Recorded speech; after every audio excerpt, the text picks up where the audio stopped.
surviving in the war. You buried yourself with your own hands. 10 years later, the war ended. You woke up from the coffin, planning to reunite with those lost friends. You walked to a farmhouse at the foot of the mountain. Looking at the saplings at the door, you couldn't help but smile. Those were planted by you and your childhood sweetheart. Knocking on the door and asking, "Is Yu Chu here?" A delicate and beautiful girl named Wensheng poked her head out from the house. "Brother, who are you looking for?" Seeing this little girl, you paused for a moment. "Isn't this Yochu's house?" "I don't know Yu Chu. You've got the wrong place." Facing the little girl's words, a hint of disappointment flashed in your eyes. 10 years ago, amidst the turmoil of war, Yu Chu was just an ordinary person. Maybe he's long gone, but just as you turned to leave, a familiar voice sounded from behind you. "Chen Fan, is that you?" You slowly turned around. A once familiar face came into view once again. Bang! The woman's basket of vegetables fell to the ground. Tears instantly poured from her eyes. "Don't you dare bully my mother." Seeing her own mother cry, the little girl immediately ran out from the house, and then held out her small hand between them. Hearing the little girl's address, you looked at your childhood sweetheart with a puzzled look. Facing your gaze, Yu Chu didn't dodge, just slowly reached out to touch your face. "It's been 10 years. You're still the same as before. Why did you finally ask the doubts in your heart?" At this, Yu Chu smiled. Then she lowered her head and affectionately touched the little girl's head. "After we separated, I was chased by bandits.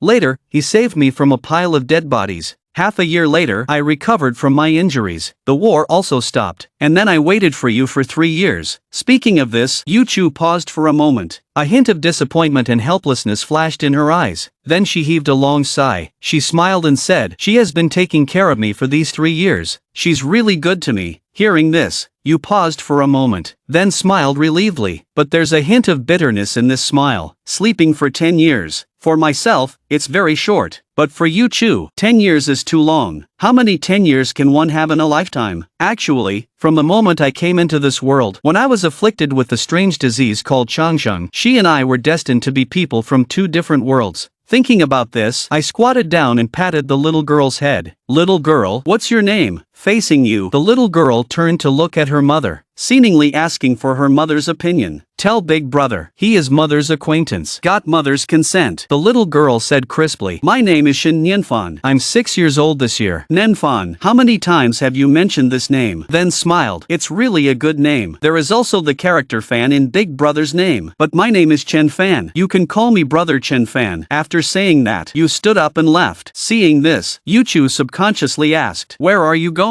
Upon hearing this, your footsteps paused for a moment. Turning away from the mother and daughter, waved and said, "My old house is gone, but I saw that Li Qisai's coffin shop is still there. I will go and stay with him for a while." Shin Nianfan asked, looking up.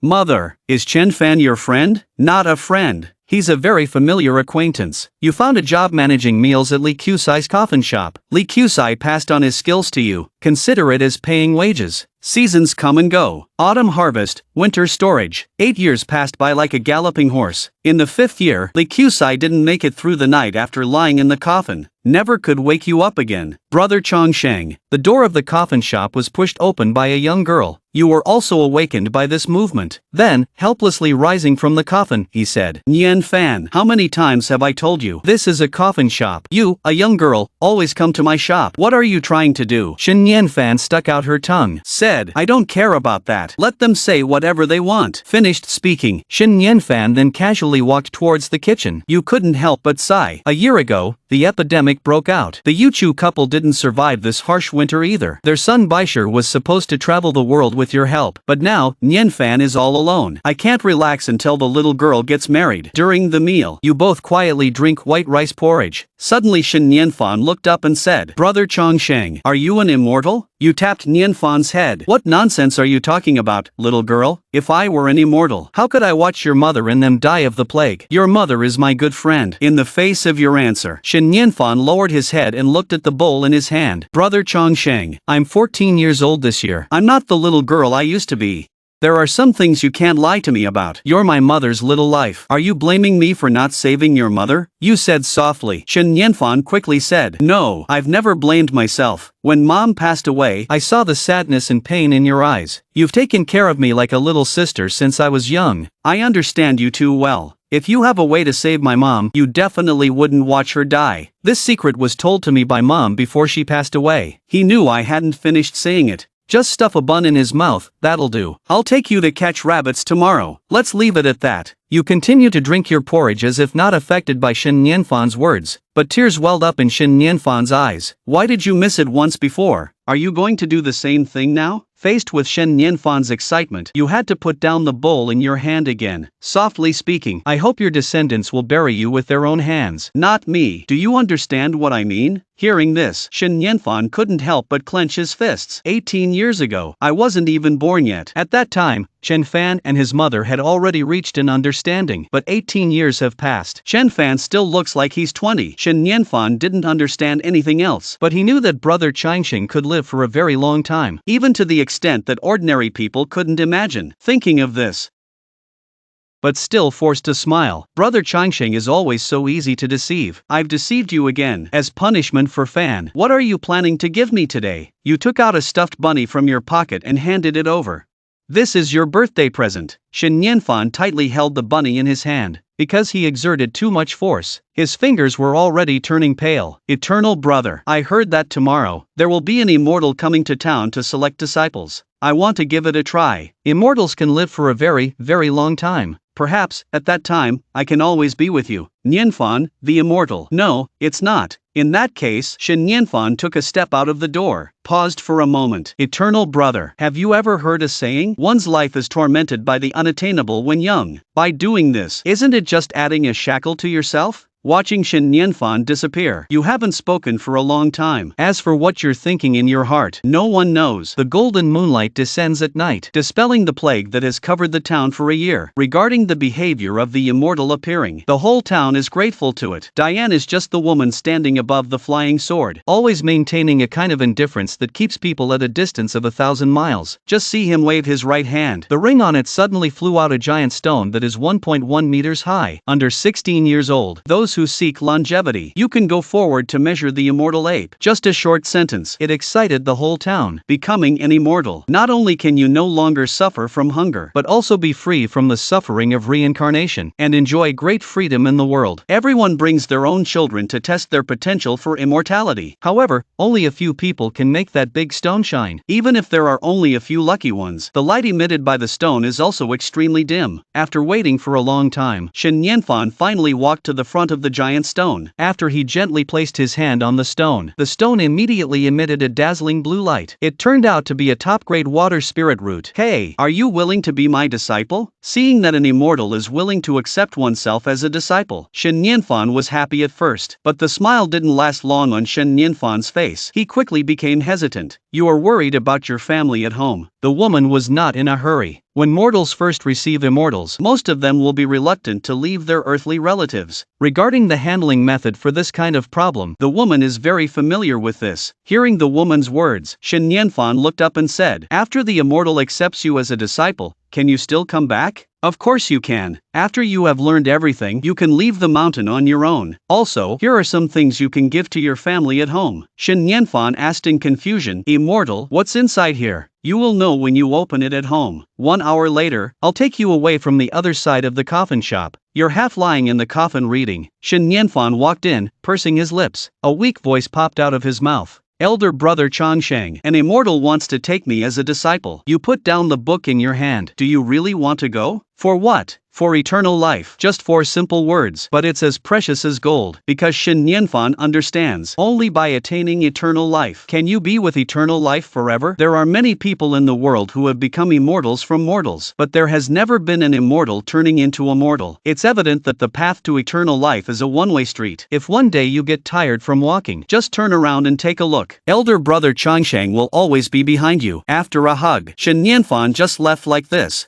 After that, you also pack up your luggage. Get ready to leave. In the blink of an eye, 8 years have passed. The coffin shop is still the same coffin shop, and you are still the same you. Many people in the town have long suspected that you are transformed by a monster. Now, the people you care about have all left. You don't have any concerns either. You need to go to the Linglong sect, nothing else. Just want to see Nianfan. According to the immortal's words, thousands of miles to the south, there is a sect called the Linglong sect. For ordinary people, it may take 30 years to get there. Even after 30 years, it may not be reachable. But you are different. If not in 30 years, then maybe 50 years. Anyway, for myself, what I don't lack is time. Nianfan entrusted you with a burden. Apart from some gold and silver, there's also a pill and a manual. According to what was said above, anyone who can reach the first level of refining within 3 days is a genius. Those who can reach the first level of refining within a day are top-notch geniuses. Those who can achieve it within an hour are once-in-a-century geniuses. As for you, you're not bad either. You reached the first level of chi cultivation in just 20 years. During these 20 years, relying on your skills in burying coffins, every time you arrive at a place, you end up doing a few white stone turntable knots for people. Apart from this, your acupuncture skills have also been improving rapidly. After all, personally helping with burials. Can the subsequent development not be fast? Finally, it took you 50 years to walk to a small town at the foot of the Linglong Sect mountain. There is a rumor circulating here. It is said that the Linglong Sect has produced a once-in-a-millennium genius, named Shen Nianfan. Just 50 years into the practice, he reached the golden core stage. His amazing talent has even alarmed the sect master, who has been in seclusion for a long time. Faced with such a pride of heaven, countless young talents are flocking to him, desiring to become his disciples. However, faced with countless geniuses, Shen Nianfan's response has always been just one sentence: all of you combined can't compare. Immortality is the dream of all cultivators. Over time, Shen Nianfan is also known in the cultivation world as the most pure cultivator. Different from the attention he receives, your presence is almost equivalent to the entire town not noticing the opening of a coffin shop. In the blink of an eye, 3 years have passed. One day, a little monk poked his head in mischievously. "Excuse me, is anyone there?" Heard the commotion and sat up from the coffin. Saw a person suddenly sit up in the coffin. The little baldy was startled. "Kind sir, coffins are for the deceased to rest in. How can you lie in a coffin?" "You're smiling, little monk. What you're saying is not right." Whether mortal or immortal cultivator, in the end, no one can escape death. In that case, then why do the living despise their ultimate destination? Hearing your words, the little monk tilted his head in thought for a moment, then he put his hands together in prayer. Amitabha Buddha, thank you for your guidance, kind sir. It's the little monk. I thought this monk's name is Ishio. He expressed his purpose for coming. He said that recently, the Tianfu Temple and Linglong Sect joined forces to subdue an evil sorcerer. Although that sorcerer committed numerous evil deeds, the little monk has a kind heart. He doesn't want to see him perish in the wilderness, so he wants to buy a coffin for him to rest in peace. Through the wilderness, under the guidance of Ishio, you finally met the so-called sorcerer. At this moment, he is no different from those deceased mortals. If you insist on finding a difference, it's that half of his face has been completely shattered. Ishio silently recites the Buddhist scriptures on the side.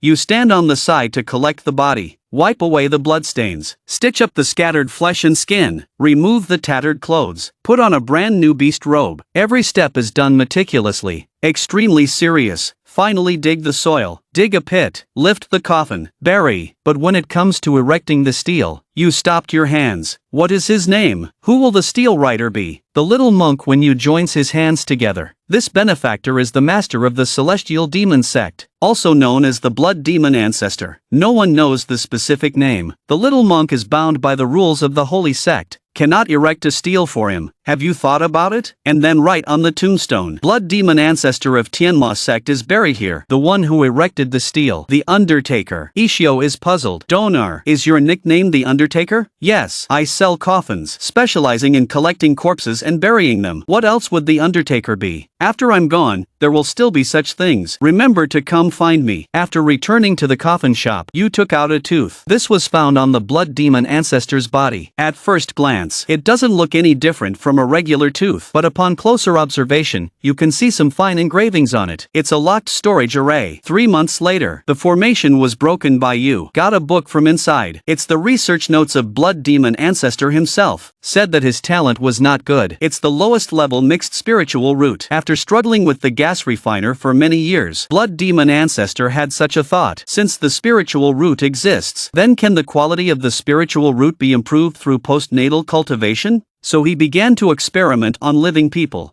Finally found that the spiritual root cannot be improved by elixirs, techniques, formations and all means to improve the quality. But swallowing spiritual roots can improve the quality. After discovering this secret, blood demon ancestor truly began his road to counterattack. But in the end, his crazy killing spree attracted the siege of other sects. In the book, apart from devouring spiritual roots, there are also many ideas of the blood demon ancestor. For example, artificial spiritual roots, implanting all things into the human body to form spiritual roots. The days that followed were calm and lonely, but it's worth mentioning that the kind-hearted little monk always comes to find you every now and then. Sometimes to ask you to collect corpses for others, sometimes to tell you about his own insights on cultivation, but what they talk about the most is the Buddha, or perhaps philosophy. However, thanks to the experience of walking the earth for 50 years, most of the time, you win by reforming. Time flies, another 20 years have passed, and the little monk has also become a great monk. Quan Fan, today, I must spar with you for 300 rounds. You glanced at him, faintly wolf-like. After all, you are also the heir of the Tianfu Temple, the great master of cultivation in everyone's mouths. If people were to see you in your current state, wouldn't it be a joke? Ishio rolled his eyes. Casually sitting on a coffin, he said, what do they matter? Speaking of which, your cultivation talent is really terrible. 20 years ago, you were at the 3rd level of cultivation. Now you are at the 4th level of chi cultivation. I'm really worried you'll fart one day. Who will I turn to then? You chuckled. I can't decide your cultivation talent. What can I do?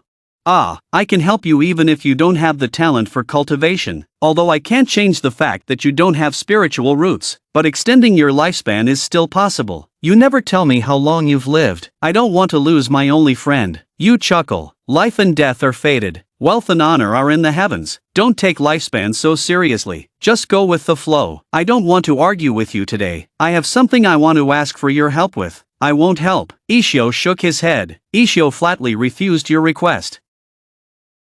Seeing Ishio's stubborn look, you smiled helplessly. No problem. If you help me with this favor, I agree to let you extend my life. Once this is said, Ishio immediately jumped out of the coffin. Whatever it is, I, Master Ishio, guarantee to handle it. You took out a parrot-shaped puppet from your arms. You came to Linglong's sect this time. I suppose it's to attend the ceremony for Nianfan Fairy to take over as the elder. I want you to hand this thing over to Nianfan Fairy. Ishio shook his head.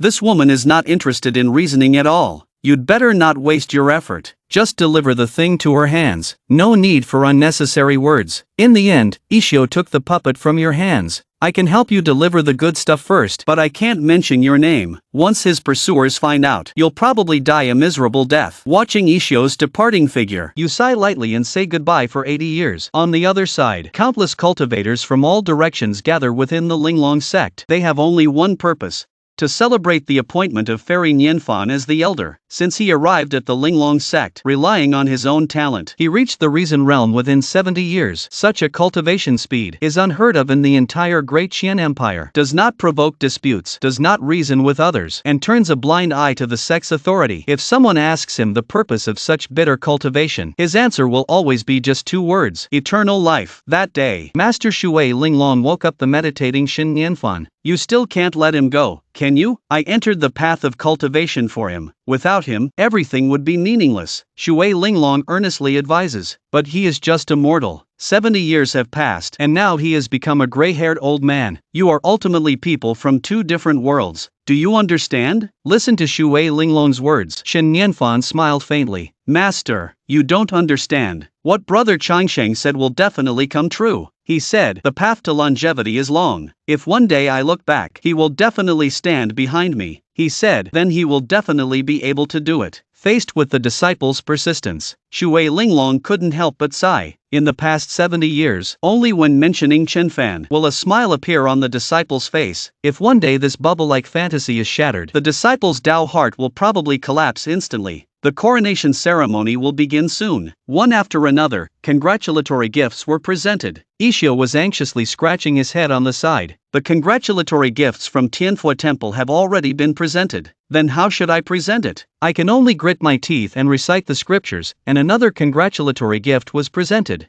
Ishio's words instantly quieted the entire ceremony.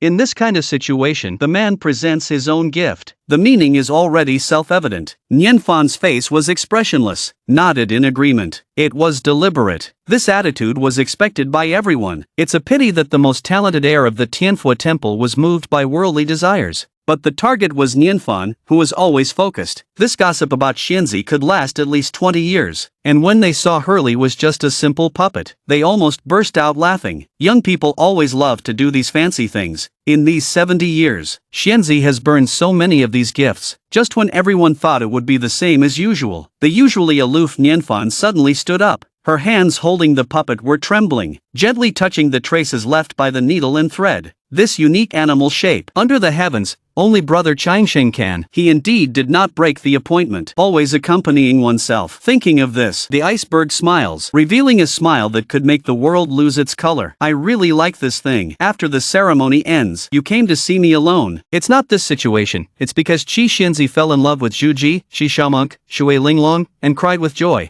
Thanks to the ancestors of Linglong's sect for blessing, Nianfan finally figured it out. After everyone leaves, he warmly greets Xiao. Okay. The matters of you young people, we, the older generation, are not willing to have. 100 years later, when your realm is stable, remember to come to Linglong's sect for a marriage proposal. Hearing this, Xiao was immediately flustered. Not an elder. You misunderstand. Interrupted before finishing speaking. Oh my. Young people, don't be embarrassed just because your strength is temporarily weak. As the saying goes, an older woman holds onto a golden brick. An older woman is Song Jiangshan. An older woman ranks 3,000 like a fairy. The situation gets darker as it goes on. Xiao couldn't explain yet. Wait until the ceremony is over. He arrived at the coffin shop with a worried look. It's been deserted here for a long time. Master, listen to my explanation. This place used to be a real coffin shop. Xiao was so anxious that he was almost crying. Chen Fan misunderstood me. How did he suddenly disappear? Shen Nianfan chuckled. From now on, no matter who asks you, you are not allowed to mention the name Chen Fan. If you dare to reveal a single word, you won't be able to keep your life. Xiao nods. Master, rest assured. I promise not to reveal a single word. If there is a new investigation, then how should I answer? Shen Nianfan thought for a moment. You can tell the truth about your experiences, but you must conceal the appearance and name. If you really can't hide it, then just say the 3 words burial person. I understand. Can I still see him? I think so. After all, he is a very nostalgic person. End of conversation. Shen Nianfan turned and left, took a glance at Shen Nianfan's back, then looked at the empty coffin shop again. Xiao had many questions in his heart, but no one could answer these questions for himself. He was very curious. Where did Chen Fan go? The perspective cuts to a wilderness. You finally found a feng shui treasure with the compass in your hand. Left is the azure dragon, right is the white tiger. This is really a good place. According to you, it's almost 80 years since you last woke up. Now is the time for slumber. Skillfully dug a hole, summoned a jade coffin and lay down in it. What's different this time is that the coffin is filled with light green medicine. Ever since I got the autobiography of the Blood Devil Patriarch, you've been pondering about the artificial root of the forest. 10 years later, you really figured out a safe and reliable companion. That is soaking in medicinal bath. Prolonged soaking of spiritual grass attributes should enhance the sensitivity to the tomb's spiritual aura. And thus, you have what everyone calls the wooden forest root. After covering the coffin and entering a few days of sleep, one rainy night, a downpour from the sky, mudslide comes to cover, completely sealing the coffin under the mud layer. Time flies like an arrow, the sun and moon like a shuttle. After 80 years of soaking, by now, you have transformed from smashing the forest root to the premium wooden forest root. The method of artificial forest root is indeed effective. After leaving the coffin that slept for 80 years, you're wandering aimlessly again. Time flies. 10 years passed quickly. During that time, the head of the upper clearing coffin has been training you. Innate talent, taking you in as the 8th disciple. During your days at the upper clearing coffin, it's all about cultivation, sleeping, reading. Senior brother Qing Yun regrets not being able to turn iron into steel. Junior brother Chen Fan, you've been at the upper clearing coffin for 10 years now. After 10 years, you're still lingering at the 9th level of qi cultivation. Do you still not want to build the foundation? At this, you waved your hand and said, "Oh my, building the foundation is not something to rush. There's no harm in taking it slow. Life's journey is so long. Take it slow, it's fine." Once these words are spoken, Qing Yun's eyes kept twitching. As for myself, this Dusty Sect Junior's talent is quite good. After coming to Shangqing Sect, the entire sect dotes on this junior disciple. But as time passed, everyone gradually discovered this junior disciple's problem, that he's too patient. Qing Yun's senior brother felt distressed. This isn't about being slow or not. You never intended to make a move, did you? Under normal circumstances, a top-quality Mulan root talent should be able to make a breakthrough in about 5 years at most. But you've stubbornly spent 10 years and still haven't made a breakthrough. Yu smiled faintly, turned around and buried himself in a pile of books. Senior brother, please don't make things difficult for me anymore. Fighting is not a good idea. With you here, we have enough senior brothers. A quick glance. Elder Chang summoned the 9 disciples from Shangqing East 9. With a twisted expression, he placed his hand on your shoulder. Chen Fan, can you explain to senior sister for me? The lightning struck jujube tree in the back mountain that has been there for 300 years. Why did it turn into a coffin? Hearing this, all 9 of your senior brothers twitched their mouths. Inside Shangqing Temple, the master's favorite is this little junior brother. For the other senior brothers, perhaps there are some places in Shangqing Temple that cannot be entered or exited at will. But for the little junior brother, there is no such restriction. But no one expected. Junior brother actually dared to touch master's sore spot. For the sake of this thunderstrike. After Senior Mu fought a peak gold core demon for 3 months. He even closed up for a full 30 years to recover from his injuries. Xing Yun came forward to plead for you. Master, junior brother's actions were completely unintentional. Please forgive him this time. Unintentional actions. I'm curious what kind of unintentional action could silently break my grand formation, turning the thunderstruck wood inside into a coffin. You chuckled. Master, in the Upper Clear Sect's scripture library, there are naturally books about formations. The Taoist shook his head. Impossible. This is my self-created 5 elements formation. How could there be records of it in the current scripture library? You seem a little embarrassed. There is none now. But the 5 elements array was behind the holy path in the cultivation world 100 years ago, only to be gradually replaced by other formations. When Yan Qingyun suddenly looked at you with a speechless face. Junior brother, don't tell me you went to the book tomb. You're smiling. Second senior brother indeed has a keen eye. I did go to the book tomb. Yuanshan Taoist's head swelled. There has never been anything in the world that remains unchanged. The cultivation world's techniques and knowledge are also the same. Therefore, the scripture pavilion is cleared every 50 years. The purpose is to replace those outdated techniques in classics, and the replaced books will be sent to the book tomb. For thousands of years. How many books are actually stored in the book grave? No one knows for sure. Xing Yun sighed and asked, Junior apprentice, you didn't finish reading all the books in the book powder, did you? Senior brother, don't joke, junior apprentice. I've only been practicing for 10 years and talking. Xing Yun breathed a sigh of relief after finishing. But I've already read 1/3 of them, which is 286,385 books. It took everyone a long time to recover from the shock scripture. But the master is still a little unhappy. That's what I was going to use to carve the ancestor of Sanqing. Now that it's gone, what do you suggest I do? You chuckled. The master's way is in the heart. One Sanqing is enough.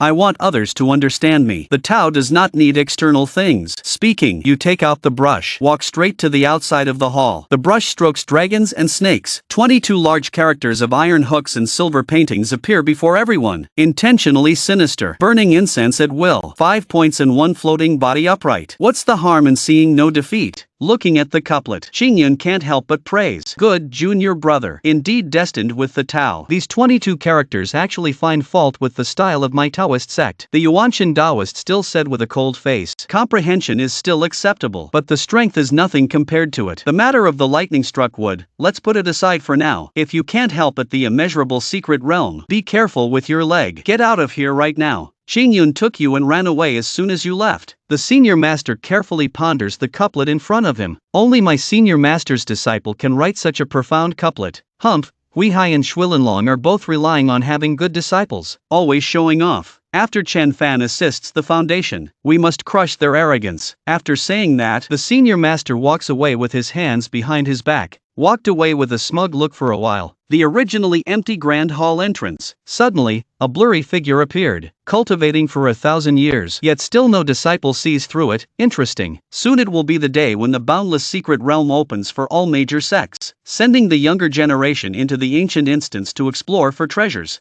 Those with good luck may even find a great inheritance. 9th junior brother is in the team with you. Yuan Shan looked around and suddenly spoke to you. Wasn't there a genius in Linglong sect who taught Nianfan Xianzi? Why didn't I see his figure? Yuan Shan said that Nianfan Xianzi went to the border of Daqian country, not just Nianfan Xianzi. Even the Zen master of Tianhua Temple went there. They are currently at war with Yuemeng country, Yeye country, as the country of the demon clan. Every 200 years, they will have a battle with the Daqian dynasty. Although the Dakian dynasty has won many times, they still couldn't eliminate them. I wonder what happened. Yay, a country unexpectedly launched a national war 30 years in advance. Regarding the fact that Yay, a country launched the war in advance, there's a vague unease in your heart. The national war is a great battle mixed with cultivators and ordinary people. The degree of its brutality is indescribable in words. 1 or 2 out of 10. Even if it's the original cause, there's also a risk of mental breakdown. But it's almost time for the secret realm to open. After a whirlwind, you and Yuan Shan appeared in a sea of flowers. Yuan Shan tugged at your sleeve, said, "Senior brother, where are we going?" Ninth junior brother has a famous reputation for being timid. Entered closed-door cultivation at 3 years old. Now he's only 13 years old. You smirked, said, "Are you willing to listen to me?" "Of course,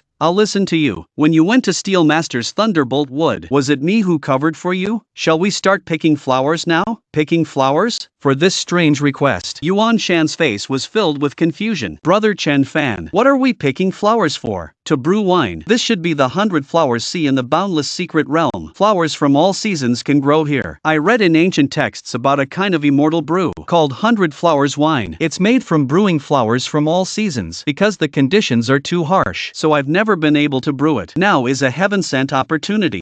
Watching you squatting on the ground collecting petals, Yuan Shan tilted his head and thought for a moment. Then he squatted down and joined in the flower picking. Time passed bit by bit. The many geniuses entering the boundless secret realm are desperately seeking opportunities, and they are fighting bloody battles for these opportunities. In contrast, you and Yuan Shan are living leisurely and at ease. In the morning, picking flower petals covered in dew, lying in the flower sea and gazing at the sky at noon, forming a stark contrast with the cultivators who came here together. That day, Yuan Shan seemed to have discovered something. Excitedly waved to you. "Brother Chen Fan, quick, look at this." "What is this?" Beneath the loose soil, there was a stone tablet carved with patterns. You and Yuan Shan exerted tremendous effort to move the stone slab. Below is a huge bronze coffin. There are some strange characters carved on the coffin. Yuan Shan can't understand. You chuckle. Of course he can't understand, because these are characters from 2,000 years ago. Yuan Shan exclaims, "The Great Qin dynasty was only established in 1800, 2,000 years ago. This coffin is from before the Great Qin dynasty. I've only encountered these characters in ancient texts." After an hour of translation, Yuan Shan, "We are really lucky. This is a brief biography of a person. This person fought 1,000 battles at 18 years old. Won 200 out of 800. At 80 years old, fought 100 battles, won 40 to 60. At 1,000 years old, fought 19, won 9.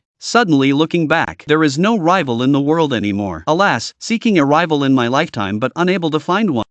The city is lonely and hard to describe, unwilling to inherit throughout life. Cut off special burial matters. About the sea of flowers below. Yuan Shan is so surprised at this point that he can't even close his mouth. Big brother Chen Fan is too amazing. He has actually fought so many battles in his lifetime. But why did he fight less and less towards the end? Dumb. Of course, it's because as time passes, there are not many people left who can spar with him. I'm afraid he also set up this boundless secret realm. Lian Shan suddenly said, "Big brother Chen Fan, since that senior left behind a legacy, then why wasn't a test set up here? He's not afraid of his things being picked up by others." You just smiled. Who said there's no test set? The entire boundless realm is the biggest test. 1,000 years have passed. The treasures here are still not all taken. Facing such an inexhaustible treasure trove, who would still pay attention to this beautiful but useless flower sea? No matter what path you pursue, the most important thing is not to be compensated by external things. Those who forget their original intentions, how could they stop and take a look at this flower sea again? Open the coffin. A bright light sucked you in. In the vast white space, a man with an indistinct appearance stands with his hands behind his back. Having this opportunity, Zhang Ming'er and others have not been swayed by external influences. Incompetent martial arts. This set of martial arts contains everything I have learned in my life. Future generations should cherish it. Speaking of which, the figure began to practice on its own. Between each move, but it holds an indescribable meaning. Each word, each sentence, it's like thunder in the ears. In my later years, I will fight against 9 people. The 9 springs emerge. 9 people defeated. After saying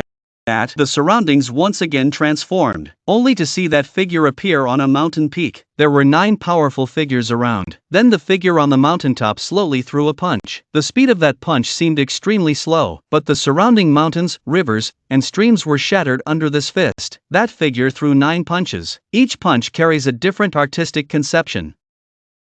Be cautious. The martial art may lose, but the momentum must not be weak. A punch must strike the opponent. Your courage is admirable, but your skills are lacking. May I ask for the name of the elder? After a brief 2.5 seconds of silence, the taciturn figure seemed to have a glimmer of consciousness. The world calls him the immortal of countless generations. As soon as the words fell, the two of you returned to the sea of flowers again. It feels like a fleeting dream. Lien Shan is extremely happy. Brother Chen Fan, I've taken the job. Directly advanced from the mid-stage of foundation establishment to the golden core stage. You also seem to have discovered something. My original self, who was only at the 9th level of Qi cultivation. I don't know when I've already reached the perfection of assisting machine stage. Only a hair's breadth away from the nascent soul stage. Let's calculate the time. I actually spent 2 months in the white space. What kind of means is this? After leaving the secret realm, some are excited, some are frustrated, while others are full of energy. But soon everyone realized something was wrong, because the elders of their own sect are all missing. There were only 1 or 2 people to greet them. Welcoming you is the third senior brother, Xiaoran. He smiled bitterly. The border is in urgent need. Master and senior brother have already left 2 months ago. These words make you vaguely worried. Return to Shanqing Pass. You have once again resumed a leisurely and carefree life.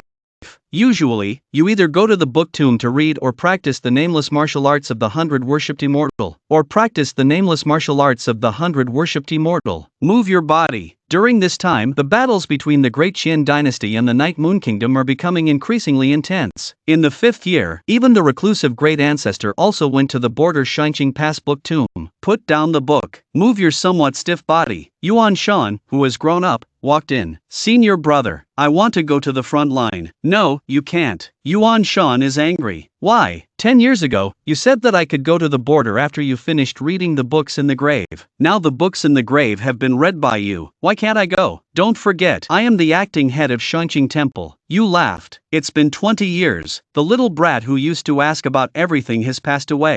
Now you finally dare to challenge me. Not bad. You've made progress. As you listened, your Huayuan Mountain's eyes began to turn red. Your voice also carried a hint of choking. 7th brother is dead. 5th brother is blind. The big brother who loved us the most broken arm, Chendage. I am now on the later stage of the Golden Arhat. I can help them now. I really don't want to see my brothers in trouble again. You sigh. The situation of the Great Qin dynasty is not very optimistic. More than 10 powerful people of the Yuan period died in battle. There are even rumors that there have already been miraculous falls on the battlefield. Letting this junior apprentice go, undoubtedly, it's sending him to his death. Suddenly, a familiar aura came from above Shanqing Temple, covered in blood. Right hand severed, left eye blinded. This is the 3rd senior brother, Xiaoran. From now on, I, the 8th junior brother Chen Fan, will be the deputy head of Shanqing Temple. All the officials of Shanqing Temple retreat 3,000 miles to the west. The once lazy 3rd senior brother has become decisive and efficient. He didn't even have time to greet the 2 junior brothers whom he hadn't seen for a long time.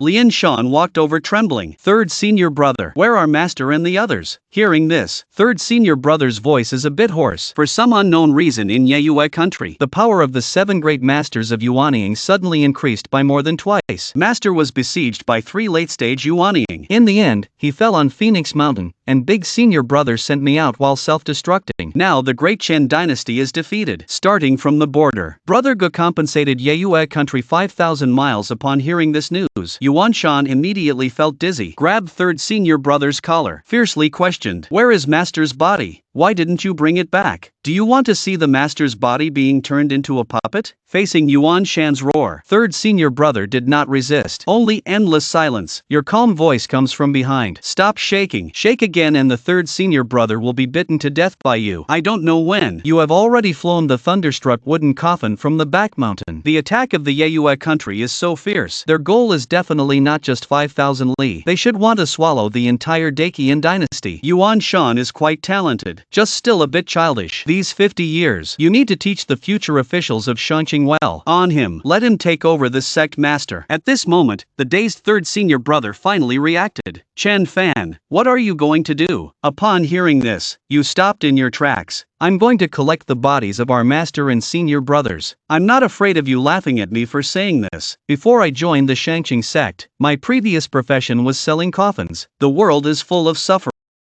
Immortality means forever drifting in this sea of suffering. Our master and senior brothers have escaped the sea of suffering. We should be happy for them. I remember you, third senior brother, telling a story from the cultivation world before, and even used it to come to Mount Yuan. You said there's a mysterious figure in the cultivation world. He specifically collects the bodies of those whose karma has ended. Once he appears, that means death is imminent. This mysterious presence, no one knows his name, only know him as the Undertaker. At the mention of this name, third senior brother's expression changed slightly, but he still didn't say anything, while you continued to cheerfully recount the past. Furthermore, you also thoroughly investigated this matter. You found that the Undertaker's first appearance was to bury the blood demon ancestor 100 years ago. The Undertaker isn't as terrifying as you say. He's just a stinky coffin seller. After saying this, you waved your hand and walked away quickly, while Yuanshan shouted after your back, "Brother Chen Fan, will you come back?" Your voice and figure fade away together. "I've made a coffin for each of you. When you need it, I will come back again." Third senior brother felt 1,000 emotions in his heart for a moment. Actually, since this junior brother came to Shangqing Temple, I have noticed that something is wrong with him. Time seems to leave no trace on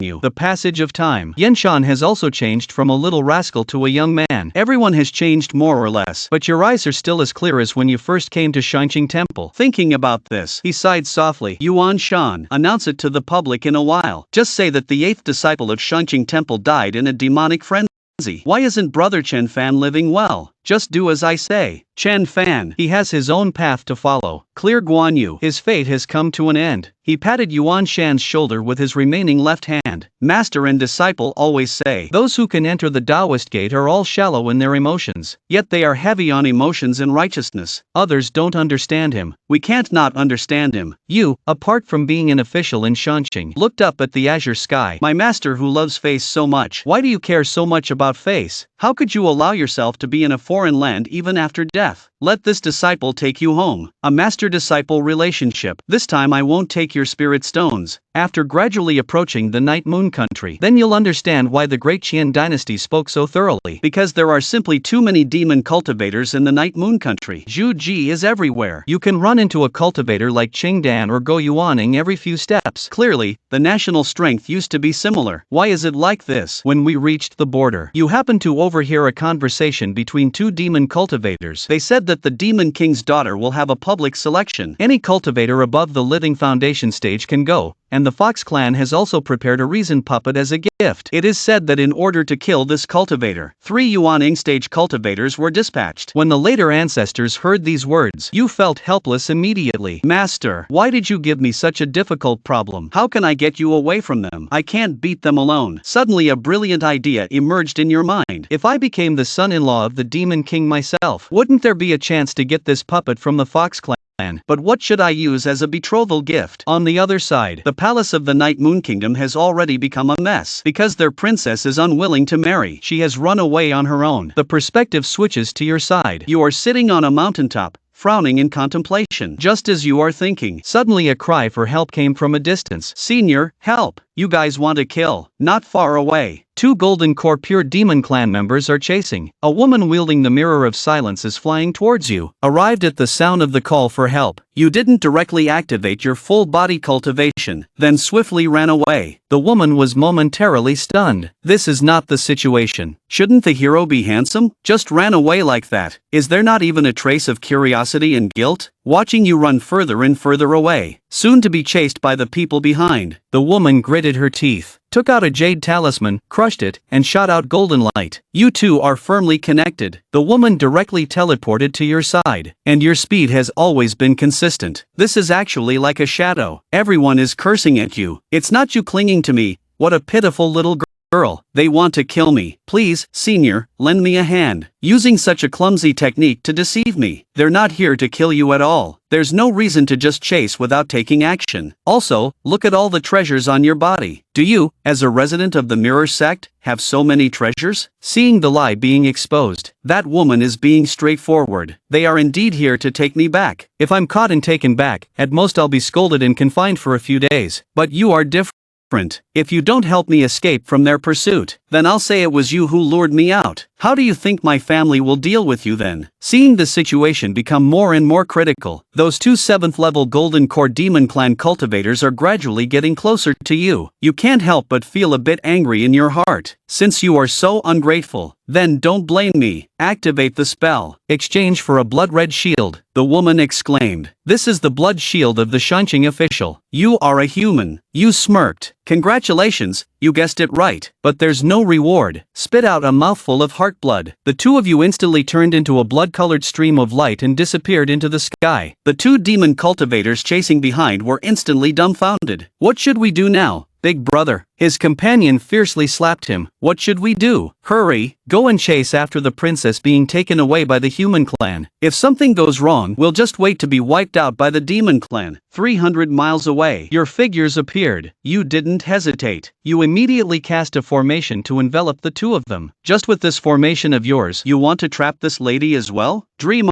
on. As she spoke, the woman immediately sent out two powerful magical treasures, intending to break the formation and leave. But as soon as she activated her spiritual power, her body went limp and fell to the ground. What have you done to me? You actually suppressed my bloodline. Since when did the human race have this kind of thing? You chuckled. Fragments seen in ancient texts. After some patching up, it can barely be used. The effect is quite simple. That is to make the demon race reveal their true form. As soon as the words fell, the woman turned into a little wolf. A pet sword was found on her. Comfortable licking and wrapping was successful. On the other side, the Wolf King in the Night Moon Country's imperial palace frowned. How do you see this matter, Senior Turtle? Senior Turtle, I feel that this matter is not so simple. After Yuer was taken away, I immediately concealed Uemo's whereabouts, but it seems like someone has covered her tracks. The result of the deduction is nothing but chaos. I'm afraid the person behind the opposite side has at least reached the level of a godly artifact. As soon as these words were spoken, the eyes of the Wolf King narrowed instantly. Lately, the saber-toothed Tiger Clan and the Fox Clan have been relatively quiet. It seems they have already guessed that the frequent appearance of our Wolf Clan's experts is because of Moon. In that case, let's play with them. Switch the perspective to your side. You have arrived at the Demon Clan's capital. Prepare to attend the morning rites assembly. During that time, you asked the White Wolf in your arms. I heard that the two nations are at war. The cultivators of the Great Qian dynasty are in disarray. The fairy Nianfan from the Linglong sect and the Zen master from the Tianfu temple have disappeared within the borders of the Night Moon Kingdom. Were they killed by you? The little white wolf looked disdainful. If I could kill them, I would have killed them long ago. They are the most difficult to deal with. They actually escaped into the territory. Stop talking halfway through. You, a human, actually want to trick me with your words. The blood escape technique you used is a forbidden technique of the Shanxing official. It can't be learned by non-inner disciples. Your identity is not simple, but everyone in the Shanxing official has been to the battlefield. Who are you exactly? You frowned at the words. The Demon Clan knows too much about the Shanxing official. Most people don't know about the Blood Shield Tree's secrecy. There may have been a traitor within the Great Qian dynasty. Sighed at this point. The change of dynasty is something I cannot change. I just want to take the bodies of my master and fellow disciples.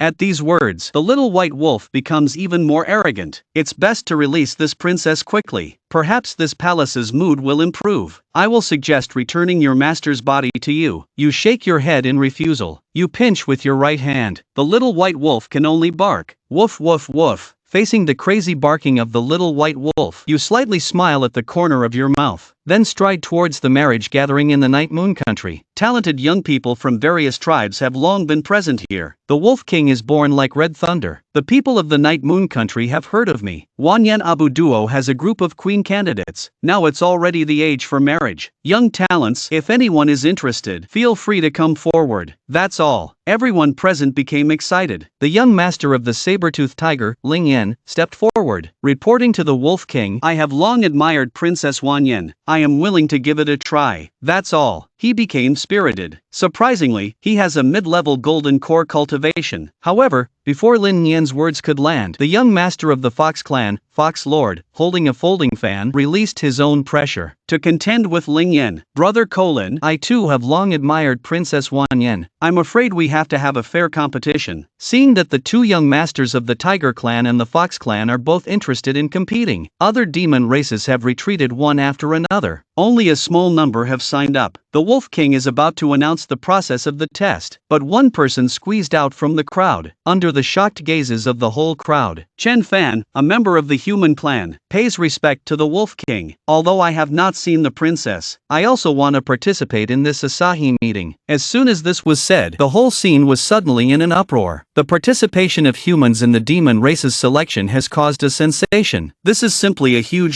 joke. Humans, get out of the Night Moon country. I don't know who shouted. Immediately, many demons started to curse at you. Seeing the situation, the Wolf King pressed his hands down. The scene immediately quieted down. You want to marry my daughter? On what basis do you? You answer calmly. It's because I have a sincere heart. The human clan participating in the Yao clan's Jiaosu conference. This requires great courage. Now that I'm here, isn't this enough to prove my intentions for the princess? The corner of the king of the Wenyan wolf's mouth slightly lifted. What a sincere heart. Just for this sincere heart of yours, I allow you to participate in the Jiaosu conference. I hope you can withstand the test of the Jiaosu conference tomorrow. You will be arranged to stay at the residence of the young master of the Fox clan that night. The Fox clan has a lot of Fox clan style, an inscrutable expression. I know there is deep enmity between the human clan and our Yao clan, but our Fox clan is close to the human clan. Please rest assured. You should also know that the process of the Shosun conference will be held in the forbidden land of the Moonlit Kingdom. Your eyes narrowed. Nianfan and Ishio are both in the forbidden land. Is this a coincidence? The Yuri trial begins. The rules are very simple. In the depths of the forbidden land valley, there is a Higan flower. Whoever can overcome my challenges will be qualified to marry Princess Wan Yen. You team up with the Fox clan, encountering miasma spirits on the road. You take out the ancient elixir you prepared long ago to resist the fox bamboo, and wave your right hand. A lifeless puppet of Yuan Yin appears ahead to pave the way. Looking at that lifeless puppet, you're all drilling masters, disobedient disciple. Sorry to keep you waiting. Arriving at the depths of the forbidden land, the scene is a mysterious bronze ancient temple. Ling Yan and a group of demon cultivators have already arrived. Seeing the two of you, he smiled faintly. There's a way to heaven, but you don't take it. There's no gate to hell, yet you barge in. Today is the time for your demise, Chen Fan, yet you ignore him. Take a step forward. Started studying the patterns and inscriptions on the bronze ancient temple. I know you want to kill me, but can you wait a moment before killing me? Didn't you see that I was researching something? Ling Yan became extremely angry. What do you mean by wait a moment before killing? Can you be a bit more serious? Give me a reason. The puppet stood in front of him. Who's you? What do you mean? Are you trying to help the outsiders? Brother Lin, killing is something that can be done at any time. But don't forget our purpose for coming here. Once this is said, the anger of Ling Yan instantly dissipated a lot. Anyone with a bit of brains would know. This human clan definitely wouldn't be here just for a chi refining 7th stage like Wan Yanyu entering the demon clan's territory alone. There must be someone backing them up. If we act rashly, it's very likely to alert the enemy. Let him escape. It's a small disruption to everyone's plans. Then the situation will become serious. You're focused on researching the bronze ancient hall. After a while, Huzhu stepped forward and said, Brother Chen, can you see any clues?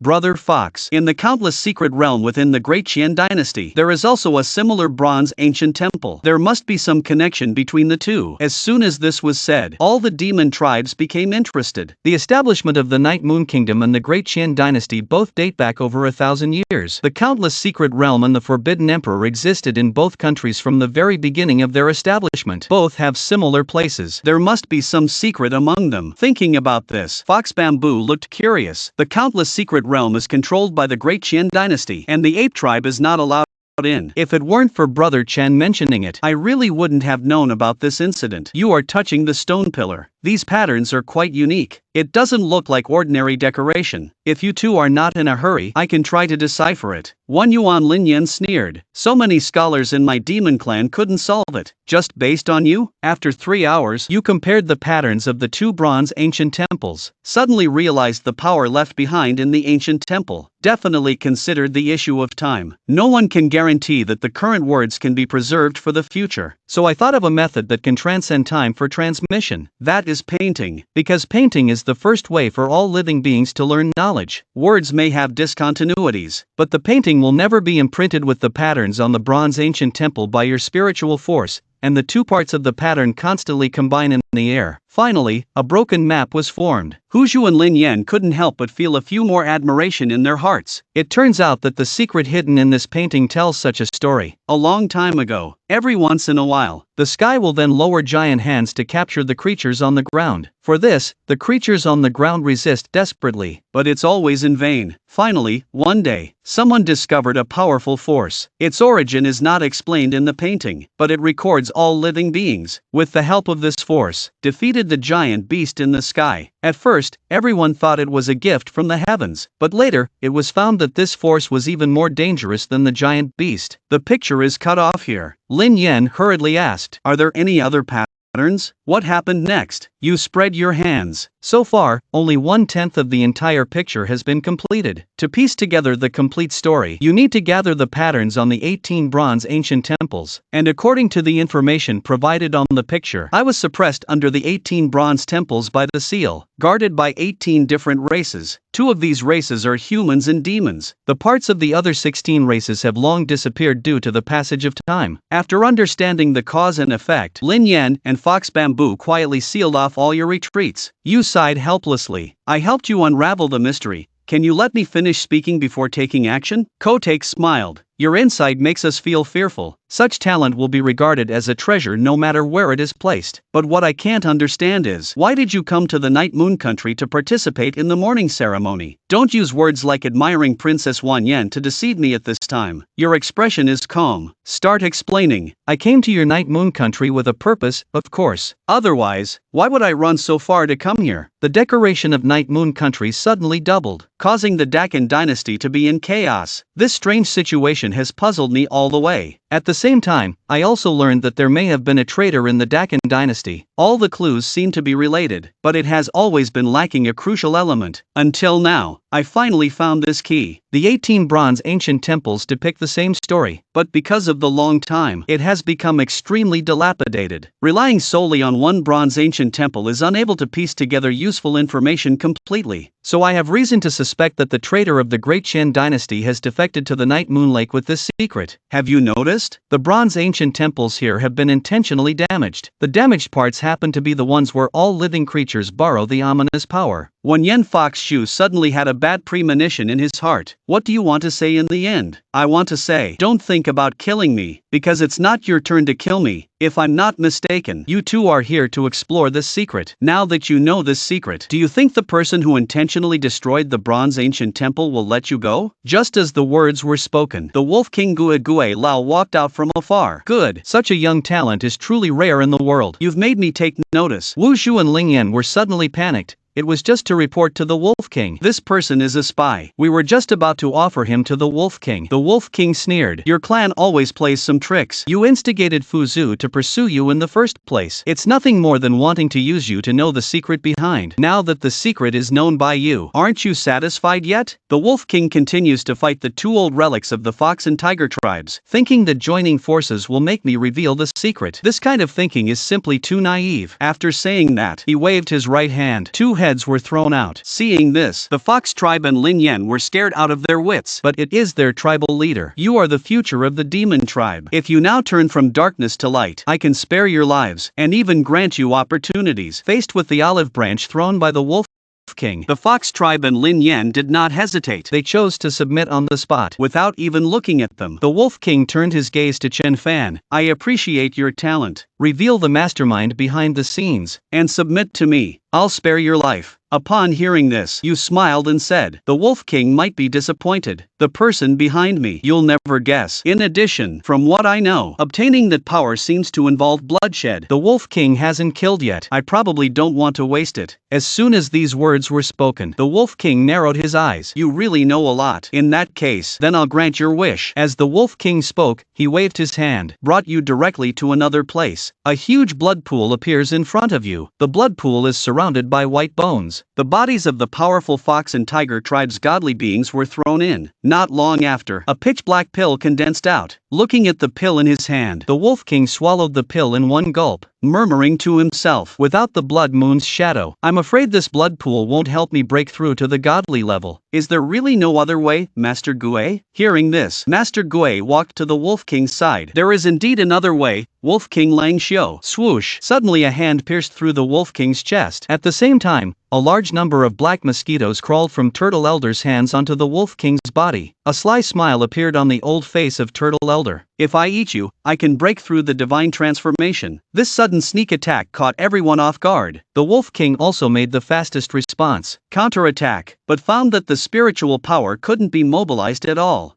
Paragraph. Turtle Elder bid farewell leisurely. Wasted effort. I can help you achieve the perfect divine transformation. Naturally, there are also ways to counteract you. Having said that, he drew with his right hand. The heart and all the cultivation of the Wolf King were instantly drawn out, transformed into a round pill. After Turtle Elder put it into his bag, he looked at you, who had no expression on the side. "Why aren't you afraid of me?" While he's talking, his hands haven't stopped. The eighth palm slams Fox Bamboo and Lingyan to the ground, towards the powerful Turtle Elder. "There's not a trace of fear in your eyes. Instead," he said softly, "even the master has arrived at this point. You still don't want to reveal your true identity?" As soon as these words were spoken, Gue Lao was stunned for a moment. Then he laughed heartily. "You still figured it out. You truly are the most outstanding disciple of Shangqing sect in the past 500 years. After saying this, the originally old and decrepit Turtle Elder's body began to change, finally transforming into a refined middle-aged man. This person is the founder of Shangqing sect, the guide on the path of cultivation. The immortal Yuhua came from afar to the Night Moon country. It's really hard for you. Tell master how you figured it out." The immortal Yuhua leisurely came to your side. Looking at the familiar figure in front of you, your lips tremble slightly. "After learning the bad news from third senior brother, I've been thinking about one question. Why would an honest official end up like this? The surge in cultivation incidents in Night Moon country is indeed true, but master and the others are not newcomers to the cultivation world. There's no reason for a total disaster to occur." Upon hearing this sentence, the immortal said lightly, "So you suspect there's a traitor in the Great Qin dynasty?" "Yes, but as I think about it, I never thought a traitor could go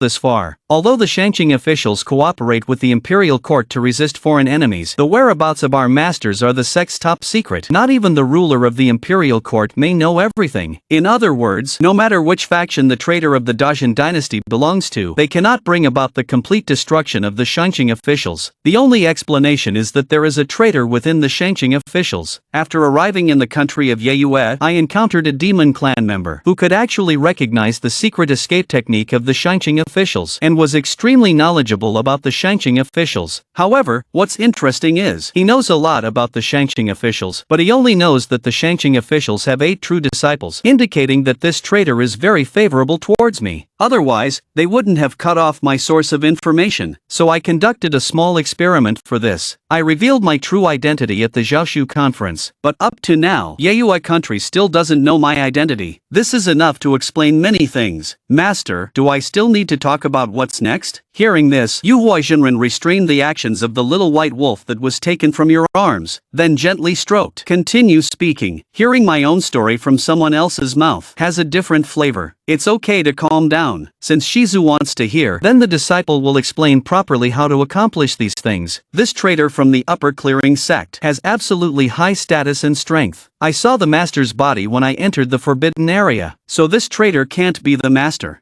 To be honest, before unlocking the secrets of the Bronze Ancient Temple, I could never find the motive for your betrayal, Shizu. But as the secrets of the Bronze Ancient Temple were unraveled, your motive became clear. Ha ha ha. Yu Huaizhenren suddenly burst into laughter. Inviting you to join the Upper Clear sect. It's truly the most correct thing I've done in my life. My 500-year layout, you unraveled it in just 5 short years. Your insight can be said to be unprecedented. After saying this, Yu Huaizhenren pulled you in front of the blood pool. Among the entire Upper Clear sect, you are the one I value the most. You don't have the same busy energy as ordinary people, nor do you have the same obsession with appearance, as if everything in the world is just a passing cloud in your life. The opportunity is right in front of you now. As long as our master and disciple join forces, we can go further than anyone else. facing the invitation of the real Yu Hua. You quietly took a step back. You showed your refusal through your actions. Seeing this situation, Yu Hua frowns and says, "What's wrong? Do you also feel that this power is ominous?" You shake your head and say, "Master, I'm not worried about whether this power is safe. I never even thought about this. I have only one purpose in coming to the Yeyue country. That's to take Master and the senior brothers home." Master Yu Hua's face turned very cold. Sighed, "You're still the same as before. But you should also know, follow me and prosper, defy me and perish." Disciple naturally knows. "Please also consider our past relationship, Master." Let the disciple finish taking care of Master before taking action. Master Yu Hua waved his hand. The 7 continued corpses appeared in front of you. The prohibition in Senior Yuanshan's body has also been lifted. Turned back into a corpse again. Looking at the old friend who used to be together day and night, you took out 11 coffins and began to prepare the bodies for burial. After Senior Yuanshan, the eldest senior brother, and the second senior brother helped the old friends with the refining process. You're starting to collect the Wolf King's bodies again. Wipe away the bloodstains. Put on a new beast robe, plus the fox bamboo and spirit words that were killed with a slap. 11 coffins are just enough. After doing all this, you dug 3 graves for these 3 people of the Yao Kingdom. The real person of Yu Hua is watching your every move, quite interested in the interesting title of the Undertaker. But why did you only dig 3 graves? Do you really think you can take them away alive? Facing the sarcasm of Yu Hua, the real person, you just smiled. Siju said it without fear of your ridicule. The disciples of the funeral profession are professional. Today, only these 11 coffins and 3 graves are needed. What makes you so sure? Yu Hua Jinren sneered. A stunning momentum burst out of his body, and approached you, while you just smiled lightly, threw out a stone coffin. "Master, have you heard of the 100 Bowing Immortal?" After the stone coffin sensed the aura of the blood pool, it immediately emitted an extremely dazzling light. A majestic figure emerged from the stone coffin. "Enter the Red Thunder. The sinners still dare to sacrifice themselves." After saying this, a huge fist headed straight for Yu Hua Jinren. Not good. Yu Hua Jinren directly threw the little white wolf in his hand, attempting to resist for a moment. However, the blood shadow of the fist pierced through the little white wolf. Then it heavily smashed onto the face of the transcendent Yu Hua. The perfect transcendent Yu Hua in the nascent soul stage was directly punched and sent flying. Spitting out 3 mouthfuls of blood, it repelled the illusory shadow of the transcendent Yu Hua, but did not pursue the advantage. Instead, it summoned the nearby bronze bones, and ruthlessly pressed them onto the bloodstone. Not seeing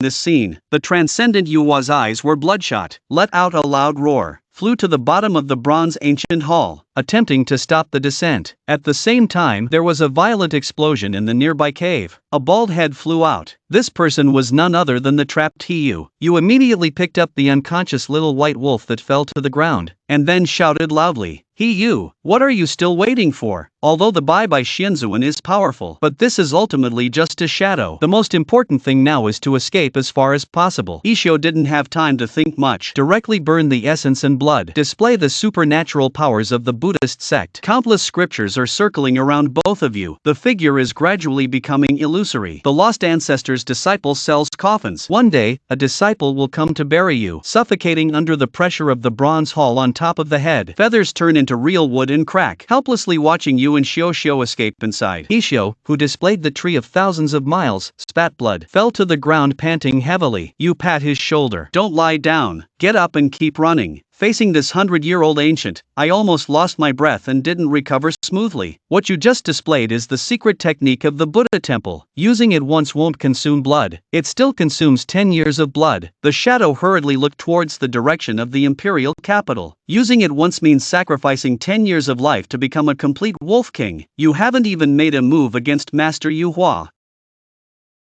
Wait for him to come. You don't have to shorten your life. It's likely to be a direct death in 10 years. Once this is said, Ishio suddenly bounced up from the ground. Then once again, display the consumption beast aids Tianhua temple secretary. He used it 6 times in a row to escape 6,000 miles away. You still feel unsafe. With Ishio on the verge of death, he began to perform the blood shield technique. After 12 blood shields, your life is also running out. The two of you escaped to 10,000 meters away. Not long after, Yu Hua Jinren appeared where the two of you first stopped. The divine power covers thousands of miles in all directions. As long as you haven't escaped 5,000 miles away, he has absolute confidence in catching you. Even if you escape 5,000 miles, as long as there is a way to sense within 10,000 miles. But soon, Yu Hua Jinren's mouth twitched. This disciple is really fast. On the other hand, point, you didn't stop escaping until later. Shoshio has no strength left, can only weakly lie on the flying sword. You are the one who led him to escape. Chen Fan, can we stop running? Hearing this, not only did you not stop, instead, you even increased the flying speed, carefully sailing the ship for thousands of years. For the sake of safety, let's run 20,000 miles first. Hearing this, Shoshio rolled his eyes big, then closed his eyes to heal. Long time no see. The character of this former acquaintance is still cautious. 1 month later, you ran out of the Moonlit Kingdom. 30,000 miles away is already another dynasty. How's the situation with Chifon's inquiry? Why didn't you see him in the secret realm? Ishio's eyes became a little flickering. Obviously, I don't know how to face you. Master Uncle. He's gone. Gone. What does this mean? He entered the Moonlit Kingdom with you. How could a perfectly fine person disappear? In Ijan's narration, you heard such a story. Initially, Tianfu Temple and Linglong sect knew about the judgment of the feathered immortal. They sent him and Shen Nianfan to investigate the secrets of the Forbidden Land. It was discovered when sealing that power. In the end, the leaders of Tianfu Temple and Linglong sect came to rescue, at the cost of sacrificing oneself, forcefully sealed off most of that power. Originally, they were both supposed to die there. But in the depths of the Bronze Ancient Temple, a damaged teleportation array was discovered. The situation is critical. After forcibly activating the array, because the array is ancient and damaged. As a result, Yuxia fell out during the teleportation, still managed to hide in the seal crack. As long as the Wolf King wanted to kill him, he would adopt a posture of perishing together with the Bronze Ancient Temple. That's how he survived. After hearing this, you must feel a headache. The teleportation distance of ancient arrays is probably over 100,000 miles. Where can I find that girl on my own? Seeing your worried look, Yuxiu immediately smiled and said, actually, you don't need to worry too much. Master Uncle has already achieved success. The transformation to a god is just one step away. With his strength, you can live well anywhere. By the way, how did you suddenly become so calm? I remember your cultivation talent used to be very poor, and it seems like Master Uncle knew you a long time ago. How long have you been alive? Faced with these questions from Ishio, you didn't answer, but lifted the prohibition on Little White Wolf and restored his human form. Wan Yen Yu has recovered his cultivation, neither ran away, nor fought desperately with you, but sat there blankly and started crying. You were speechless. It's not like you're crying for anything. I didn't kill your father. In that kind of situation, you were able to save your life. You should be happy. Once this is said, Wan Yen Yu instantly got angry. Why can't I cry? My beloved father used me, and he's dead. Wan Yen Yu wiped away her tears. Then she lowered her head and whispered, thank you for burying my father for me. Even though he used me, but he's still my father after all. If it weren't for you, he might have ended up in a desolate place. Hearing this, next to him, Ishio drew his sword. Your father won't end up in a desolate place. The Yuhua clan needs your father's bloodline, so even if Chen Fan buries him, he'll probably still be dug up. Once this is said, with a cold look, Wan Yen Yu immediately turned to Ishio. Seeing the situation, Ishio also realized that he had said the wrong thing. Covering his mouth, he obediently stepped aside. Wan Yen Yu looked at you again, said, what do you plan to do next? Not much to do. I see through this immortal cultivation. I still plan to do my old business, selling coffins. As for the Dajin dynasty, I don't plan to go back for the time being. Facing the question, Wan Yen Yu thought for a moment, said, Yuhua Jinren has taken control of the Moonlight Kingdom. If this continues for a long time, the people of the Moonlight Kingdom will definitely suffer a catastrophe. So in any case, I'm going back. Ishio then has a righteous face. Amitabha Buddha. The Dakian dynasty and the Moon Knight International are in a difficult situation. As the saying goes, if I don't go to hell, who will? The poor monk is willing to speak human language. I'm going to take Fofu back to the starting point.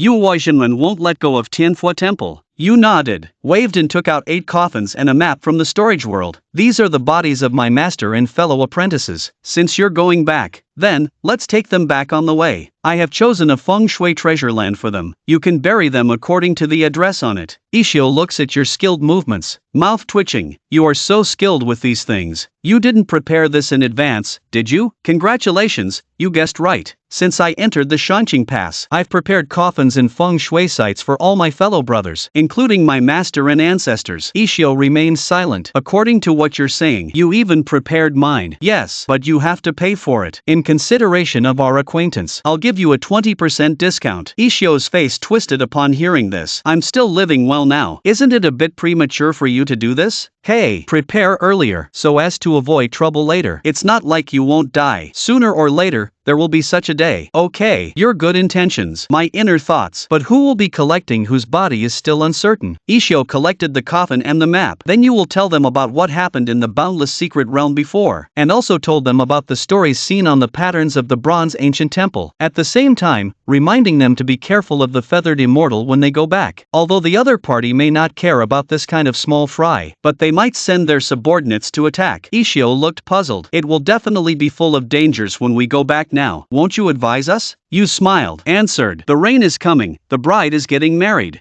All living beings are heading towards the end. This is definitely going to happen. The only difference is just whether it's sooner or later. This is the path you have chosen to walk on. Why should I persuade? I'll give you a discount on the coffins at most. Ishio rolled his eyes in frustration. What you said does make sense. I really can't stand you, heartless guy. I'll leave first. Wait until 1800 years later. Then I'll come back to take care of you. After saying that, he turned and left. Wan Yen, you looked deeply at him. Then you followed Ishio's footsteps, watching their departing figures. You smiled at the corner of your mouth. You didn't say anything. Although the young monk always claims he can't beat himself, but he's actually very smart. When Nianfan was making a name for himself in Linglong sect, he met him. Considering Nianfan and your acquaintance from a long time ago, just make a little guess. You can roughly calculate how long you've been alive. It's simply not logical for a small alchemist to live this long. But Ishio has never asked himself this question. Stretching lazily here, turning to look at the country behind, muttered to himself, I heard this country is called Xuanwu country. I wonder what's fun here. As you leisurely walked down the mountain, started another journey in the mortal world, becoming an ordinary person, selling coffins in a small town in Xuanwu country. Time passes by. Decades have passed. You have hidden your identity in Kohai town, Xuanwu country. Due to the war, the coffin business is booming. Also expanded the business of alchemy and medical treatment, gradually becoming the most famous undertaker in the area for miles around. This day, you are treating the people. A young man in splendid attire, accompanied by several followers, came to visit. You saw him speechless. I really regret saving you in the first place. Every year you come to invite me once. It's been a full 10 years. Aren't you tired of it? Hearing this, the young man in splendid attire replied, if we could invite the master, not to mention 10 years, even if it takes 10 years, so what? But Xingqian can't understand why with the master's talent. Why are you willing to live in this small place? As long as the master is willing, Xuanwu Bo can appoint the master as a doctor. Hearing this, you pursed your lips. It's not because the conditions you set are not enough. Honestly, the capital can't compare to this Kuhai town. Kuhai town is on the edge of the monster mountain range. Here, there are abundant fresh herbs and precious trees every day. I run a coffin shop and a clinic. These things are very important to me. Facing your excuses, Zhuo Xingqian smiled. Without rebuttal, you've used this reason for 10 years. He has also listened for 10 years. What the gentleman said is true, but Xuanwu country is really eager for talents. This visit, Xingqian brought something. I believe it can make up for the gentleman's loss. After saying that, Zhuo Xingqian lifted the red cloth on the tray beside him. Inside, there were 2 herbs and a piece of jade alkaline 7-star grass lying there. Millennial Fleshlingji, 9-turn Mysterious Palace. Each one is a rare treasure. However, but you covered the red cloth on the tray again. Seeing the situation, Zhuo Xingqian looked puzzled. If this gift still doesn't catch your eye, sir, just let me know what you want. As long as Zhuo Xingqian can get it, I will do my best. 1 yen. You let out a sigh. The higher the price you offer, Master Xingqian, the more trouble you want me to solve. I consider my skills not yet at their peak. Master, please find someone more capable. Speaking, you waved your hand, about to turn back to your own coffin shop. At this moment, Zhuo Xingqian suddenly said, Sir, don't you want to know about the news of the bronze ancient temple? As soon as this was said, your footsteps instantly stopped. Zhuo Xingqian took the opportunity to strike while the iron was hot. He revealed all his discoveries from these years one by one. After his 10 years of investigation, finally found some clues. However, the clues of the bronze ancient temple are still related to the matter of Huangdu. So, sir, if you want to know about the bronze ancient temple, I'm afraid you'll have to go to Huangdu. After listening to his words, you were immediately in a dilemma. Since knowing that Niafan disappeared in the bronze ancient temple, you have been inquiring about the whereabouts of other bronze ancient temples, but the locations of the 18 scattered bronze ancient temples. This world is vast and terrifying. Heaven knows where these 18 ancient bronze temples are located. Now, once again, I've heard news about the ancient bronze temples. Staying calm is just a facade. So be it. Just accompanying you is enough. Before we leave, you've stored all your belongings in the storage realm, then looked at the luxurious coffin in the corner of the room, muttering to oneself, It took 5 years to collect the corpses in the Night Moon country, and spent 43 years selling coffins in the Xuanwu country. Roughly speaking, it's been nearly 49 years since I left the Shangqing temple. Back then, third senior brother's foundation was damaged. At most, he only has 50 years of life support. Now, the storm has risen again. Heavenly Father, are you reminding me that it's time to collect third senior brother's body? You touched the coffin engraved with the text. For this coffin, you spent a full 40 years preparing, and the future user of it is the Yuhua Jinwen who forced you to Xuanwu country. My ancestor, whether you take one or two, it's still taking. Third senior brother is dying soon. You don't need to live either. The imperial capital will arrive soon. Zhuo Xingchen has also revealed his true identity. He is the crown prince of Xuanwu country. Now the emperor's end is near. Only 1 year of life left. The decree was issued some time ago. Whoever can find the dragon's lair will be able to inherit the throne of Xuanwu country. Zhuo Xingchen wants you to help him compete with his 8 brothers for the throne. Hearing this, you frown. Now, left emperor is so eager to find dragon blood. I'm afraid what he should be looking for is not a tomb, but to reverse the cycle of life and death. Such a place is not easy to find. Camera, focus. Sitting on the dragon throne in the palace is a handsome young man. He is none other than the most powerful emperor in the history of Xuanwu Kingdom, Emperor Xuanwu. At this moment, a prince steps forward. Father, I have visited many experts, visited all the famous mountains and rivers in Xuanwu Kingdom. Finally found a dragon cave for father. It will surely help father to live again. Other princes are also unwilling to fall behind. They all speak of their own discoveries. Only the eldest prince, left Xingchen, remains silent. The reason he doesn't speak is simple. Because you are in Xian country, you see several brothers introducing the dragon blood they found. The urgency in my heart. Sir, master, let's wait for these for now. How about we introduce the dragon cave first?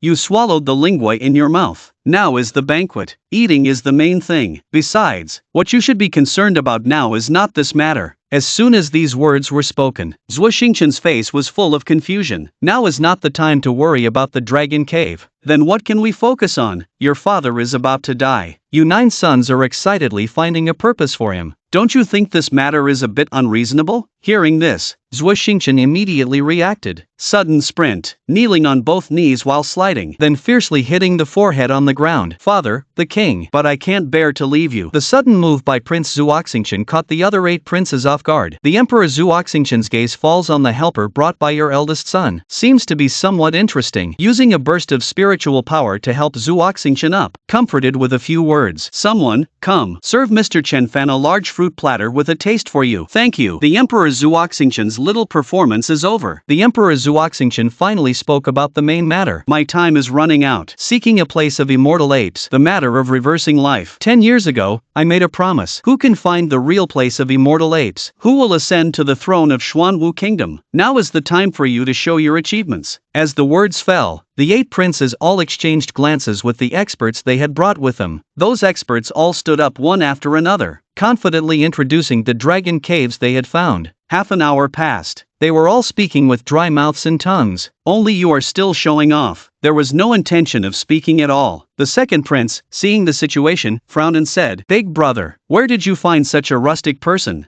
Now is the crucial time for father's millennium plan, to let such a person appear in the grand hall. It's really a disgrace to our Xuanwu kingdom. Nian. Hearing this, Zhuo Xingchen is about to strike back. You just happened to destroy the last spirit fruit, Leisurely Island. Haven't you heard that powerful people always make a late entrance? What's the rush? As you speak, you bow to the Xuanwu Emperor's palace. Left Emperor, please forgive my frankness. All these 8 places are rubbish. Wanting to live a life against the norm, only one place has a slight chance. Once this is said, the many experts present immediately became angry. How dare you? From which school and sect do you hail? You actually dare to boast here. Speak of your master's lineage. Let us teach your master a lesson for you. The Xuanwu Emperor waved his hand, quelling the doubts of the crowd. Mr. Chen and the other 7 are all renowned feng shui masters in Xuanwu Kingdom. Is it inappropriate for Mr. Chen to be so dismissive? Everyone present was laughing cynically. People from such rural areas definitely cannot attract the attention of the left emperor. By then, this Chen Fan probably has no way out. Are you laughing? The dragon cave that His Majesty is looking for is a place where one can live forever. If such a miraculous place could be easily found, then cultivators across the world wouldn't be troubled by seeking enlightenment. and whether living beings can reverse their lives. It is still a legendary topic to this day. They are all just talking big from the start. It's enough to show that their words are all deceitful. Deceitful words are nothing but trash. The Xuanwu Emperor nodded. There's some truth to it. I wonder where Mr. Chen has chosen the dragon's lair. You point on the map. Everyone's expression changed instantly. Zhuo Xingchen's face looks very ugly, because the direction you're pointing to is the desolate valley where the ancient bronze temple is located. Different from the forbidden valley of the great frontiers and the moonlit country, inside the forbidden desolate valley of Xuanwu country, there is a great ancient terror. No one has set foot there for thousands of years. Someone curses loudly in the background. Absurd. The desolate ancient forbidden land is a universally recognized taboo place in the world. Deliberately leading your majesty to the forbidden desolate valley. It's simply unforgivable curiosity. I implore your majesty to execute this person. Why would Mr. Chen choose such a place? Living beings who enter the forbidden desolate valley by mistake. It's a place of certain death, with no hope of survival. You smiled faintly. A blessed place, inhabited by the capable, known to all. The existence of taboos cannot be known, cannot be defined, cannot be described, cannot be observed, yet there is a consensus that it is powerful. The existence of such power. The place they stay must also be the best. Your majesty wants to defy life, only by being born from death. Brave the wilderness, forbidden place, there is a glimmer of hope. End of discussion. The palace fell into a strange silence. I don't know how long passed. Zhuo said leisurely. I'm a little tired today. Let's all go back. From today, Mr. Kitchen is a doctor of Xuanwu country. Mr. Chen can come and go freely within the borders of Xuanwu country. Finished speaking, turns around and leaves. After the banquet ends, Zhuo Xingchen asks why you chose to place the dragon's lair in the desolate valley. You shake your head in disappointment. Young master, you still haven't seen through all of this until now. Zhuo Xingchen is completely confused. You calmly explain. It's harder to reverse death than to reach the sky. Let you 9 little kids under 100 years old prepare. It's simply a huge joke. Zhuo Xingchen is stunned. Father Emperor has lived for 2,500 years. There were no offspring in the first 2,400 years, but in the last 100 years, he had 9 children. Things that weren't done in 2,400 years were all done in the last 100 years. Don't you think this is a bit like settling affairs? Zhuo Xingchen also kind of understands. Are you saying that Father Emperor started preparing 100 years ago? I reckon it's not just these major events, at least 200 or 300 years. His Majesty is the strongest in Xuanwu country. He also understands Xuanwu country the most. Wouldn't he know where he could reverse his life? The ancient forbidden emperor was originally chosen by Emperor Zhuo for himself. During the conversation, when you came to the Xuanwu country library to look up information, there was a huge historical book that caught your attention. You spoke up. The records of the bronze ancient temple. You found out from here, right? Zhuo Xingchen nodded. Yes, I came to the Xuanwu pavilion to retrieve martial arts not long ago. Want to invite the gentleman to come out. Only discovered this clue by chance. You smiled. The emperor went to great lengths to invite me out. The prince is fierce. When did my father invite you? Facing Zhuo Xingchen's puzzled look, you pointed to such a thick book. Coincidentally, the page I happened to open recorded the bronze ancient temple I was looking for. Don't you think this is too much of a coincidence? 10 years. You have to come find me every year. This long behavior. Can the emperor not pay attention? He found my existence. Then he will investigate my details. Zhuo Xingchen is puzzled. But the matter of the bronze ancient temple, the gentleman only told me. That's right, but you're investigating the bronze ancient temple. The news will leak out in the land of Xuanwu. What can you do that the emperor doesn't know? Zhuo Xingchen can't speak. I suddenly feel like a child again. You've become the national teacher of Xuanwu, just burying your head in books in the library. It's been a whole month just like this. During this time, Xuanwu sends a lot of cultivation resources every day. You accept everything as it is, but not a word about the forbidden ancient prohibition. You were leisurely reading that day. Suddenly, a voice came from the side. You can really keep calm. Turned to look. The Emperor of Xuanwu has already come to your side. He sighed. You've read so much in just a month. Looks like you really like reading. You have little achievement. Your Majesty indeed has a discerning eye. I don't have any particular hobbies, but I do have a special fondness for books, because books bring me endless knowledge. The left emperor snorted coldly. The Xuanwu pavilion has been given to you. You've also become the national teacher. The resources given to you are also fully at your disposal. You've received so many benefits and yet you do nothing. nothing. Do you really think I wouldn't dare to kill you? You smirk for a moment. There's no doubt about your majesty's strength, but I'm 100% sure that your majesty won't kill. I see the left emperor raise an eyebrow. What makes you so confident? You bow slightly. Your majesty knows better than anyone the dangers of the ancient Forbidden Land. There absolutely cannot be any mishaps. The left emperor fell silent for a moment, and then said, "State your conditions." You slowly speak up. "I would like to ask your majesty to help me kill someone." Interesting. With your strength and wisdom, you can't kill him. It must definitely not be a simple character. If I'm not mistaken, you should come from the Great Wise Dynasty 30,000 miles away. Xingqian has always praised you to the skies. I wonder if you are interested in talking about your past. Hearing this, you smiled slightly. Since your majesty wants to hear, then I will tell your majesty. This story has to start from 80 years ago. You truthfully told the story of the Yuhua Jinwen of your ancestors. After listening to the whole story, the left emperor couldn't help but be curious about you. Traveled thousands of miles, a narrow escape, just to bury an old friend. In theory, such a person should be loyal and righteous. But when you were describing the tragic situation of your sect, your eyes were filled with calmness. In such a situation, it's simply contradictory. Thinking of this, he spoke. You risk offending me and ask me to kill your ancestor. What is your purpose in doing this? Revenge? You shake your head. It's not to ask the emperor to take action, just for a promise made in the past. When I left the Night Moon country, I promised to bury your ancestor. The Xuanwu emperor laughed heartily after hearing this. What a man of his word.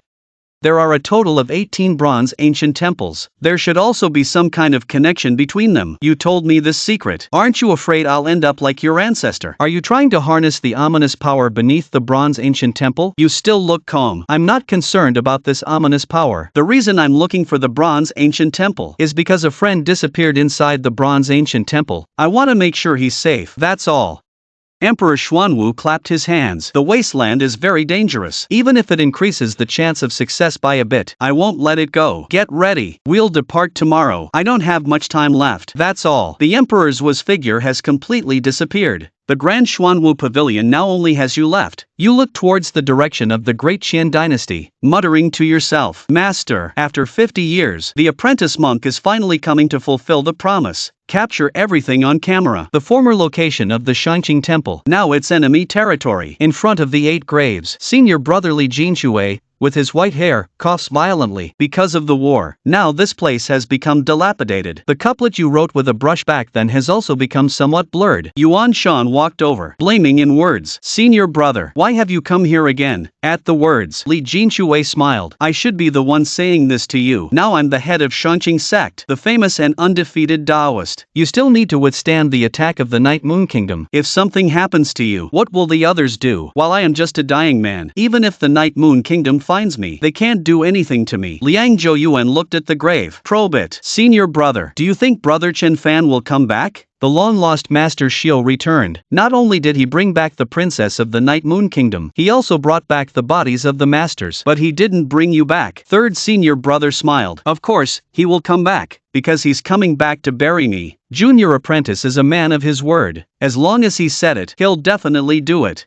Now that I'm dying, it means he's coming back soon. Saying this, Li Jinshui looked up at the distant sky, as if he saw that familiar figure. After a moment, he wearily leaned against the tombstone of Master Yuan Shandao and waved. "Let's go. You still have a lot of bullets on you. No need to stay with a dead man all day. We're about to go see our master. I have a lot of things in my heart to say to them. As for what really happened at the Night Moon border, stop thinking about knowing the truth. Master Ishio won't tell you. Princess Wanyan won't tell us either. We promised to take this secret to the grave." Regarding third brother's words, Yuan Shan fell silent again, then quietly left. After he left, Li Jinshui touched the tombstone, tears streaming down his face. "Master, how could a well-established Shangqing temple become like this? Can power and longevity really compare to everything else?" Meanwhile, Yuan Zhuo Xingqian also set off for Africa. During the journey, we received some information about the Great Qian Dynasty. Now, Dakian has been completely occupied by the Moonlight Kingdom. Only a very small number of people are barely surviving. Apart from this, there are still some very interesting rumors, like the Demon King of Moonlight Country being killed by the burial person. The newly appointed sect master of Qingyun sect, Yuan Shan, is unparalleled in boxing. The world reveres him as invincible Taoist. Zhuo Xingchen is holding the newly obtained intelligence, trying to analyze the opponent's strength. Sir, is this burial person really that powerful? Actually being able to silently kill a demon king within the territory of the demon clan. You are from the Great Front Dynasty. The Moonlight Country and the Great Front Dynasty border each other. Have you heard about his news? Seeing this situation, you have tasted the bitterness.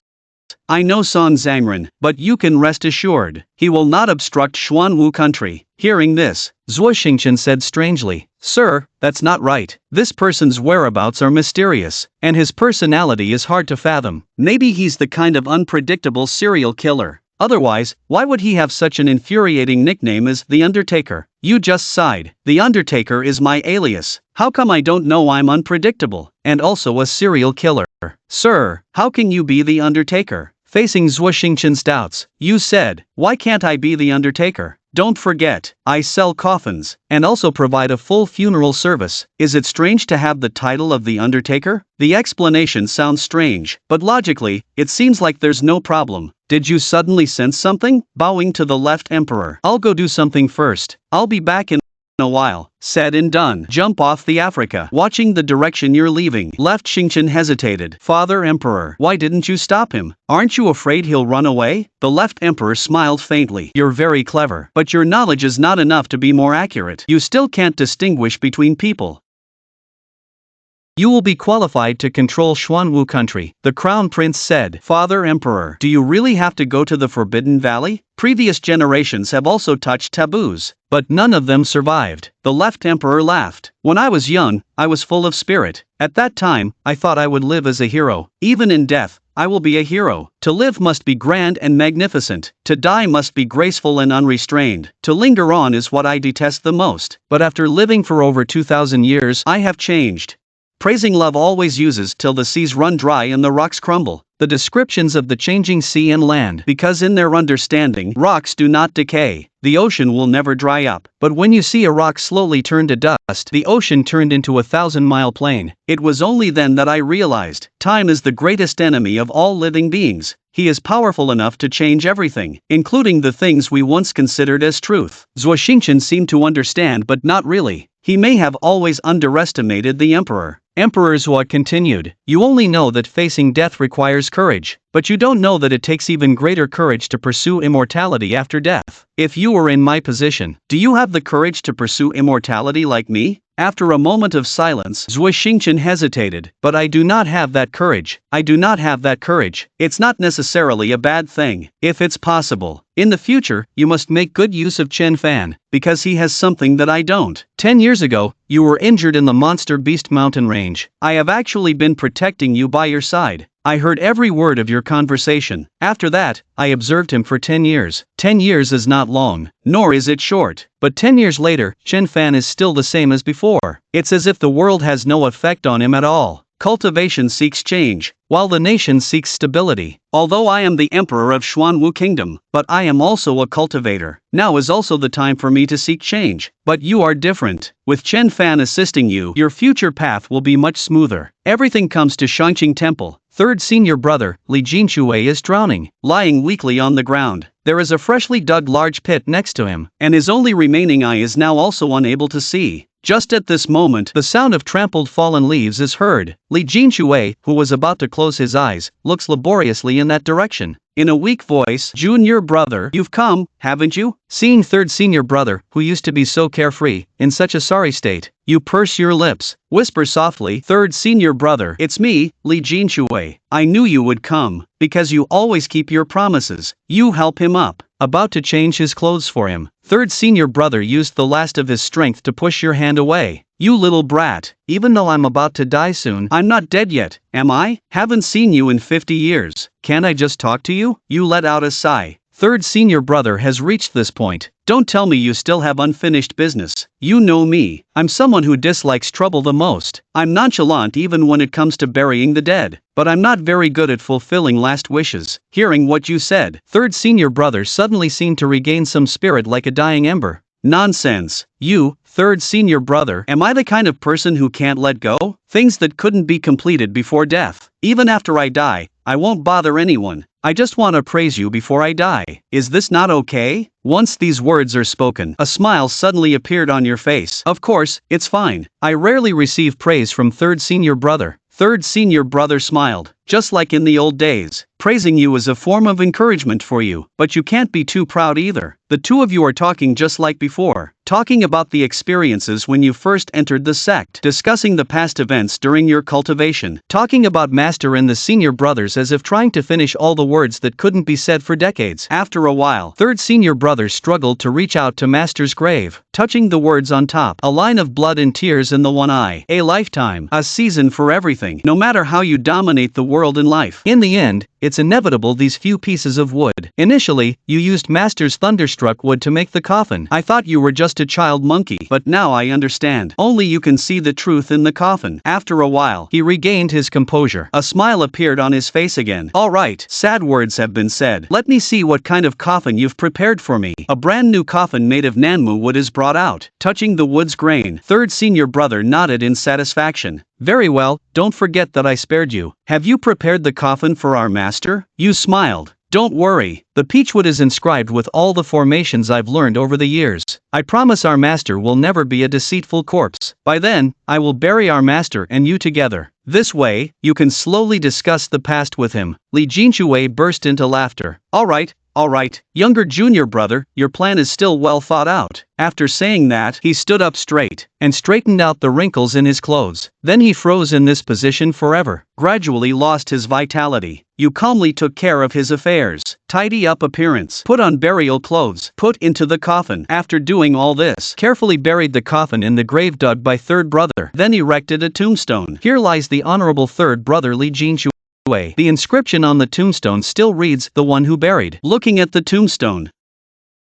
Brother, this is the 100 flowers wine I brewed using ancient methods. During the boundless secret realm, I pulled Yuan Shan, not letting him fight with others. As usual, I'm sure I'll be scolded by the master again. To avoid punishment, part of the 100 flowers wine I brewed is prepared to be given to master. I hope the old man will go easy on me, while the other part is prepared as a bribe, to make you speak well of me. But who would have thought? After coming out of the boundless secret realm, one thing after another happened. This jar of 100 flowers wine, you only get to drink it today. Saying this, he poured the wine in front of the tomb, then turned and left. But as he left, you turned your back on the wine and made it a grave. Waved his hand. Master, brothers, I still need to bring the master here to see you all. Taking a step ahead first, there is not a hint of sadness in your tone. It feels like this is just a brief farewell with an old friend, and you will bury third senior brother. The horn for the Xuanwu kingdom's attack was soon sounded. Although the Night Moon Kingdom swallowed the great Qin dynasty, but the depletion of its foundation is severe. The front line is retreating step by step. The left emperor swept everything with his immense power.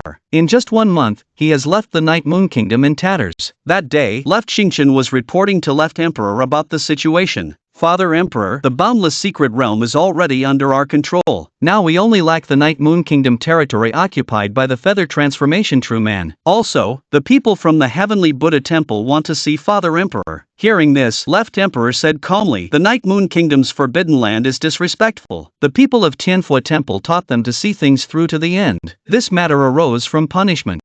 Naturally, it will also be ended by him. You've just flown in from afar at this time, landed on the deck in Africa. Apologies, Your Majesty, for the late greeting. Just finished dealing with some personal matters. It's not too late to arrive a little late. Arriving just in time. I've trapped your master in the Forbidden Land, just waiting for you to bury him. Also, your old friend is coming to visit. So, are you planning to bury your master first? Or go see your old friend first? You nod. Although my master may not mean much to your majesty, I am no match for him. In case my master fights back at the moment of death, I can't stand it, so it's better for me and his majesty to take decisive action. Hearing your answer, the emperor laughed heartily. I just appreciate your cautious approach to things. Well, just leave some room for your master. Let you and your disciples have a good drink. Finished speaking, the emperor suddenly appeared above the forbidden area. He clenched his right fist and swung it fiercely. The mountains and rivers within 100 miles were all shattered, turned into earth. Waves of fluctuations. The country of Hoyue. A huge beast also flew out from the forbidden area and attacked the emperor. You stretched lazily, sighed and said, the immortal realm is really dangerous. Luckily, I don't like fighting. The feeling is over. You immediately flew to where Ishio and the others were. 50 years unseen. A surge of long-lost joy welled up in everyone's hearts. Yuan Shan excitedly stepped forward. Brother Chen, I knew you would definitely come back. Haven't seen each other in decades. The once clingy kid has finally grown up. Now you are the famous invincible Taoist. Very good. It's also thanks to third senior brother's careful guidance. Seeing your interaction with Yuan Shan, Princess Yue of the Yeyue Kingdom hesitated to speak, but in the end, couldn't help asking. What are you going to do next? Looking at Yu's eyes, Yu smiled. What else can I do? Of course, it's to walk your own path. When Yen Wan Yu glanced at the Xuanwu country's large military camp and numerous cannons, you still have to go. Although Wan Yu did not explicitly say anything, but you can still hear a hint of reluctance from his tone. Seeing the situation, your filial piety is not considered walking either. Everyone has their own things to do, and their own place to belong. I'm just going where I should go, doing what I should do. Why? Yuan Shan is a bit excited. The trouble has been resolved. The Shanqing officialdom is waiting for revival. Brother Chen Fan, are you really going to let go and not care? You patted his shoulder. Rebuilding Shanqing Pass, that is your mission. The mission of each person is different. Some people are naturally suited to settle in one place, while others are suited to make the world their home. The Taoist school emphasizes the original word. My fate with all of you has come to an end. It's also time to say goodbye. Yenshan remains silent and clenches his fist. In fact, after Chen Fan entered, the entire Shanqing Pass had already anticipated his departure. Although you did very well, but people never felt the intention to stay from you. To be more precise, Yuan Shan regarded Shanqing Pass as his home, while you only saw Shanqing Pass as a place to rest. So no matter how much you long for it, Shanqing Pass will eventually leave. After chatting with junior brother Xiao, you look at Xiao again. Little monk, I've known you the longest. I'm about to leave. Won't you stay a bit longer? Hearing your words, Xiao rolled his eyes. You're leaving. Who can stay? We are the flowers, grass, and trees of this land. But you are a bird that stays briefly. No matter how long you stay, you will always fly away. I've long expected this day. While Xiao speaks, the battle on the side of Zhuohuang has also come to an end. You wave your hand. Decades have passed. Buddhism has still made progress. Keep working hard and strive for it. Become a great master in the future. The matter over there is finished. I'm going to collect the body of a certain old friend. Finished speaking, you turn and walk towards the forbidden area, watching your back. All three of them have deep reluctance in their eyes. However, the reluctance in Wan Yan Yu's eyes contains a different emotion. Seeing the situation, Xiao said, "Don't look at this guy anymore. It's not because of someone that I stayed. In addition, you, in these 50 years, every day clamoring to beat up Chen Fan, to retaliate for the humiliation he once caused you. Now that the person has arrived, why didn't you make a move?" Hearing what Xiao said, Wan Yan Yu said in a cold voice, "He's very strong. I'm not his match right now. I can help you. He's actually not good at fighting. We can team up. I'll have a chance to beat him up." Facing Xiao's sabotage, Wan Yan Yu angrily said, "Buddhism emphasizes compassion. You're full of hostility. I think you're close to falling into evil." After a retort, Wan Yan Yu turned and left, but halfway through, Wan Yan Yu's footsteps paused for a moment. Will I see him again? Hard to say, but living longer gives you a chance. The perspective arrived at the border of moonlit night. The heavy coffin in your hands fell to the ground. Looking at the dying Yu Huazhenren next to the bronze ancient temple, he smiled. This coffin was made for you by the master and disciple. What do you think? When Yan Yu Huazhenren looked at the coffin, he smiled. Not bad. I can tell you put a lot of effort into it. You were lucky to escape last time. I've always had a vague sense of unease in my heart, but I didn't expect you to come back so soon. And you even brought such a strong helper. Upon hearing this, you glanced at Zhuohuang, who was studying the bronze ancient temple. There's no other way. Master, you are so powerful. How can I bury you alone? Now it has come to this point. Master, can you answer a few questions from your disciple? The boundless secret realm also has a bronze ancient temple. Why did you come to the Yuezhi country to lay out the transformation of the real person? The thing suppressed under the boundless secret realm has been destroyed by someone, so I found the Yuezhi country. I see. Then I'll ask the second question. Did you kill their masters? Have you ever regretted it? Answer this question. You stared at the eyes of the transformed real person, trying to see the most real answer from his eyes. However, the only response you got was silence. For a long time, the transformed real person sighed lightly and said, "It's just a little frost. Both you and I are immortal cultivators, so it's normal to make some sacrifices for the greater good. Every move is weak to escape. Eating raw bitter melon, it's both bitter and sweet. Hearing these words, you smiled. Tears welled up. Run, eating raw bitter melon, it's both bitter and sweet. Master is here. Heart is firm. Disciple admires. In that case, then let the disciple send you off the last journey. As the words fall, Zhuo Huang also appeared by your side. Watching Zhuo Huang, who defeated himself, Yu Huazhenren's face shows no fear. If I hadn't been trapped,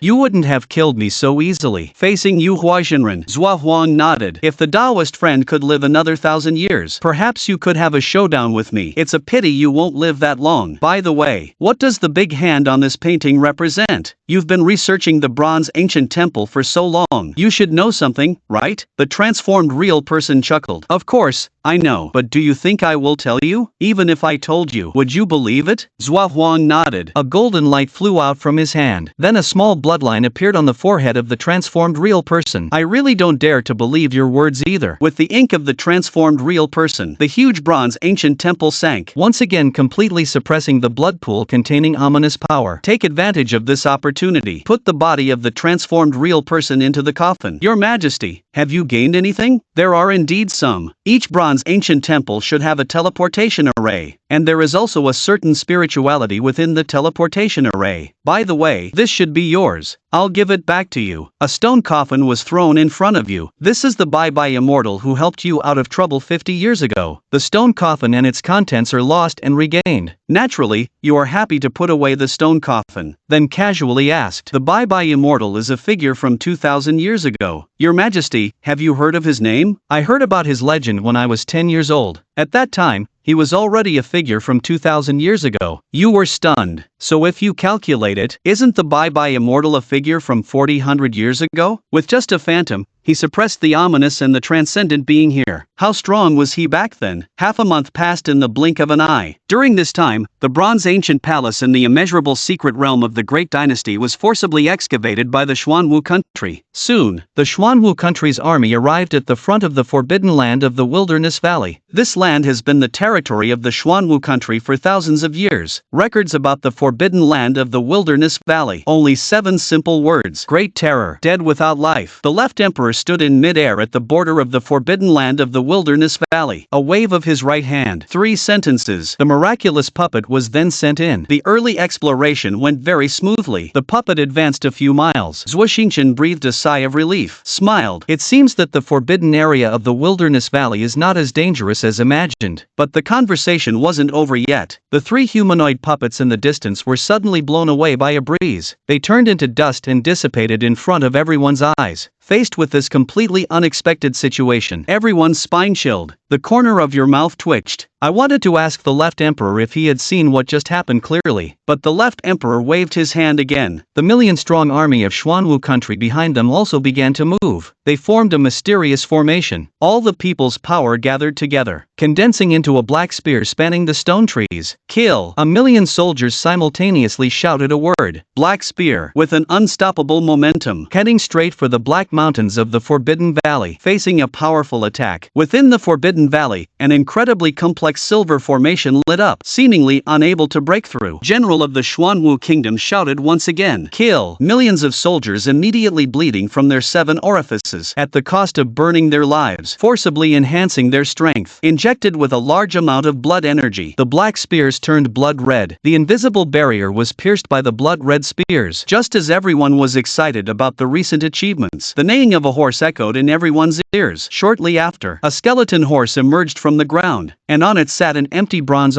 armor, gathering the blood-colored spears of a million soldiers, shattered by the decaying battle song held by the bronze armor. Seeing this eerie scene, you can't help but feel your scalp tingle. Quickly retreated behind everyone, protecting General Zhou and others in front of you. Seeing the bronze armor rushing out, 3 white-haired old men flew out. Their first strike shook the mountains and rivers. The heavens and earth changed color. These 3 old men are the foundation of Xuanwu country. General Zhou took this opportunity, rushed into the formation, used the strength of the flesh to forcefully create a prey. The deafening noise continues to reverberate in the ears. You can only shrink behind the crowd. Observing the battlefield situation, Dr. Xuanwu walks the body refining sex Huashan mirror corresponding to the 5th level of body refining. But Zhou Wang has already stepped into the 7th level. No wonder he has the confidence to challenge the wilderness valley. And just at this moment, a light sigh came faintly from the Black Mountains. The 3 old men entangled in bronze armor instantly turned into a blood dance. This aura is the Great Terror within the forbidden area. Seeing the Great Terror appearing, the momentum on Zhou Wang's body has become stronger. A punch shatters the space. Shout loudly, here it comes. Suddenly, a simple and ancient long sword flew out of the void. This is the legendary treasure of Xuanwu country, the Jinwu sword. A sword chi is unleashed, extending for thousands of miles, shattering the bronze armor into pieces. Zhou Wang swings the sword again. The once invincible battle formation suddenly became as fragile as tofu. But before everyone could be happy for long, another cold snort came from the Black Mountains. A thin strand of hair floats in the wind. With a ding, the legendary treasure of Xuanwu country was effortlessly split in half by the hair. Not only Zhou Wang's body, but everything of the Xuanwu country's million-strong army was split in half. Their bodies were cut in half. Zhou Wang still controls his upper body and roars furiously. A huge bronze ancient palace appeared above Emperor Zhou. It smashed towards the Black Mountain range with all its might. However, a golden giant bell flew out from the Black Mountain range. It heavily smashed onto the bronze ancient palace. The bronze ancient palace trembled, causing all the flesh and blood on Emperor Zhou to turn into nothingness. The fresh blood from Emperor Zhuo's heart and face dripped down his chin. Dead. Everyone is dead. The plan that exhausted the entire power of Xuanwu Kingdom ended in failure like this. The reason why Zhuo Xinghe was able to survive, purely because of good luck. The forbidden existence in the Forbidden Valley. Want to keep one person alive. They want Zhuo Xingxing to return to Zhuo Star City alive, and then use his mouth to tell the world the Forbidden Valley is inviolable. And with the death of the left emperor, the bronze ancient temple heavily fell to the ground. The forbidden land of the desolate valley has once again returned to calm. Time flows slowly. The heavens and the earth, everything is undergoing changes. Only the forbidden land of the desolate valley is more ancient and inconvenient. However, 3 months later, a coffin buried in the soil with an egg inside started to move. You crawled out of the coffin. That's right. Even before that strand of hair appeared, you realized something was wrong. Faced with this indescribable terror, you had a sudden inspiration. You hid inside the stone coffin left by the immortal Bai. It was also because of this you were lucky to survive. Is this the terror of the forbidden land of the desolate valley? This world is indeed too dangerous. Look around. Now, survival is the priority, but we are surrounded by the golden sands. How to get out has become a problem. After much contemplation, you decide to comprehend the scriptures. Not in 1,000 years. Then it will take 10,000 years. Anyway, for you, time is the least of your concerns. And this object represents a leisurely 50 years. Over the past few years, you have read all the books in the Xuanwu Pavilion in the storage world, and started studying the golden scriptures again. At first, you could only take a few steps in the forbidden area. After 30 years, you could walk 300 steps. During this time, you also helped bury some elderly predecessors. I also happened to pick up a lot of strange little things around them, like a rusty iron rod, a silver big bone, and a scripture recording martial arts techniques. As time passes by, you will be restricted soon. The time for sleeping is coming soon. Helplessly greeting the Xuanwu Emperor 800 meters away. Emperor Zhua, it's not that I won't collect your body. It's just that my time has come. Please bear with me, old man. I'll come back to collect your body in a while. After saying that, you turned and went back to the bronze ancient temple, lying down in the stone coffin left by the immortal Bai. And this sleep will be for another 160 years. You push open the heavy coffin lid. The clothes on my body have long decayed. Walk out of the bronze ancient temple. Continue to decipher the main text. Finally, after another 90 years of research, you have arrived at the location of the emperor's remains. Sighed and said, for the emperor to collect your remains. I've spent a full 90 years on this. Surely, this won't make my efforts go to waste. Put the emperor's crystal clear remains into the coffin. You have rightfully obtained 2 rewards, namely, the emperor's miraculous Jinwu sword, and a crystal shard used as a protective mirror. Turning over the crystal shard in your hand, you mutter to yourself, isn't this the 9 revolving mystical skill of Xuanwu country? Moreover, I seem to have seen you somewhere with this thing. Check the storage sword. Finally found a piece of the same crystal. The two crystal pieces fit together, formed a complete leaf. Faced with this situation, you looked silently at Emperor's was coffin. Your Majesty, you are somewhat unfair. But ancestors of Xuanwu country had entered the Forbidden Valley long ago, and after bringing out some things, you spent another 20 years to reach the location of the Bronze Ancient Temple. Since knowing that the teleportation array in the Bronze Ancient Temple disappeared, you have been investigating this matter all along. Now it has been hundreds of years, finally getting close to the truth. A gamble. You step on the patterns on the Bronze Ancient Temple and combine them with the patterns obtained before. Obtained more information, still about all living beings and the giant head. It is said that in the beginning, all living beings escaped the clutches of the ancient giant. They used the ominous power to repel the giant head, but soon they discovered that the ominous power was actually corroding the world. Faced with this situation, all living beings turned their heads and, although they repelled the unknown with the giant beast, but the ominous power still remained to some extent. In order to prevent the ominous from returning, they together built 18 bronze ancient temples, and entrusted them to 18 different races to guard. Among them, 9 were entrusted to the giant head faction to manage, and in order to facilitate communication. At the time of construction, they also combined the stones of heaven and earth to create a tricolored teleportation array. This teleportation array has an extremely wide range, and nothing was disturbed. In theory, after sharing hardships, all living beings should be able to live in peace with the giants. But who would have thought? They started fighting again. The story has a gap here. To get the later information, can only continue to find the new bronze temple. You are speechless. The tricolor teleportation array could originally teleport in a specific direction, but after the ravages of war and the passage of time, it's highly probable that the 18 bronze temples are no longer in their original positions, can only teleport randomly. Can I really find Nianfan smoothly? Hey, girl, you sure know how to get me into trouble. Now if I want to find you, I have to figure out which races guard the 18 bronze temples. Please don't teleport to the giant head. Otherwise, it will be a big headache. The next step is to study the 3-color teleportation array inside the main hall. After 2 months, I finally figured out how to use it. Extracting energy from the spirit stone, patch up some gaps and adjust the misaligned array. The teleportation array can finally be used normally. You swallow hard and take a deep breath. Then take out the stone tube of the 100 worship immortal and hide inside. In an instant, the teleportation array rumbles. The stone tube disappears instantly. You lie inside, listening to the banging sound outside. Cold sweat flows. As expected, outside the Golden Embassy, there must be countless spatial rifts cutting through the test tube. If it's physical teleportation, I'm afraid there won't be a single bit left now. I don't know how long has passed. Hundreds of strong men wearing animal skins are dancing around the bonfire. It seems like they are conducting some kind of ritual. An old priest is continuously kowtowing on the bronze altar, muttering something under his breath.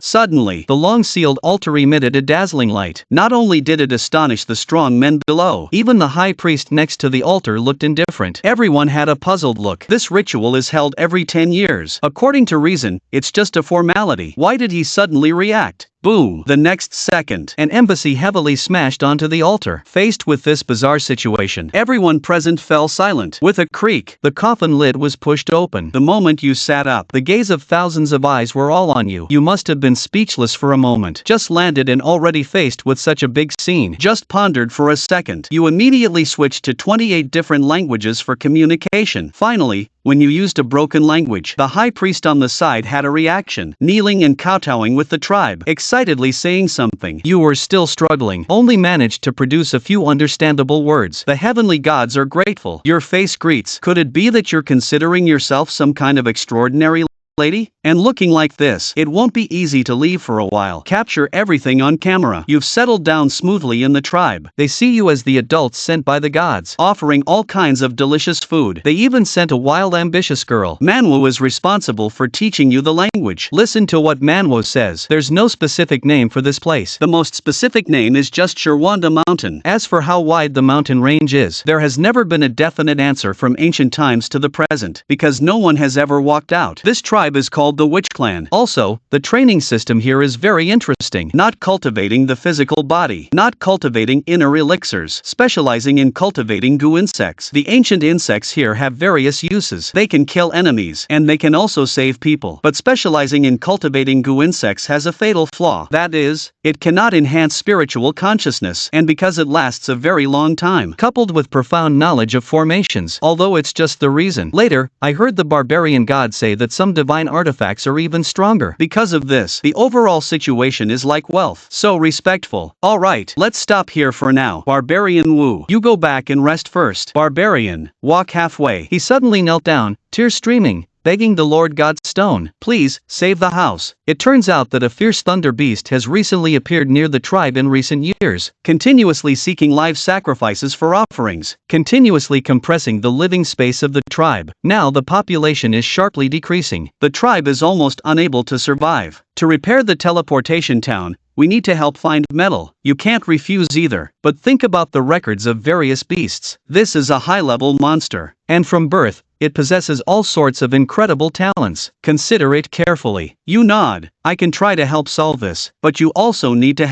help me find an ancient bronze temple located in the 10,000 mountains. Once this is said, Manhwa's expression changed. Lord Shinshur, the bronze ancient temple you mentioned. I know that it was originally a sacred place for our witch clan, but 3 years ago, the bronze ancient temple was taken by the Thunder Beast. We are no match for the Thunder Beast. We still have to face the Thunder Beast. One day, Manhwa's younger sister Monli will take you to find the Thunder Beast. Lord Shinshur, we shouldn't fly too high. Otherwise, Monli will guide you while warning you about the attacks of the fierce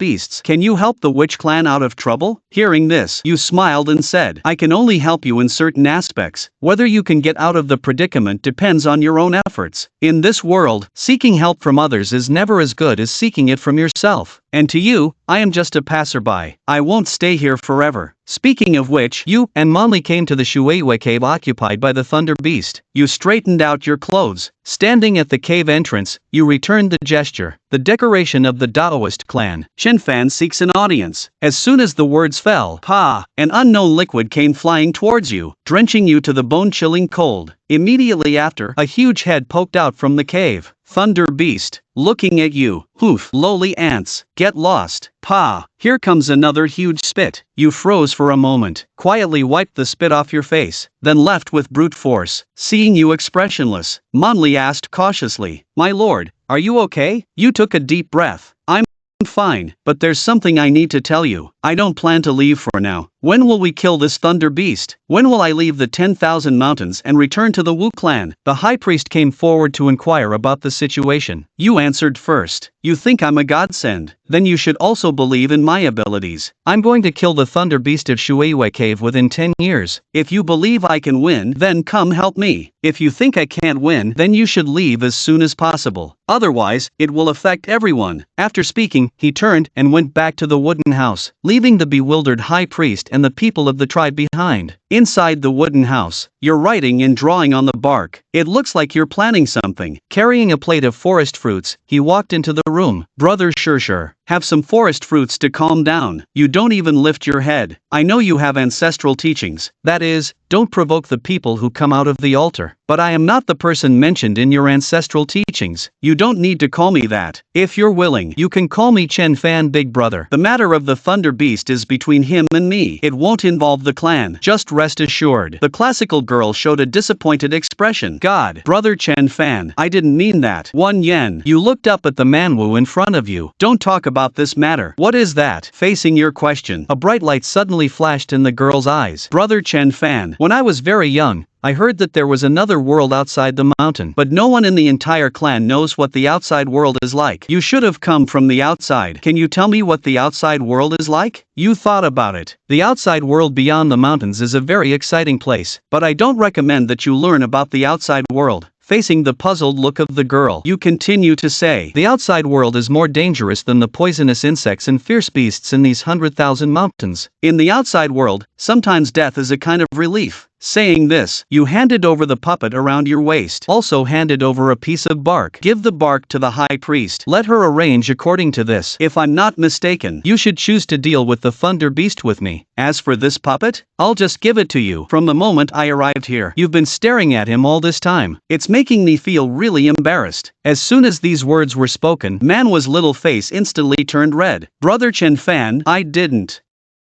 Can't I see it? Hey, just an ordinary puppet. It's not a big deal. Take it and play with it if you want. Once this is said, Manhwa's face turned red instantly, bouncing away from you with a smile. Then continued to plan how to deal with the thunder beast. Dealing with this kind of monster that likes to occupy territory. Using your best formation is obviously a good choice, to be honest. Just a thunder beast is not really a big problem. But what you are really worried about is the group behind him. Hit the small one. The old one has arrived. This kind of thing is already common in the cultivation world, just like this. Only then will you spend a lot of energy to arrange it. There should be a way to handle it all at once. Under your arrangement, the witch clan will start soon. One by one, big trees were chopped down, forming a formation with unique patterns. You are inspecting the progress of the formation. At this time, the high priest walked over. Lord Stone God, can these things drive away the thunder beasts? You shake your head. They cannot. This is just my improved spirit gathering formation. I observed the witch clan's way of using goo insects. The power of goo insects is not small. It's a pity that you encountered the thunder beast nemesis. Hard scales can resist most goo insects. If not for this, you wouldn't be in such a plight. The high priest smiled bitterly. Lord Stone God is right. It's a pity that our witch clan's golden silkworm bone has been lost. Otherwise, we may not be able to handle the thunder beast. Golden Silkworm Valley. What is this? The high priest said. This is the most powerful goo insect of our witch clan. To be precise, it should be called the legend of the goo god, the golden remains bone, which can devour everything in the world. It can't be stopped, not even by the scales of the thunder beast. After hearing his description, you took out 2 sets of martial arts techniques. It is indeed a good thing. It's a pity that it's already lost. Since your methods can't handle it, why not try me instead? I see that people of the witch clan are all physically strong, perfect for practicing body refining martial arts. You can take these 2 sets of martial arts techniques first and use them. First, raise the strength of the clan members, then make plans. The high priest bowed. Thank you, Lord Shaman. We will definitely not let down the expectations of the divine messenger. After he leaves, you found a cave to cultivate. Brought out the 9 revolutions profound skill obtained from Zhua Huang in the forbidden land of the Wilderness Valley. Unfortunately, the latter obtained from the forbidden land of the Wilderness Valley. The text is too ancient. You can't even recognize it. It's a bit slow to cultivate. This is Monli poking his head out from the side and walking over. Divine messenger, what are you doing? Nothing. Studying something. What are you looking for me for? At these words, Monli blushed and pointed, rubbing each other. Divine messenger, you're so powerful. I want to be your disciple. You shake your head. You don't need to think about becoming a disciple. I never get stuck. The 2 sets of exercises for the high priest are not bad. You cultivate so well. Your future achievements won't be low. Mighty Force turns around in frustration and is about to leave. But just as he took his first step, he saw the exercises you casually placed aside, and casually said, Great Priest is really amazing. This 8-9 profound skill sounds like a very powerful exercise at first listen. You froze. Wait, what did you just say about the 8-9? Hearing this unfamiliar yet familiar name, you immediately picked up the exercises beside you, asked, Can you understand the characters on it? Mighty Force obediently nodded. What's so hard to understand? This is the language of the witch clan. Why are you laughing? It's so coincidental that this happened. Come on, brute force. Can you help me translate the text above? After hearing the translated version, you suddenly realize, I didn't expect that the ancestors of Xuanwu country translated the 8 or 9 mysterious powers wrong from the beginning. He translated it as 9 revolutions mysterious power. This has led to few people being able to practice it for thousands of years. Even if they practiced it, its power is not as great as the legend. And the latter part of this technique has many divine skills. Vertical earth spirit light, law of heaven, earth, and more. These names sound very impressive. I've hit the jackpot. You look at the young man's brute force. Looks like you have this opportunity. Since you have translated the 89 mysterious skills, then I will pass on this skill to you. Once these words are spoken, you'll kneel and kowtow as my disciple. Stop, don't rush. I'll pass on the skill to you. This shows that you have this opportunity. It doesn't mean I want to take you as my disciple. Also, after learning these 89 mysterious skills, you absolutely cannot tell anyone, including your clan members. The origin of this skill is too significant. If you casually disclose it, it might bring disaster to the witch clan. Also, just call me teacher from now on. As an immortal like you don't want to have too many constraints. The loneliness of an immortal. That's probably it. Manli listened in a daze, but still obediently nodded. Sir, you can rest assured. I won't tell anyone. In the blink of an eye, 10 years have passed. A strong figure, a young man in coarse linen walked up to you. It's the grown-up Mr. Manli. Still the same. That thunder beast still rarely comes out. Aren't you also no match for that thunder beast? You smiled. Don't worry, I'm not just dealing with one of them. By the way, how's your practice of the 8-9 profound art going? Manli bowed. Thank you for your concern, sir. I've already practiced up to the 7th level. I'll be able to practice the Earth Spirit Light soon. Are you satisfied? Nod your head. I have to say, you're naturally suited for practicing this technique. Later, I'll ask you to teach me the 8-9 profound art, which focuses on external strength. And you also taught him the Qingyun Sex Heart method, which focuses on internal strength. Warn him to be careful when encountering similar enemies after leaving the mountain. He's a bit confused. The division between internal and external skills is a bit troublesome. Why can't there be a unified method of practice? Or practice both internal and external skills? You smiled. In theory, this is possible, but so far, no one has been able to do it. You now understand both the methods of internal and external practice. The theories you proposed are also very interesting, but there are still many problems within this. You need to solve these problems yourself. Maybe in 1,000 years, you will unite the entire practice and create a completely new practice system. Manli gave a silly smile and didn't take these words to heart. During the conversation between the two, a plainly dressed, the slender woman carrying a stone tablet came over. Shifu is fragile. This is the mature Manhwa. Manli grinned and said, Sister, your husband's realm has long been at the Piga stage. Why do you always insist on delivering meals? The girl gave her brother a cold look. After learning from brother Chen Fan for so long, still can't control that mouth of yours. Since you've already closed your cultivation, then don't eat the meal that's coming. The fierce gaze of Manhwa made Manli shrink back. Bayaji, I'm also very hungry. But in Sir's meals, there's always a chicken leg. Mine is just endless. Lakai girl rolled her eyes. Love to eat shit. Don't eat and scram. Different from the rough treatment of Manli, Manhwa treats you with tenderness. It feels somewhat like a good wife and mother. Brother Chen Fan, you've observed Thunder Beast for 10 years. Have you figured out Thunder Beast's weakness? I didn't see you figuring out Thunder Beast's weakness while eating a chicken leg, but I did see a whole bunch of problems. Although Shueiyue Dongtian is one of the habitats of the Witch Clan, but the spiritual power is thin. There's no reason to attract a killer of the 7th transformation, but the Thunder Beast came anyway, and it has been lingering here. What's even more interesting is, the Thunder Beast could easily have killed the witch ancestor, but she didn't do it. This kind of behavior is obviously not typical of a ferocious beast. And after each meal, it will be extremely sleepy for 10 minutes. All of this is very contrary to common sense. You should know the cultivation of the transformed being. Even if it doesn't sleep for 10 years, it won't be a problem. Hearing the problems you listed, Manhwa thought about whether these questions would help defeat the Thunder Beast. You chuckled. Not in the hands of others, but in my hands, it's not certain. The next day, you brought Manhwa alone to the Thunder Beast's cave again. Shout loudly inside. Taoist clan decoration. Chen Fan has treasures. A huge head pokes out from the cave. Seeing the human clan cultivator from 10 years ago, immediately furious at the humans. You dare come here? Do you really think I can't kill you? You quickly put on a fearful look. Lord Thunder Beast, please forgive me. I came to thank Lord Thunder Beast for not killing me 10 years ago. 3 years ago, I happened to obtain a fairy stone. Unfortunately, I have shallow understanding, unable to comprehend its mysteries, so I came specifically to present it to Lord Thunder Beast. The Thunder Beast sees the stone, full of question marks in his mind, because no matter how he looks, it just looks like an ordinary stone. What tricks does this human tribe want to play? He first smelled it, then he licked it with his tongue. No poison. There's no special sensation either. Tastes a bit like wild grass and earth. This is clearly just an ordinary stone. You dare to mock me? The powerful pressure made you tremble. The stone in hand fell to the ground. My lord of the Thunder Beast, when I first encountered this stone, it not only emitted a colorful light, but also contained a fairyland inside. It's a pity that I have low strength, unable to break open this stone. That's why I came to present it to the lords. The Thunder Beast snorted and still dared to argue. You quickly pulled and fled in panic. after seeing you two walk away. The Thunder Beast looked left and right. After confirming no one around, it secretly rolled up its tongue and swallowed it. But after careful chewing, it didn't find any elixir. It swallowed the broken stones in its mouth and sneered, "Stupid human race." The Thunder Beast clan feeds on metal and ore. Its body is also immune to all poisons. Although I don't know what you're up to, but you can't hurt me in the slightest. But after I finish what I need to do here, I will definitely kill all of you.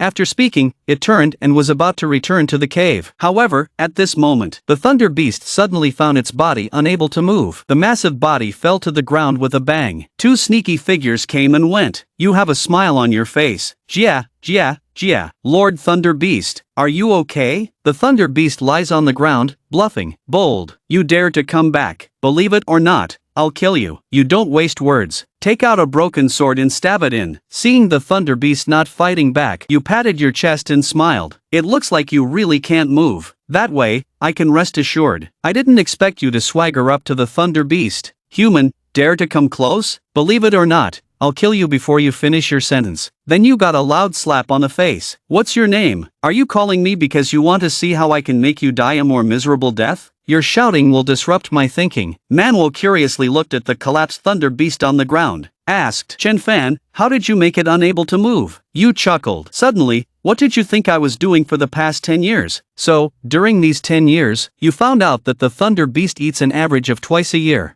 It will doze off every time it eats, especially when it eats veins with fire-red flowers and flax. The frequency of dozing off will increase. Eating these two things separately will not produce toxins, but mixing them will paralyze the entire Thunder Beast clan. Of course, I'm just guessing. I didn't expect that a try today would directly knock it down. Livestock always have some bad habits ingrained in them. They'll use their noses to smell when they encounter something unfamiliar.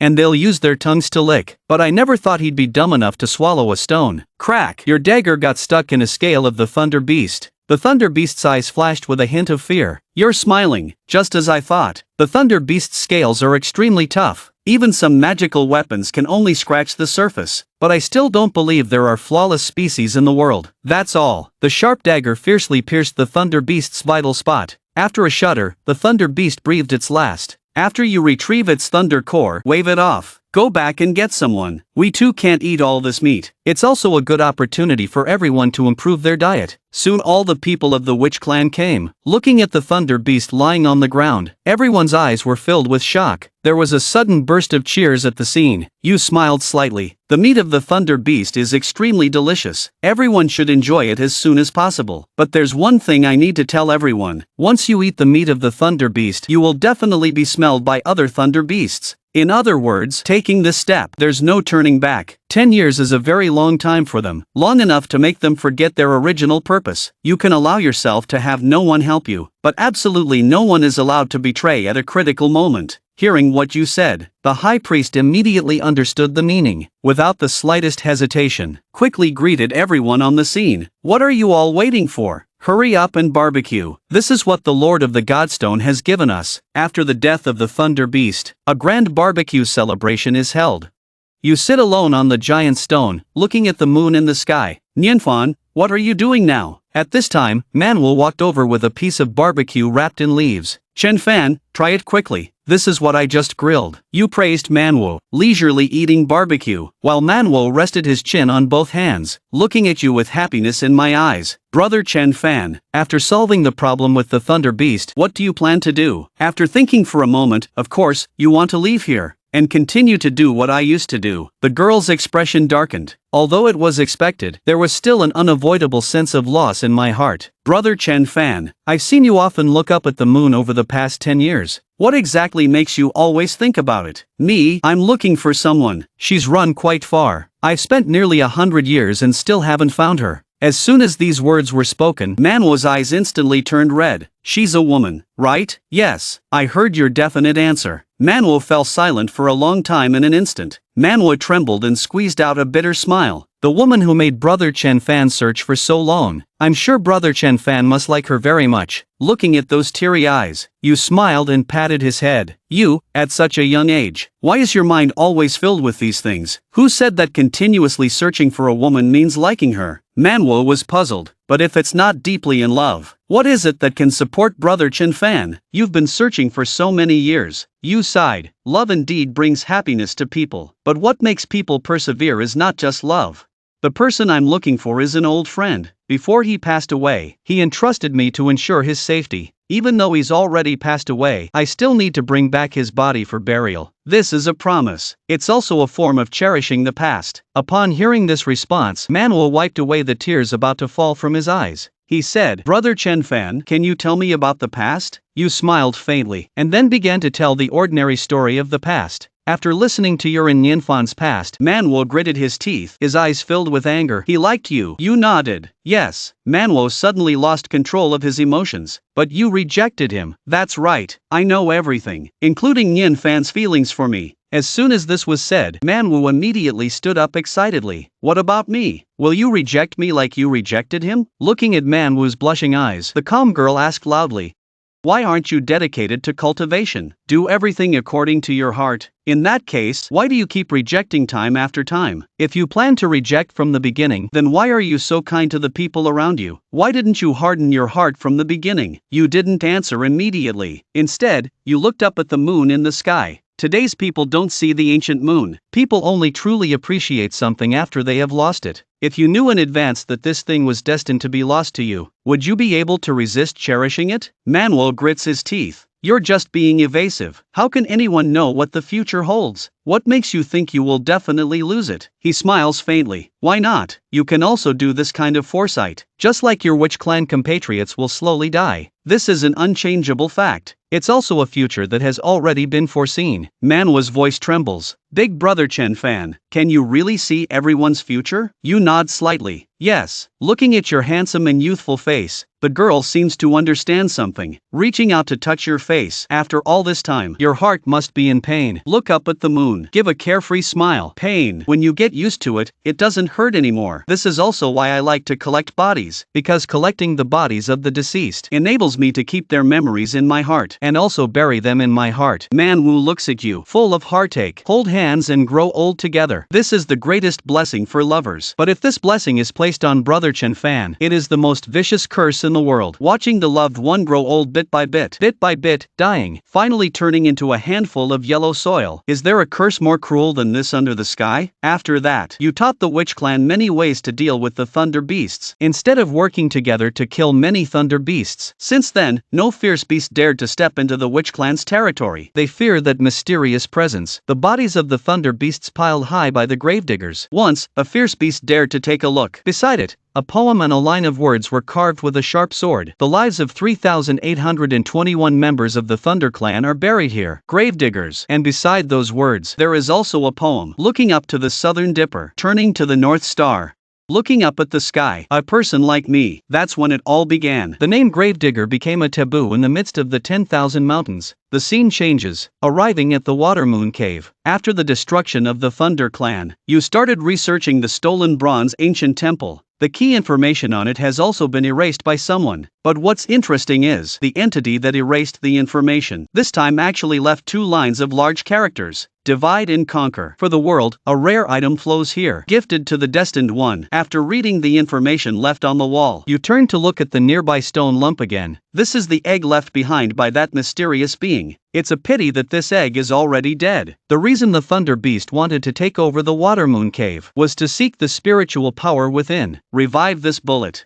The spiritual power in the Shuiwei Cave is highly effective in nurturing various spiritual beasts and ancient insects. Just as you are deducing the process of the whole thing, the High Priest walked in. Lord of the Divine Envoys, the resources of the Thunder Clan have been counted. Upon hearing this, you nod. I will take half of the Thunder Clan's resources. The remaining half is left for you. Within 100 years, the fierce beasts in these 100,000 mountains should not dare to provoke you, so you must quickly develop during this time. Furthermore, this time you owe a favor. This favor, no matter how many years have passed, you all must repay. If the things owed to you are not returned, I will personally retrieve them. The High Priest immediately guards. Let everyone indulge. Let tens of millions of years pass. The Witch Clan will also not forget the grace of the Divine Envoys.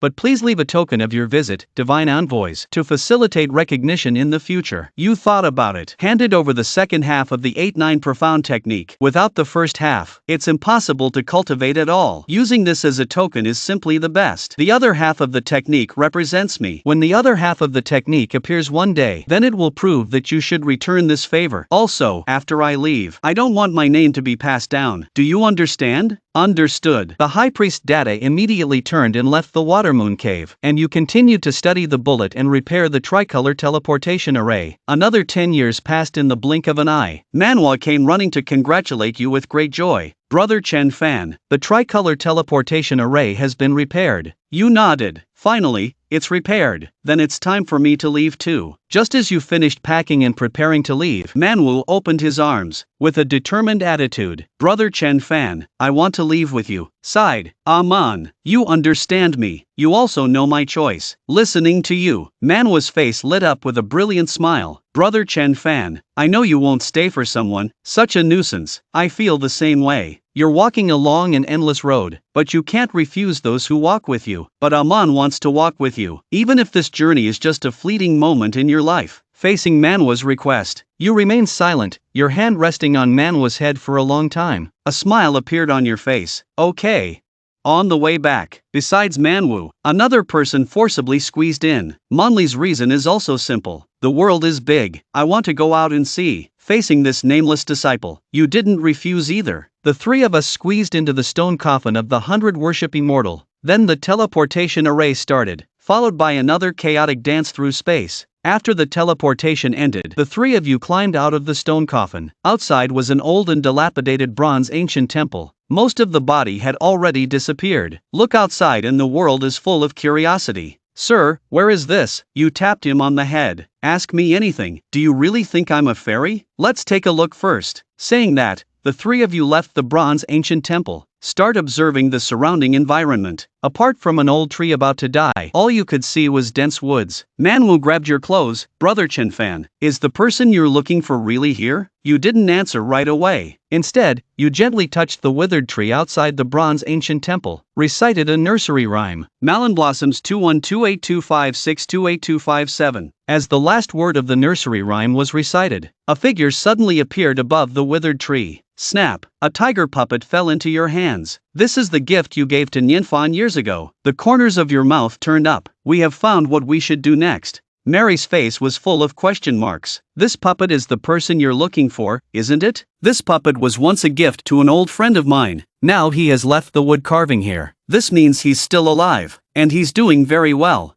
Now that I know about his life and death, then my purpose is naturally fulfilled. I'm quite puzzled by what you're saying, but Manwol understood the meaning behind it. Nianfan just wants to be by your side all the time, so he went all out to pursue eternity. And you spent hundreds of years searching for Nianfan. The sole purpose was to ensure his safety before obtaining eternity. Nianfan won't meet Big Brother Chenfan, because the situation then and now hasn't changed much. This is the understanding between you. Then, Big Brother Chenfan, since you found the person you were looking for, so where should we go next? You smiled, took out a stick, and stuck it straight into the ground, slowly releasing the stick from the right hand. Paused for a moment, then fell in one direction. There's a result. Let's go over there. The girl let out a soft hum. Isn't this just a blind guess? But I'll still reluctantly accompany you for a while. Saying this, the girl hugged your arm. Guided by the tinkling laughter, you walked in that direction. Although he doesn't know where the destination is, but with you by his side, every place in the world can be his home. After walking out of the 10,000 mountains with you, Monli is now old. It's been 40 years. You're still in the business of selling coffins, specializing in burial services, relying on your superb business skills. Over the years, it has attracted countless customers. The nameless coffin shop you opened is gradually becoming popular. After you sent off the last customer that day, you sat wearily in the chair and complained. Ah man, how come this group of people from Kunlun Holy Land has been coming one after another to buy coffins recently? It's making me almost work to death. Chen Fan walks out from behind Man Wu. Big brother, you've become more impatient. When business is slow, you complain about no customers. When business is good, you still complain. So, do you actually want the business to be good or not? You clicked your tongue. This kind of coffin shop business, I don't want it to be too good, nor do I want it to be too bad. Birth, aging, sickness, and death are the natural cycle of life. Too many deaths will cause problems. Too few deaths will also cause problems. In conclusion, we need to maintain a suitable balance. By the way, where did Manli go? Upon hearing this, General Man placed the food on the table and said, I reckon he went to find the cemetery with people from the Kunlun sacred land. We arrived here 40 years ago. You made him stay in the shop for a full 20 years. You let him out 20 years ago. Naturally, he had to go wild for a bit. You're enjoying a delicious meal. You leisurely trapped him for 20 years. First, to let him familiarize himself with the environment here, and second, to practice well. At the very least, he has some self-defense ability. I have learned to defend myself. Naturally, I will make him leave. There's more. You should tidy up recently. We should leave here too. I have a premonition. It's probably going to be unsettled here soon. Once these words are spoken, Manhwa was stunned for a moment. What about the brute force? He probably won't be back in a short time. We should leave while he's not back yet. Manli's dream is this vast world, not my small coffin shop. He continues to stay by my side. It will only limit his growth. Without me, his achievements will go further. Hearing your answer, Manhwa smiled slightly. I will always support your decision. Then I'll go pack now. Oh dear, take it easy with these things. I'm not leaving right now. Sit down and eat quickly. 40 years of companionship. You two have long been as close as family. Manhwa also enjoys this peaceful companionship. For him, having this kind of companionship is already enough for him. Just then, a voice suddenly came from outside the door. The Kunlun sacred land seeks an audience with the extraordinary. A young man stood outside the door, cupping his hands. Yu sighed helplessly. It was also a familiar scene back then in the desolate town of Kuhai in the Xuanwu kingdom. The last time I promised Zhuo Xingchen, almost led the left emperor and the people of the Xuanwu kingdom to be buried in the wilderness. This time, no matter what is said, I will not lend a hand to help anyone again. Seeing you ignoring yourself, Zhang Bufan was not angry either, just standing quietly outside the door. For a long time, you waved your hand, said, come in. You, the prospective saint of Kunlun Holy Land, are standing at the door. How can I continue my business? Zhang Bufan immediately bowed. Thank you, sir. Bufan came today. There is something I would like to ask you. Zhang Bufan hadn't finished speaking. You raised your hand to stop him. Letting you in doesn't mean I agree to help you. The reason I called you in, I want you to pass on a message with brute force. You tell him, there's no feast that doesn't end. He'll have to walk his own path from now on. Furthermore, I have limited abilities. I can't help the Kunlun Holy Emperor with anything. You'd better seek help elsewhere. Zhang Bufan smiled faintly. You're too modest, sir. Few can compare to the abilities of the Sir. If Sir can't do it, then perhaps no one in the world can do it. I heard Sir has been wanting to borrow the Kunlun Holy Land super teleportation array. As long as Sir is willing to make a move, I'm willing to persuade the Holy Land to lend the super teleportation array to Sir. As soon as these words were spoken, your eyes narrowed slightly. You really brought out my heartfelt emotions. Come back to see me every day.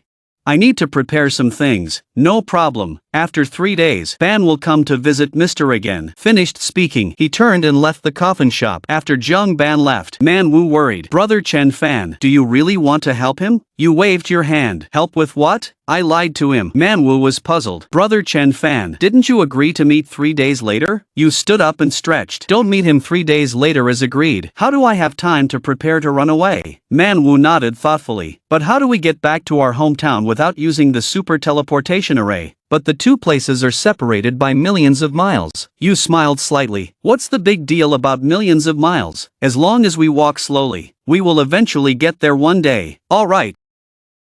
That night, you and Manwu left the place where you had lived for 40 years. When they found out that you were leaving, two people were the most excited. One of them was Zhang Bufan, the quasi-saint of the Kunlun sacred land. Chen Fan, you don't know your place. You better not let me run into you again. Otherwise, I, Zhang Bufan, will make you regret it. The rugged man in front of the coffin shop looked at the empty shop with a lot of emotion. Muttering, Teacher, are you really not going to take Ali? Did Ali do something wrong? After a long time, he left the coffin shop. From this moment on, the growth of the witch tribe youth who walked out of the 10,000 mountains also starts from this moment. He learned to face things alone, but that figure is firmly engraved in his heart. 3,000 miles away, you and Manwu appeared on a certain mountaintop. Brother Chen Fan, are we going back to your hometown, the Datsai Empire, now? Upon hearing this, you looked up and thought for a moment. It can be considered my hometown. The eastern wasteland carries too many memories for me. Staying there still gives a sense of home, and we can take this opportunity to see the vastness of the world. Wan Yen gently holds your arm. whispering, "As long as I can follow Brother Chen Fan, no matter where, I'm willing." Although the girl's words are full of sweetness, but there's a hint of sadness in her tone. You once said that everyone can predict the future. Regarding such remarks, he didn't fully understand the meaning, but as time went on,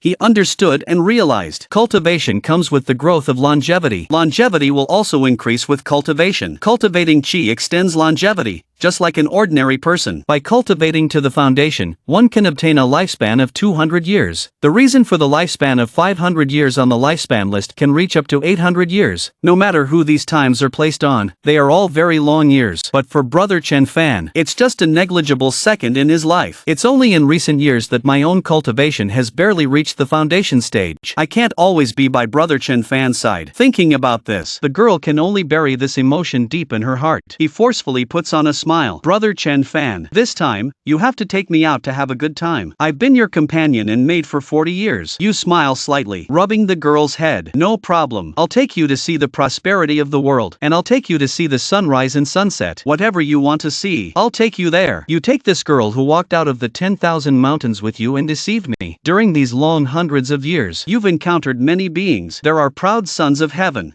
There are young masters of prestigious families, and there are strong ones who cannot be described in words. However, encountering so many beings, only this girl from the 10,000 mountains is willing to exchange her whole life for your brief moment. The Kunlun sacred land hasn't changed because of your departure, nor has the entire world changed because of your departure. If there is any change at all, it's probably that the world has gained a pair of inseparable men. From the courtyard to the east, it's thousands of miles away. In the eyes of others, this could very well be a journey that never ends in a lifetime. But Manhwa measured the distance from Kunlun Holy Land to the Great Qin Dynasty with you, step by step, and it's a total of 13.28 million miles. This 13.28 million miles, you and Manhwa walked for a full 240 years. At some point, you even wished fervently that the road from Kunlun Holy Land to the east would never end. But the roads of the world will eventually come to an end, just like a person's lifespan. Amon curiously surveyed the surrounding wilderness. "Brother Chen Fan, is this where you started? Hundreds of years have passed. The once thriving town has completely disappeared. Even you can only reach an approximate location." Watching Manhwa's incomparable happiness, you sighed deeply. "A man, what kind of coffin do you want?" Hearing this, the girl turns around and smiles. "Just like the innocence and romance that accompanied you out of the 10,000-mile mountains back then, I want the best coffin for Brother Chen Fan. Also, Brother Chen Fan, you have to dress me up nicely. I don't want to leave a bad impression in your heart." Hearing this, you close your eyes. After a long time, you answer softly, "Okay, everything is up to you." The girl tenderly touches your face. "Brother Chen Fan, don't be sad, okay? I know you can't bear to see me die. Otherwise, how could a man live for so long? From the moment I met you, I've been alive for 300 years. I'm just a quiet decorator. Letting me live another 100 years is already the limit. 300 years is enough. I live happily. Without you, I wouldn't be happy even if I lived another 300 years. You gently hold his hand and say, "It's still the same. I won't be sad as long as you're okay. Is there anything else you want to see?" "I want to see the sunrise." "Okay." After speaking, you took Manhwa to the highest peak. The two of them leaned quietly together, looking at the faintly white east. Manhwa pouted. "Brother Chen Fan, Amon is actually very selfish. I know this will make you, Brother Chen Fan, suffer, but only this way will you remember Amon. Don't blame Amon, okay?" Classical Chinese. "You're holding Amon's shoulder. How could I blame you? Since you're willing to walk out of the Shifang Mountains with me, there's a place for you by my side." Manhwa's mouth lifted a bright smile. "Chen Fan, you're really good. Amon really wants to watch every sunrise and sunset with you, but Amon is a bit tired. Amon wants to take a nap first. This sunrise, Amon won't accompany you." The last word hasn't been finished. Xiao Man's hand drooped down. He closed his eyes, quietly lying in your arms, as still as if asleep. The first light of dawn also shines on the two of them. I don't know how much time has passed. You slowly get up while holding Manhwa. Take out an ordinary coffin. Paint the most delicate makeup for him. "A man, I regret it. I can't give you the best coffin, because this will keep you in this world for a long time as a dead person. I don't want you to die without peace. I'm more afraid that one day I will disturb your peace, so you sleep for a while first. I'll come and keep you company in a while." You closed the coffin lid. You can feel that it's only 2 years until your next sleep. Take advantage of this last period of time. Are you planning to go and visit those old friends? Are you afraid you'll wake up one day and never see them again? Inside the Tianfu temple, a group of monks kneel in front of the exhausted Wen Xiao. "Host, what is it that you can't let go of?" faced with the inquiries of many disciples. Wan Xiu's cloudy eyes moved slightly. I'm waiting for someone, a monk suggested. Host, who are you waiting for? But the younger brothers invited him to kowtow. But Wan Xiu shook his head. You can't invite the funeral bearer. When it's time for him to come, he will come naturally. Hearing the host's words, everyone is completely puzzled. Seeing that persuasion is ineffective, everyone had no choice but to leave the meditation room. I don't know how long it has been. The tightly closed door was pushed open again. A figure came to the side of Xiu. Little monk, it's only been a few hundred years. How did you become like this? Hearing a familiar voice, a golden light lit up in Xiu's turbid eyes.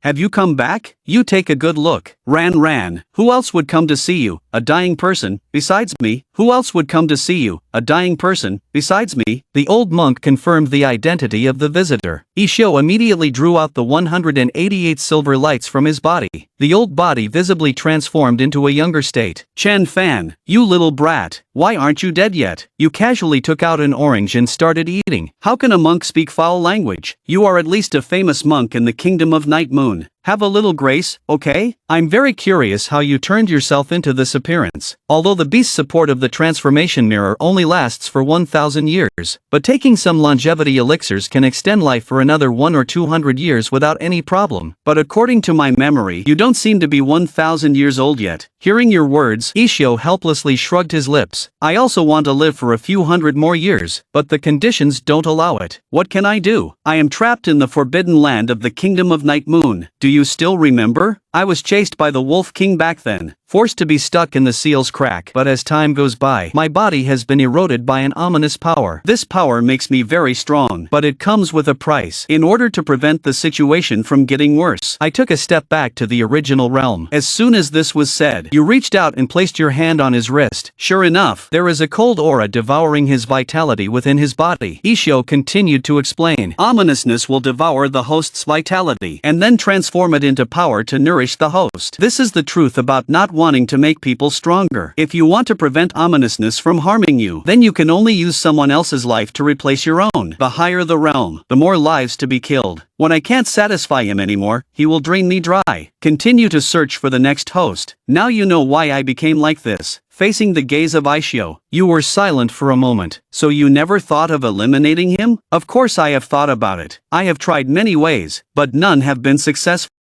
Unless I die. Otherwise, he won't disappear. And according to my estimation, if I die naturally, he will definitely jump out of my body and seek the next host. This is also the reason why I have been holding on, waiting for you to come back. The feeling of becoming stronger is too tempting. There are few people in the world who can resist this temptation. I don't want this kind of disaster to continue spreading. Speaking of which, Xiu took out an exquisite urn and handed it to you. The best way to eliminate this force is to burn me to ashes. The urn is already prepared. I'll leave the rest to you. With my level, there should be a few relics left after death. Consider these things as the price I'm asking you to pay. I know your virtue too well to let you do it in vain. It's more painful than killing you. Looked at the urn in hand, you sealed your mouth. Then where will your ashes be buried? Do you want to pass it on to your disciples and grandchildren? Or forget it? The Tianfu temple is getting worse with each generation. Hand over my ashes to them. Maybe one day they'll be scattered by someone. You can choose the burial place yourself. Anyway, I can't control it. Finished speaking, Xiu sat cross-legged again, then lost all vitality. After Xiu's passing, countless golden characters suddenly appeared on the body, locking the body tightly like a big net. Looking at Xiu's body, you shook your head inside. Little monk, oh little monk, you still have the same kind heart as always. If it were someone else, I'm afraid they would have started a massacre long ago. The sound fades, your figure disappears. Xiu's body also disappeared in the meditation room, but the walls of the room were left with 3 large characters. The camera of the Undertaker crosses the border at night. Wan Yen, you stood quietly in front of 3 barren graves. Suddenly,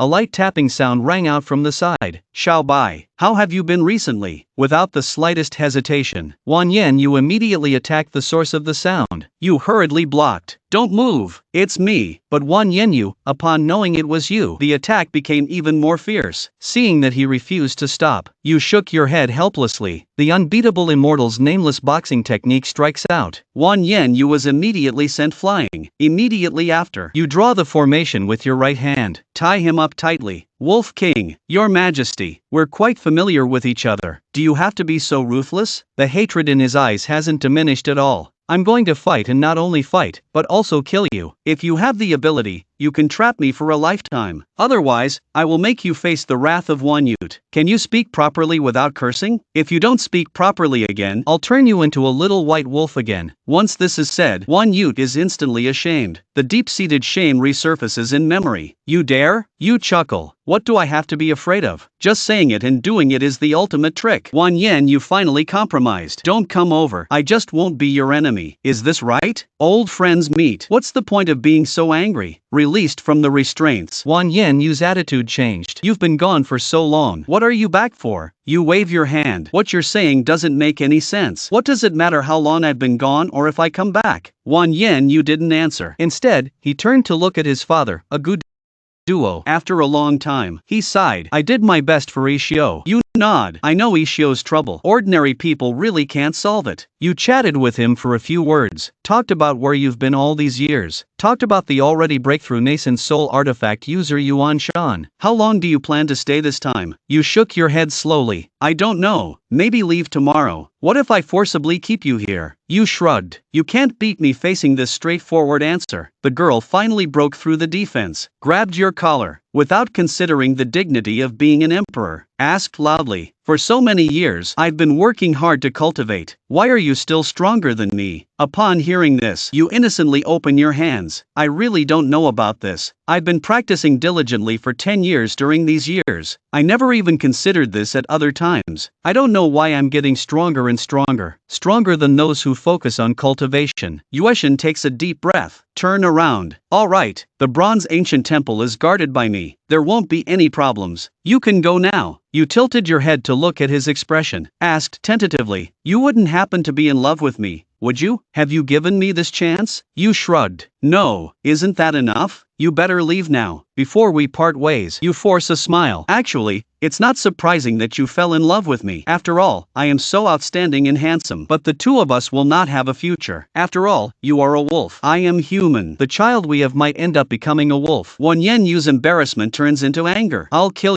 you. And you disappeared into the sky at the fastest speed. Watching the direction you disappeared, Wan Yen Yu's chest keeps rising and falling. After a while, he turned and walked towards the cold and lonely palace. In an instant of turning his head, a line of clear tears filled his beautiful face. Meeting of the young. The process is absurd, but also unforgettable. Because of him, I survived on my own. Because of him, his own father did not die in the wilderness. Or because he avenged Yuezhu country. The encounter between him and me was full of fate. But fate in this world varies in depth. Since the moment Yu Huajianren died, his fate with you has already ended. He cannot give up Yuezhu country, and you won't stay because of someone. He and you can become confidants, but will never become lovers throughout his life. He also doesn't know if he left a trace in your heart. Capture everything on camera. You lean against the tombstones in the room. A girl who chats aimlessly. An old acquaintance. I've seen it all. That little Baldy is still as kind-hearted as ever. But my little junior brother is quite promising. He actually broke through to the nascent soul stage, so I shouldn't have to worry about waking up and not seeing him. You take out the immortal's coffin of 100 bows, place it into the freshly dug pit, then skillfully lie down inside. People often say the living cannot sleep together, but I hope in death. My friend, I've let you down in this lifetime. If there is another life, please don't meet me again. After saying that, cover the coffin. Arrange the formation on the outside cover. Pour a large amount of soil. Bury the worldly matters underneath. You've started your third deep sleep, and this time the sleep duration is long. It's been a full 320 years. Years pass as months fall. Spring goes, autumn comes.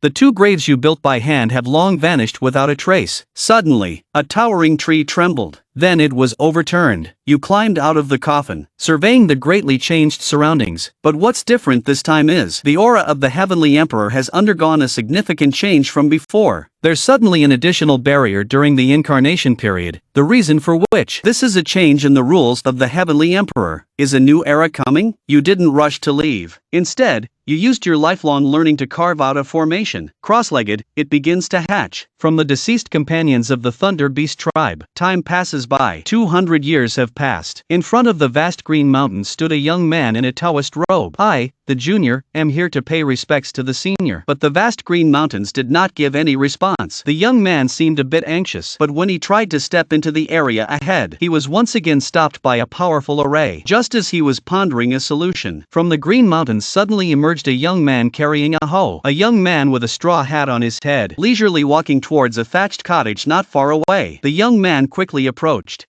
Brother, could you please inform the senior on my behalf? My family has deep connections with the seniors here. I've come this time to ask the senior to come out. Hearing this, you scratch your head. Do you know the name of this senior? The young man shakes his head. I don't know, senior. I only know the senior is called the funeral escort. You're a bit fierce. While the young man continues to bow. My surname is Yi. My name is Hen. I'm sorry for the bow. So it's brother Yi Shijing. Shijing. I don't know who brother Yi Shizuan is. I've been living in this mountain for a while. Yes, I don't really understand the outside world. Hearing this, Yi Han becomes serious. He noticed long ago that you could freely enter and exit the big array, and with your youthful appearance, I already have the answer in my heart. Brother, I see your imposing demeanor. You must be the apprentice of the Undertaker. Just hesitated for a second. You just happened to come down. That's right. I am Chen Fan, the apprentice of the Undertaker. So you are the senior's top disciple. I've heard a lot about you. Please inform Brother Chen. Let me in to see the senior. You can go in. I can help inform as well. But the master has ordered. No miscellaneous people are to be seen. You haven't told me who your master is yet. I'm not sure I can help you report. Yi Henfan hurriedly explained. My family is the Wolf King of the Night Moon Kingdom. The courtyard is about to hold a grand Tianjiao event. This matter requires the elders to come forward. You came and learned about it with interest. The Tianjiao event is a grand event held in the Kunlun Holy Land of the courtyard. It gathers top Tianjiao from all over. The purpose of this conference is twofold. One is to identify the divine elemental or extracted from the holy void forbidden land. The second is to discuss jointly the encirclement and suppression of the courtyard's evil thief, Manling Shi Hanfan, who is currently avoiding the recent national crisis of the Taoist master. It's the same even if you don't worship the Taoist. Before closing the door for secluded cultivation, the master gave me an address, and then asked me to invite someone. I also have no knowledge of the specific situation. After listening, you curled your lips. It's considered to have completely understood what's going on. It's clear that Wan Yenyu and San Yuanshan are trying to slack off, and then they make themselves the protector of the path. To be honest, you didn't want to get involved in this matter in the first place, but then you thought maybe you could meet Manling, and also pretend to be Tianjiao, experience the feeling of running wild in the kindergarten. Thinking of this, you pretend to be pensive. Brother Yi, to be honest with you, Master actually mentioned this matter a long time ago. He doesn't need to get involved in such trivial matters. I'll go with you, that's enough. Yi greets with a look of annoyance. The Tianjiao conference is full of strong individuals, and there are even more protectors of the path. If there are no strong individuals protecting the path, this journey is definitely full of crises. Brother Chen, is this really what the senior said? You gave a faint smile. Yeah, my master said, a true genius doesn't need any guardian. Just with a pair of iron fists, one can fight their way out. Those who rely on guardians are just a bunch of cowards. As he said, he went back inside. Then a sickly little dog burst out. Yi Hanfan looked puzzled. Brother Chen, what is this? The dog I've been raising recently got sick. I plan to take it to the courtyard to see the doctor. Don't be fooled by his current sickness. He's actually quite smart. Once his illness is cured, you'll be in for a big surprise. Actually, this little dog hatched from a dead egg. Hearing this, Yi checked with his divine sense. After finding out that it was indeed a normal dog, he was speechless. What kind of karma did I create in my past life? Why do I encounter so many weirdos? And the two of you, along with the dog, hurried towards the courtyard.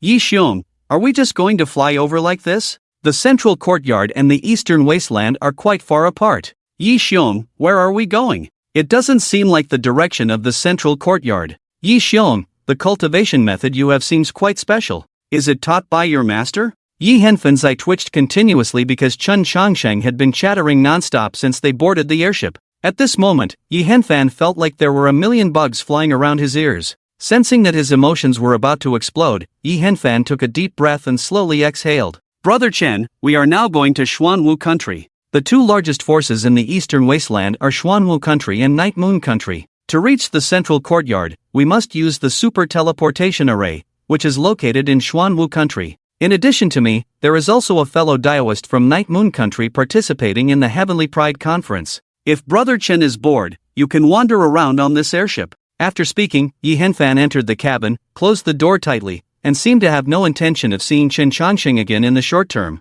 Watching Yi Henfan's fleeing figure, Chen Changsheng's mouth slightly curved, and he continued to stroke the little dog in his arms. Yes, this little dog in front of him was the living being hatched from that damn egg. Although Chen Changsheng had gone to great lengths to hatch it, the egg had been dead for a long time, and the living being inside had been injured to its foundation. Therefore, this living being was currently very weak and could die at any moment. One of the reasons why Chen Changsheng was willing to go to the central courtyard was also because he wanted to use the precious resources there to heal his injuries. The central courtyard, as the central area of the 5 continents, had very abundant cultivation resources. Xuanwu country. Yi Xiong, long time no see. A young man in a python robe approached and greeted Yi Henfan. Judging from their familiar appearance, they had known each other for a long time. After exchanging pleasantries, the young man in the python robe glanced at Chen Changsheng beside Yi Henfan and asked, Yi Xiong, who is this? I am Chen Changsheng, a helper invited by Night Moon Country. Right, aren't we supposed to participate in the Heavenly Pride Conference? When do we depart? Looking at Chen Changsheng's inexperienced and weak appearance, the young man in the python robe frowned and pulled Yi Henfan aside. Yi Xiong, what's going on here? This person seems to have just come into the world. Also, where is Yi Xiong's guardian on this trip? Faced with the young man in the python robe's inquiry, Yi Henfan's mouth twitched. Su Xiong, this matter is complicated. Let me explain it slowly. Then, Yi Henfan began to confide his grievances. 15 minutes later, the corners of the young man in the python robe's mouth also twitched. This matter seemed absurd no matter how you looked at it. Yi Xiong, you've really been through a lot. After discussing with Yi Henfan, the young man in the python robe finally decided on their attitude towards Chen Changsheng. That is to leave him alone. After all, the funeral escort had always been a friend of the Wolf Emperor, so his strength shouldn't be too weak. As his disciple, even if Chen Changsheng's strength and experience were lacking, everyone still had to give him some face. Although the Heavenly Pride Conference was dangerous, as long as they didn't cause trouble, there shouldn't be any major problems. Let's just take him to see the world. Thinking of this, the young man in the python robe immediately walked towards Chen Changsheng with a smile. So Brother Chen is the high disciple of the funeral escort. I've heard of you for a long time. The funeral escort has always been mysterious. If I have the chance, I, Su Tian, must visit the senior. Seeing Su Tian coming over to greet him, Chen Changsheng also smiled and said, My master has always enjoyed a reclusive life, but since Su Xiong wants to meet, my master should be willing to meet. After all, my master has some connections with Xuanwu country. Oh, and this matter? Yes, I have heard a few words from my master, but I don't know the specific situation. In that case, I must find an opportunity to visit the seniors. Su Tian and Chen Changsheng exchanged pleasantries and then arranged for Chen Changsheng to rest. Although the surface etiquette was very thoughtful, in reality, Su Tian had no intention of playing with Chen Changsheng at all. Faced with this situation, Chen Changsheng just smiled faintly and didn't take it to heart. He didn't go to the courtyard to compete for the title of the first day's arrogance. It would be best if he could avoid trouble. After staying in Xuanwu country for a few days, the super teleportation array in Xuanwu country was finally ready. The arrogant talents of Xuanwu country and Night Moon country had all gathered in the super teleportation array. Interestingly, the top talents of both countries were not direct bloodlines. The leader of Night Moon country, known as the Demon Clan Dynasty, was Yi Henfan, a genuine human. The leader of Xuanwu country was Su Tian, but he was not of the royal bloodline of Xuanwu country. Because of his extraordinary talent, he was adopted as a son by the left emperor of Xuanwu country and bestowed with the title of Parallel King. As they were about to set off to the courtyard, the left emperor, who had been in seclusion, and the current king of Xuanwu country, Left Xinghe, made a rare appearance. Looking at the talents in the array, Left Xinghe said some words to boost morale according to the procedure, and then activated the super teleportation array. Although the talents of the two countries were good,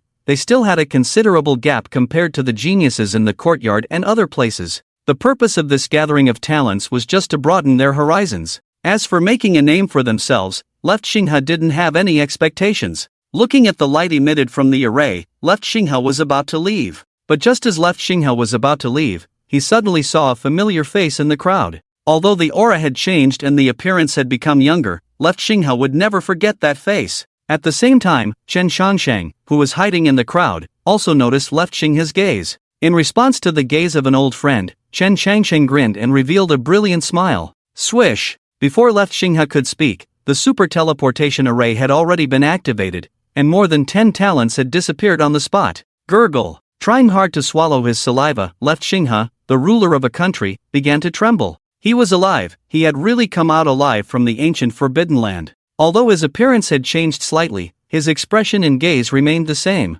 Chen Changsheng, the funeral escort, the fleeting national teacher of Xuanwu country, had returned. Thinking of this, Left Xinghe immediately said, "Someone, restart the super teleportation array. I want to personally go to the courtyard." Upon hearing Left Xinghe's order, an old man came forward and said, "Your Majesty, there is a problem with the super teleportation array. To restart it, it will probably take 2 months." As he said this, cold sweat had already covered the old man's forehead, because he didn't know why the teleportation array, which was originally fine, had a problem. Fortunately, those talents didn't have any problems. If they did, even 100 lives wouldn't be enough to pay for it. Left Xinghe didn't blame the person in charge of the teleportation array for this news, because he knew that Chen Changsheng must have had a hand in it. With his knowledge of formations, it was too easy for him to do such a small trick. Then repair it quickly. I want to see the teleportation array restored as soon as possible. After speaking, Left Xinghe turned and left. At this moment, his heart was already in turmoil.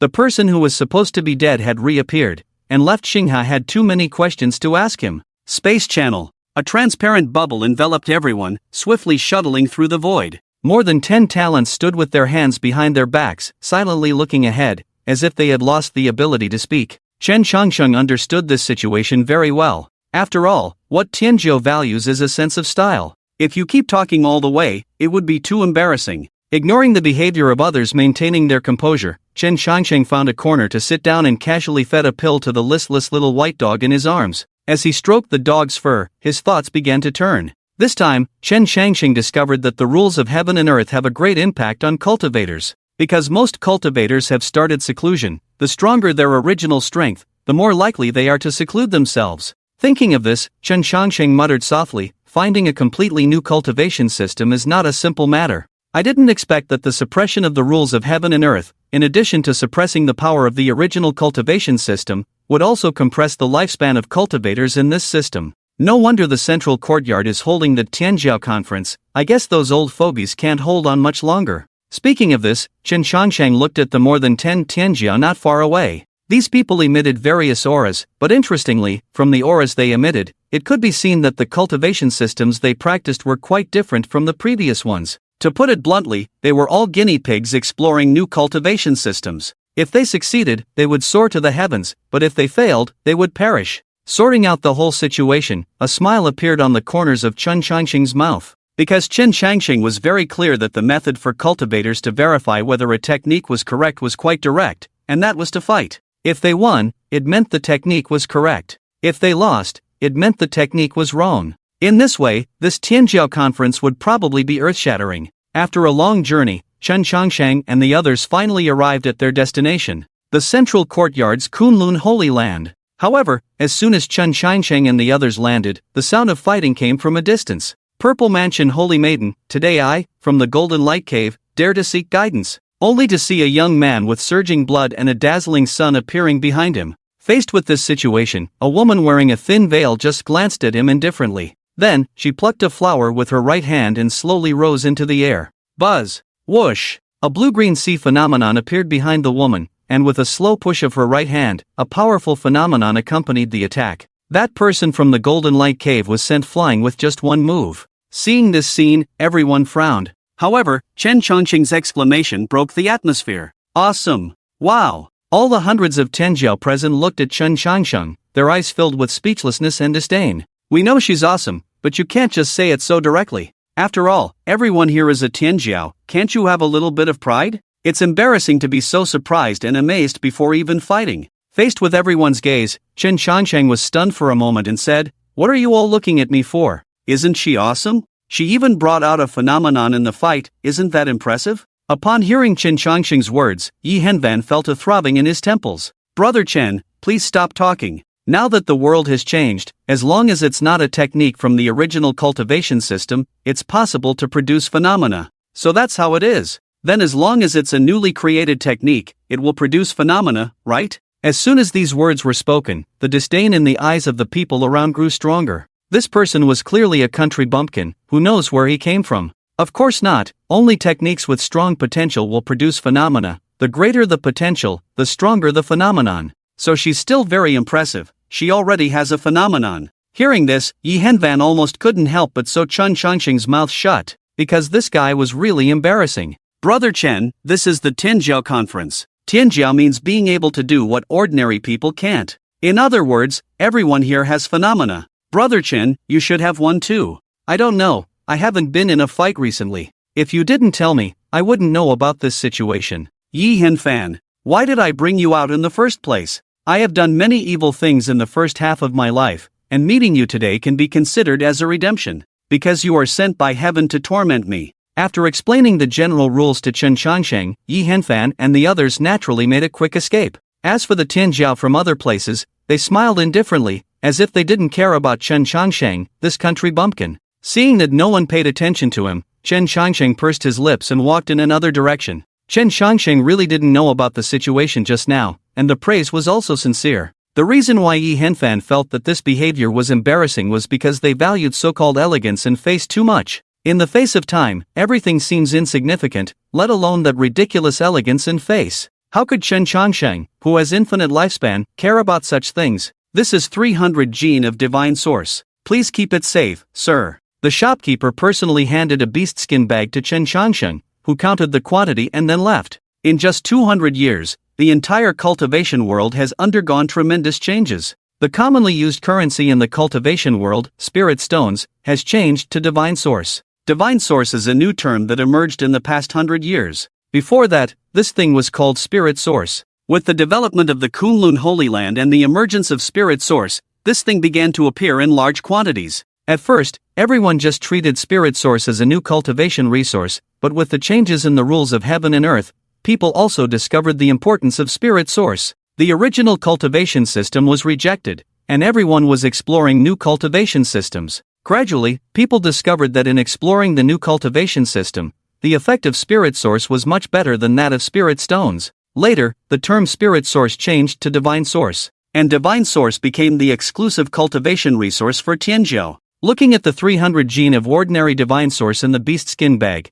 Chen Changsheng pursed his lips. The exchange ratio of 1 to 10, I feel like I've lost a lot of money. It seems like I have to earn it back from elsewhere. After speaking, Chen Changsheng looked towards the nearby gambling stone shop. With the changes in the rules of heaven and earth, some ordinary divine sources also began to appear in the previously mined spirit stone veins. However, some exotic divine sources only appeared in the ores mined in forbidden areas. The stone skin that envelopes the divine source isolates all exploration. In order to make a stable profit, various major forces have started the business of gambling stone shops. In this business, you may make a small profit, but the people behind the scenes will never lose. However, coincidentally, Chen Changsheng has a deep understanding of divine source, which was once known as spirit source. After all, a few hundred years ago, divine source was not very valuable. As for the ores mined from forbidden areas, they can be bought with some spirit stones. In order to thoroughly study the properties of divine source, Chen Changsheng opened a mountain of ores.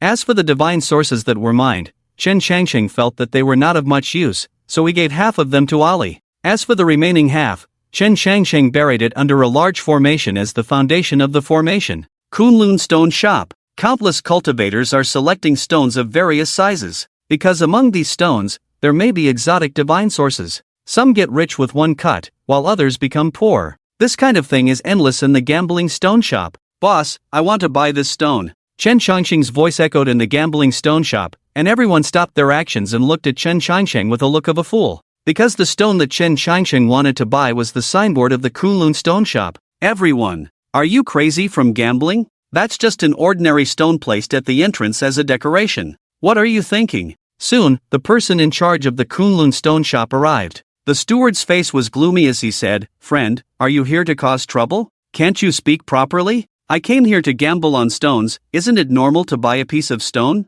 Upon hearing Chen Changsheng's words, the steward's expression remained unpleasant. Besides the 4 characters Kunlun Stone Workshop engraved on the giant stone, there was nothing special about it. If the person in front of him wasn't here to make trouble, he might as well pluck out his own eyeballs and use them as marbles. Is that so? Alright, this stone needs to be exchanged for 1,000 gene of divine essence. You just need to provide 1,000 gene of divine essence. Upon hearing this, Chen Changsheng looked at the stone in front of him and said, "Isn't it a bit cheap to only need 1,000 gene?" This stone weighs at least 4 to 5,000 jin. Hearing this, the steward sneered and said, theoretically, this stone should indeed weigh 4 to 5,000 jin of divine essence. But considering how sincere you are, I will give you a discount. Ignoring the steward's strange attitude, Chen Changxing carefully observed the stone plaque in front of him. After some research, Chen Changxing nodded and said, this price is fair, but I only have 300 jin of divine essence on me. Can you give me some leeway? I'll go raise the money, and when I have enough, I'll come back to make the purchase, alright?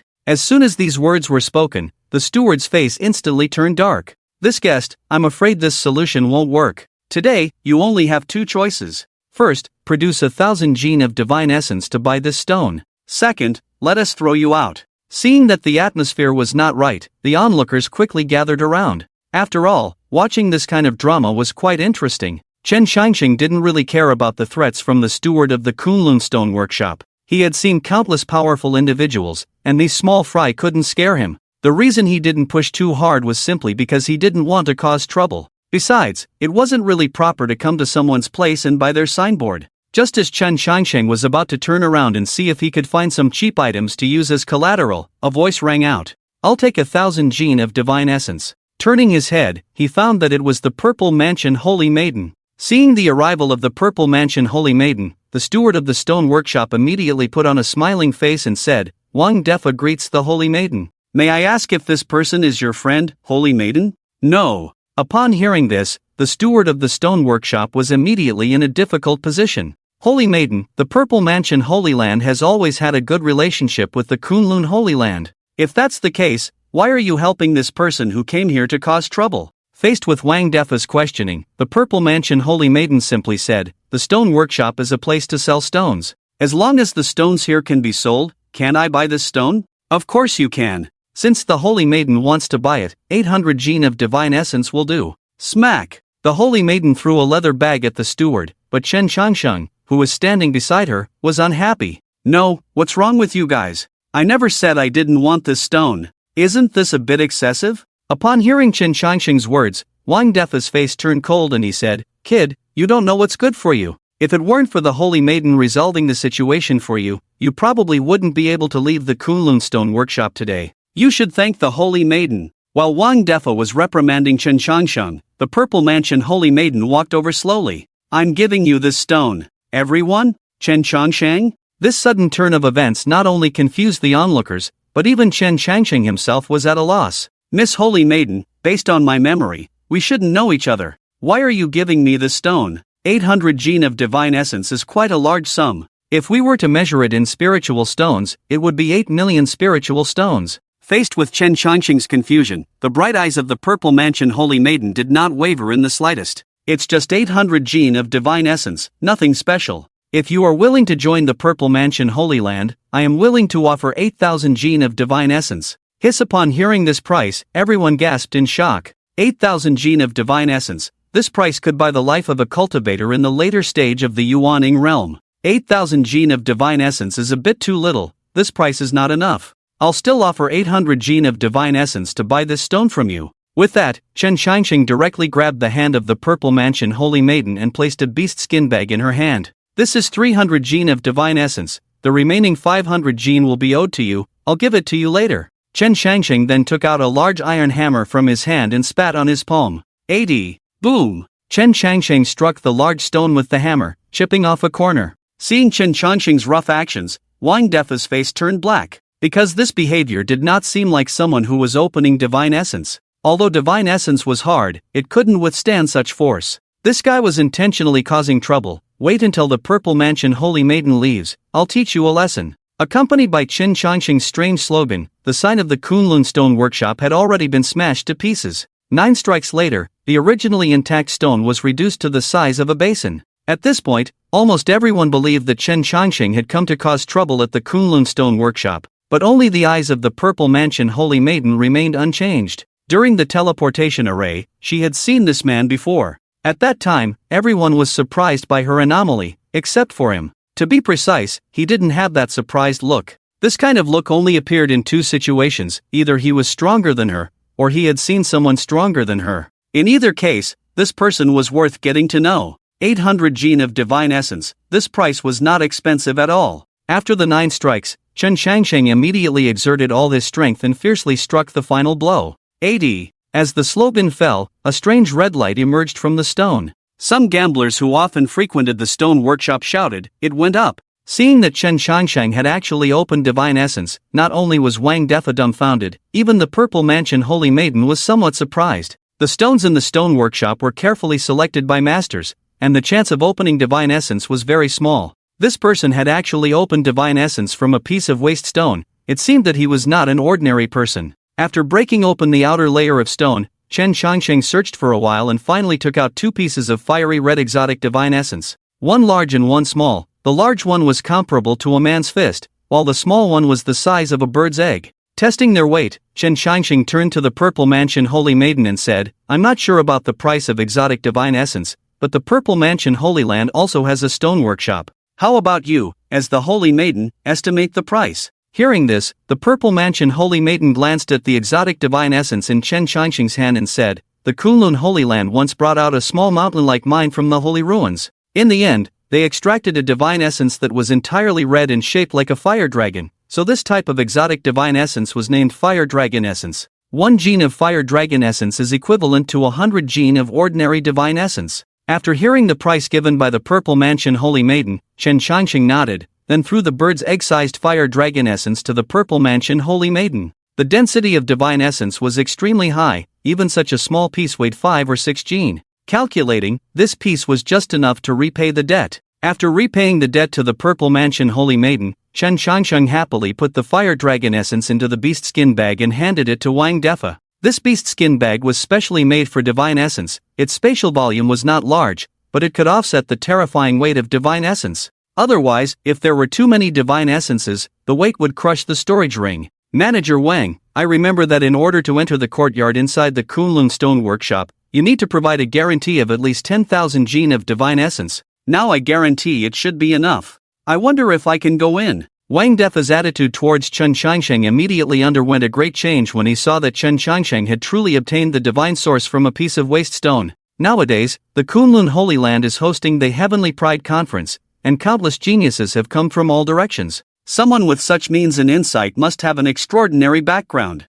How could Wang Defa dare to neglect such a person? Of course you can, please follow me, guest. With Wang Defa's enthusiastic invitation, Chen Shangsheng entered the courtyard inside the Kunlun Stone Archway. The Purple Palace Saintess followed closely behind. However, just because these two could enter freely didn't mean that others could as well. Soon, the entire Kunlun Holy Land knew that there was an unknown heavenly pride who wanted to gamble on stones in the inner courtyard of the Kunlun Stone Archway. Such excitement naturally attracted other heavenly prides to come as well. Inner courtyard of the Kunlun Stone Archway. Unlike the outer courtyard, the number of stones in the inner courtyard could be said to be pitifully few. In this vast inner courtyard, there were only a dozen or so stones to choose from, but each one of them was extraordinary. Some stones were shaped like a welcoming pine tree, and whenever a breeze blew by, this stone would actually sway slightly. There were also stones that were pitifully small, only the size of a fist. However, the shape of this stone was exceptionally round, and it would even roll on its own when placed on a plate.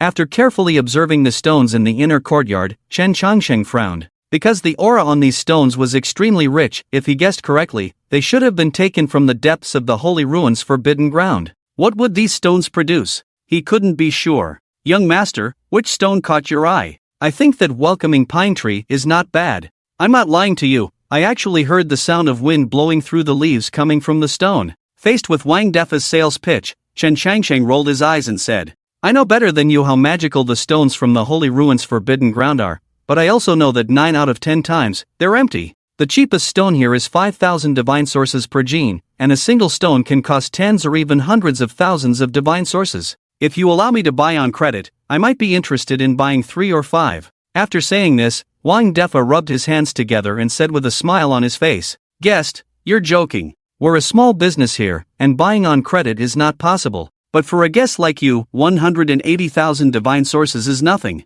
Forget it. Notify your superiors, I can't make decisions about what I give. Tens or hundreds of thousands of gene of divine sources, I don't have that much money. I want to use something as collateral. Upon hearing this, Wang Defa immediately smiled and said, No problem, please wait a moment, guest. I'll be right back. After speaking, Wang Defa ordered someone to serve spiritual tea and respectfully withdrew. Sitting in the pavilion, Chen Changsheng continued to observe the surrounding stones while sipping his tea. He was not at all attracted by the exquisite beauty of the Purple Palace Saintess. After a while, the silent Purple Palace Saintess spoke. With your abilities, you shouldn't care about the amount of divine sources. You want something from the divine sources. Upon hearing this, Chen Changsheng turned his head to look at the Purple Palace Saintess and said, "Where did the Saintess get that idea?" As the saying goes, wealth accompanies the law of the land. Resources are always the most important on the path of cultivation. When I came to the Kunlun Stone Archway, of course it was for the divine sources.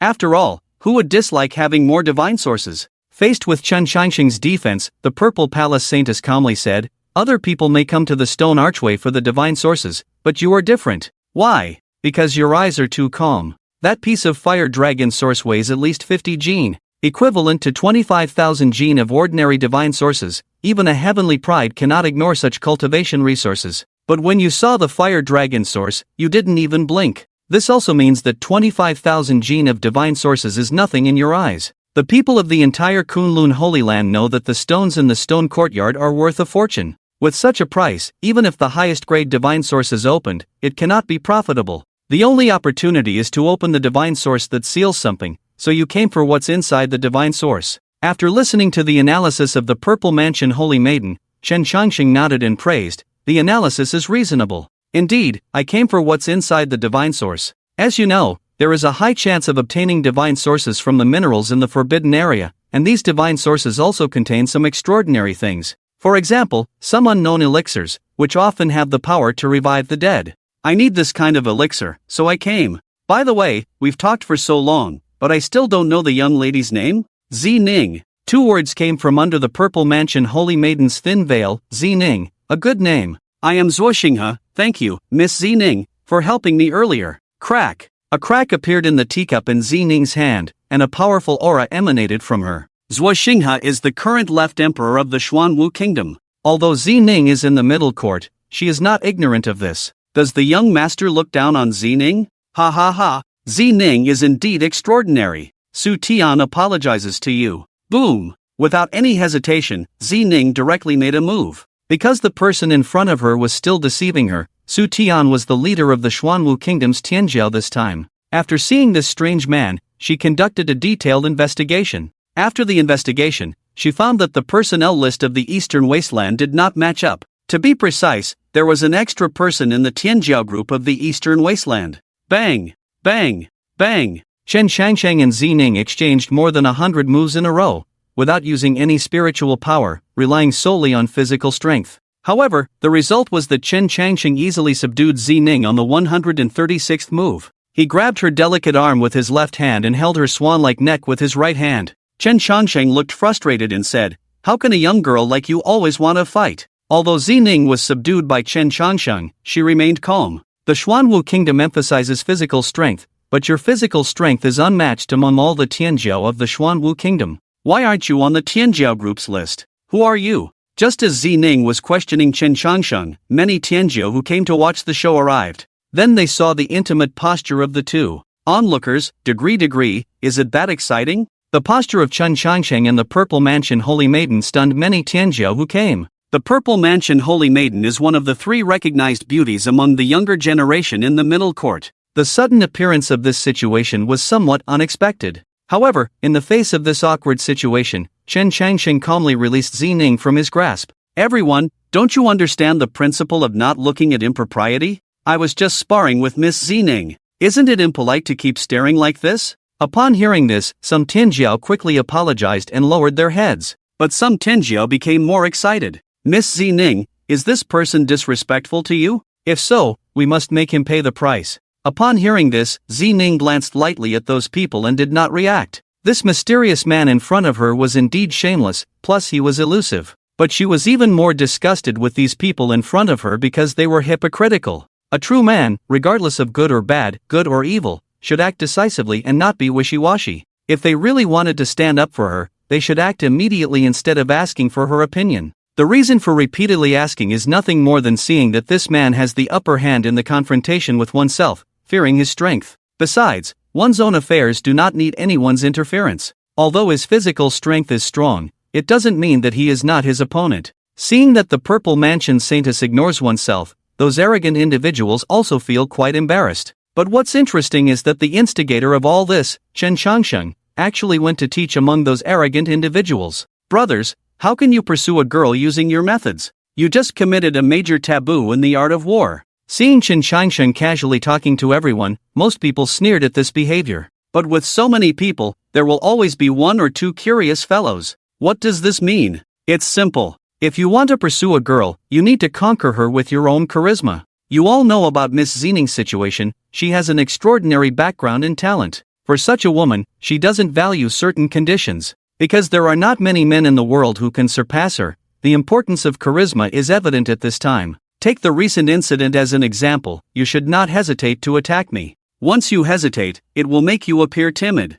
How can a man like this attract Miss Xining's attention? Chen Changsheng's novel remarks aroused the interest of the previously disdainful individuals. Slowly, more and more people gathered around Chen Changsheng. Now you understand where you went wrong. After listening to Chen Changsheng's remarks, many arrogant individuals suddenly realized. One of them asked casually, "Brother Chen, what if the opponent is very strong? So what? In Kunlun Holy Land, will your opponent kill you for such a trivial matter? Besides, everyone present is a talented individual, although there may be slight differences in strength. But it's not that far apart. Don't tell me you don't even have the ability to protect yourself?" With these words, the chests of many arrogant individuals couldn't help but puff up a bit. Everyone is talented, although they don't deny that some people are stronger and more outstanding. But they also have the ability to protect themselves. After all, they have been cultivating diligently for many years, and they have some confidence in their own strength. Seeing that the attention of many arrogant individuals had shifted, the corners of Chen Changsheng's mouth couldn't help but curl up slightly. This little girl from the Purple Mansion Holy Land always pays attention to him, which will cause unnecessary trouble. In order to solve this trouble, Chen Changsheng naturally had to give some guidance to this little girl's pursuers. The average age of the participants in this arrogant gathering is only 100 years old. Fooling around with these kids, isn't it just a piece of cake? When she is disturbed by a large number of pursuers, she naturally won't have the mind to pay attention to herself. "Chen Changsheng, what are you doing here?" Just as Chen Changsheng was thinking about how to continue fooling everyone, a voice came from the crowd. Turning his head to look, he found that the person was none other than Zhuo Jing, one of the members of the Xuanwu Kingdom's arrogant group. Zhuo Jing, the third princess of the Xuanwu Kingdom, had a decent talent. Her strength was in the middle level among the members of the Xuanwu Kingdom's arrogant group. "So it's the third princess." Chen Changsheng is polite. "I am here discussing some cultivation matters with fellow Taoists. By the way, did Su Tian and the others not come?"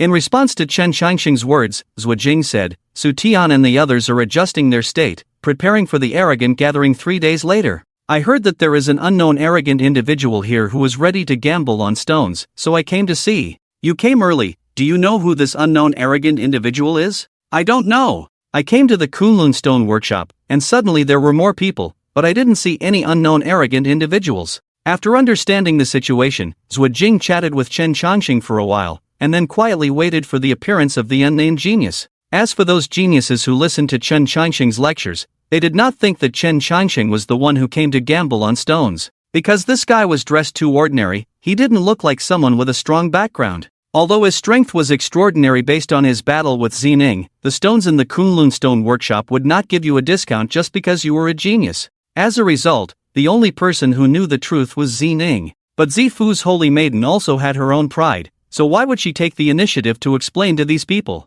At this time, Wang De came with a middle-aged man from a distance. When they saw this middle-aged man, many geniuses became serious, including the usually indifferent Zifu holy maiden. Because the person who came was the second elder of the Kunlun Sacred Land, Jiang Feng. In the past, when the Kunlun Sacred Land was vying for the position of the Holy Lord, Jiang Feng lost to the current Holy Lord, Jiang Bufan, with a slight disadvantage. Although he lost, Jiang Bufan, the Holy Lord of the Kunlun Sacred Land, once said, "If it weren't for luck, the outcome between him and me is still unknown." In addition to this matter, there was another thing that made Jiang Feng famous. 600 years ago, the evil thief Wu Li emerged in the central courtyard, casting a shadow over the younger generation of the central courtyard. In the end, Wu Li encountered Jiang Feng, who was also young, and the two fought for 3 days and 3 nights, ending in a draw. But this also made Wu Li, the evil thief, quiet for 100 years. To this day, there is only one person who fought Wu Li to a draw, and that is him. As Jiang Feng approached, everyone straightened their clothes and prepared to show their best side. But Jiang Feng's next move surprised everyone. He bypassed everyone and went straight to Chen Changsheng, who was chatting with someone. I apologize for the inadequate hospitality of the Kunlun Stone Workshop. Please don't mind, young friend, Jiang Feng said. Hearing this, Chen Changsheng stopped chatting and also clasped his hands, saying, Elder Jiang is too kind. It is my honor to be able to come to the Kunlun Stone Workshop and broaden my horizons. With that, the two of them walked towards the pavilion in a very familiar manner. This behavior also left many geniuses dumbfounded. Although they were all geniuses, they were nothing in front of some truly important figures, because Jiang Feng was also a genius, and he was the most outstanding and surviving genius of the previous era. In terms of talent, status, seniority, and strength, no one present was qualified to be on par with Jiang Feng. Jiang Feng personally poured a cup of hot tea for Chen Changsheng and smiled. I heard that young friend wants to play with a few stones. Do you have any specific targets? Hearing this, Chen Changsheng smiled and said, I have selected a stone, but I am a bit short on divine sources to afford it,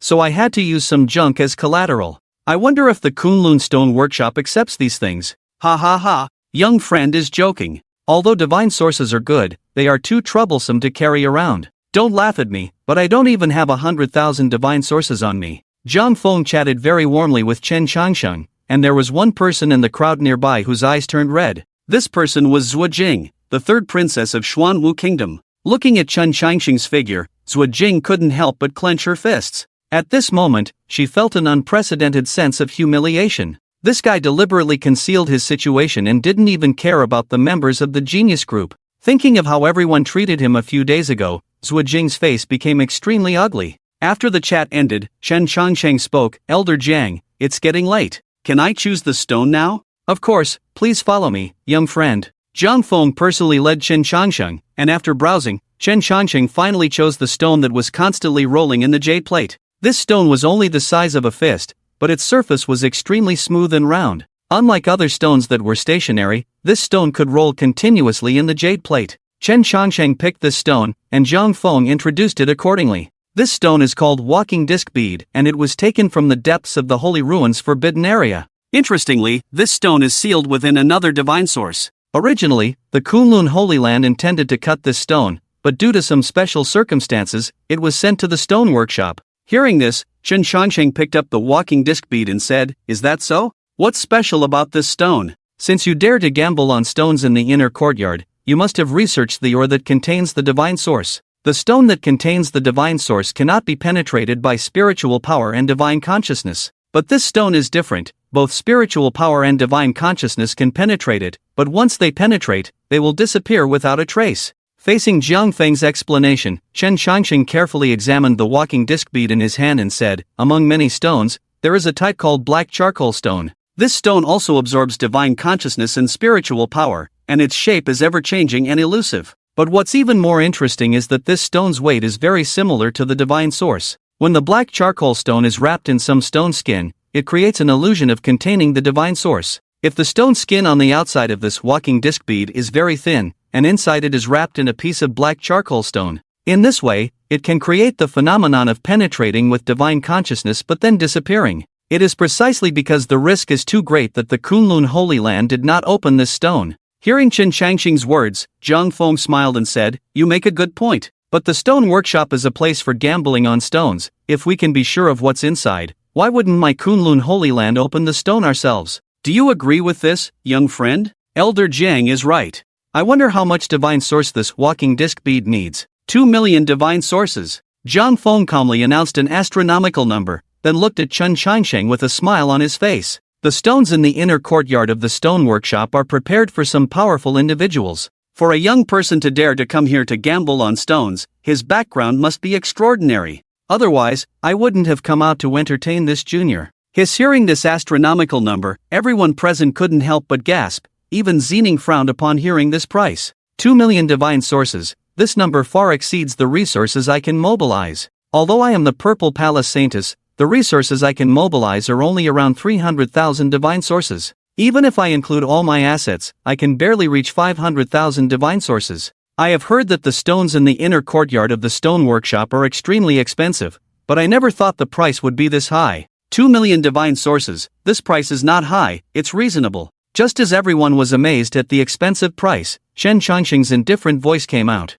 Everyone? Do you even know what you're saying? 2 million divine sources are still reasonable? Do you want me to sell you one? Ignoring the astonished expressions of everyone, Chen Changsheng waved his right hand and threw a black shadow on the ground. Boom! The black shadow created a depression in the soft grass, and Chen Changsheng casually said while looking at the walking disc bead, Elder Jiang, give me an estimate. After seeing clearly what was on the ground, Jiang Feng exclaimed, purple gold copper mother. Sensing Jiang Feng's surprised tone, Chen Changsheng finally shifted his gaze from the walking disc bead to Jiang Feng. Why are you so surprised, Elder Jiang? The Kunlun Holy Land is vast and powerful, it wouldn't be without purple gold copper mother, right? Of course, I have seen purple gold copper mother before. It is the top material for refining and the best material for making pill furnaces. But purple gold copper mother is rare, and I have never seen such a large piece the size of a basin before. Well, I found this thing right outside my doorstep. Elder Jiang, you can give me an offer.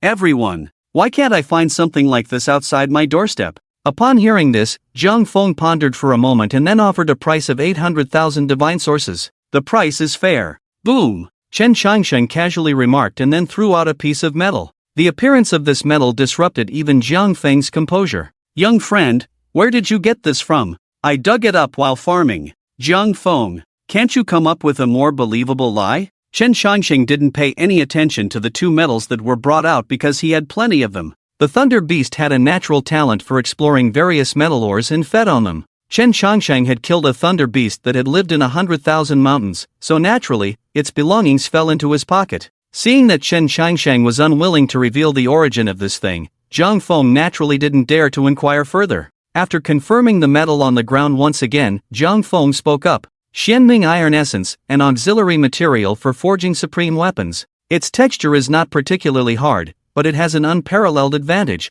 which is the ability to fuse most different metals. This kind of metal is priceless and hard to find for thousands of years. Currently, it is difficult to give a good price. Listening to Jiang Feng's words, Chen Changsheng continued to observe the Zopan Pearl and said, Elder Jiang can decide the price. Kunlun Holy Land is a big family and will not intentionally lower the price. Upon hearing this, Jiang Feng carefully examined the young man in front of him once again, hesitated for a moment, and said, since young friend has said so, then I will take the liberty to offer a price. This Xianming Iron Essence, the Kunlun Stone Workshop offers 4 million divine sources. As soon as these words were spoken, the breathing of the crowd became heavy, because such astronomical figures were unheard of even for the geniuses present. 4 million divine sources. Only a powerful force like the Kunlun Holy Land could come up with such a price. Upon hearing Jiang Feng's offer, Chen Changxing nodded and said, the price is a bit low, but still fair. After all, it is just an auxiliary material. Including this Xianming Iron Essence, the mortgage price at the Kunlun Stone Workshop should be 4,800,000 divine sources. To be precise, it should be 4,825,000 divine sources.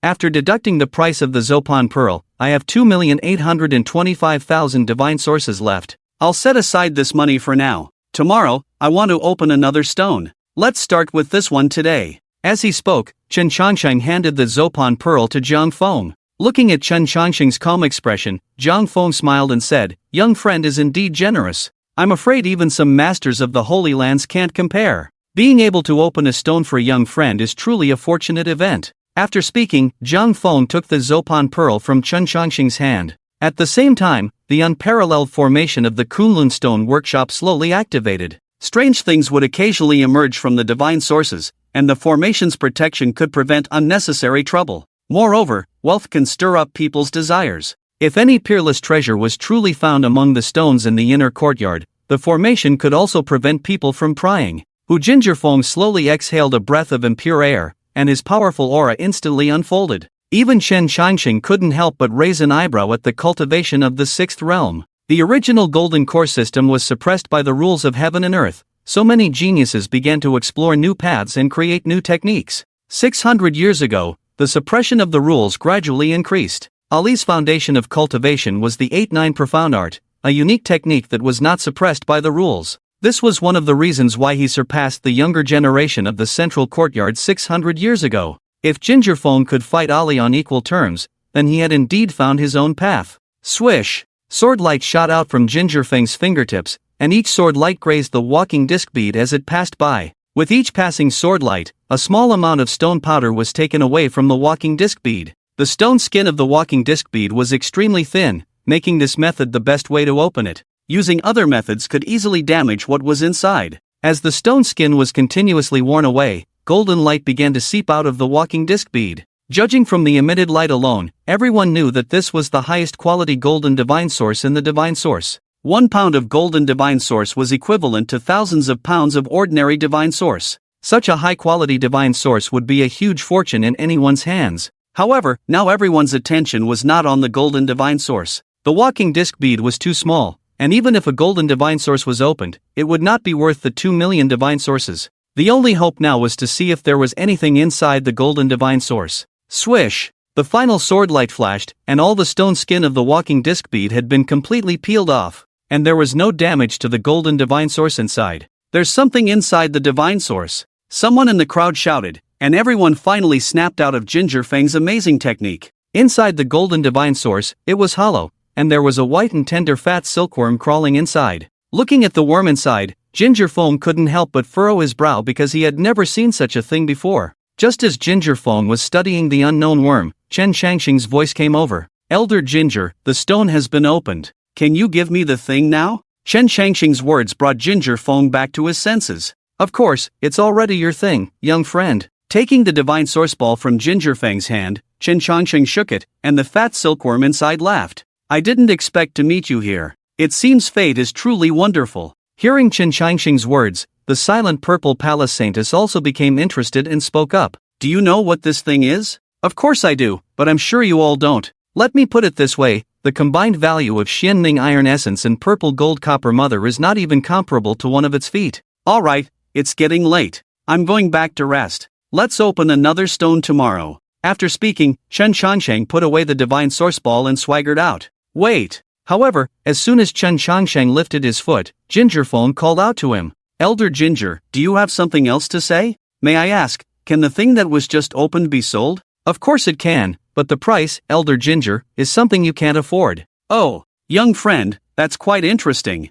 Kunlun Holy Land may not dare to claim to be the best in the central courtyard, but its strength and heritage are undeniable. I'm very curious about the price that even Kunlun Holy Land can't afford. Hearing the pride in Ginger Fang's tone, Chen Shangsheng smiled slightly and said, Elder Ginger, you misunderstood. I didn't say that Kunlun Holy Land can't afford it, I said you can't afford it. If you want what's in my hand, you'll have to give me 1/3 of Kunlun Holy Land in exchange. As soon as these words were spoken, Ginger Fang's face instantly turned black. Young friend, you must be joking. I'm certainly not joking. Elder Ginger, the reason you're surprised is because you don't understand the value of this thing. If you understand the value of it, you will find that 1/3 of the Kunlun Holy Land is an unbeatable price. But it seems that Elder Jiang does not have the authority to make this decision, so I said you can't afford it. Jiang Feng, even if the Lord of the Holy Land comes, you can't afford it. The Holy Land is not something that one person can decide. Only someone with a bubble in their head would trade 1/3 of the Holy Land for a bug. Seeing Jiang Feng's cold face in silence, Chen Shangsheng smiled and did not continue to delve into this issue. After all, even if the Kunlun Holy Land is willing to offer this price, he may not be willing to sell it. By the way, Elder Jiang, with such a good treasure, will it attract unwanted attention? Facing Chen Shangsheng's words, Jiang Feng calmed down and said, during the Tianjiao conference, no one is allowed to lay hands on the Tianjiao. Violators will be regarded as provoking the Kunlun Holy Land. The Kunlun Holy Land will fight to the death, but the struggle between the Tianjiao is allowed. That's good. With Elder Jiang's assurance, I can rest assured. Also, will the stone in the inner courtyard be replaced tomorrow? I have already chosen another stone in my heart. Hearing this, the corner of Jiang Feng's eye twitched. Guzhu can bring creatures to life. Although he doesn't know the origin of this thing, it is definitely not an ordinary item that can be sealed in the divine source. It would be false to say that Jiang Feng is not heartbroken if such a good thing is taken away. Now that he says he has set his sights on another stone, Jiang Feng is somewhat anxious. Young friend is joking. My Kunlun Stone Workshop is in business and naturally will not engage in such petty behavior. Today is what it is, and tomorrow will definitely be the same. Indeed, the Kunlun Stone Workshop is fair. Then let's meet again tomorrow. After speaking, Chen Shangsheng left the Kunlun Stone Workshop in a grand manner. However, no one present dared to have any ulterior motives. With the ability to easily produce valuable immortal gold, physical strength that surpasses the Purple Mansion Holy Maiden, and an unknown origin. Anyone who wants to harm Chen Changsheng must carefully consider it. Not to mention that the Tianjiao conference is still being held. East Wilderness Courtyard. Chen Changsheng returned to the Kunlun Holy Land and went to the small courtyard specially prepared for the East Wilderness Tianjiao team. After closing the doors and windows, Chen Changsheng took out the divine source ball from the Kunlun stone workshop. Looking at the fat silkworm crawling continuously in the divine source, Chen Changsheng murmured, "I didn't expect that there are actually living gold silkworm goo in this world. If the witch clan in the 10,000 mountains had you, they wouldn't have fallen into such a miserable state." That's right, the fat silkworm in the divine source is the witch clan's goo god, the gold silkworm goo. When Chen Changsheng accidentally came to the 10,000 mountains, he had various conflicts with the Thunder Beast clan. During the long time he spent there, Chen Changsheng, out of habit, naturally gained a detailed understanding of the witch clan's goo worms. Among them, he knew the most about the witch clan's gold silkworm goo. According to the records in the witch clan's classics, the gold silkworm goo is the nemesis of all insects in the world. Thinking of this, Chen Changsheng took out the broken Jinwu sword and gently cut open the divine source ball. Swish! Crack! In the instant the divine source ball broke open, the gold silkworm goo directly pounced on the Jinwu sword. Then a faint sound reached Chen Changsheng's ears. The almost indestructible Jinwu sword had a millet-sized gap bitten out by the gold silkworm goo. Seeing this, even Chen Changsheng couldn't help but be amazed. It must be known that the Jinwu sword is the weapon of the left emperor of Xuanwu country. Except for a failure in the ancient Forbidden Land, Chen Changsheng has never seen anything that can damage the Jinwu sword in so many years. Now, the gold silkworm goo easily bit a gap in it, which shows how powerful the gold silkworm goo is. The sound of gnawing echoed in the room, and the seemingly harmless gold silkworm goo greedily devoured the Jinwu sword. Although Chen Changsheng felt distressed, he did not act rashly. According to ancient records, the golden silkworm goo was fed with ancient ferocious beasts, and his small body might not be able to defeat it. Carefully placing the Jinwu sword on the table, Chen Changsheng quickly took out various herbs and tools for carving formations. The golden silkworm goo belonged to the witch clan, and the witch clan naturally recorded how to tame the golden silkworm goo. Soon, an ancient and complex formation was drawn. Sprinkling special powder and activating the formation, Chen Changsheng slowly reached out his right hand towards the golden silkworm goo that was feeding. It seemed to sense Chen Changsheng's call, and the chubby golden silkworm goo lifted its small head and sensed it. Swish! Before Chen Changsheng could react, the golden silkworm goo had already appeared in the palm of his hand. Plop! Its sharp mouth pierced through Chen Changsheng's strong defense and then burrowed into his palm. Looking at the lump protruding from his arm, the excruciating pain made Chen Changsheng's mouth twitch. After a long period of torment, the golden silkworm goo finally crawled to the position of Chen Changsheng's heart. Without any hesitation, the golden silkworm goo pierced through Chen Changsheng's atrium and then spat out silkworm silk in one of the ventricles. Plop! With his heart damaged, Chen Changsheng spat out a mouthful of blood. The unforgettable pain made his forehead covered in cold sweat, but he still persevered. Feeding the goo with his own body was indeed extremely risky, but the benefits were unimaginable. After who knows how long, the golden silkworm goo finally crawled out of Chen Changsheng's chest. The flesh and blood that the golden silkworm goo had broken through healed at an extremely fast speed. At this moment, Chen Changsheng and the golden silkworm goo had a feeling of blood connection. Hungry! The golden silkworm goo's thoughts clearly transmitted to Chen Changsheng's mind. Looking at the slightly exhausted golden silkworm goo, Chen Changsheng directly took out a fist-sized thunder pill and placed it in front of the golden silkworm goo. Crack! The golden silkworm goo was not polite either, and directly crawled onto the thunder pill and started gnawing on it. Soon, it burrowed into the interior of the thunder pill. After appeasing the hungry golden silkworm goo, Chen Changsheng finally had time to observe the changes inside his body. Amongst the lead-like blood and qi, there were some golden threads. These threads spread from the heart, then followed the blood to reach the whole body. Golden silkworm silk, a divine weapon that is difficult to harm and also a supreme healing medicine. Thinking of this, Chen Changsheng picked up the nearby Jinwu sword and cut a wound on his index finger. Before much blood could drip, a faint golden thread arrived at the wound. The golden thread quickly stitched up the wound, and after the wound was closed, the scar disappeared at a visible speed. After confirming that the golden silkworm goo was indeed as miraculous as recorded in the ancient texts, Chen Changsheng couldn't help but burst into laughter. Now I have another life-saving card. Even if my head is cut off, I might not die. The 8-9 profound art and a large number of attribute points have already made my physical body exceptionally strong, and now with the healing function. In this situation, it's difficult to even think of dying. Feeling a little proud, Chen Changsheng looked at the system panel. The current cultivation system is extremely complex. Even someone as knowledgeable as Chen Changsheng cannot measure his own strength based on realms. Fortunately, Chen Changsheng has the system, and the various attribute points can still provide him with some reference. Host, Chen Changsheng, Strength, 300, 4th Realm, Speed, 300, 4th Realm, Defense, 520, 6th Realm, Spiritual Power, 240, 4th Realm. The data on the system panel made Chen Changsheng scratch his head. After awakening last time, the suppression of the rules of heaven and earth gradually increased. With Chen Changsheng's personality, he naturally wouldn't tolerate this kind of weakness, so 100 years ago, Chen Changsheng abandoned his original cultivation system and began practicing a new system. Faced with his self-created cultivation system, Chen Changsheng naturally found it easy to practice,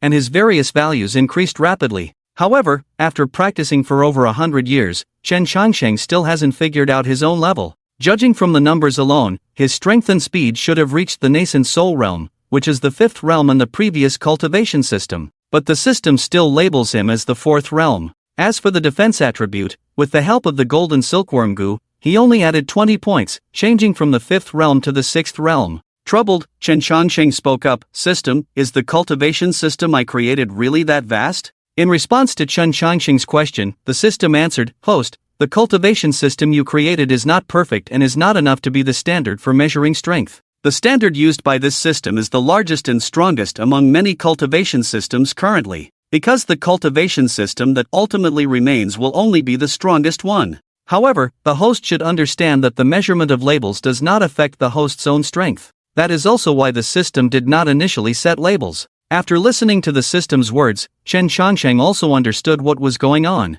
Simply put, the standards of the entire world have been completely disrupted. For example, in the past, advancing from the Golden Core realm to the nascent Soul realm would require 100 attribute points to be considered successful. But now, the same advancement from the 3rd realm to the 4th realm may require 150 or 200 attribute points. As a result, although the realms may appear the same, the difference in strength is vast. Thinking of this, Chen Changsheng licked his lips and said, "No wonder they are holding the Heavenly Pride Conference. In this situation, there is no better way than fighting. But I don't really like fighting." Muttering a few words, Chen Changsheng looked at the sickly little white dog again. Faced with this pet, Chen Changsheng's originally active mind became calm, because seeing it reminded Chen Changsheng of a person and some things. Following the clue of the Bronze Ancient Hall back then, Chen Changsheng had been pursuing it all the way to the central courtyard. Although he had successfully determined the life and death of Niansheng at that time, as time passed, Chen Changsheng's originally laid-down heart began to worry again. It took 240 years to walk from the central courtyard to the eastern wasteland, and the time spent in slumber took 320 years, plus the later years of watering the eggs. In the meantime, a total of 760 years had passed, not counting the years before that. If you count the previous years, Niansheng has already lived for 1,000 years. 1,000 years is a very long time, and it is the limit that most cultivators in the world can reach. Is Niansheng dead or alive? Thinking of this, Chen Changsheng shook his head and held the little white dog in his arms, saying, "Xiao Hei, you say the world is vast, where can I find clues about Niansheng? Also, this girl, no matter what situation she encounters, she should at least send a message home. She really doesn't give me peace of mind." Hearing Chen Changsheng's complaint, the little white dog weakly let out a sound. It was a response to Chen Changsheng, but also a sign of dissatisfaction with its name. Seeing the expression of the little white dog, Chen Changsheng pursed his lips and said, "A name is just a code, it's not important what it's called. I know you're all white, but I just want to call you Xiao Hei. Can't you fulfill this small request for me? Also, who is the creature that left you in the Bronze Ancient Hall in the first place? I'm not very worried about the ominous trouble, because I've discovered that there is a powerful creature silently dealing with this trouble. But I'm worried about those giant hands recorded on the Bronze Ancient Hall. The Witch Clan in the 10,000 Mountains should be one of the 18 races that guarded the Bronze Ancient Hall back then. You just witnessed the power of the Golden Silkworm Goo, and even such a race is being crushed by those giant hands. In the end, it was only with the help of ominous power that the giant hand was repelled. If the giant hand were to descend again one day, what should I use to confront it? Other people won't live much longer, so they may not necessarily witness the descent of the giant hand. But I can see it, I still have a long time to live." Chen Changsheng complained to Xiao Hei, but the weak Xiao Hei fell into a deep sleep. Seeing this, Chen Changsheng touched Xiao Hei's head and complained, "You heartless little thing, you fell asleep while we were talking. Once I cure you, I will definitely eat dog meat hot pot. I just don't know what method to use to save you in this situation." Chen Xiong, are you there? A voice interrupted Chen Changxing's soliloquy. Hearing this slightly familiar voice, Chen Changxing knew without thinking that it was Yi Hangfan and his group of youngsters. He got up and sat on the chair facing the door lazily, saying, "Come in, I didn't lock the door." As soon as he finished speaking, Yi Hangfan and two other people walked in. These two people were Wang Sutian and Princess Zhuejing of Xuanwu Kingdom. Yi Hangfan's face was slightly solemn, with a hint of surprise in his eyes. Wang Sutian, on the other hand, had a look of eagerness, clearly wanting to challenge Chen Changsheng. However, the most interesting person among the three was Zhuejing. There was a hint of anger in her gaze towards Chen Changsheng, and her behavior and attitude seemed somewhat questioning. The three of them stood quietly in front of Chen Changsheng, who neither invited them to sit nor asked them to leave. The atmosphere at the scene became awkward for a while. After a long silence, Chen Changsheng stroked Xiaohei's soft fur and said, "Just say what you want to say. But please come one by one, don't be too chaotic. Also, don't beat around the bush, I find it troublesome." Upon hearing this, Yi Hangfan clasped his hands and said, "I have heard about Chen Xiong's deeds. I was disrespectful to Chen Xiong before." "Stop!" Chen Changsheng interrupted Yi Hangfan before he could finish speaking. "Didn't I tell you not to beat around the bush? Why don't you listen? You are not qualified to know my background. If you are interested, you can ask your master. If she is willing to tell you, then it means you can know. If she doesn't want to tell you, then you can only guess for yourself. If you can guess it, it means you are smart. If you can't, it means you are foolish." Upon hearing Chen Changsheng's words, Yi Hangfan's lips twitched a few times, but in the end, he did not continue to ask. After dealing with Yi Hangfan, Chen Changxing turned to Su Tian, who was eager to try, and said, "He wants to know about my background. What do you want to ask?" "I want to challenge you." Su Tian calmly stated his thoughts. Faced with this request, Chen Changxing nodded and said, "Young people who dare to challenge and strive are good. But you currently don't have the qualifications to challenge me. What do I need to do to qualify? It's simple. Do you know the three beauties of the central courtyard?" "Yes. Zining, the holy maiden of Purple Mansion, Gong Sun Huayu, the 72nd Wolfsmoke, and Yao Yingying of the Unhindered Pavilion. These three are recognized as the three beauties among the younger generation of the central courtyard. Not only are they stunningly beautiful, but their skills are also unparalleled in the world. It's not an exaggeration to say that they are both talented and beautiful." "You're right," Chen Changxing nodded in agreement. "It seems like you have put some thought into the power distribution in the central courtyard. As long as you defeat all three of them, then you will have the qualifications to challenge me." Upon hearing this, Su Tian's eyelids twitched. "Are you really that strong?" "I don't know if I'm strong or not. I have only met one of the three beauties, and I have only heard about the other two. But there is one thing I know, as long as I want to, I can hang up the Holy Maiden of Purple Mansion and spank her." Faced with Chen Changxing's casual tone, Su Tian's gaze remained firm.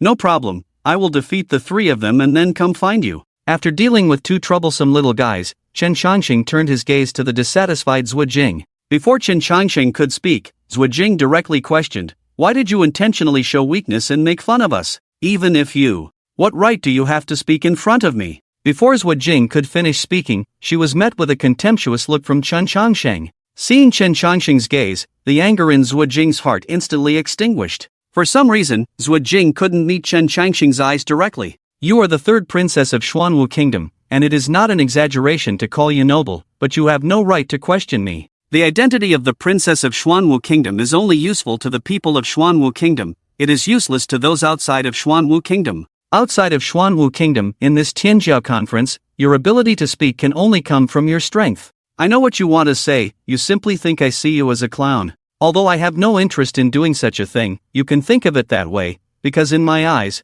there is no difference between you and a clown." Upon hearing Chen Changxing's words, Zhuejing tightly bit her lip. From childhood to adulthood, she had never been so wronged. Looking at Zhuejing's appearance, Chen Changxing sneered, "What's wrong? Are you going to cry? Tisk tsk. This is the level of the Tianjiao of Xuanwu Kingdom. Are you still not weaned? I challenge you." The strong humiliation made Zhuejing roar in anger. Faced with Zhuejing's roar, the disdain on Chen Changxing's face became even more apparent. "You make me feel that you are even more childish, but seeing as you're about to cry, I'll fulfill your wish. Su Tian, let her see how cruel the outside world can be." Upon hearing Chen Changxing ask him to take action, Su Tian hesitated for a moment. "What's wrong? Afraid to make a move? Zhuo Huang bestowed upon you the title of Wang, which shows that he values your talent and potential. Your choice to join Xuanwu Kingdom can be seen as a bird choosing its nest, but Zhuo Huang did not ask you to be a dog for Xuanwu Kingdom. Do you understand the meaning of the Tianjiao Conference? The Tianjiao Conference is a battle of the Great Tao, where all beings within its scope are enemies, not friends. Not only do you have to compete with the Tianjiao of the same era, but also with the Tianjiao of the previous era. For example, the Emperor of Xuanwu Kingdom, Zhuo Xinghe. After all, he is also a cultivator. As long as neither of you fall on this path, you will eventually meet. What will you do then? Faced with Chen Chongqing's words, Su Tian carefully pondered. However, Zhuo Jing on the side became anxious. Su Tian was a genius of Xuanwu Kingdom, and if he was persuaded by Chen Chongqing, it would be a disaster. You're talking nonsense. My father highly regards Su big brother. How could he lay a hand on him? That's the truth. You don't represent Xuanwu Kingdom, and your father doesn't represent Xuanwu Kingdom either. Xuanwu Kingdom can do without you, it can do without your father, but it can't do without a guide. Because without a guide, Xuanwu Kingdom only has the path of destruction. Your father and Su Tian both want to be that guide, and they both want the other to be that guide. As for who will succeed, it will depend on fate. After speaking, Chen Chongqing continued to tease the dog. Su Tian silently walked up to Zhuo Jing. Third princess, please. Seeing that the situation was settled, Zhuo Jing stubbornly said, "What nonsense about a guide? I want to prove that I'm stronger than all of you." With that, Zhuo Jing turned and left the room, preparing to compete with Su Tian outside. The show was about to begin, and Chen Chongqing suddenly became interested. He took out a small stool, quickly ran to the door and sat down, and placed some fruits and snacks next to him. The movements of the two naturally attracted the attention of the other members of the Eastern Wasteland Tianjiao group. "Brother Su, if there's something, sit down and take your time to talk. Just that the third princess has a bit of a temper, don't take it to heart." Some Tianjiao from Xuanwu country began to persuade the two, but this made Chen Chongqing, who wanted to watch the show, unhappy. "Su Tian, what are you standing there for? Do you want to embarrass yourself even more?" Other countries' Tianjiao teams have at most 1 or 2, but Donghuang brought more than 10 useless people. With so many useless people, if you don't clean them up, others will think you're here to freeload. Seeing Chen Chongqing provoking them, the Tianjiao team from Donghuang became angry, and 3 or 5 people immediately wanted to teach Chen Chongqing a lesson. Bang! Bang! Bang! Before they could approach Chen Chongqing, a figure directly sent them all flying. Looking closely, it was Su Tian. Looking at the familiar faces that were sent flying, Su Tian calmly said, "Xuanwu country only needs me, you can go back." Seeing Su Tian's decision, Yi Henvan sighed lightly and walked towards the Tianjiao team from Yeyue country. After arriving at the Kunlun Holy Land, Yi Henvan had been worried about the safety of the Tianjiao team. It wasn't because his companions weren't excellent enough, but because the younger generation from other places was too strong. As Chen Chongqing said, this Tianjiao conference was a competition of the Great Tao, and no one would care about your identity. If your strength is not enough and you participate recklessly, you might end up in danger. Previously, Yi Henvan was concerned about the feelings of his comrades and couldn't openly talk about this matter. Now that everything was clear, he had to be a bit more ruthless. Boom! Boom! Boom! Su Tian and Yi Henvan started to take action together. At first the other Tianjiao held back. But as the two became more ruthless, everyone started fighting seriously. The fact proved that Yi Henvan and Su Tian were indeed the top Tianjiao of their respective countries. Even in a 2 against 10 situation, they not only held their own, but also forced the other side to retreat step by step. After watching the battle in the distance for a while, Chen Chongqing picked up Xiao He, who had been awakened by the noise, and said, "Xiao He, I haven't been out for such a long time. As soon as I come out, I stir up the blood and descendants of old friends. Isn't this a bit inappropriate?" Wu Xiao He weakly made a sound, as if complaining that Chen Chongqing disturbed its sweet dreams. Seeing this, Chen Chongqing rolled his eyes. "As a dog, you should have plenty of energy, why are you lazier than a turtle?" Ignoring Chen Chongqing's nagging, Xiao He yawned and slowly closed its eyes again. Chen Chongqing sighed helplessly and lifted Xiao He up. "Forget it, sleep if you want to sleep. It's really difficult for a dog to be asked about this kind of thing. But shedding tears in the hands of your own people is always better than shedding blood in the hands of outsiders." After speaking, Chen Chongqing's figure disappeared from the spot. In the internal strife of the Tianjiao team from Donghuang, the Guardian naturally had to come out to stop it. But how could Chen Chongqing allow others to interfere with what he wanted to do? "Why don't you wait a while before going over? I'm afraid you will get hurt if you go now." 3 figures were stopped by Chen Chongqing outside the battlefield. Faced with this Tianjiao from Yeyue country, the brows of the 3 guardians from Xuanwu country furrowed. "Who exactly are you? Why are you provoking the internal strife of the Tianjiao team from Donghuang? Also, I have never heard of a person named Chen Chongqing in Yeyue country. Among the guardians, the old man in the middle stage of nascent soul realm, with the highest strength, asked Chen Changsheng. But Chen Changsheng seemed to have little interest in paying attention to him, just bowing his head and silently petting the dog. Seeing that the battle in the distance was becoming more intense, the three guardians couldn't sit still. Since you don't want to say, then I will have to take you down and hand you over to His Majesty for punishment. After speaking, the old man in the middle stage of nascent soul realm immediately sacrificed a gourd-shaped magic treasure and attacked Chen Changsheng. A simple gourd grew larger in the wind, and then spewed out countless sharp winds comparable to blades. However, these winds that could cut through gold and jade couldn't even shake Chen Changsheng in the slightest. Glancing at the three of them, Chen Changsheng said lightly, Left Xinghe didn't really intend to participate in this Tianjiao conference properly, did he? As he spoke, Chen Changsheng clenched his right hand, and an array instantly enveloped the few people. With Chen Changsheng's current array cultivation, setting up an array in an instant was just basic operation. Bang! After the array isolated the outside prying, Chen Changsheng reached out and took out a huge bone, fiercely striking it against the treasure of the nascent soul elder. With just one strike, the treasure gourd was shattered. Faced with this situation, the three nascent soul experts all took 2 steps back in shock, because they had never expected that a junior would have such strength. Holding the gluttonous bone in his right hand and hugging Xiao Hei in his left hand, Chen Changsheng approached the three of them step by step. Speaking logically, in the current situation, nascent soul stage cultivators can't really play a big role. Not to mention facing the protectors of other Tianjiao, you might not even be opponents against those top-tier Tianjiao. You are still using the old cultivation system. Under the suppression of the heavenly Tao, how can you be the opponents of those Tianjiao? While analyzing the current situation for the three of them, Chen Changsheng continued to beat them with the gluttonous bone. These three nascent soul experts, 2 practiced external cultivation, and 1 practiced internal cultivation. Under normal circumstances, their combined strength was formidable. But who made them encounter Chen Changsheng, who practiced both internal and external cultivation? In terms of treasures, Chen Changsheng had the gluttonous bone, and his array attainments were also unparalleled in the world. In terms of physical strength, Chen Changsheng possessed the 8 or 9 profound arts and was proficient in over 90% of the body refining techniques of the Xuanwu kingdom. In addition, Chen Changsheng also had 500 points of defense attribute obtained from the system. In other words, Chen Changsheng was overwhelming them in almost every aspect. If it weren't for the suppression of the heavenly Tao, the three of them might still have the qualifications to exchange a few moves with Chen Changsheng. But under the suppression of the heavenly Tao, they could only be beaten. After 20 breaths, the 3 nascent soul experts were all knocked down by Chen Changsheng. Looking at the young Chen Changsheng, the 3 of them were filled with unwillingness. To be easily defeated by a junior after hundreds of years of arduous cultivation, no one could accept such a thing. Don't look at me like that. This is the tragedy of ordinary people in the cultivation world.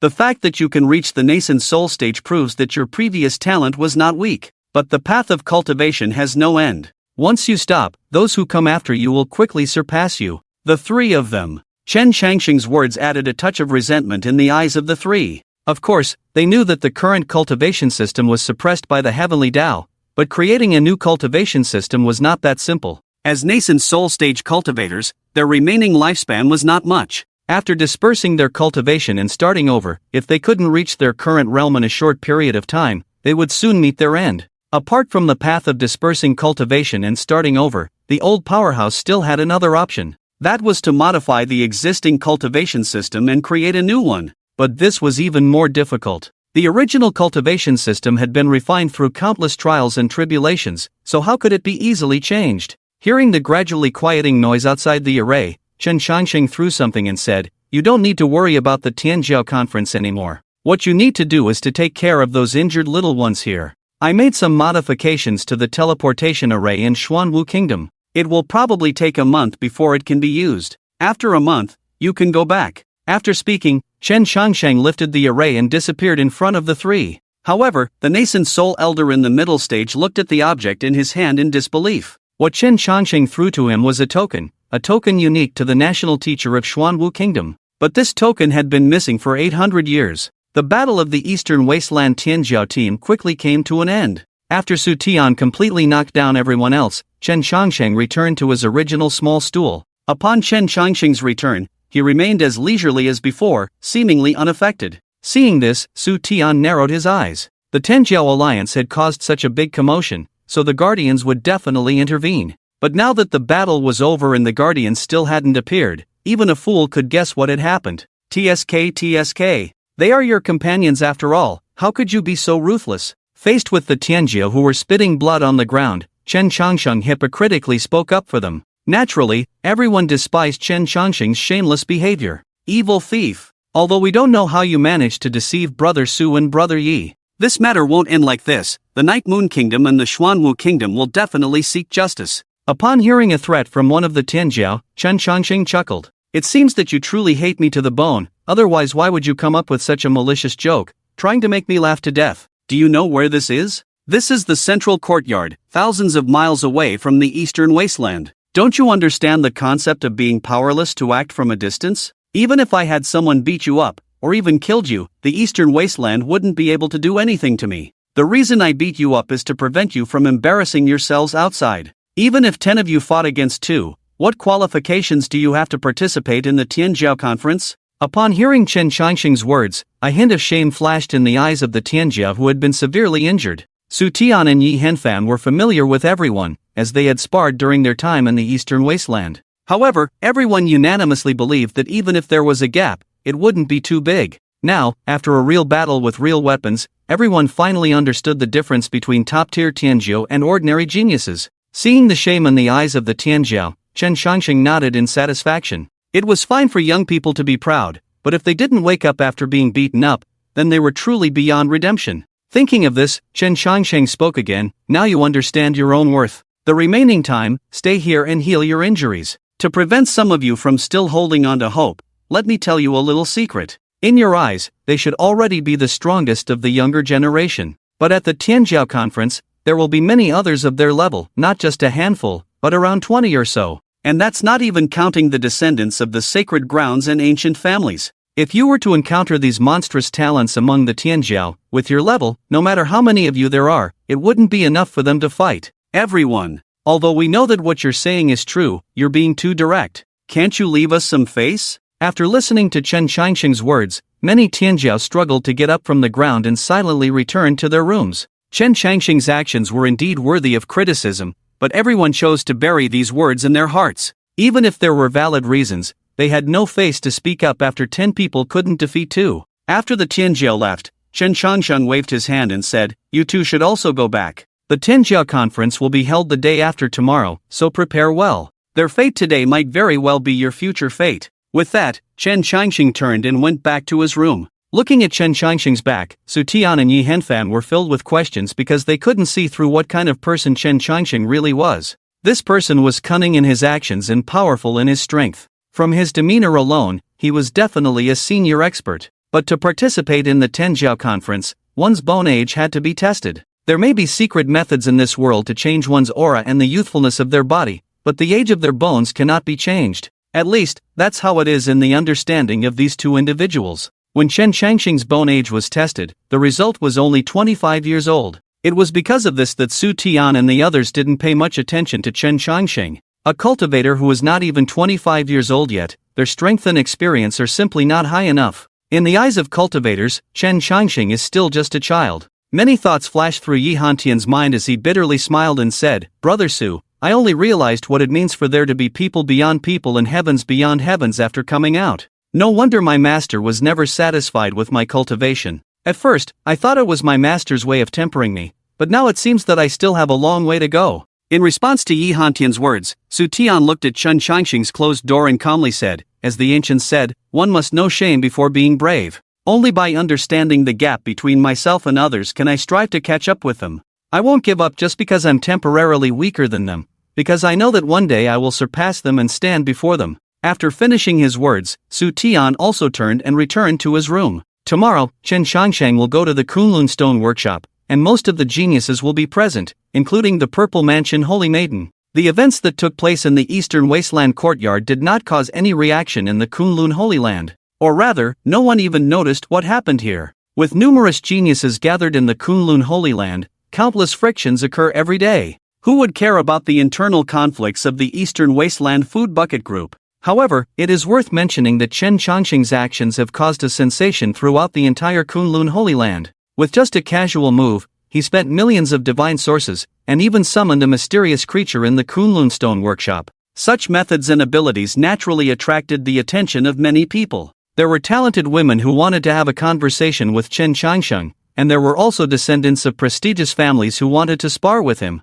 But among so many people, only a few knew Chen Changsheng's origins. To be precise, they didn't even know that Chen Changsheng came from the continent of the Eastern Wasteland. The reason is simple. Chen Changsheng's name is not on the list of the Eastern Wasteland geniuses. Moreover, the Eastern Wasteland geniuses previously looked down on Chen Changsheng because of his young age, so they didn't want to play with him. As a result, few people knew that Chen Changsheng came from the Eastern Wasteland. A dreamless night passed, and when the sunlight once again descended upon the earth, Chen Changsheng stretched lazily and sat up from the bed. He casually stroked the sleeping Little Black and began to wash up, preparing to go to the Kunlun Stone Workshop. Little Black's condition was deeply rooted, and without the holy medicine and the divine source, this illness would be difficult to cure. TSK. Indeed, Kunlun Holy Land is worthy of its reputation. The market is always so lively. Chen Changsheng curiously looked around, while Yi Hantian, who was following behind him, awkwardly lowered his head. Yes, it was truly embarrassing to be by this guy's side.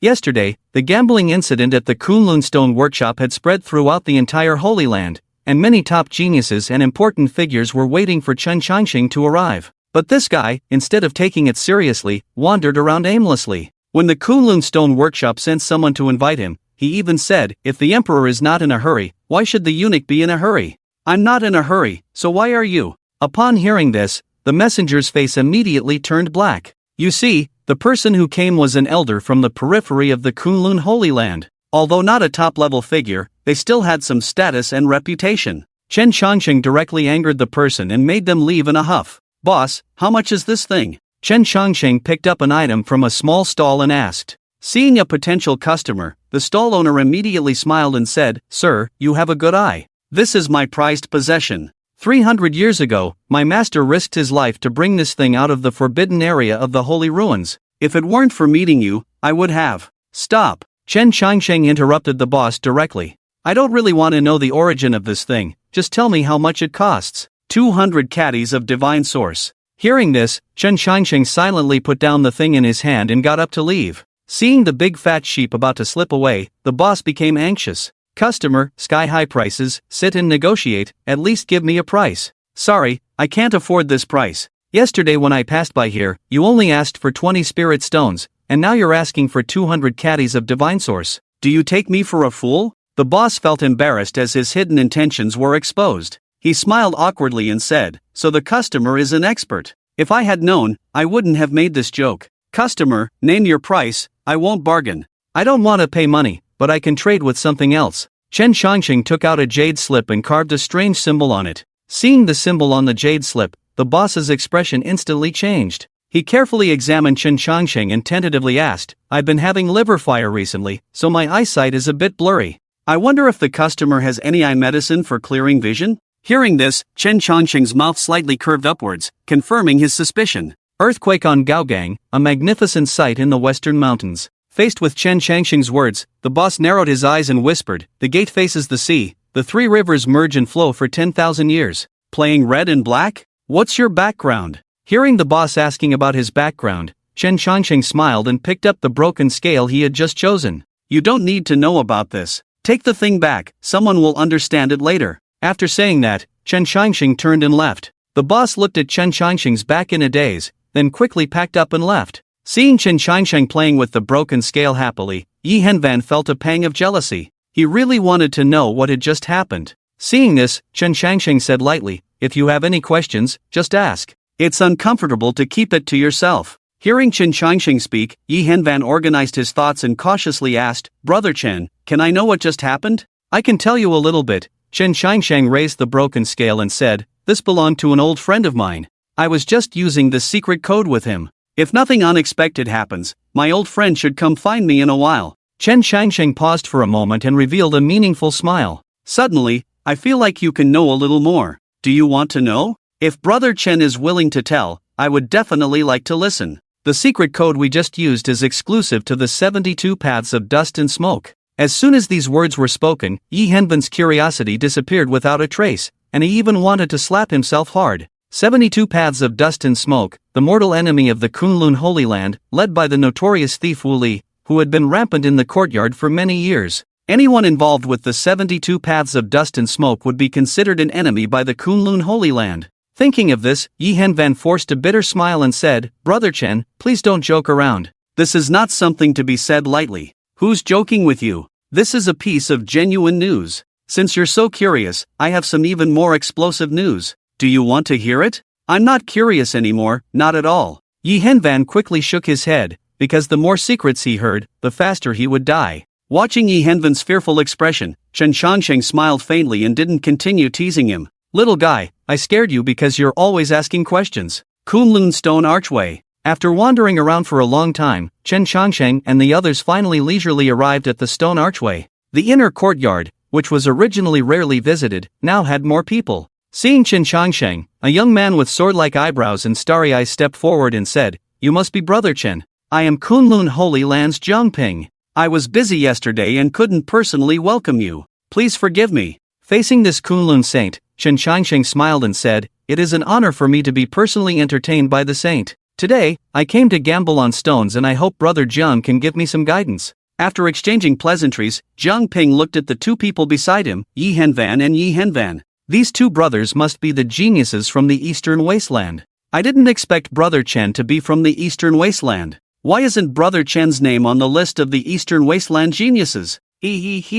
Brother Jiang is joking. The Eastern Wasteland has many talented individuals, and my meager abilities are nothing compared to them. So I'm just a nobody. Naturally I can't make it onto the list of Eastern Wasteland geniuses. Hearing Chen Changsheng's explanation, Jiang Ping's eyes flashed with a playful expression. If someone like Brother Chen can't make it onto the list of Eastern Wasteland geniuses, it seems that the Eastern Wasteland geniuses are truly extraordinary. I'll find an opportunity to see for myself. Please follow me, the three of you. There are a few other fellow cultivators here, let me introduce you. Jiang Ping led Chen Changsheng and the others towards an elegant pavilion. There were 5 people in the pavilion, 3 men and 2 women. One of them Chen Changsheng recognized as the Purple Mansion Holy Maiden he had dealt with yesterday. Arriving at the pavilion, Jiang Ping pointed to the most left person and said, "Brother Chen, this is the successor of Langya Pavilion, known as the Qilin talent, Mei Yongxi." Hearing Jiang Ping's words, the elegant man clasped his hands and slightly bowed to Chen Changsheng.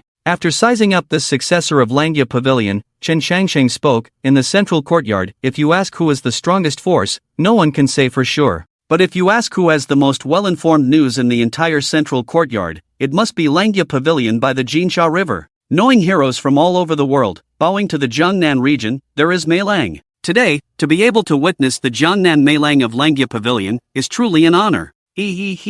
Brother Chen is too kind. My reputation is just a small thing, it's just that many fellow cultivators give me face." After exchanging pleasantries with Mei Yongxi, Chen Changsheng looked at the man next to him. This person's temperament was completely different from Mei Yongxi's. Mei Yongxi was elegant and amiable, giving people the feeling of a gentle breeze. This person, on the other hand, had a sturdy figure and was dressed mainly in animal skins and wool, a style that was completely different from the central courtyard and the Eastern Wasteland. After sizing him up, Chen Changsheng already had a guess in his mind. Before Jiang Ping could speak, Chen Changsheng preemptively said, "Your attire and demeanor are different from those in the central courtyard. It seems that you are from the southern plains. I have heard some legends about the southern plains. According to rumors, an extraordinary genius emerged from the southern plains. At the age of 5, he could tear apart tigers and leopards. At the age of 18, he was bestowed the title of First Warrior by the 36 tribes of the southern plains." Hearing Chen Changsheng's words, the burly man grinned and said,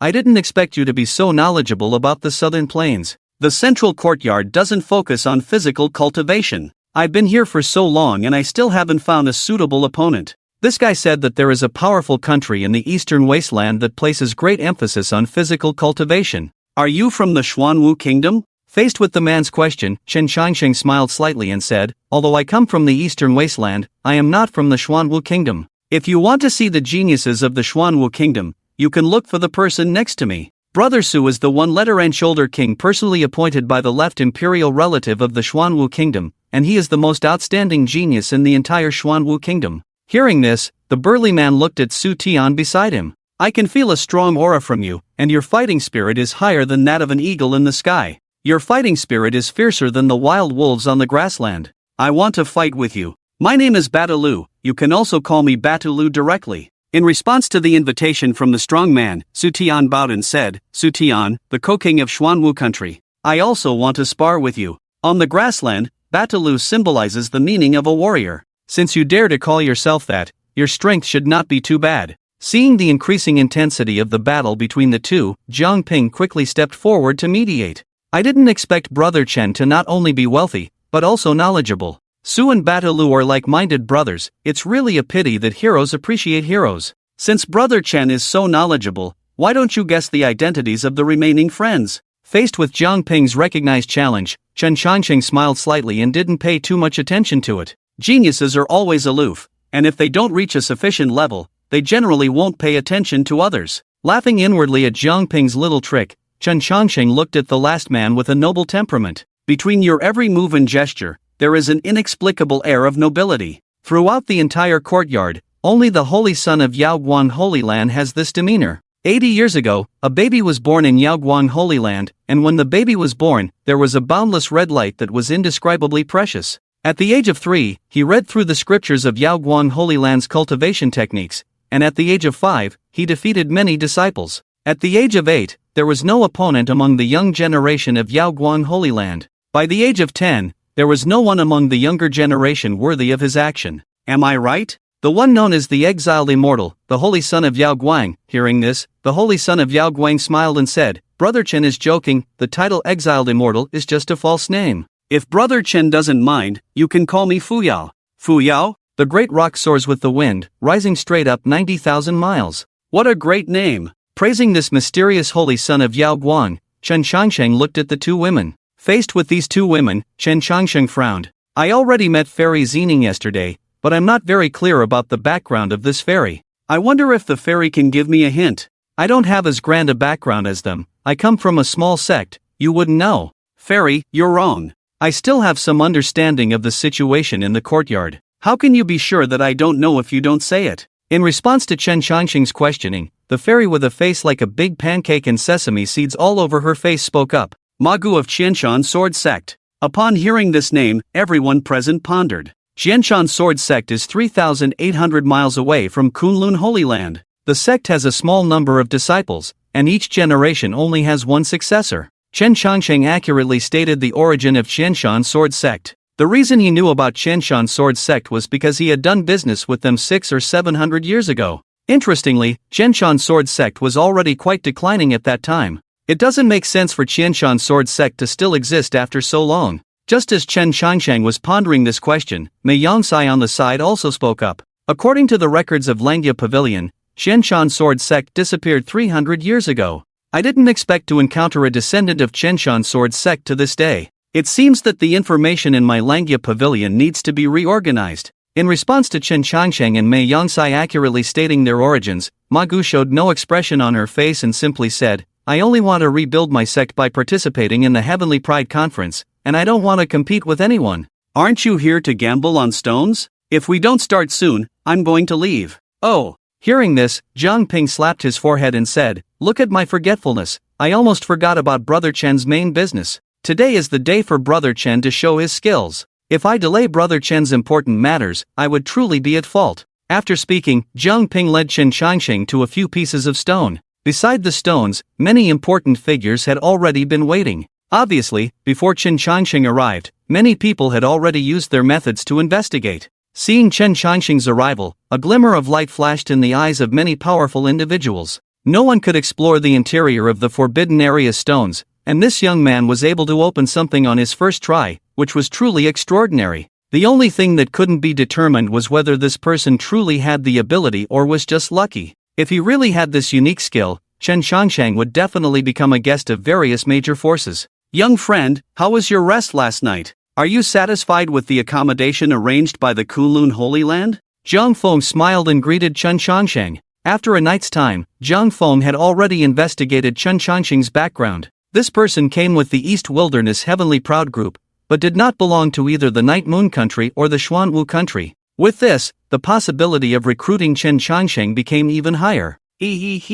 Thank you, Elder Jiang, for your concern. I slept exceptionally well last night. Today, I will take away something good from the stone workshop again. Elder Jiang, please don't feel heartbroken. It's just a few pieces of stone, and the Kunlun Holy Land can afford it. If the young friend is willing to come to my Kunlun Holy Land, all these stones will be given to the young friend, so what's the harm? Faced with the olive branch extended by Jiang Feng, Chen Changsheng smiled and did not continue this topic. Seeing this, Jiang Feng was not angry either, and simply accompanied Chen Changsheng in selecting the stones. If a genius could be recruited so easily, then he wouldn't be called a genius. After observing for a while, Chen Changsheng stopped in his tracks. Elder Jiang, these 9 extraordinary stones are truly remarkable. From their appearance alone, I'm afraid I can't see anything. May I be allowed to use some methods? Of course, as long as you don't damage the stones, all methods are allowed. After receiving Jiang Feng's answer, Chen Changsheng handed the little black in his arms to Yi Henfan, and then waved his hands in the air. Golden patterns appeared out of thin air. Seeing this scene, Zining couldn't help but exclaim, "Dao patterns!" As soon as the words were spoken, Zining disregarded everything else and immediately observed the Dao patterns that Chen Changsheng had drawn out of thin air. Dao patterns were a manifestation of the great Dao of heaven and earth, and could only be controlled by peerless experts. Although the various holy lands also had some Dao patterns, very few could truly comprehend them. Moreover, these Dao patterns were like hidden treasures and would never be easily revealed. Now, Chen Changsheng actually understood Dao patterns. How could people not be surprised? Faced with the Dao patterns drawn by Chen Changsheng, everyone began to contemplate them as quickly as possible. A golden light shot out from the eyes of Yao Guang, attempting to engrave the Dao patterns drawn by Chen Changsheng into his memory. Immediately after, Yao Guang emitted a sacred radiance all over his body, and his feet slowly lifted off the ground, giving off a feeling of ascending in broad daylight. Besides Yao Guang, the others also displayed their own abilities. A huge anomaly appeared behind Saintess Zifu, and the calm sea began to surge, with a blue sky appearing above the sea once again. The blue sea and blue sky were the complete anomalies of Saintess Zifu. Apart from these two, the situations of the others were much inferior. There were no anomalies appearing around them, obviously intentionally hidden. However, judging from their momentum alone, the anomalies of these geniuses were not inferior to the two. Go! After finishing the golden Dao patterns, Chen Changsheng waved his right hand and directly embedded the Dao patterns into the 9 stones. As the array patterns sank in, the 9 stones revealed 9 blurry images. An old man with almost no hair left pointed at one of the illusions excitedly and said, "I want this weapon. Whoever dares to snatch it from me, I will fight him to the death." A virtual divine sword emits boundless sword energy. Just the overflowing sword energy alone makes people's skin feel a tingling sensation. Such a divine weapon also excites many important figures. In addition, the images revealed by the other 8 stones are equally extraordinary, just not as clear as this stone. After a moment, the runes dissipate, and Chen Changsheng wipes the sweat from his forehead. The runes are extremely profound, and he has already used all his strength to depict a small part of them. In fact, Chen Changsheng had already discovered the existence of the divine source when he was in the ancient Forbidden Land. However, at that time, Chen Changsheng was in a dangerous situation, and self-preservation was still a problem, let alone studying the stone beneath the unparalleled formation in the ancient Forbidden Land. Considering the connection between the runes and the divine source, Chen Changsheng decided to try using the runes he comprehended, and unexpectedly, it worked. "Elder Jiang, I have chosen the stone." Upon hearing Chen Changsheng's words, everyone understood that the opportunity to comprehend the runes was gone. Although everyone present was a powerful individual and a peerless genius, the appearance of the runes was too brief, and these runes were only a small part, so no one was able to comprehend anything. "Oh, I wonder which stone you have chosen." Jiang Feng's eyes became even more fiery when he looked at Chen Changsheng. Because every time Jiang Feng thought that this was Chen Changsheng's limit, Chen Changsheng would display new abilities. To put it bluntly, Chen Changsheng was like an inexhaustible treasure trove. Kunlun Holy Land must recruit such a genius no matter what. "I have chosen this welcoming pine stone." Chen Changsheng stated the stone he had chosen. Upon hearing this, some of the old-timers couldn't help but breathe a sigh of relief. Although they claimed to be certain about a certain stone, rules were rules. Chen Changsheng came first, so naturally, he should be allowed to choose first. Kunlun Holy Land would not agree to break the rules of the Kunlun Stone Archway. Now that Chen Changsheng had made his choice, the remaining 8 stones would be subject to fair competition. Boom! The entire Kunlun Holy Land suddenly trembled, and a voice resounded in everyone's ears. "Kunlun Holy Land, I have come for revenge. Where is that bastard Jiang Feng?" Upon hearing this voice, Jiang Feng's face immediately turned cold. Swish! Jiang Feng appeared in the sky above Kunlun Holy Land, and many powerful individuals present rushed to support him. The great formation of Kunlun Holy Land was being relentlessly pounded by a giant. The 72 masked experts were also working together to break the formation. Wu Li, you dare to come here. Today, I won't spare you. Ha ha ha, do you really think I'm afraid of you? Come out and fight me for 300 rounds if you have the ability. Humph. Zhang Feng snorted coldly and a simple and ancient bronze sword appeared in his hand. Seeing Zhang Feng taking it seriously, Wu Li sneered and directly cracked the formation, then slipped inside. The arrival of the 72 wolf smoke surprised everyone. At this moment, Zhang Ping looked at Chen Changsheng and said, Brother Chen, Gong Sun Huayu, one of the 3 beauties in the courtyard, comes from the 72 wolf smoke. Why don't we have a competition and see who can catch this thief first? It wouldn't be bad to be a servant girl serving tea and water. However, before Chen Changsheng could answer, Ma Gu, who had a very low presence, spoke up. If I serve the tea, would you dare to drink it? Boom! Without hesitation, as soon as Ma Gu spoke, Zhang Ping immediately turned around and struck out with a palm. The powerful shockwave directly snapped many trees in the inner courtyard. At the same time, many geniuses blocked all of Ma Gu's escape routes. Mei Yangxi looked at Ma Gu and said calmly, Miss Gong Sun, the Chenshan sword sect was already extinct 300 years ago. The information from my Langya pavilion has never been wrong. Impersonating a descendant of the Chenshan sword sect and coming to Kunlun Holy Land is not a wise move. Hearing this, Ma Gu's face still showed no expression. Indeed, you truly are a talented individual. So many exceptional people have gathered here for days, and you must have had a hand in it. Upon hearing Ma Gu's words, Zhang Ping coldly replied, Mei Xiong, there's no need to waste words with her. Since she dares to come to the Kunlun Holy Land, we must make sure she doesn't leave. Wait! Just as Zhang Ping was about to take action, Ma Gu suddenly stopped everyone. What's the matter? Do you have any last words? It's not last words, I just want you all to take a look at your own situation. Although you have long discovered that my identity is not right, haven't you noticed that something is amiss? As soon as these words were spoken, everyone suddenly felt a bit dizzy. Faced with this situation, Yao Guang Holy Sun frowned, emitting a brilliant light all over his body, and then withdrew from the inner courtyard. Following suit, Zhang Ping and the others also made the same move. Looking at the ugly Ma Gu below, Yao Guang Holy Sun spoke, This is Gong Sun Huayu's sleepy bug. The person affected by the bug will fall into a deep sleep after 30 breaths. But the use of the sleepy bug is limited. As long as they are awake, they can leave the range of the sleepy bug's influence. Saying this, Yao Guang Holy Sun paused for a moment, then looked at Chen Changsheng, who was unconscious in Ma Gu's hands. It seems that her purpose this time is not us. He. Indeed, you truly are Yao Guang Holy Sun. You have predicted everything. This lady is currently in need of a husband to help her establish her power, so I'll take this pretty boy with me. After saying that, Ma Gu took out a white jade formation platform. The dense array patterns on the platform began to spread outwards. Seeing this, Yi Henfan shouted loudly, She's trying to escape, stop her.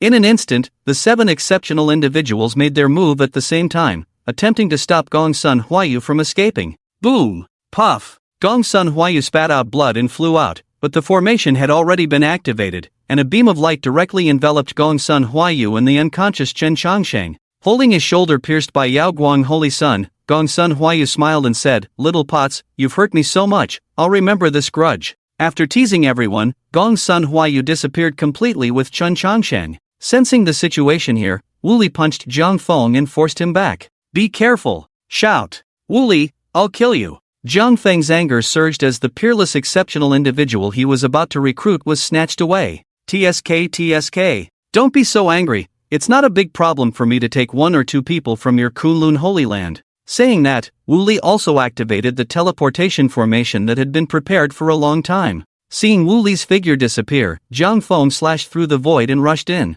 Boom boom boom! The powerful battle caused the space to tremble. After an unknown amount of time, Zhang Feng, in a sorry state, retreated from the spatial rift. The ancient bronze sword was stained with blood, and the gorgeous clothes had become tattered. The villain has been severely injured by me. The Kunlun Holy Land and the 72 wolf smoke will not rest until they are dead. After giving the order, a trace of blood overflowed from the corner of Zhang Feng's mouth, and then his figure disappeared. Yi Xiong, rest assured, we will ensure Chen Xiang's safety in the Kunlun Holy Land. If that villain dares to harm Chen Xiong, I will use the heads of the 72 wolf smoke to pay tribute to him. Zhang Ping reassured Yi Henfan with a dark face. Hearing this, Yi Henfan also responded with concern. However, with such a big event happening now, naturally, no one had the mood to discuss anything, and they quickly returned to their respective homes. After realizing that there was no one around, Su Tian frowned and said, Yi Xiong, Chen Changsheng and the 72. Su Tian's question was interrupted by Yi Henfan raising his hand.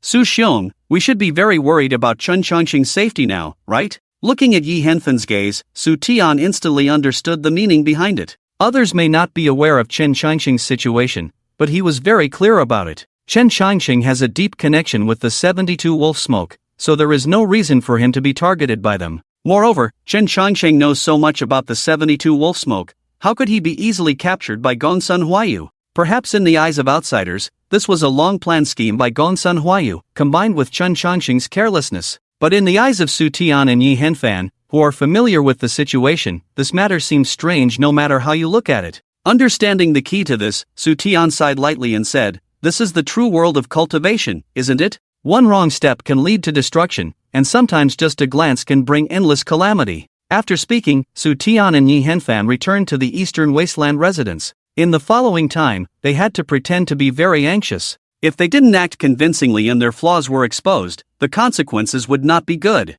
In an unknown cave. Swish! Crack! Gongsun Huayu, who was seriously injured, fell to the ground. Ouch! It hurts so much. Swallowing a healing pill, Gongsun Huayu continued to wail in pain. Being besieged by 7 top geniuses, the fact that Gongsun Huayu was still alive proved her extraordinary strength. If it were someone else, they would probably have been lying in a coffin long ago. After her injuries slightly recovered, Gongsun Huayu limped towards the unconscious Chen Changsheng. Slurp! Licking her lips in anticipation, Gongsun Huayu smiled and said, "It wasn't in vain that I went through so much trouble to get you out. Being able to casually throw away 4 million divine sources, you truly are an unprecedented fat sheep. Let me see what good things you have brought." Just as Gongsun Huayu was about to reach into Chen Changsheng's embrace, another large hand firmly grabbed her wrist. "Little girl, you're still thinking about treasures even after being so seriously injured? Don't you care about your life?" Seeing Chen Changsheng suddenly wake up from his coma, Gongsun Huayu was startled.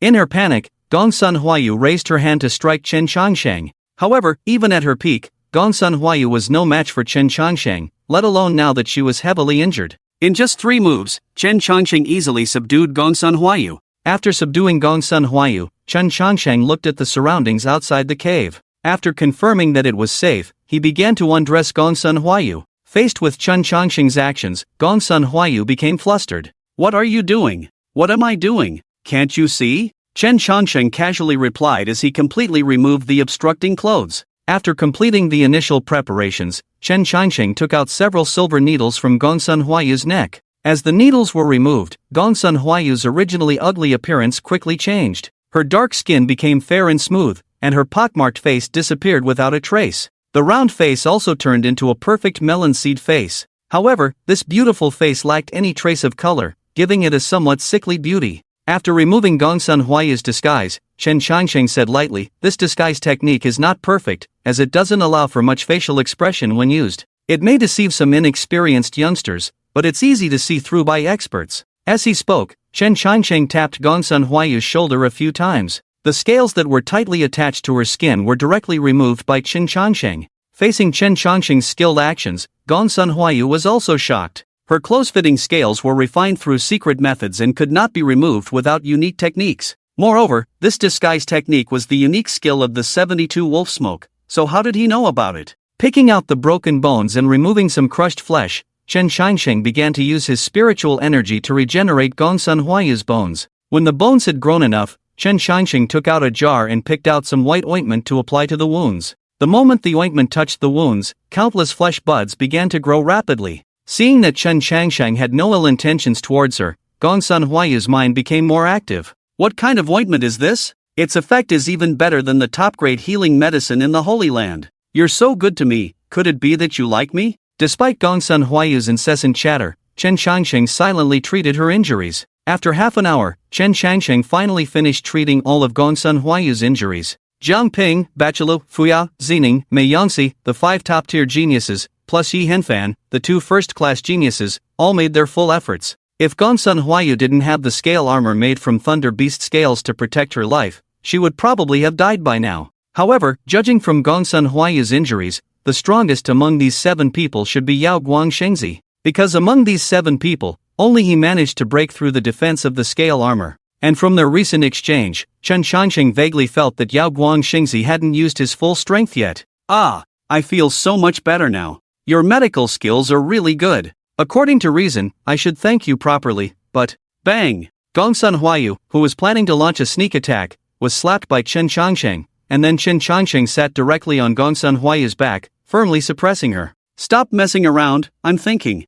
It seems like someone has discovered the flaw in this situation. Gongsun Huayu, are you really that strong? Although I haven't fully recovered from my injuries, you shouldn't be able to take me down so easily. After briefly doubting her life, Gongsun Huayu started to make small moves again. Swish! A fist extended in front of Gongsun Huayu, and the fist opened, revealing tiny insects slowly falling down. It's not easy to cultivate these goo worms, don't waste them on me. Playing with goo worms in front of me, you're still too inexperienced. Gongsun Huayu, are you sent by the heavens specifically to counter me? Why can you always restrain my methods? Why do you know all of my abilities? After a cup of tea's time, Chen Changsheng released his suppression on Gongsun Huayu. Alright, take me to the lair of the 72 wolf smoke. Faced with Chen Changsheng's request, Gongsun Huayu coldly snorted, dream on, even if you save me, I won't take you there. Glancing at Gongsun Huayu, Chen Changsheng calmly said, it seems like you haven't received the latest news. What latest news?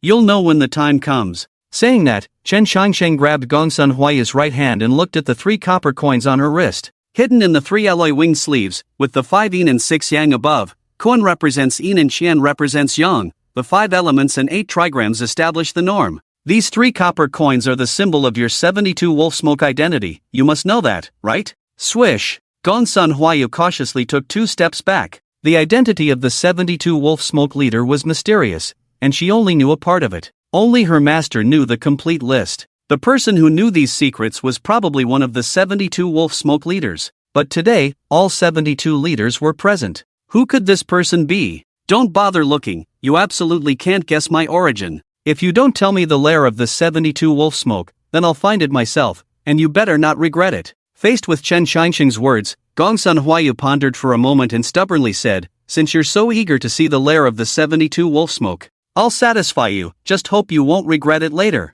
Saying that, Gongsun Huayu took out a directional formation platform. Seeing this, Chen Changsheng smiled, then walked directly towards the center of the formation platform, not worried at all that Gongsun Huayu would do anything. This method of teleportation through the formation platform was something he had figured out himself. As the founder of this method, no one knew it better than himself. After countless complex teleportations, Gongsun Huayu brought Chen Changsheng to a hidden valley. In this valley, there was a concealed village. I saw this village, with houses neatly arranged, fertile fields, and beautiful scenery. The paths in the fields crisscross, and you can faintly hear the sounds of chickens and dogs. It is not an exaggeration to say that it is a paradise. When Gongsun Huayu returned, the villagers in the fields warmly greeted him. But when they saw Chen Changsheng, a stranger, the villagers instinctively stopped their farm work. Among them were some powerful individuals. Master, I'm back. Gongsun Huayu happily waved to a farmer who was farming. Hearing this, the farmer's face immediately showed a smile.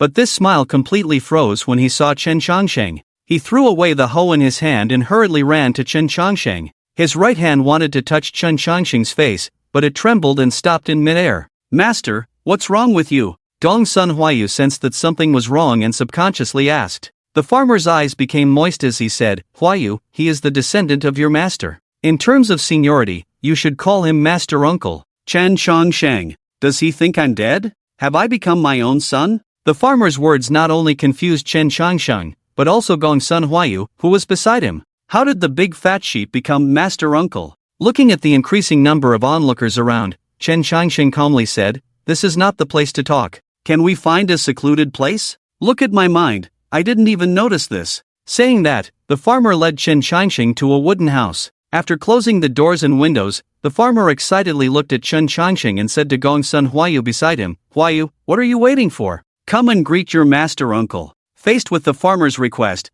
Gongsun Huayu's face was full of reluctance. At this moment, Chen Changsheng waved his hand and said, we can talk about these formalities later. Come closer, I have something to tell you. Hearing this, the farmer wiped away the tears in his eyes and said excitedly, right, the old master was a sentimental person. He must have left many last words. Junior brother, rest assured, I will fulfill the old master's last wish. Saying that, the farmer leaned his head closer. Snap! Chen Changsheng reached out his right hand and grabbed the farmer's ear, pulling his simple-minded head in front of him. At the same time, Chen Shangxing's tone became somewhat cold. Ali, didn't I tell you before that you are not my disciple? It's only been a few hundred years, and you've ignored my words? Hearing this familiar tone, the farmer was stunned for a moment. Looking up again, that familiar gaze appeared once more. A person's appearance can change, but their gaze cannot be faked. Because the eyes are the windows to the soul, there may be identical people in the world, but there will never be identical hearts. Master,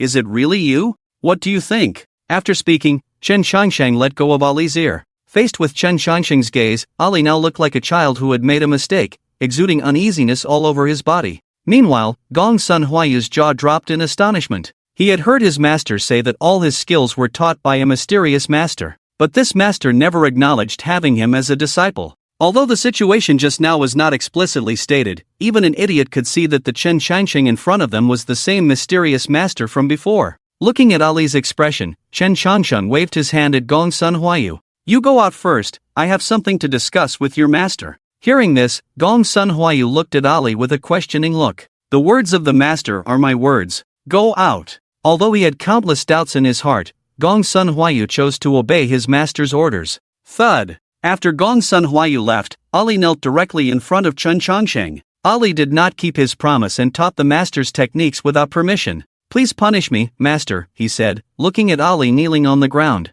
Chen Shangsheng sighed lightly and shook his head. I don't blame you for the techniques. What I can't understand is why you didn't remember my advice. I told you before that if you want to make a name for yourself in the cultivation world, you can't leave yourself vulnerable. But look at you now, not only taking in disciples but also creating a paradise. Do you really think no one in the world can see through your tricks? Those sacred grounds and aristocratic families have stood on this land for countless years, and their heritage is unimaginable to you. If one day they find out about this place, how will you deal with it? Faced with Chen Shangsheng's questioning, Ali just lowered his head silently, because he knew that creating this paradise was indeed a wrong choice. The Thunder Beast clan was so powerful back then, yet I personally destroyed them when I was weak. The current 72 Wolf Smoke is not even comparable to the Thunder Beast clan, and the power of the sacred grounds is much stronger than I was back then. I'm curious, how could you dare to do this? Upon hearing this, Ali's lips twitched slightly as he whispered, They are the orphans of my brothers who fought alongside me.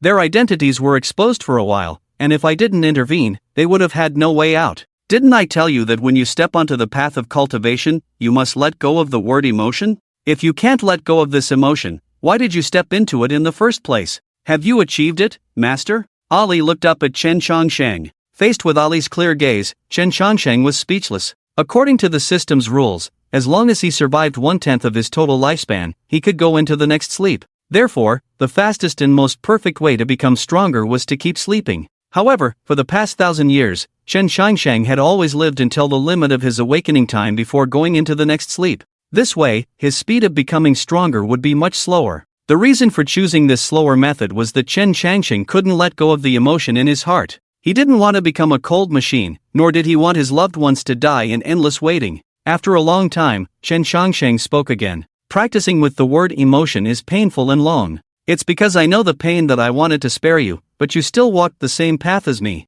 Now do you understand why I rejected a man multiple times? It's just that a man and I had a love affair, while you and those people outside have a bond stronger than blood. These two emotions cut into the heart like a knife. I couldn't stop a man's death, and you won't be able to stop their deaths either. In the battle of the Great Tao, bloodshed is inevitable. Have you really thought it through? Faced with Chen Shangsheng's words, Ali smiled bitterly. Master, I can't turn back now. Chen Shangsheng sighed lightly and helplessly said, Get up. Since you can't turn back, you must walk the path ahead properly. Every time someone outside dies, your heart will be cut. Tell me about your experiences over the years. How did you resolve the deadly feud with Kunlun Holy Land? Hearing this, Ali organized his thoughts and began to speak. Back then, Jiang Bufan asked the master to come out of seclusion. But the master left without saying a word, which greatly angered Jiang Bufan. He couldn't find the master all this time, so he targeted me everywhere, trying to force the master to appear. As time went on, the conflicts grew, and we fought for a full 700 years. He became the lord of Kunlun Holy Land, and I became the leader of the 72 Wolf Smoke. Understanding the cause of the whole incident, Chen Shangsheng lightly tapped his fingers on the table. According to what you're saying, I probably won't be able to escape from this matter. Of the people who knew me in Kunlun Holy Land 700 years ago, there's probably only this Jiang Bufan left. If I were to appear in front of him again, he should be able to guess my secret. Once the secret is revealed, I will become the enemy of the world. When it came to this topic, Ali lowered his head and didn't respond. Since getting to know Chen Changsheng, he had never let his name be known. At first, he thought it was because Chen Changsheng was indifferent to fame and fortune. Now, he finally understood the reason behind it. Over 700 years ago, Chen Changsheng had already reached the realm of nascent soul, which meant that at that time, he had already lived for several hundred years. Now, more than 700 years had passed, and Chen Changsheng was still alive. And unlike those lifeless old relics, Chen Changsheng was full of vitality. Faced with this situation, there was only one explanation, and that was that Chen Changsheng lived up to his name. He really achieved longevity. Looking at Ali's silent expression, Chen Changsheng smiled slightly and said, "Alright, don't be so serious. Since I've come to see you, it means I don't care if you know this secret. Now, let's discuss the next strategy." Hearing Chen Changsheng speak, a smile appeared on Ali's face. Because Chen Changsheng's words just now proved that he believed in him, he didn't treat him as an outsider. "Sir, what do you plan to do?" "What else can I do? Of course, it's to kill in silence. I'm not sure about Kunlun Holy Land, but killing Jiang Bufan shouldn't be a problem. He is now the Lord of the Holy Land, and we can't kill him in Kunlun Holy Land. The only way is to use the Great Tao competition to lure him out. To achieve this, you need to cooperate with me." Hearing Chen Changsheng's intention to go to Kunlun Holy Land again, Ali hesitated and said, "Sir, is it not dangerous to do so?" "Indeed, it's a bit dangerous, but since the matter started because of me, it should naturally end because of me. Don't you think I'm the kind of person who only throws troubles onto others?" He. "Sir, how could you be that kind of person? Others may not know you, but I don't know you?" "Sir, you act openly and honestly, only seeking a clear conscience. There are few people like you in the world." "Stop." Chen Changsheng rolled his eyes and interrupted Ali's flattery. "Stop flattering me, I don't have that hobby. Go and call your disciple in, I have some things to instruct her, and it's also good for her to listen to our discussion. It will benefit her future cultivation." "What discussion?" Ali subconsciously asked, and then Chen Changsheng's gaze hit him. "What, do you think your current cultivation system is perfect? Or do you think your cultivation is higher than mine, and I'm not qualified to discuss with you? You haven't even mastered it yourself, yet you dare to take on disciples and teach others. Truly shameless." Faced with Chen Changsheng's words, Ali repeatedly apologized, then quickly left the room. In the room, Gong Sun Huayu, who used to be unrivaled, now stood in place like a well-behaved child. There was no way. Chen Changsheng's background was too terrifying. He was taught by him, and now he came to participate in the Heavenly Pride Assembly. It should be noted that there are requirements for participating in the Heavenly Pride Assembly, and that is that the bone age must not exceed 100. If Chen Changsheng could successfully participate in the Heavenly Pride Assembly, it could only mean two things. First, Chen Changsheng's methods were extraordinary, and he could change his bone age. If that was the case, Gong Sun Huayu would at most be shocked by Chen Changsheng's astonishing strength. But what Gong Sun Huayu feared was the second possibility. That is, longevity. This thing has always been a hypothetical concept from ancient times to the present, but now it has become a reality. Just thinking about it makes one's scalp tingle. Looking at Gong Sun Huayu's expression, Chen Changsheng said lightly, "Little girl, if you've guessed some things, it means you're talented and intelligent. But guessing doesn't mean you can speak recklessly, do you understand?" Hearing this, Gong Sun Huayu nodded repeatedly. "I understand, sir. I won't speak recklessly." Looking at Gong Sun Huayu's anxious expression, Chen Changsheng smiled slightly and didn't scare her anymore. After all, she was just a child under 100 years old. The reason he teased her was simply because he was in a good mood after seeing an old friend today. After scaring Gong Sun Huayu a bit, Chen Changsheng continued, "Nowadays, the world has changed greatly, and countless geniuses are creating new cultivation systems. I have observed many geniuses at the Kunlun Holy Lands gathering. Some start from their meridians, some start from their extraordinary channels, and there are even those who start from their state of mind. The elder Jiang Feng of the Kunlun Holy Land is a master in the realm of state of mind. His sword intent is unparalleled. Having witnessed so many geniuses, what do you think, among all these paths, who is the most outstanding?" Faced with this question, Gong Sun Huayu and Ali didn't know how to answer. Nowadays, geniuses are emerging one after another, and almost every genius represents a different cultivation system. Although some geniuses are stronger than others, it's really hard to say which cultivation system is the strongest. After thinking for a while, Gong Sun Huayu tentatively asked, "Sir, I can't answer this question, do you know?" "Sorry, I don't know either, and there's no need to know." "Gong Sun Huayu? If you don't know yourself, why are you pretending to be so mysterious? You must understand that there is never just one path to the peak. The world is full of countless paths, and each path can lead to the peak when cultivated to the extreme. It's true that the golden core system is rejected by heaven and earth, but it doesn't mean that the golden core system is wrong. It just doesn't fit this era. When you are obsessed with finding the strongest path, you have already gone astray. To be precise, you should seek a path in the Grand Tao that is the most stable and suitable for this era. After all, only the one who laughs last can be considered the winner. Hearing Chen Changsheng's words, Ali's eyes flashed with many thoughts, and some of his doubts about cultivation also showed signs of loosening. At the same time, Gong Sun Huayu suddenly realized, "Sir, are you saying that we shouldn't limit ourselves to a certain realm's superiority or inferiority? For example, a certain cultivation system may be weaker than other systems in the second or third realm,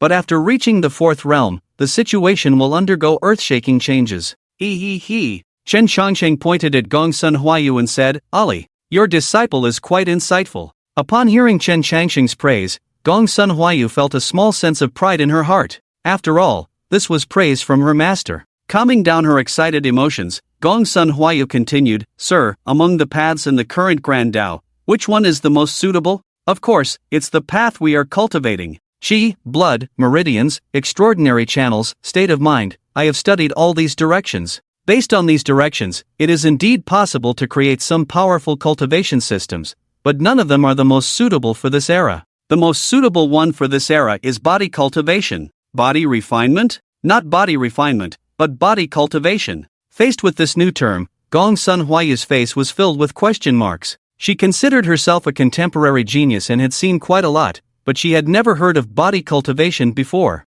Seeing Gong Sun Huayu's confusion, Chen Changsheng calmly said, "Don't think too much about it. This term was coined by me, and you definitely haven't heard of it before." "I see. May I ask, sir, what is the difference between body refinement and body cultivation?" "There is a difference, and the difference is significant. Before the rules of heaven and earth undergo major changes, the mainstream cultivation systems on this land can be divided into two types. One is internal cultivation, focusing on opening the elixir field and condensing the golden core. The advantage of this cultivation system lies in the powerful spiritual consciousness and spiritual power. The advantages of the golden core system are obvious, but the disadvantages are also very clear. The physical body is weak and extremely dependent on talent. However, no matter how good the talent is, it will eventually reach its limit, and the path of cultivation will come to an end. In addition to internal cultivation, another cultivation system is external cultivation. It is what you often call body refining, which does not rely heavily on talent, but focuses on resources and rigorous cultivation. To make the physical body strong, one must constantly temper oneself day after day. After reaching the highest level, one can move mountains and fill seas with just the strength of the physical body, and if the deficiencies in spiritual consciousness are compensated for with certain methods. When cultivators of the same level fight, it is hard to say who will win, but there will definitely be body refining cultivators among the survivors. Body refining cultivators have strong survival abilities, but their weakness is also more apparent, which is resources. Cultivation resources are limited, and you should be well aware of this. After listening to Chen Changsheng's words, Gong Sun Huayu's heart was already in turmoil. What he said was common knowledge in the cultivation world, but Gong Sun Huayu had never seen someone analyze the two cultivation systems in such detail before. Because of this knowledge, those geniuses had never paid attention to it. What they focused on was always how to create stronger techniques, including themselves. Thinking of this, Gong Sun Huayu asked eagerly, "Sir, you haven't explained what the body refining system is." "I already told you. There are advantages and disadvantages to internal and external cultivation. Isn't it perfect to cultivate both?" "Ha!" Gong Sun Huayu's little face was filled with confusion. Internal and external cultivation cannot be balanced at the same time, this is common knowledge. Countless people in the cultivation world have tried to balance internal and external cultivation, but they all failed. "That's right," Chen Changsheng nodded and said, "the original internal and external cultivation indeed cannot be balanced, but do you know where the problem lies?" Hearing this, Gong Sun Huayu shook his head honestly. Seeing this, Chen Changsheng pointed to his lower abdomen and said, "The problem lies above the dantian. For internal cultivators, the first thing they need to do is to open up the dantian and form a vortex of spiritual energy. Then forge the foundation of the Great Tao, condense the qi into a core, and finally break the core to form a baby. To put it simply, internal cultivators put all their strength into the dantian, which is why their physical strength is weak, because most of the physical strength is absorbed. And what body refining cultivators need to do is to distribute their strength to every corner of their bodies, so the two cultivation systems fundamentally conflict with each other. Hearing this, Gongsun Huayu pondered for a moment and said, according to what you're saying, it seems that there is a solution to this problem. As long as we increase the acquisition of cultivation resources, we can achieve a balance between the two, right? Theoretically, yes, and there are people who have done it. A long time ago, there was a genius who carefully maintained a balance between internal and external cultivation, and he spent countless cultivation resources to successfully achieve a balance between internal and external cultivation. But when he fought against others, that powerful genius was easily defeated. The reason for his defeat was not because he wasn't strong enough, but because the balance within his body was too fragile. At this point in the discussion, Gongsun Huayu no longer had the qualifications to discuss with Chen Changsheng, because his knowledge and experience were no longer sufficient to handle these issues. At this time, Ali, who had been contemplating beside them, spoke up, "Sir, I have some insights, may I share them?" "Go ahead and speak, and let your disciple also learn from it. You have mostly taken the right path, but you are still missing that final step." Hearing this, Ali pointed his right hand in the air, and a golden energy emerged from his fingertips, forming the shape of a person. The human form formed by the convergence of golden energy has no facial features, but the meridians and dantian in the body are very clear. Ali directly depicted the situation of his body using spiritual power, including the root of the technique. "Girl, take a good look. This kind of opportunity is rare. Even father and son may not do this." Upon hearing Chen Changsheng's words, Gongsun Huayu quickly observed the root of his master's technique. A sixth realm cultivator personally demonstrating the operation of the technique. Even the Holy Son of the Holy Land does not receive such treatment. "Sir, the issue of cultivating both internally and externally lies above the dantian, so the solution should also be sought in the dantian, right?" Chen Changsheng nodded in satisfaction at Ali's words. "Very clever, you hit the nail on the head. Your cultivation system is based on the foundation of the 8-9 profound technique. The 8-9 profound technique is essentially a body refining technique, but unlike other body refining techniques, cultivating the 8-9 profound technique requires opening the dantian, using the spiritual power of the dantian to temper the physical body. This can be said to have pioneered the cultivation world because body refining cultivators cannot temper themselves with the spiritual power of heaven and earth, but doing so still has a flaw that can't be considered a flaw. Using all the internal spiritual power to temper the physical body imposes some limitations on the means of fighting against enemies. After all, some spells and techniques require spiritual power to activate. If someone else created such a technique, they naturally wouldn't care about this because body refining cultivators are all like this. But the powerful being who created the 8-9 profound technique was not satisfied, so he created many incredibly powerful divine abilities to compensate for these shortcomings, such as vertical golden light and law of heaven and earth.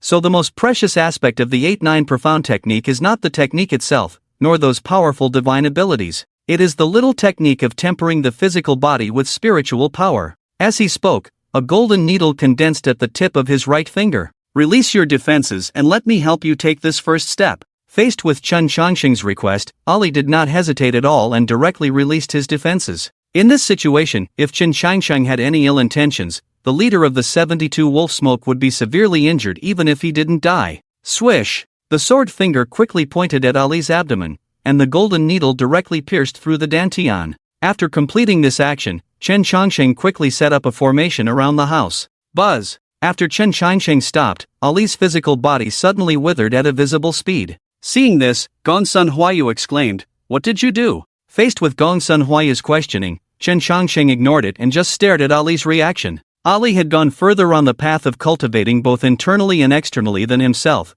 and the reason he had been stuck at the 6th realm was because he lacked a crucial point, which he had now helped Ali complete. With a solid foundation, Chen Changsheng was very curious about how far Ali could go with the accumulation of over 700 years. Hold on to your original intention and don't panic. Don't deliberately try to stop it, nor deliberately try to change it. Follow the changes in your body and it will help you find the most suitable method. Upon hearing Chen Changsheng's words, Ali relaxed his control over the rampaging power within his body. As Ali relaxed his control, the power within his body began to operate in a regular manner. Spiritual power, chi and blood, mental power, all the power was devoured by Ali's body. And after being devoured, these powers would gather again in the dantian and finally surge out from the gap in the dantian. Blood golden energy continuously gushed out, forming a vast ocean in the dantian. When these peculiar energies returned to themselves along the meridians, Ali's body underwent another transformation. Boom! A boundless wave of energy knocked Gong Sun Huayu to the ground, causing even Chen Changxing's formation to tremble slightly. His withered body quickly filled up, visibly different from before. Although his skin appeared delicate, its strength was many times greater than his original body. Suddenly, Chen Changxing and Gong Sun Huayu were enveloped in a strange phenomenon. Looking at the endless golden sea around them, Chen Changxing couldn't help but exclaim, "Little girl, this cultivation system is tailor-made for your master, look over there." Gong Sun Huayu, still confused about the current situation, instinctively followed Chen Changxing's pointing finger. They saw 9 blurry figures appearing above the golden sea, each with a dazzling sun above their heads. Then, a wide bridge appeared out of thin air from the golden sea. After the bridge appeared, the golden sea churned up towering waves once again. With a powerful momentum, Chen Changxing and Gong Sun Huayu were expelled from the phenomenon, breaking through Chen Changxing's formation. A figure larger than the heavens and the earth appeared in the valley. At this moment, Ali's black hair was flying, and every strand of hair emitted a radiant light. A thunderous sound echoed through the clear sky, and all cultivators felt a change in the rules. In the ancient Forbidden Land, the black mountains trembled, and a giant eye appeared in the sky above the ancient Forbidden Land. It has been 30,000 years, and finally someone with the heavenly mandate has appeared. A voice filled with sighs echoed in the ancient Forbidden Land, followed by another voice. Humph. So what if they have the heavenly mandate? Only the strong can truly bear the heavenly mandate. Without a guardian, even the heavenly mandate bearer will die. After speaking, a coffin flew out of the ancient Forbidden Land. The coffin lid opened, and a handsome young man opened his eyes. Taking a deep breath of fresh air, the young man smiled and said, "What a chaotic world. What a heavenly mandate. This heavenly mandate should belong to me." With that, the young man walked towards the central courtyard. In the holy ruins, a divine source the size of a room exploded, and a man with wings on his back looked up at the sky. This time, the heavenly mandate shall belong to the Gu clan. As he spoke, a silver spear and a golden page flew out from the depths of the holy ruins and landed in front of him. After 5,000 years of silence, today is the day. The heavenly mandate bearer possesses the aura of the 8 or 9 profound arts. Seize the heavenly mandate and bring back the 8 or 9 profound arts. Upon hearing the voice from the depths of the holy ruins, the man with wings on his back coldly said, "With me here, the heavenly mandate bearer is not enough to be considered." After Ali caused a resonance between heaven and earth, many hidden beings sensed it. But the instigator of all this was enjoying his masterpiece. Little girl, do you understand what body cultivation is now? It's not just about strengthening the physical body and absorbing spiritual energy, but also about tapping into one's own potential. Spiritual power, vitality, mental strength, these 3 forces, after being tempered by the physical body, transform into a new kind of energy. Through the tempering of the physical body and the integration of mental strength, cultivators have better control over this power. Finally, by incorporating some secret techniques from the 8 or 9 profound arts, the problem of spiritual power not being able to strengthen the physical body is completely solved. In this way, the physical body, cultivation, and divine sense are all equally important. This is true body cultivation, a balance of internal and external. Gong Sun Huayu stared in awe at his immensely powerful master as he listened to Chen Changxing. At this moment, Gong Sun Huayu finally understood why his master held such respect for Chen Changxing. It wasn't just because of his strength, but also because of his unparalleled talent. What kind of genius could come up with such a perfect cultivation method? From any perspective, this cultivation system had no flaws. Perhaps this was what it truly meant to be invincible. With great willpower, Sun Huayu pulled himself back from shock and swallowed a mouthful of saliva before saying, "Sir, I really don't know how to praise you. How did you come up with such a method?" Facing Sun Huayu's admiring gaze, Chen Changxing smiled and waved his hand, saying, "I can't take credit for this. The prototype of this cultivation system was proposed by your master. What I did was just perfect it a little bit and find a trivial key point for your master. The phenomenon of the 9 immortals bowing to the sun is extraordinary. Your master will go far on this path, surpassing anyone in the world. Even I can't compare." As he spoke, Ali also withdrew the phenomenon and knelt in front of Chen Changxing. "I never expected that the absurd words from many years ago are still remembered by you, sir. I know I'm not qualified to be your disciple, but I will always consider you my teacher." After speaking, Ali respectfully kowtowed 3 times. Seeing this, Sun Huayu also quickly kowtowed. "Although I'm not qualified to be your grand disciple, I still consider you my ancestral teacher." Looking at the 2 disciples kowtowing to him, Chen Changxing neither refused nor accepted. He was not pretending to be unhappy about having such an outstanding disciple. The reason he didn't acknowledge this relationship in person was solely because of his special circumstances. However, there are some things in the world that don't cease to exist just because they are not acknowledged. Having this intention is enough. After a long time, Chen Changsheng spoke, "Get up, kneeling on the ground must be cold. A new cultivation system has emerged. As the pioneer on this path, don't you plan to give it a name?" Hearing this, Ali and Guasun Huayu stood up from the ground. "Sir, this cultivation system would never exist in this world without you. Please give it a name." Faced with Ali's request, Chen Changsheng thought for a moment and said, "From the current situation, this cultivation system has two major realms. After cultivating the first major realm, there is a golden ocean in the Dantian. How about naming it the Sea of Suffering?" "Sea of Suffering?" Ali repeated the phrase several times and then smiled. "The Sea of Suffering has no bounds, turning back is the shore. Stepping into the cultivation world is like struggling endlessly in the Sea of Suffering. This name is fitting, sir. If the first major realm is named the Sea of Suffering, I think the three minor realms within it should be named Spring Eye, Divine Bridge, and Other Shore. My Dantian is now like a vast sea, and the place pierced by you is like a spring eye, continuously releasing power. Using Spring Eye as the name is most appropriate. In the Sea of Suffering, turning back is the shore. If one refuses to turn back, they can only build a divine bridge to reach the other shore. Once the divine bridge is connected, the power of the Sea of Suffering can be freely utilized. Upon reaching the other shore, one enters the next realm and leaves the Sea of Suffering." Hearing Ali's proposed names, Chen Changsheng nodded and said, "What do you plan to name the next major realm?"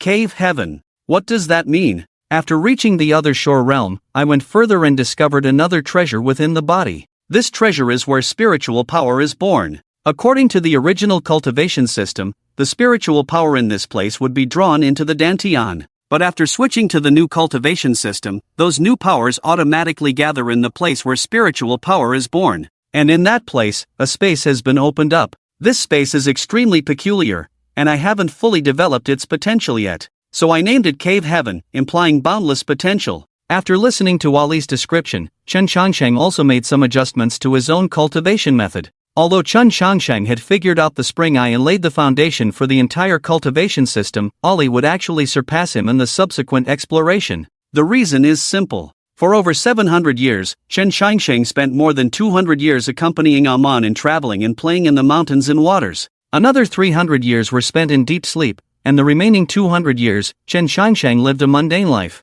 Cultivation is just something Chen Changsheng casually practices when he has nothing else to do. After adjusting some incorrect routes, Chen Changsheng's momentum began to grow wildly, and there were faint signs of great changes in his body. However, the signs produced by the bitter sea can be suppressed by Chen Changsheng, so curious Gongsun Huayu had no chance to see them. Chen Changsheng exhaled a breath and said, "From the situation, the first step after entering the realm of the heavenly Tao is the birth of divine consciousness. So let's name the first realm divine consciousness, but the situation with the second realm is a bit strange, and I haven't come up with a good name for it yet." As he spoke, Chen Changsheng's thoughts moved, and an identical Chen Changshem walked out of his body. Seeing this, Gongsun Huayu's face instantly drooped. "Gongsun Huayu, can't you guys stop doing this? Why is becoming stronger as simple as eating and drinking in your eyes? I witnessed the birth of the entire cultivation system from start to finish, but now, I still haven't figured out where the spring of the bitter sea realm is. You guys are really discouraging. At least I'm also a genius. Why am I worse than cannon fodder compared to you guys?" After silently complaining in his heart, Gongsun Huayu also observed Chen Changsheng's clone. This clone, in essence, should be Chen Changsheng's entire divine consciousness. It is somewhat similar to the previous cultivation system's nascent soul, but unlike the nascent soul, Chen Changsheng's divine consciousness clone is very solid. It is not as illusory and fragile as the nascent soul. To put it simply, this is completely another Chen Changsheng. Thinking of this, Gongsun Huayu muttered softly, "Stingy, after all this time, you still haven't told me the secret of the bitter sea realm." Names are just something you can randomly choose. Since it looks so similar to the original body, let's just call it True Self. However, unintentional words can have an impact on the listener. After hearing this name, Chen Changsheng's eyes lit up and he said, "This name is good. The second small realm is not only the manifestation of divine consciousness, but also has some mysterious and profound charm. To reach the third small realm, I estimate that we need to start from this aspect. As for whether to break through the true self or cut off the true self, that's for you, Ali, to decide. Perhaps you can also find a third option." Faced with Chen Changsheng's guidance, Ali clasped his hands and said, "Thank you for your guidance, Mr. Chen. I have gained some insights in my heart. On the day of breaking through, I will not let you down, Mr. Chun. As for the seclusion period, please don't worry about it, Mr. Chun. After speaking, Ali was about to go to the place of seclusion, but Gongsun Huayu on the side became anxious. Master, I haven't fully understood this new cultivation system yet. Can you teach me before I go? Hearing this, Ali looked at Gongsun Huayu with disappointment. She's usually quite clever, why is she so foolish today? I am indeed quite powerful, but my master's master is here. You actually want me to teach you? Are you out of your mind? Ignoring Gongsun Huayu's request, Ali disappeared directly into the room. Seeing his master leave without saying goodbye, Gongsun Huayu was stunned for a moment because it didn't seem like his master's style. Soon, Gongsun Huayu reacted and then grabbed Chen Chongqing's arm. Mr. Chen, can you teach me, please? Faced with Gongsun Huayu's slightly coquettish tone, Chen Chongqing calmly said, I am not your master, why should I teach you? But you know my master. And you even have a close relationship with him, so you can be considered my elder. It's normal for an elder to give guidance to a junior, isn't it? Looking at the mischievous Gongsun Huayu, Chen Changsheng smiled and patted her head, saying, Alright, just because you're older, I'll give you a little guidance. After speaking, Chen Changsheng and Gongsun Huayu walked out of the room. Ali closed himself off, and the responsibility of managing the 72 wolf smokes naturally fell on Chen Changsheng's shoulders. As for Gongsun Huayu, Chen Changsheng truly treated her like a granddaughter. In the field, Gongsun Huayu sat cross-legged while Chen Changsheng leisurely read a book beside her. After an unknown amount of time, a huge vision suddenly appeared behind Gongsun Huayu. A blue lotus slowly grew from the bitter sea, finally blooming completely, with 3 9-colored lotus seeds shining with holy light. Seeing this scene, Chen Changsheng slightly turned his head and smiled. Innate divine power, quite interesting. As he finished speaking, Gongsun Huayu also opened her eyes. Master, I've reached the realm of divine perception. Not bad, with your current strength, you should be able to withstand 50 moves from Yao Guang, the holy son of Yao Guang. Hearing this, Gongsun Huayu, who was originally excited, instantly drooped her face. Master, is this Yao Guang really that strong as you say? It's not that he's as strong as I say, he's even stronger. The scale armor on your body is made from the scales of the Thunder Beast clan, which are exceptionally sturdy. Based on the quality of the scale armor on your body, even with your current realm, you wouldn't be able to destroy it. But Yao Guang pierced it with a single strike. If he hadn't held back, you would have lost your life. Ah! Upon hearing this, Gongsun Huayu's face was filled with confusion. When did he hold back? I remember he was quite ruthless, saying that going all out was not excessive. Whether or not he went all out is hard to say,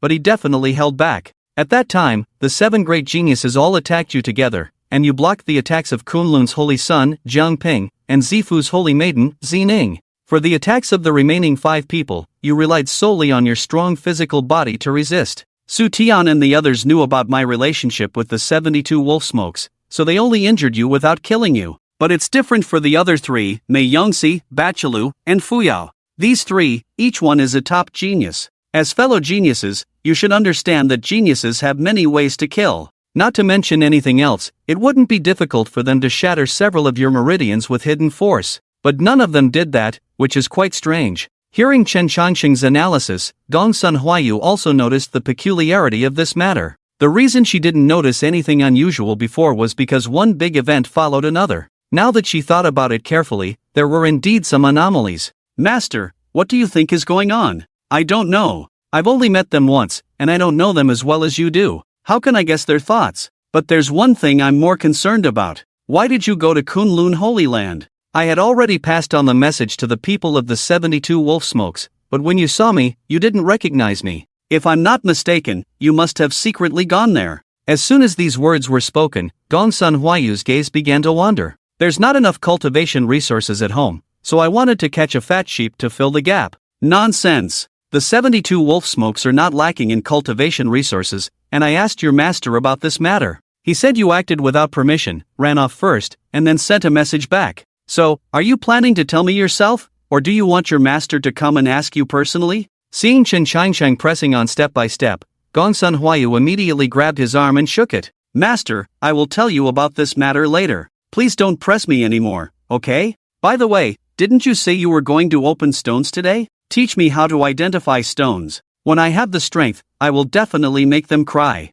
Seeing Gongsun Huayu changing the subject, Chen Changsheng smiled slightly and didn't continue to delve into the matter. Chen Xiangsheng, who has lived for thousands of years, has a sharp eye. How could Gongsun Huayu's thoughts escape his gaze? Although she didn't say anything, Chen Xiangsheng had already guessed some of it. Next, she just needed to slowly reveal her flaws. Fine, if you don't want to say it, then don't. There's actually no trick to gambling on stones. The only way to win is to snatch them all and open them yourself. Gongsun Huayu didn't believe a word of Chen Xiangsheng's explanation. Sir, you're lying. The stones in the inner courtyard, if you open them and find something, there must be some means to explain it. But how do you explain the signboard of Kunlun Stone Workshop? So many people have passed by and never noticed it. How did you find it? It's simple, because I know the fire dragon source. The divine source, long ago, was not called the divine source, but the spirit source. When Kunlun Holy Land opened the entire fire dragon source, I was involved. At that time, everyone was studying the peculiar dragon-shaped spirit source,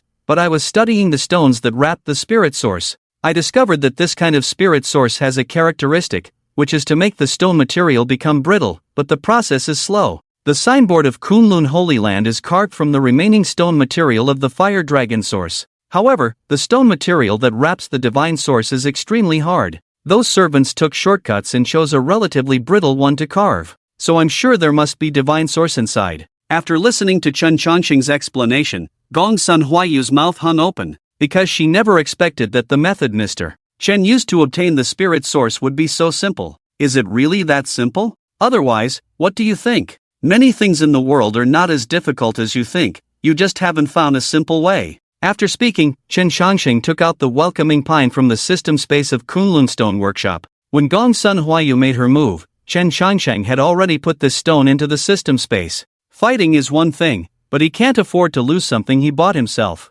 However, just as Chen Xiangsheng was about to open the stone, he paused. Right, don't worry about the matter with Yao Guang Holy Sun. With the passage of time, you may not be inferior to him. I see something extraordinary in your Qinglian vision. After those 3 lotus seeds mature, you may comprehend 3 different divine abilities. The cultivation system created by me and your master only points you in the right direction. How to walk the specific path, that's something you have to explore on your own. Faced with Chen Xiangsheng's words, Gongsun Huayu nodded repeatedly, but her eyes were fixed on the stone in front of her. Seeing this, Chen Xiangsheng shook his head with a smile and didn't remind her. She's just a child under 100 years old, it's understandable for her to be playful. As time goes by, she will understand. Kunlun Holy Land. Chen Xiangsheng is back. A voice spread throughout the entire Kunlun Holy Land. Chen Xiangsheng, who had been missing for more than 20 days, had returned. And he came back with Gongsun Huayu, who had the 72 wolf smoke. Being captured by thieves and then bringing back a beautiful woman from the thieves' den,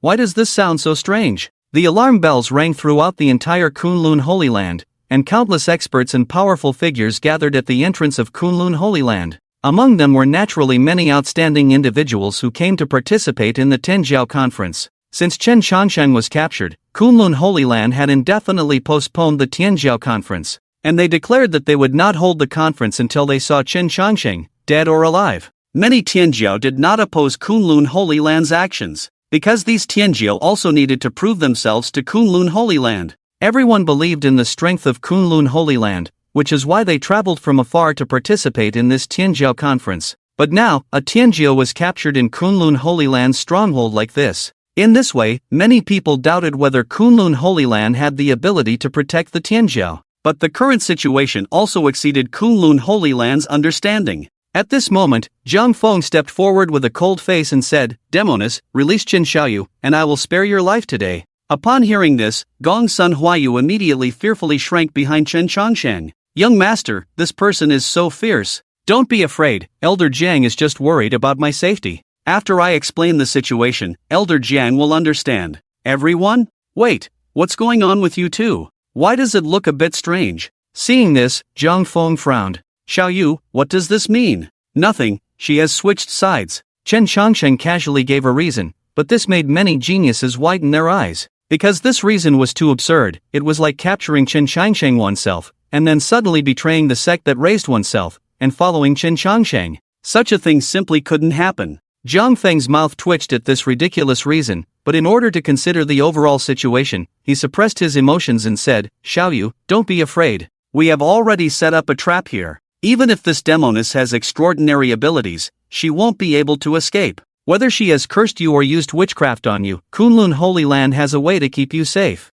Elder Jiang, you have misunderstood. Huayu has already switched sides, and I can vouch for it with my integrity. Faced with Jiang Feng's words, Chen Shangsheng still insisted that Gongsun Huayu had already switched sides. Seeing this, Jiang Feng couldn't be bothered to argue with Chen Shangsheng and directly said to Gongsun Huayu, who was hiding behind Chen Shangsheng, "You said you switched sides, so what is your pledge of allegiance?" Upon hearing this, Gongsun Huayu, who was hiding behind Chen Shangsheng, playfully smiled and said, "Jiang Feng, I switched sides from the 72 Wolf Smoke to Master Chen. I'm not joining Kunlun Holy Land, so why should I give a pledge of allegiance to Kunlun Holy Land? If you don't believe it, we just won't participate in the Heavenly Pride Assembly." Saying that, Gongsun Huayu was about to pull Chen Shangsheng away. "Humph, Chen Shangsheng can come and go as he pleases, but you absolutely can't leave." Before the words fell, Jiang Feng directly grabbed Gongsun Huayu. Boom! Chen Shangsheng blocked Jiang Feng's attack, and with his powerful physical body, he even made Jiang Feng retreat half a step.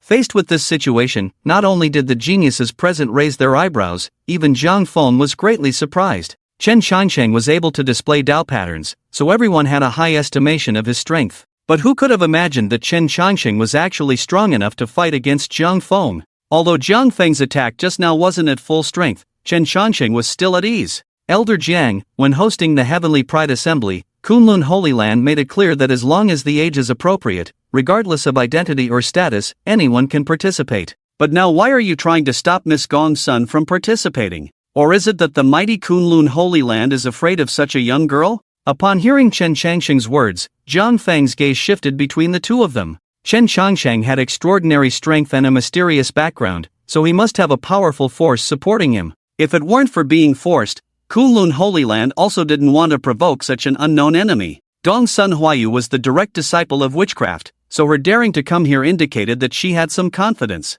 Moreover, since the matter had reached this point, if Kunlun Holy Land continued to stubbornly oppose, it would appear somewhat petty. Thinking of this, Jiang Feng spoke, "Young master's words make sense. The magnanimity of my Kunlun Holy Land is not something that a bunch of bandits can speculate. Miss Gongsun is known as one of the three beauties of the central courtyard, and she is also an outstanding genius. Naturally, she has the qualifications to participate in the Heavenly Pride Assembly. However, the 72 Wolf Smoke and Kunlun Holy Land are mortal enemies. After the Heavenly Pride Assembly, young master should not get involved in this matter." Hearing the threat in Jiang Feng's tone, Chen Shangsheng smiled slightly and said, "The grudge between the 72 Wolf Smoke and Kunlun Holy Land is something I naturally don't want to get involved in. But one thing needs to be clarified, Miss Gongsun has already abandoned the darkness and joined the light. She is no longer one of the 72 smoke signals. The Kunlun Holy Land should not make things difficult for a young person." "Ha!" Jiang Feng sneered, "Of course not. After I cut off Wu Li's dog head, if she can still remain indifferent,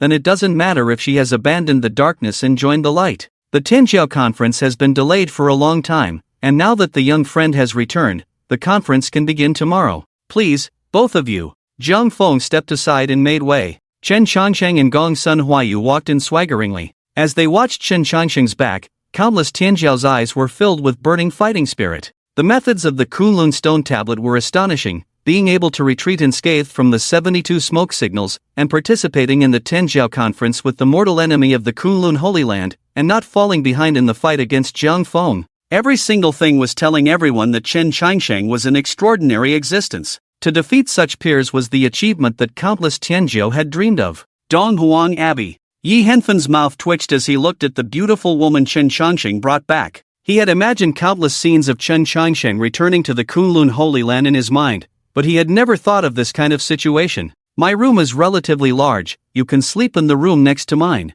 After casually arranging Gongsun Huayu's accommodation, Chen Shangsheng was about to turn around and go back to his room to rest. At this moment, Su Tian blocked Chen Shangsheng's way. "Brother Chen, you said that after I defeated the three beauties in the central courtyard, I could challenge you. May I ask if I can challenge Miss Gongsun now?" Hearing this, Chen Shangsheng scratched his head and looked at Gongsun Huayu, who was eager to try. "Do you also want to fight?" "Young master, the Tianjiao conference is for fighting. If we don't fight, why would I come to the Tianjiao conference?" "You say it like that, it seems to be true. Then you can fight outside in the courtyard, there is enough space there. Also, let me prepare, don't be too eager to start." Saying that, Chen Shangsheng enthusiastically ran into the room. After Chen Shangsheng left, Gong Sun Huayu looked at Su Tian with a smile and said, I heard that you and the young master are from the same place, but I don't know how much strength you have compared to the young master. If my strength is too weak, wouldn't it be a disgrace to the young master? Faced with Gong Sun Huayu's mockery, Su Tian calmly said, the strong are never born that way. I can only look up to Brother Chen's strength, but one day I will surpass him, and you will be the first stepping stone on this path. He. Su Tian's words made Gong Sun Huayu laugh uncontrollably. Not very capable, but quite arrogant. In consideration of your ambition, I will definitely make sure you can't get up later, so you won't embarrass the young master tomorrow. I'll wait for you outside. After saying that, Gong Sun Huayu bounced away. Watching Gong Sun Huayu's figure, Yi Henfan scratched his head and said, are you really going to fight her? As the successor of the 72 smoke signals, her strength is definitely not ordinary. If you lose, the reputation of Xuanwu Kingdom will be tarnished. Upon hearing Yi Henfan's words, Su Tian turned his head and said, the reputation of Xuanwu Kingdom is not gained by bullying the weak and fearing the strong. The reputation of Xuanwu Kingdom is built by challenging the strong time and time again. When I defeat those unbeatable enemies one day, the world will only remember my victories, not my failures. Because in this world, only the results matter. After speaking, Su Tian also turned and walked outside. What kind of people are they? Why do you always think about fighting? Helplessly complaining for a moment, Yi Henfan also walked outside. After Su Tian's defeat, it would be his turn to take the stage. He didn't really like this reckless fighting, but that didn't mean he would surrender to anyone. Outside the abbey, the confrontation between Su Tian and Gong Sun Huayu attracted the attention of many onlookers. Even the injured members of the Donghuang Tianjiao team are included. Although they were all defeated by Su Tian and Yi Henfan, they are still the hope of Donghuang in their hearts. As long as they don't fall, Donghuang will not be defeated. Unlike the others who are focused on the battle, Chen Changxing appears more relaxed. A few plates of peanuts and melon seeds, a comfortable reclining chair. Holding Xiao Hei in his arms, covered with a blanket, he waved his hand leisurely. Why aren't you fighting yet? I'm already prepared. Why aren't you fighting? Faced with Chen Changxing's urging, Gong Sun Huayu rolled her eyes and said in a delicate voice, young master, there are so many of them. If I win, what should I do if they all attack me? Then you should just knock them all down. If the Tianjiao are scared by numbers, then what's the point of being Tianjiao? They might as well be called useless. Hearing this, Gong Sun Huayu nodded meaningfully, young master makes a good point. Boom! Before the words had even fallen, Gong Sun Huayu suddenly made a move towards Su Tian, and it was a lethal move. This sudden attack immediately caused the onlooking Tianjiao team to angrily curse. Because they felt that Gong Sun Huayu was not honorable, using such a despicable means of sneak attack. Is this your idea of Tianjiao? Left Jing, with a hint of paleness on her face, frowned and questioned Chen Changsheng. In response to this questioning from the third princess, Chen Changsheng, munching on melon seeds, calmly said, yes, this is my idea of Tianjiao. Gong Sun Huayu is Tianjiao, Su Tian is also Tianjiao, but you are not. On the battlefield, life and death are at stake. At such a critical moment, how can one be distracted? Since the moment Su Tian received the challenge, his entire focus has been on Gong Sun Huayu. His concentration will not be affected by anything else. The reason he is at a disadvantage is not because Gong Sun Huayu took advantage of a sneak attack, but because Gong Sun Huayu is stronger than him. Upon hearing this, Left Jing looked around. Yi Henfan watched the battle with a serious expression, while the other Tianjiao in other areas stood on high ground and observed quietly. In their eyes, there was only the opponent and the will to fight, without paying any attention to Chen Changxing's non-serious state. On the other hand, the members of the Donghuang Tianjiao team were still discussing Gong Sun Huayu's recent actions, and they also had some criticisms of Chen Changxing's behavior. Seeing everything clearly, a faint disappointment flashed in Left Jing's eyes. You're right, the Donghuang Tianjiao team is indeed a joke. Among the crowd, only Yi Henfan and Big Brother Su are qualified to participate in this Tianjiao conference. Knowing one's shame and then being brave, understanding one's shortcomings is a good thing, but whether you can correct them or not depends on yourself. In the gap between Chen Changsheng and Left Jing's conversation, Gong Sun Huayu had already exchanged more than 30 moves with Su Tian. After a clash of palms, the two of them distanced themselves. Gong Sun Huayu lightly stepped on her tiptoes, standing at the highest point of the roof, while Su Tian stood on the ground covered in spider webs. Looking at Su Tian's trembling right hand, Gong Sun Huayu pouted playfully and said, little brother, how can you be so ruthless? I'm a girl, can't you be a bit more gentle? Although Gong Sun Huayu was pleading, fear filled Su Tian's heart. She's too strong. This woman in front of him is too strong. Although he is also a Tianjiao of Xuanwu country, he is not just a fool who only knows how to cultivate. He has experienced life and death on the battlefield and fought against powerful opponents. But Su Tian has never felt this kind of pressure before. Gong Sun Huayu's moves can be said to be refined to perfection, with no flaws to be found. But what shocked Su Tian even more was Gong Sun Huayu's physical strength, which was even stronger than his own as a body-refining cultivator. Cultivation, experience, state of mind, in every aspect, Gong Sun Huayu was overwhelmingly superior. In this situation, Su Tian really couldn't think of any reason why he could win. At this moment, Chen Changsheng, who was watching the show on the side, suddenly burst out cursing. "What are you doing, playing house? After all this fighting, not a drop of blood has been shed. If you don't want to fight, then get lost." Seeing Chen Changsheng getting angry, Gong Sun Huayu also restrained the smile on his face. "Little brother, the young master is angry. I'm going to fight for real." Hearing this, Su Tian coldly said, "Then come." Buzz. Whoosh, countless stars appeared behind Su Tian, while a swaying green lotus appeared behind Gong Sun Huayu. Both prodigies displayed their full strength. Although Gong Sun Huayu's strength was higher than Su Tian's, facing an opponent who was also a prodigy, using their full strength was a sign of respect. Boom! The two prodigies collided instantly, and the powerful shockwave directly flattened all the buildings within 100 zhang radius. Although Gong Sun Huayu was a woman, her fighting style was completely different from that of a woman. Gong Sun Huayu's moves were powerful, with immense strength in every punch and kick. With each punch, a faint green light would radiate from the lotus behind her, making her punches unstoppable. However, although Gong Sun Huayu was strong, Su Tian was not a pushover. The Xuanwu Kingdom's #1 martial art, the Heavenly Star Forging Body Technique, had long been perfected by Su Tian. The celestial phenomena directly merged into Su Tian's body, and with the power of the stars, Su Tian's defensive power had reached a terrifying level. In just 3 breaths, the two had exchanged over 100 moves. Seeing that he couldn't break through Su Tian's star power, Gong Sun Huayu shouted and directly displayed the heavenly law of heaven and earth. Gong Sun Huayu's size and aura began to multiply. Su Tian, who could barely withstand her attacks before, was directly sent flying. With the upper hand, Gong Sun Huayu had no intention of letting Su Tian go and continued to relentlessly attack. Her fists, as powerful as water jars, kept falling, and countless fist shadows directly smashed Su Tian into a deep pit.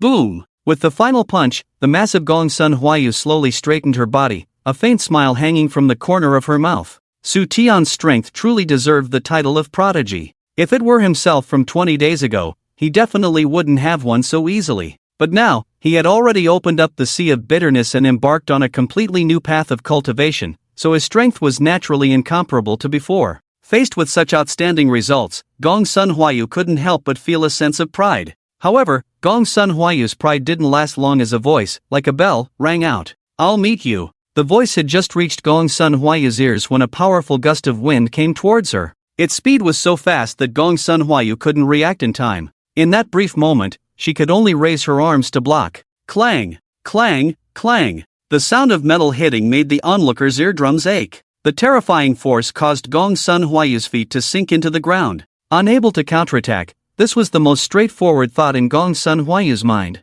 This unknown attack was too strong and too fast. If she changed her moves, this attack would definitely hit her head. Although she had already displayed the heavenly law of heaven and earth, if she were hit in the head by this kind of attack, she would most likely be severely injured or even killed. Crack! After being hit 9 times in a row, Gong Sun Huayu's heavenly law of heaven and earth broke. At the same time, the unknown attack also stopped. Taking advantage of this opportunity, Gong Sun Huayu, who was dizzy and disoriented, quickly retreated. At this moment, she finally saw the person who had attacked her. The tall figure made her involuntarily look up, and the muscles that bulged like small mountains made her feel a chill in her heart. A large wooden stick was casually slung over his shoulder. This person who had suddenly attacked her was the southern prodigy, Bachalu.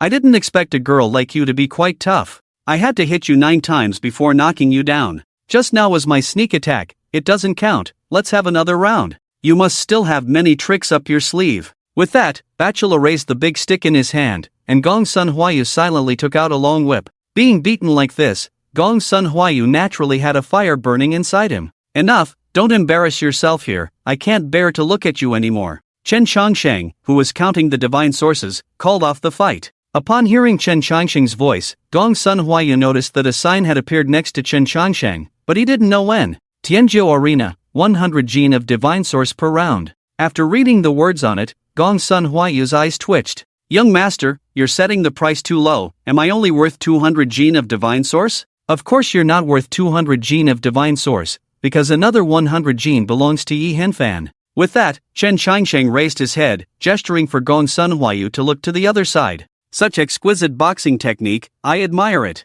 Brother Mei, you're too kind. My boxing technique is not even 1,000th as good as my master's, not worth mentioning. It's Brother Mei's methods that have surprised me. In such a short period of time, Brother Mei has used 13 secret techniques, truly worthy of being the talented individual of Langya Pavilion. Yi Henfan and Mei Yanxi exchanged polite words, and the broken buildings around them proved that they had just fought a great battle. The moment Chen Qiansheng put up the sign, Bachelou and Mei Yanxi immediately paid up. Regardless of Chen Qiansheng's intentions, with this opportunity to test without making enemies, how could these war-loving Tianjios let it slip by? However, unlike Bachelou, Mei Yanxi was mainly testing, so they ended up in a draw. Just as they were speaking, Chen Qiansheng's angry scolding came over. What are you still standing there for? Aren't you ashamed? Come over here. Chen Qiansheng's voice made Yi Henfan tremble. Seeing this, Mei Yanxi's eyes flickered. Pretending to be concerned, he said, Brother Yi, even if your talent is placed in the Holy Land, it is outstanding. Although Chen Qiansheng is stronger than you, you shouldn't let him boss you around like this. Faced with Mei Yanxi's provocation, Yi Henfan remained unmoved and simply said, I'm willing to, do you have a say in it? After speaking, Yi Henfan quickly ran over to Chen Qiansheng. Mei Yanxi was left with a puzzled expression. Mei Yanxi? Are the people from the eastern wasteland all masochists? 3 figures stood obediently in front of Chen Qiansheng, with Su Tian being the most miserable. Not only was he covered in dirt, but he also had serious injuries on his body. You guys are so embarrassing, you've embarrassed yourselves to death. You've embarrassed everyone. Chen Qiansheng pointed directly at the 3 of them and started cursing loudly. You guys have the nerve to call yourselves Tianjios, don't embarrass yourselves anymore, go home and pick up cow dung. Today, you've made me understand one thing, there is no such thing as the most trash, only more trash. After venting his anger, Chen Qiansheng looked at Su Tian and asked, what cultivation technique are you practicing? Heavenly constellation body forging technique. So you still know what cultivation technique you're practicing? I thought you had forgotten. If the emperors of Xuanwu Kingdom knew that you turned the heavenly constellation body forging technique into a turtle shell, they would probably jump out of their coffins in anger. The profundity of the heavenly constellation body forging technique far exceeds your imagination. If it were just a body refining technique, it wouldn't have been passed down in Xuanwu Kingdom for so long. Seeing Chen Qiansheng scolding others, Gong Sun Huayu watched with a spectator's mentality, not worried at all that the anger would be directed at him. After all, he was quite satisfied with his performance just now. Although he lost to Bachelou, it was because of his sneak attack. If they were to fight head-on, it's hard to say who would win or lose. While Gong Sun Huayu was making calculations, Chen Qiansheng's anger had already flared up. Laugh, how dare you laugh? Among the 3 of you, you are the worst. Your cultivation level is higher than Su Tian, and you have more resources than Su Tian. If I were you, if I didn't beat him to a pulp within 30 moves, I would just find a tofu and smash myself to death. Do you know why I chose tofu? Because if you can't kill yourself by smashing into it, you'll be embarrassed to death, the embarrassment in embarrassed. Who told you that being physically strong means you have to engage in close combat? Don't tell me you're good at boxing and kicking. Others play to their strengths and avoid their weaknesses, but you do the opposite, highlighting your weaknesses and avoiding your strengths. Why don't you start your own sect? After all, being as foolish as you are, you're quite a unique flower in the cultivation world. I've even come up with a name for you, let's call it the #1 foolish sect. Chen Qiansheng's words made Gongsun Huayu's face turn red. Although he had been scolded by his master during his cultivation, he had never experienced this kind of verbal attack before. Chen Qiansheng not only hit the nail on the head with his words, but his way of insulting people was also unique. At this moment, Gongsun Huayu would rather break a few bones than face Chen Qiansheng's reprimand. Who, after successfully lowering Gongsun Huayu's head, Chen Qiansheng breathed a sigh of relief and then looked at the third victim. Faced with Chen Qiansheng's gaze, Yi Henfan suddenly felt a little flustered.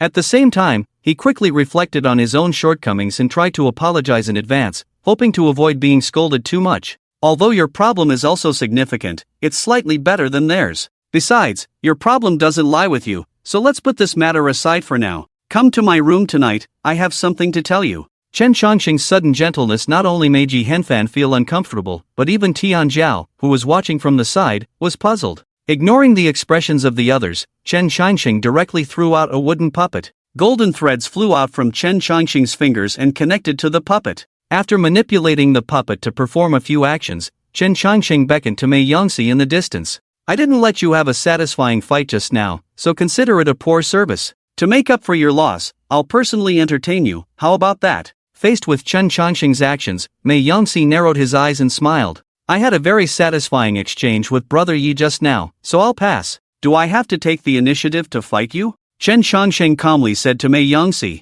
Hearing this, the smile on Mei Yangxi's face disappeared. Since Brother Chen is so warmly inviting, I'll accompany you even if it costs me my life. It's also a good opportunity to see Brother Chen's skills. After speaking, Mei Yangxi slowly walked over. I didn't have a satisfying fight just now, can I join in? Seeing that a fight was about to break out, Bachilu immediately started cheering on the side. I only have one puppet, can you wait for a moment? Chen Changxing's tone was extremely calm, but his eyes changed. If Alei were here, he would definitely recognize the look in Chen Changxing's eyes, the same look he had when he annihilated the Thunder Beast clan years ago. Seeing this look, Bachilu discreetly took a step back. Bachilu, who had been dealing with wild beasts since he was young, was extremely sensitive to danger. Forget it, you seem tired today, let's reschedule another time. Seeing Bachilu retreat, Chen Changxing didn't continue to insist. During the Kunlun Stone Square incident, the Tianjiu under Chen Changxing's command showed mercy and didn't kill Gongsun Huayu.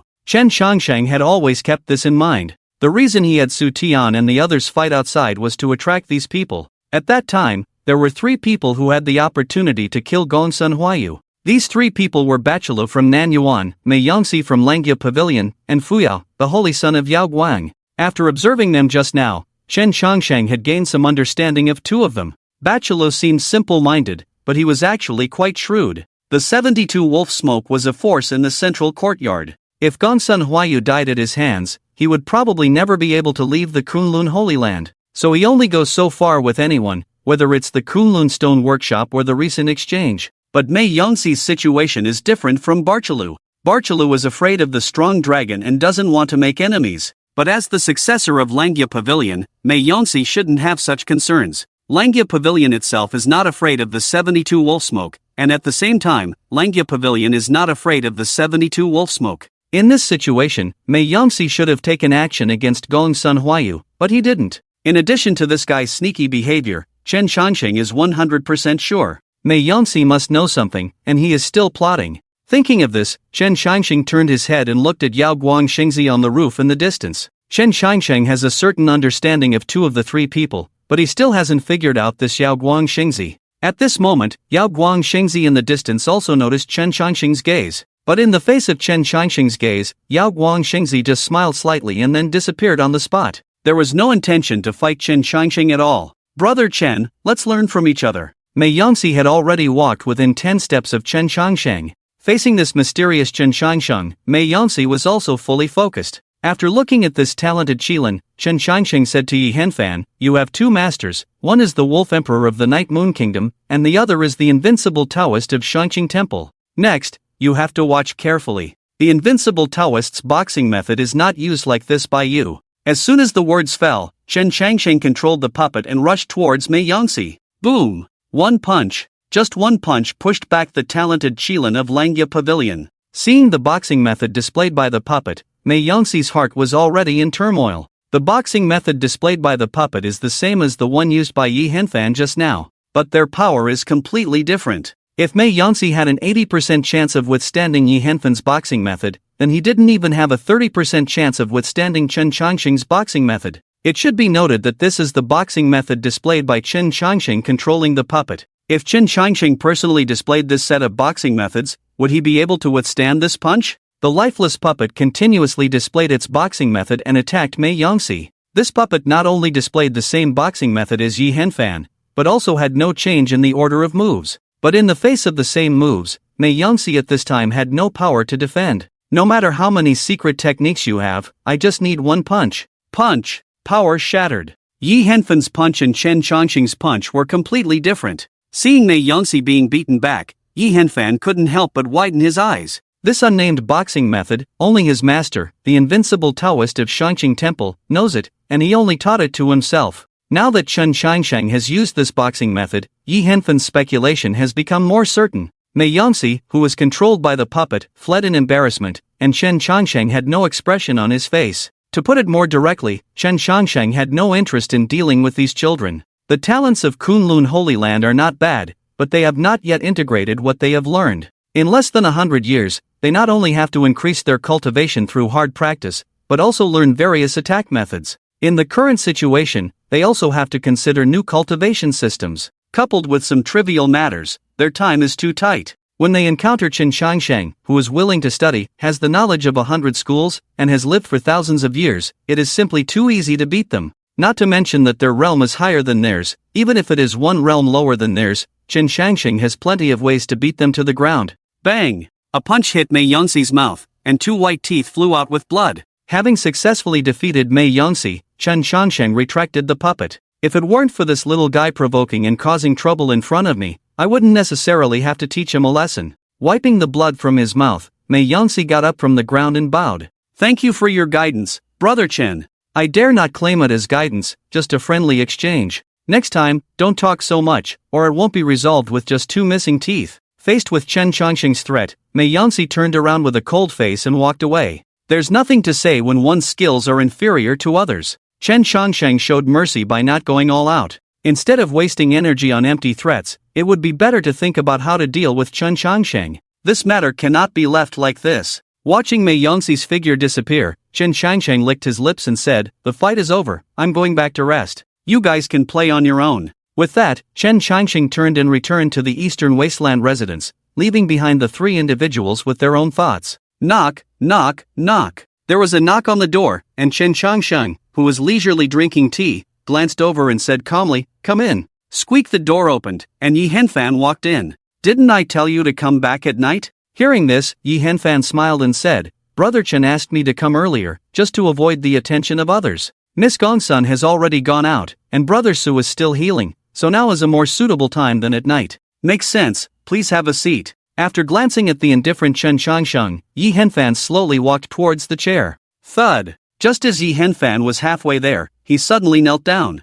The 46th generation true disciple of Shangqing sect pays respects to senior Shishu Changsheng. Faced with Yi Henfan kneeling on the ground, Chen Changsheng did not speak, he just quietly drank his tea. After a long time, Chen Changsheng spoke, "How did you figure it out?" Faced with Chen Changsheng's question, Yi Henfan lowered his head and said, "When Master is free, he always asks his disciples to read books. As a result, I learned a little more about the past. In the ancient books of Shangqing sect, I discovered that there was a glorious era in Shangqing sect. At that time, Shangqing sect was located in a country called Daqian Dynasty. My master was born in that era, and according to my understanding, there were 10 great true disciples in Shangqing sect at that time. The first 8 senior brothers fell in a great battle, but there are very few records about the last true disciple. Out of curiosity, I searched through all the ancient books of Shangqing sect and finally found this description. The 10th true disciple of Shangqing sect, while practicing, went astray and died tragically. I had doubts about this record, until the Tianjiao conference was held, and this doubt was finally resolved." Hearing Yi Henfan's words, memories deep in Chen Changsheng's heart were stirred up again. Daqian Dynasty, such a familiar name. At that time, Shangqing sect was still enemies with the Night Moon Nation. Recalling the past, Chen Changsheng spoke, "Interesting, how did the Tianjiao conference help you solve this doubt?" Faced with Chen Changsheng's question, Yi Henfan respectfully said, "At that time, Master asked me to go to a place and invite a senior named funeral escort to come forward. After the second master learned about this, he came to find me specifically. He said that in this Tianjiao conference, I would have a powerful protector, so he didn't accompany me. At that time, I was confused, so I asked. But the second master didn't answer, he just said lightly, 'His boxing skills are better than mine.' After witnessing your boxing skills, my speculation became even more certain. You are the disappeared true disciple. Ha ha ha." Seeing that his identity had been guessed, Chen Changsheng laughed. "Your master still can't change his soft-hearted bad habit. If it weren't for his mistake, I would have planned to play with you all.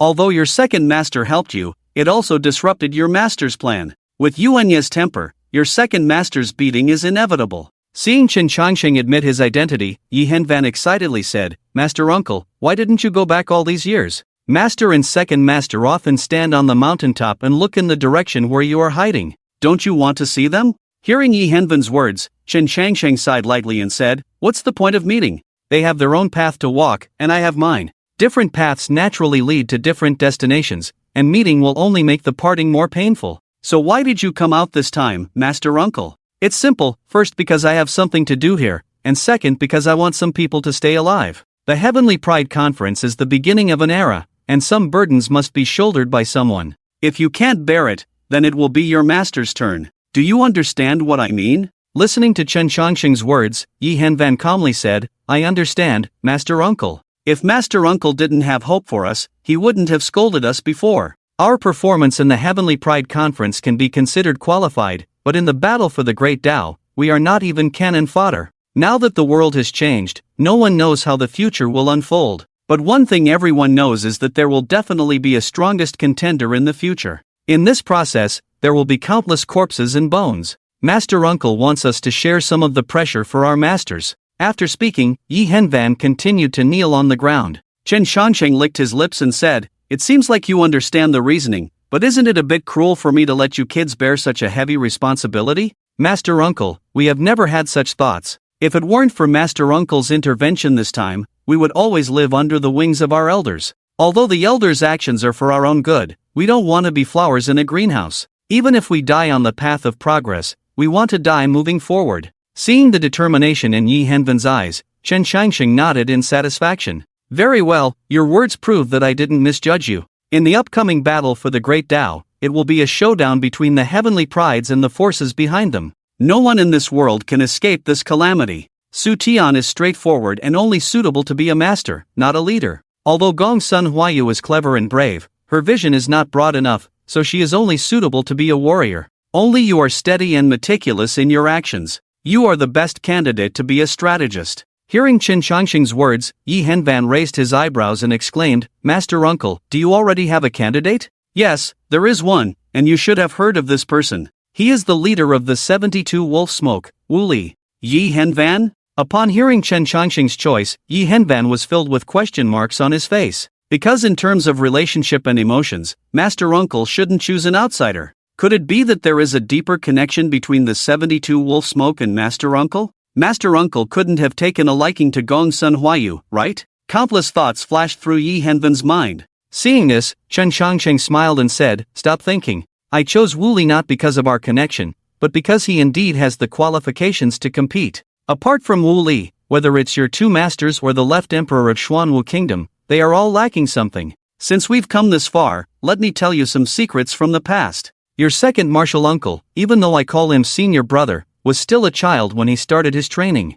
I taught him half of his skills, and his style of doing things is also learned from me. As for your grand martial master, I know about her too. When she was still a young she-wolf, we had some conflicts. I turned her back to her original form and shaved the fur off her wolf head, so I have a pretty deep understanding of her. Yi Henfan. Hearing this explosive gossip, Yi Henfan almost popped his eyes out. If the matter with the second martial uncle was somewhat surprising, then the matter with the Grand Martial Master was simply explosive. He knew very well about the temper of the Grand Martial Master, and yet the martial uncle dared to shave her wolf fur. No wonder he was called Hate Life, so that was the reason. Gulu. Trying hard to swallow his saliva, a burning gossip fire ignited in Yi Henfan's eyes. What about Zhuo Huang? Zhuo Xinghe is relatively simple. I went to Xuanwu country because of some things. At that time, there were 9 princes in Xuanwu country vying for the throne. Zhuo Xinghe, as the eldest prince, found me, and they gave me the position of a national teacher. At that time, he had just turned 100 years old and followed me around all day.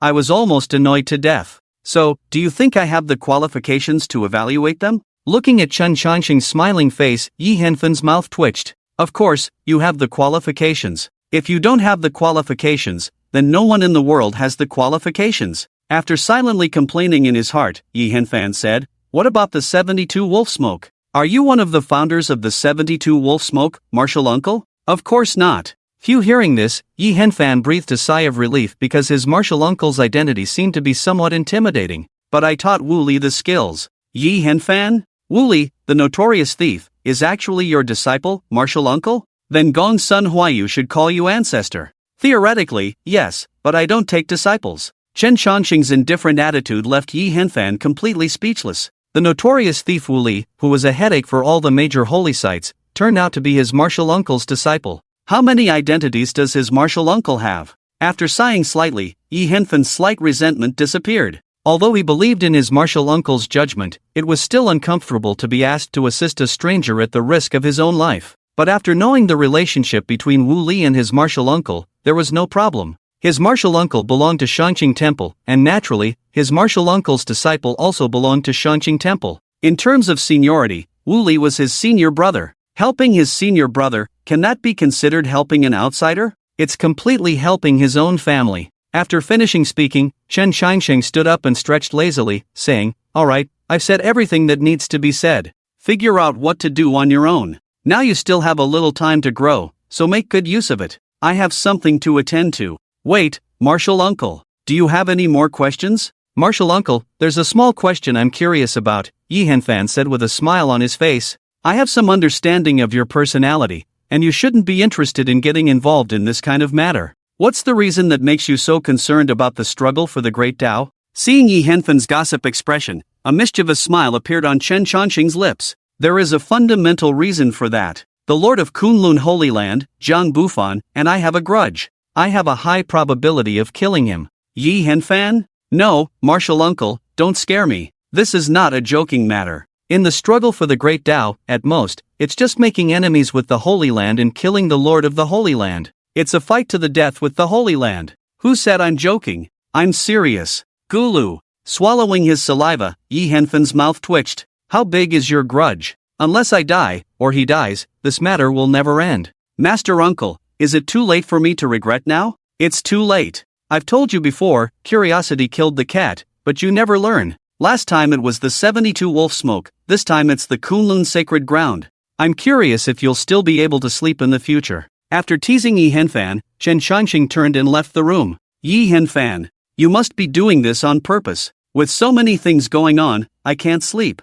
Holding Xiao He, Chen Shangxing began to search with his divine sense. After a while, Chen Shangxing smiled and said, "You little girl, you're quite cautious. You actually removed the divine sense mark I left behind, but your cultivation is still too shallow." Saying this, Chen Shangxing touched Xiao Hei's head and muttered, "That girl shouldn't have gone far. It's up to you now." Hearing Chen Shangxing's words, Xiao Hei, who was feeling unwell, barked in a certain direction. Seeing this, Chen Shangxing leisurely walked in the direction indicated by Xiao Hei. In the cultivation world, chasing enemies relies on divine sense searching. There are generally two methods to evade such searches. One is to hide one's own aura, but whether one can evade the search depends on the means of both sides. The second is to try to stay far away from the enemy and escape the range of divine sense coverage. There are many practitioners in the Kunlun sacred ground, so a large-scale divine sense search is obviously inappropriate. Therefore, theoretically speaking, it would be difficult for Chen Changsheng to find Gongsun Huayu. However, Gongsun Huayu overlooked a method from the mortal world,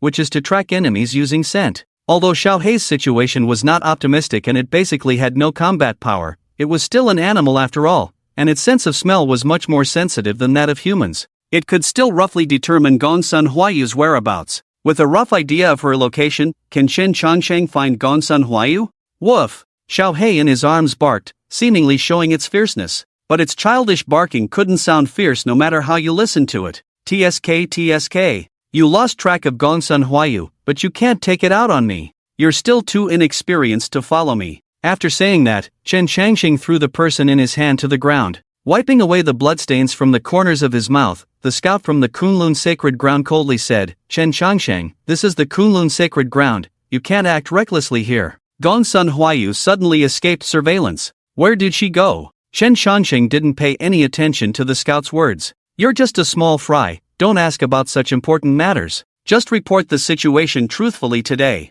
and don't send anyone to follow me anymore. If you want to keep an eye on me, Zhang Feng will have to come in person." After saying that, Chen Changxing disappeared in front of the scout. Chen Changxing didn't care about this small disturbance. What he cared about now was Gongsun Huayu. What kind of situation could make Gongsun Huayu take such a risk? This matter is very interesting. "Nalan Big Brother, is this a medicine?" A plain-dressed woman ran over, holding a plant. Hearing the voice, a slightly pale man raised his head. He had already washed his clothes to a pale color, and the medicine basket on his back proved that he had come here to collect herbs. Taking the herb from the girl, the man looked at it and said, "This is called Shangxi Zi, it's also a medicinal herb. But this herb is poisonous and needs to be used with caution." After confirming it with the man, the woman immediately said proudly, "Nalan Big Brother, you can say how amazing I am. I found the herb on my first try. Quick, praise me. Looking at the girl's proud expression, the man smiled faintly and said, yes, yes, yes. Thanks to you, we were able to collect so many herbs this time.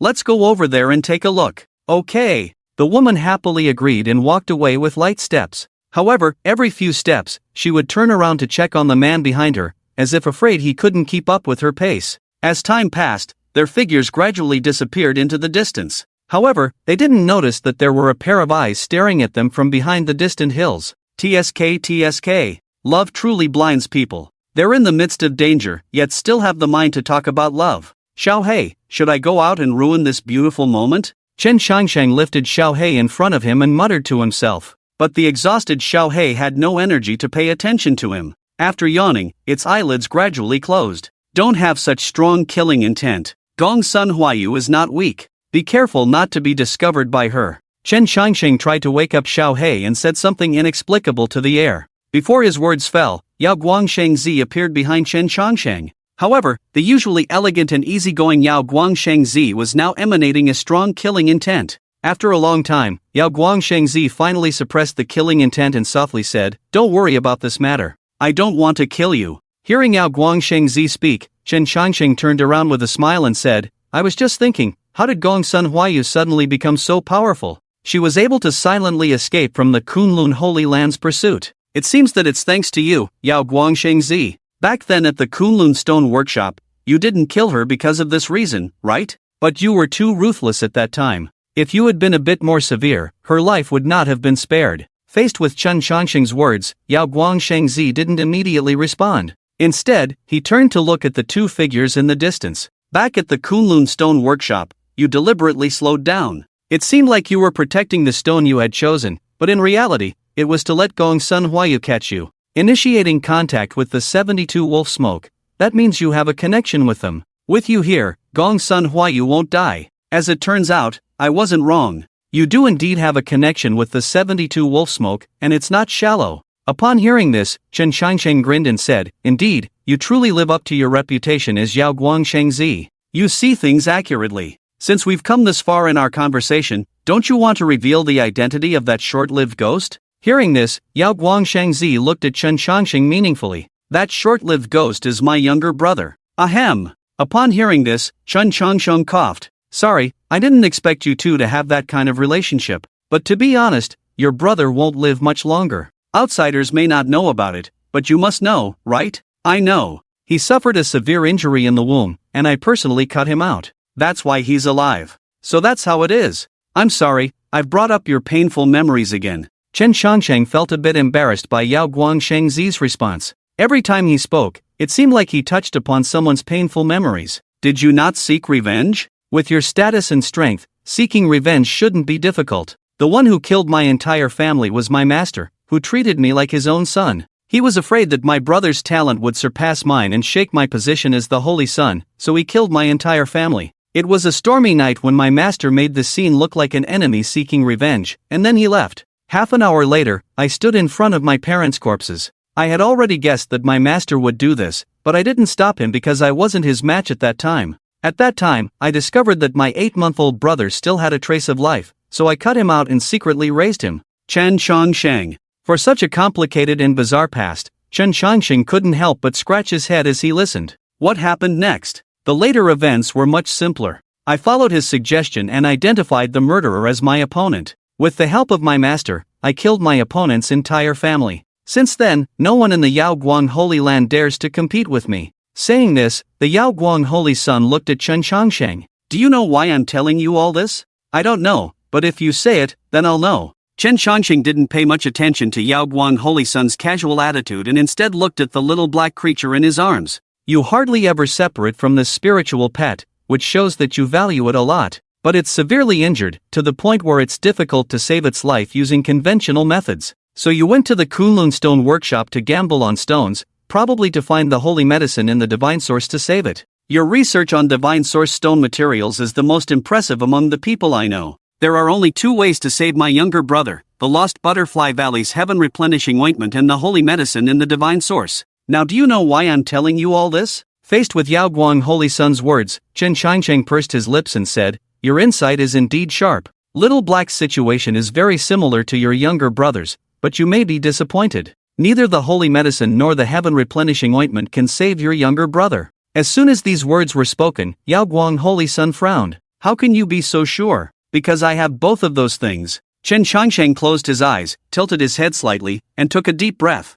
After confirming the faint scent of medicine in the air, Chen Changsheng opened his eyes. You didn't tell the whole truth just now, or rather, you didn't tell the complete truth. The heaven-replenishing ointment from Butterfly Valley is indeed lost, but there should still be some inventory. I smelled the scent of the heaven-replenishing ointment on your younger brother. For these years, your younger brother has probably been surviving on a small amount of heaven-replenishing ointment. The heaven-replenishing ointment has prolonged your younger brother's life, so it's natural for you to think that having a large quantity of it can save your younger brother. But I can tell you now with certainty that this idea is wrong. Upon hearing this, Yao Guang Holy Sun narrowed his eyes and calmly asked, why do you have the heaven-replenishing ointment? 600 years ago, the medicine master of Butterfly Valley created this astonishing medicine, but shortly after the heaven-replenishing ointment was introduced, the medicine master passed away. Since then, the formula for the heaven-replenishing ointment has been lost, and the heaven-replenishing ointments that were produced were divided among the major holy lands. Don't tell me that the heaven-replenishing ointment in your hands comes from another holy land. I can't tell you how I obtained the heaven-replenishing ointment. Everyone has their own secrets, right? But there's one thing I can tell you, and that is that I have a lot of heaven-replenishing ointment here. If you want it, I can give you a jar. Saying this, Chen Changsheng took out a jar emitting a medicinal fragrance. After examining the contents of the jar, Yao Guang Holy Sun instantly confirmed that it was the life-saving medicine for his younger brother. Heaven-replenishing ointment. What do you want? Taking another look at the jar in Chen Changsheng's hand, Yao Guang Holy Sun directly asked about Chen Changsheng's intentions. I'm sorry, but I can't make any requests from you right now, because the heaven-replenishing ointment will soon be useless for your younger brother. If the heaven-replenishing ointment can't save your younger brother's life, then it's useless in your eyes. How can something useless be traded with you? Upon hearing this, a hint of disappointment flashed in Yao Guang Holy Sun's eyes. At this moment, he really hoped to hear Chen Changsheng make a request, because if Chen Changsheng made a request, it would prove that he had a way to save his own younger brother. Is there really no way to save this injury? From the current perspective, that seems to be the case. I also thought that the holy medicine could save him, but after obtaining the holy medicine, I realized it couldn't. Otherwise, Little Black wouldn't still be in this state. But it's also possible that I haven't found the right elixir. After all, there are many types of elixirs, who knows what miraculous effects they might have. Tomorrow is the Tianjiao conference, people from all over the world will come. If I still can't find a solution, my Xiaohei and your younger brother will be beyond help. Hearing this, Yao Guang Xingzi looked up and stared directly into Chen Changsheng's eyes, saying, I will help you overcome all obstacles at the Tianjiao conference. If you find a way to save my younger brother, you can ask for anything in return. If you can't find a way, you will owe me a jar of heaven-replenishing cream. Swish! As soon as Yao Guang Xingzi finished speaking, Chen Changsheng threw the jar in his hand. Just based on your reputation as Yao Guang Xingzi, I'll pay a deposit first. But with so many Tianjios tomorrow, are you really confident in sweeping everything? Faced with this question, Yao Guang Xingzi smiled faintly and then turned and walked away. For Fu Yao, his invincibility didn't need to be proven to anyone, because it was an ironclad fact. Watching Yao Guang Xingzi's figure disappear, Chen Changsheng's mouth began to curl up in a crazy smile. He had gained a big helper out of nowhere. How could he not be happy? By the way, is your master still alive? If you can't do it yourself, I can help you. Consider it a favor you owe me. He's dead. He died 5 years ago, and I personally sent him on his way. Yao Guang Xingzi's voice echoed in the air, but his figure had already disappeared. TSK. This kid seems friendly, but who would have thought he's actually ruthless? Hey, you really helped me a lot. After saying that, Chen Changsheng happily walked away. As for Gong Sun Huayu, Chen Changsheng had no intention of interfering. Let the young couple enjoy their love. He didn't want to spoil the mood. Wu, the deep and long sound of the horn echoed throughout the Kunlun Holy Land. The long-delayed Tianjiao conference was finally being held. Chirp! Suddenly, a huge shadow appeared on the ground, but when people looked up, they realized that the shadow was not a cloud in the sky, but a divine bird with colorful feathers. And on top of the divine bird's head stood a woman who looked like a celestial being. This person was one of the 3 beauties of the central courtyard, Yao Yingying, the successor of the unhindered pavilion. Yao Yingying naturally attracted the attention of many people, but soon, everyone's attention was drawn to another commotion. They saw a giant elephant-like creature slowly approaching. Its 100-jun-long ivory seemed capable of overturning everything in the world. Standing on the giant elephant was Bachalu, the Tianjiao of the southern plains. And standing quietly behind him were two old men in animal skins. Although the two old men looked withered, the aura emanating from them made countless people tremble with fear. At the same time, Fu Yao, the holy son of Yaoguang Holy Land, also appeared. Petals fell from the sky, and with each step he took, a golden lotus would appear under his feet. Clad in white, radiance enveloping him, he looked like a celestial being descending from heaven. Countless Tianjios made their grand entrance, but only two people chose the simplest way to participate in the Tenjiao conference. Young master, are we just going in like this? Looking at the impressive display of the Tianjios in the sky, Gong Sun Huayu's mouth watered. Most of the Tianjios who could participate in the Tenjiao conference had the support of powerful forces behind them, so their appearance also represented the face of various forces. Gong Sun Huayu, still somewhat childish, naturally envied such a grand scene. In response to Gong Sun Huayu's words, Chen Changcheng glanced at her and said lightly, "Then how do you want to go in? Su Tian and the others are representing their respective countries, but I'm just a lone individual, so naturally I don't have much pomp." Upon hearing Chen Changcheng's words, Gong Sun Huayu pouted and whispered, "Young master, who said you don't have the support of powerful forces? The relationship between my master and you doesn't need to be mentioned, right? This statement is correct. Then you can call all the 72 wolf smoke signals and send us in. In this way, I guarantee that the scene will be bigger than anyone else's." Sun Huayu gave Chen Changcheng a delicate white eye in response to his suggestion. The 72 wolf smoke signals and the Kunlun Holy Land are mortal enemies, so it's already good enough for him, as a direct disciple, to be able to enter. If all the 72 wolf smoke signals were to come out and make a big fuss to send him to the Heavenly Jiao Conference, the Kunlun Holy Land would probably immediately fight against the 72 wolf smoke signals. Thinking of this, Sun Huayu forced a smile and said, "Forget it, there's no need to trouble our masters with such a small matter. After all, my identity is not very appropriate. Since you know that your identity is not appropriate, then just honestly reduce your presence for me. When the Heavenly Jiao Conference begins, there will be plenty of opponents waiting for you to challenge. I just hope that you won't end up crying." Upon hearing this, Sun Huayu immediately became unhappy. "Young master, I indeed dare not claim to be the #1 Heavenly Jiao, but I won't end up crying like a baby either. I have experienced many life and death battles.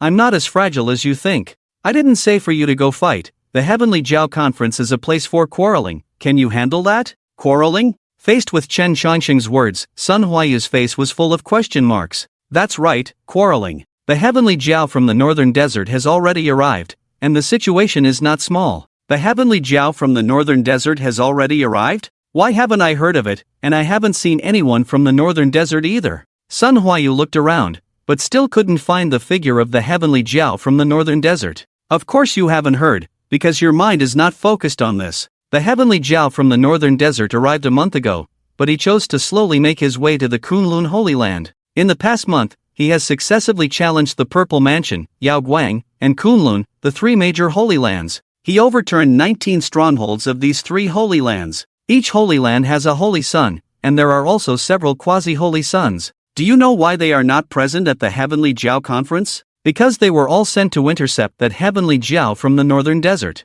Upon hearing this, Sun Huayu couldn't help but take a cold breath. Those who can become quasi-holy suns are definitely stronger than most Heavenly Jiaos. But with so many people, they couldn't stop the Heavenly Jiao from the northern desert. How strong is he really? Young master, is he really that powerful? I don't know the specifics of how powerful he is. After all, the three major holy lands won't spread the news of their own humiliation. But I do know the way he overturned 19 strongholds. What way? Through debate. It is said that the person who came this time is a rare Buddhist from the northern desert Buddhist kingdom. The profundity of Buddhism is unparalleled in the world. Since you are so confident, I believe that you will be able to leave him speechless during the debate. After speaking, Chen Changcheng smiled and looked at Sun Huayu. In the face of Chen Changcheng's teasing, Sun Huayu's expression became even more aggrieved. "Young master, I can still fight, but I'm not good at debates like this. I only know how to say Ami Tofu in Buddhism. I'm completely ignorant of anything else. If you don't know Buddhism, then how about Taoism? No matter what it is, you should at least be able to respond to what others say. If you can't even respond, then that would be too embarrassing." Faced with Chen Changcheng's sarcastic tone, Sun Huayu's expression became even more helpless. "Young master, please stop teasing me. Do I look like someone who understands Buddhism and Taoism like my master?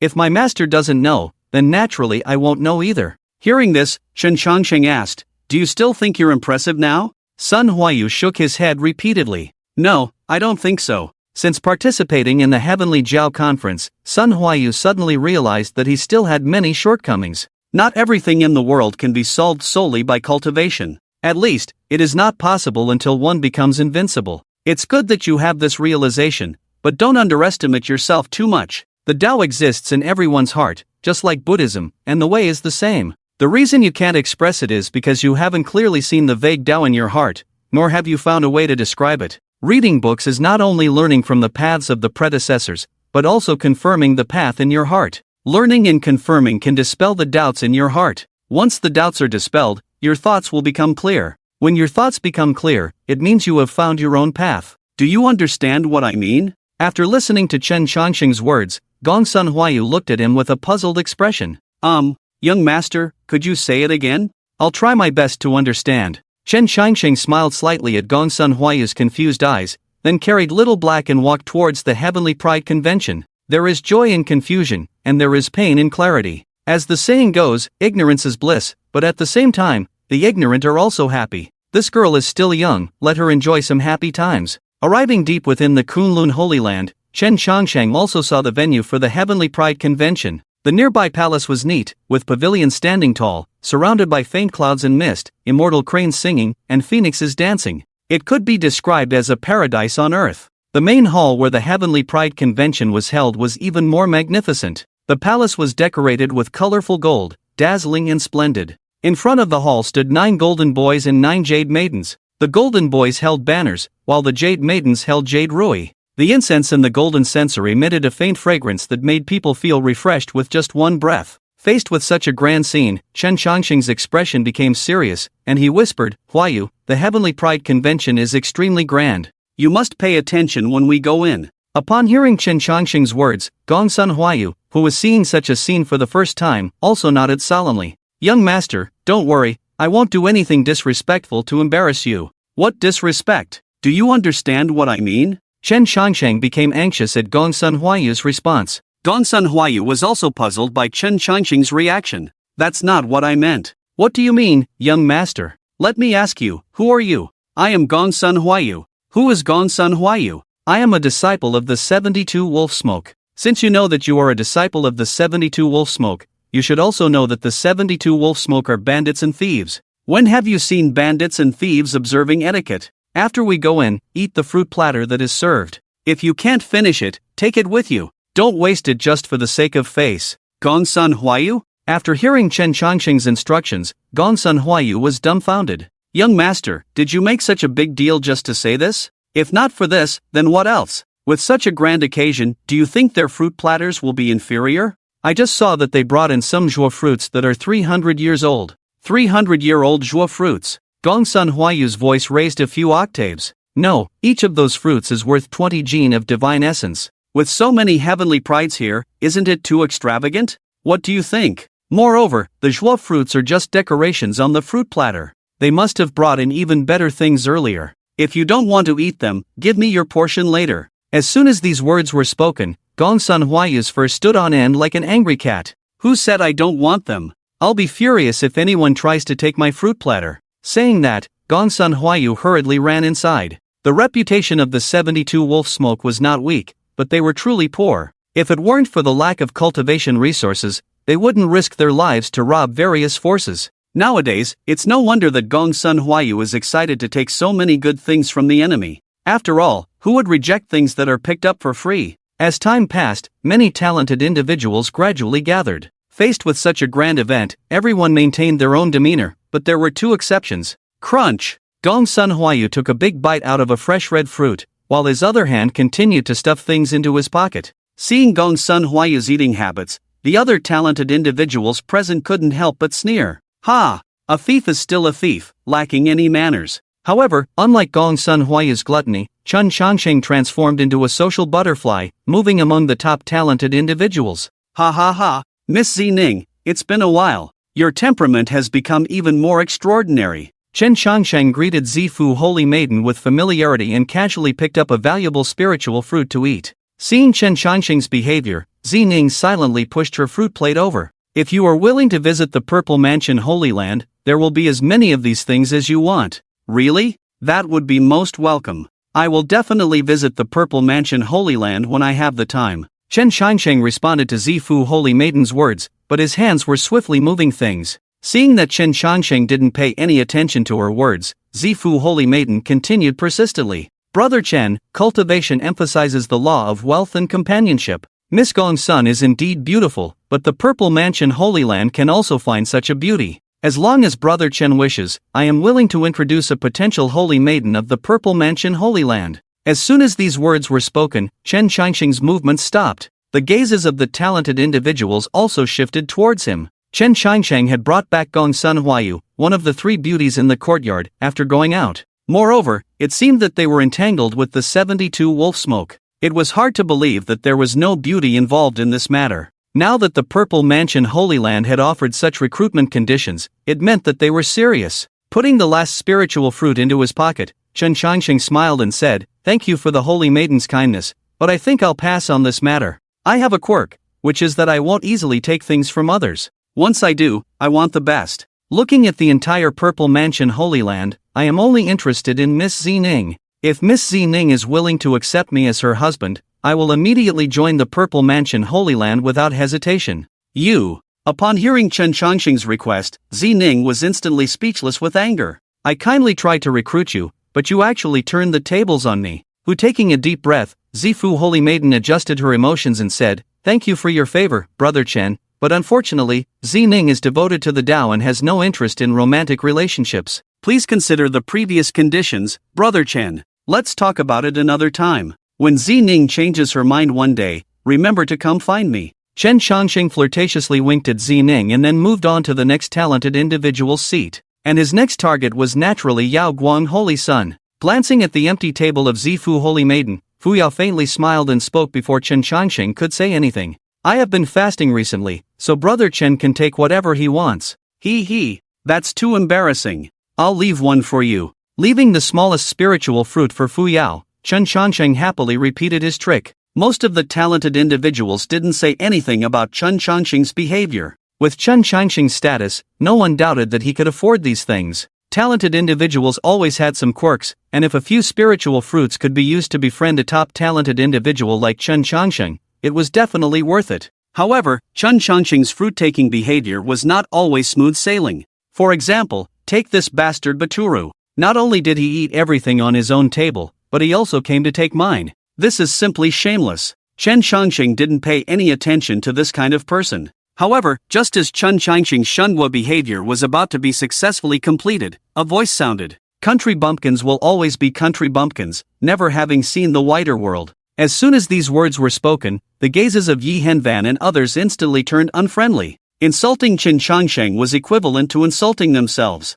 As this voice sounded, the entire Heavenly Jiao convention fell silent. Everyone's gaze focused on Chen Qiansheng. Since Chen Qiansheng became famous, many people have been investigating this Heavenly Jiao from the Eastern Wasteland. But after some investigation, everyone discovered that even the members of the Eastern Wasteland Heavenly Jiao didn't know his origins. Moreover, this guy Chen Qiansheng seemed to be deliberately avoiding conflicts with others. As a result, some people who wanted to investigate Chen Qiansheng's background were quite annoyed. But now, Chen Qiansheng couldn't avoid it. By taking the initiative to provoke, unless Chen Qiansheng acted like a coward, this matter would not end peacefully. Young master of the Mad Dragon Castle, Wantong. Mastering the supreme skill of the Mad Dragon Hand, 10 years ago he fought alone against 5 late-stage Yuanying experts and became famous in one battle. But if I remember correctly, I broke one of your legs 5 years ago. Why do you still have the guts to speak when you see this young lady? Gunsun Huayu put down the spiritual fruit in her hand and looked towards the back of the seating area.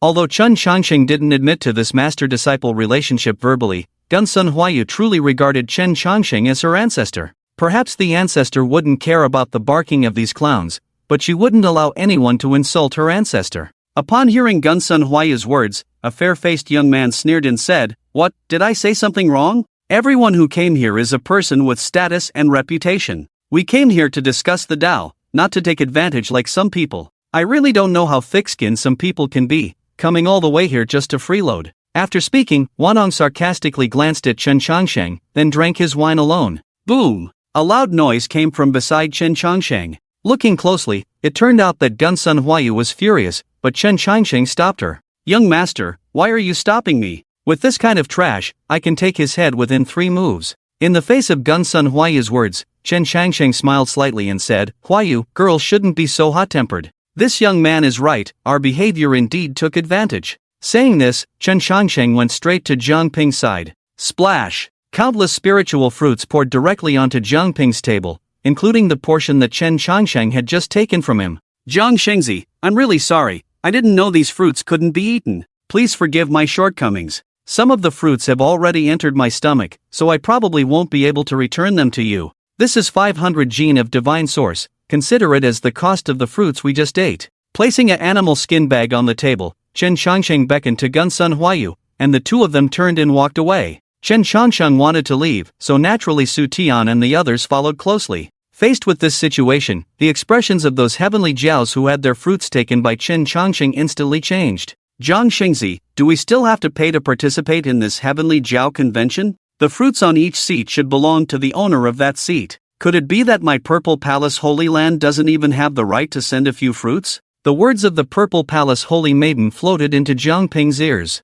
Hearing this, Jiang Ping's face instantly turned black. It must be known that every top heavenly jiao was a rare treasure, and someone like Chen Changsheng, who didn't belong to any specific faction, was even more precious. It is precisely because there is a possibility of being won over that Kunlun Holy Land has tolerated Chen Changsheng repeatedly. Even if they cannot win him over in the end, at least he will not become an enemy. But now, because of some insignificant fruit, they have offended Chen Changsheng. This deal is really a loss. At the same time, Fuya and Bachalu also lost some divine sources on the table and prepared to leave. Obviously, both of them felt offended. Top-tier geniuses naturally have their own pride and cannot be humiliated by just anyone. Seeing that the situation was out of control, Jiang Ping immediately said, "Everyone, please wait. Kunlun Holy Land has no such intention." As he spoke, Jiang Ping looked at Wanong not far away with a murderous look in his eyes. Now that the big shots have not arrived, it means that he is temporarily in charge of this meeting. If such a big mistake occurs in such a short time, his position as the Holy Sun will definitely be shaken.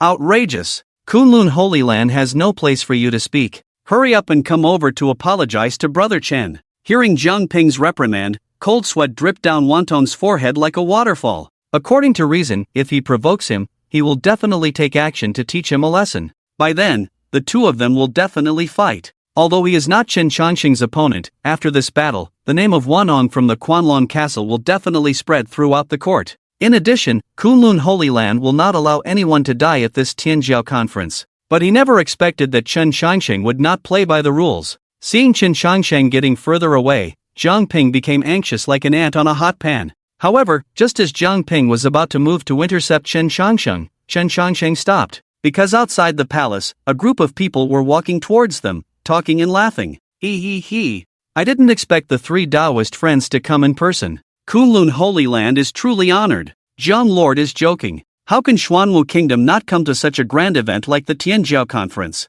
There was a problem with the teleportation array earlier, so we arrived late. As they were speaking, the group of people walking towards them saw Chen Changsheng, who was about to leave. The gazes of both sides met, and the atmosphere instantly became tense. The group of people coming from outside could be considered the strongest in the court. Among them were the leaders of Kunlun, Yao Guang, Zifu, and Langia Pavilion, as well as some powerful forces in the court. Originally, these powerful figures in the court were ready to start the Tianjiao conference directly, but suddenly they received news that a friend from the eastern wasteland had come. Out of courtesy, many powerful figures naturally had to personally welcome them. But when they returned, they encountered the scene just now. Seeing Chen Changsheng's face, the 3 powerful figures from the eastern wasteland couldn't help but clench their fists. It had been hundreds of years, and they finally saw this guy again. Unlike before, they had become the masters of their own domains, the masters and ancestors in other people's mouths. Even though their appearance hadn't changed, they couldn't hide the traces of time on their bodies.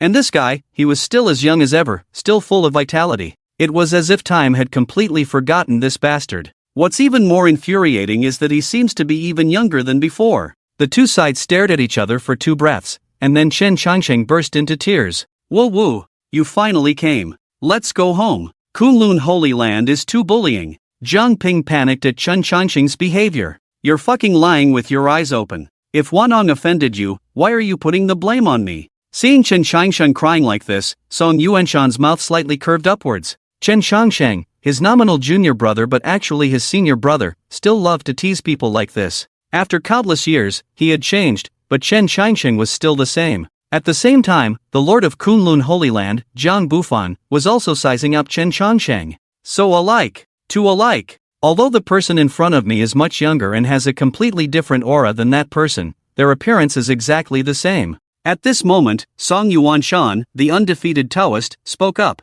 Lord Jiang, even though Kunlun Holy Land is powerful, we should not look down on others. Faced with Song Yuanshan's question, Jiang Bufan narrowed his eyes and said, Friend, you have misunderstood. Kunlun Holy Land would never disrespect the talented individuals here. There may be some misunderstanding, but I see that you are quite concerned about this young friend. I wonder what your relationship is with him. Jiang Bufan's question caught Song Yuanshan off guard. Chen Shangsheng's original identity could not be revealed, but he couldn't arrange for him to be a disciple either. If he did, knowing Chen Shangsheng's character, he would definitely cause trouble. Just as Song Yuanshan was contemplating, Chen Shangsheng spoke up first. I am his junior master. Is there a problem? Everyone, are you really of such a high status? Hearing Chen Shangsheng's explanation, Jiang Bufan smiled and said, I am on equal footing with the undefeated friend. In that case, wouldn't I also become your junior? In theory, yes. Don't let my young age fool you, my status is quite high. Chen Shangsheng pointed at Zuo Xinghe and said, in terms of seniority, I am his uncle, so he should address me as second uncle.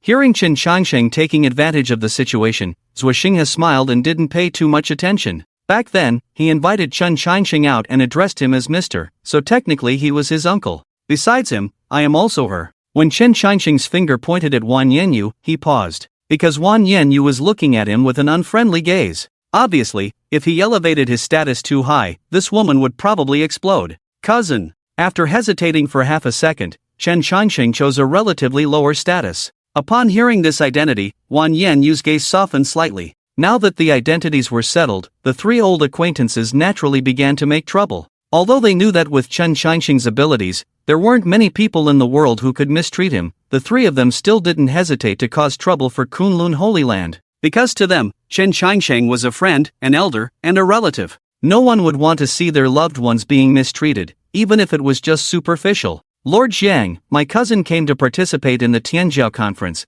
but he was looked down upon by your Kunlun Holy Land. I want to ask, are you looking down on him or looking down on my Night Moon Kingdom? Wan Yenyu coldly questioned Jiang Bufan, while her powerful aura was faintly revealed. At the same time, Zuo Xinghe walked up to Chen Shangsheng with a smile. Second uncle, Kunlun Holy Land is a powerful force in the world. How did they bully you? Could there be some misunderstanding? Faced with Zuo Xinghe's words, Chen Shangsheng started to wipe away tears. Rubbing his slightly dry eyes, Chen Shangsheng said with grievance, Nephew, I've been wronged. I just ate a couple of their fruits, and they started complaining. Isn't that bullying? He. Hearing this, Zuo Xinghe laughed and said, Second uncle, you're in the wrong here. When you visit someone's house, how can you just casually eat their things? If you eat something, you naturally have to pay for it. By the way, Lord Jiang, my second uncle ate how many of your Kunlun Holy Land's fruits? My Xuanwu Kingdom will compensate 10 times the price. What do you think, Lord Jiang? Zuo Xinghe's sarcastic words made everyone from Kunlun Holy Land feel a burning sensation on their faces. It was a blatant slap in the face, and they couldn't find a reason to get angry. The Tianjiao conference was so grand, with talents from all over the world participating. When the guests arrived, they expected to pay for a few fruits they ate. If this gets out, wouldn't it be embarrassing? Jiang Bufan's face turned as black as a pan-fried dumpling. Holy Son, what's going on? Holy Lord, this is all because of the Mad Dragon Fortress. Seeing the Holy Lord getting angry, Zhang Ping quickly explained the whole situation. After hearing the whole story, Wang Yan and the other two didn't even bat an eye. The Mad Dragon Fortress was nothing. As long as Chen Changsheng wanted, he could wipe them out with a breath. They didn't even consider holding them accountable. The Kunlun Holy Land would handle this matter well. It's a misunderstanding, completely a misunderstanding. The fruits and pastries at this conference are meant to entertain all of you. It's no problem how much you want to eat. Really? Chen Changsheng said in confusion, Can I really eat as much as I want? I have a big appetite.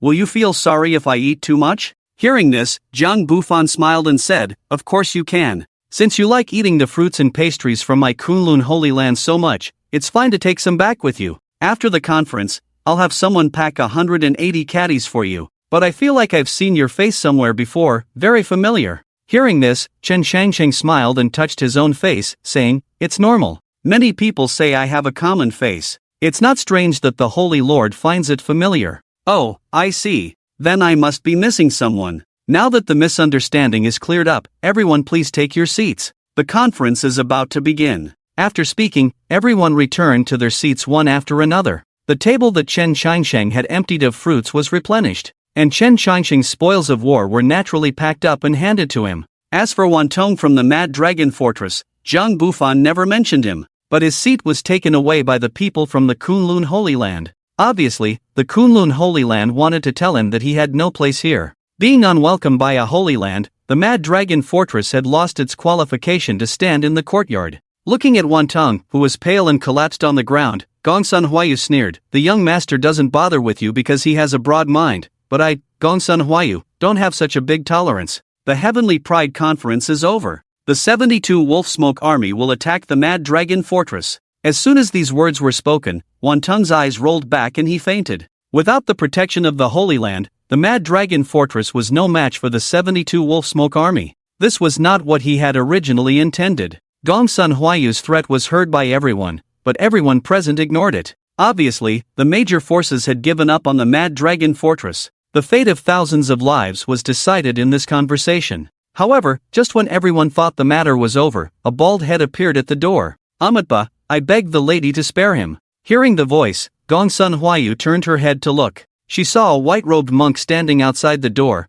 but she didn't know when he had appeared. At the sight of the monk, Gongsun Huayu felt her heart skip a beat. He was enchanting, too enchanting. Gongsun Huayu had never seen a man who could be so beautiful. His appearance was even more beautiful than that of a woman. His skin was more delicate than a flower, and his beauty was displayed to the fullest in his feminine charm. The pure white monk's robe was supposed to embody a sense of detachment, but on him, it added a touch of captivating charm. Shaking her head to calm herself, Gongsun Huayu sneered, "Who do you think you are? You say spare him, so spare him." "I won't spare him. Can you? Girl, come back." Before Gongsun Huayu could finish her words, Chen Shangsheng, who was not far away, interrupted her. He had gone from looking relaxed to serious. Hearing Chen Shangsheng's call, Gongsun Huayu glared fiercely at the white-robed monk, then ran to Chen Shangsheng's side. "Young master, why are you stopping me again? I can definitely beat them." In response to Gongsun Huayu's complaint, Chen Shangsheng glanced at the white-robed monk not far away and said calmly, "I won't stop you from doing what you want,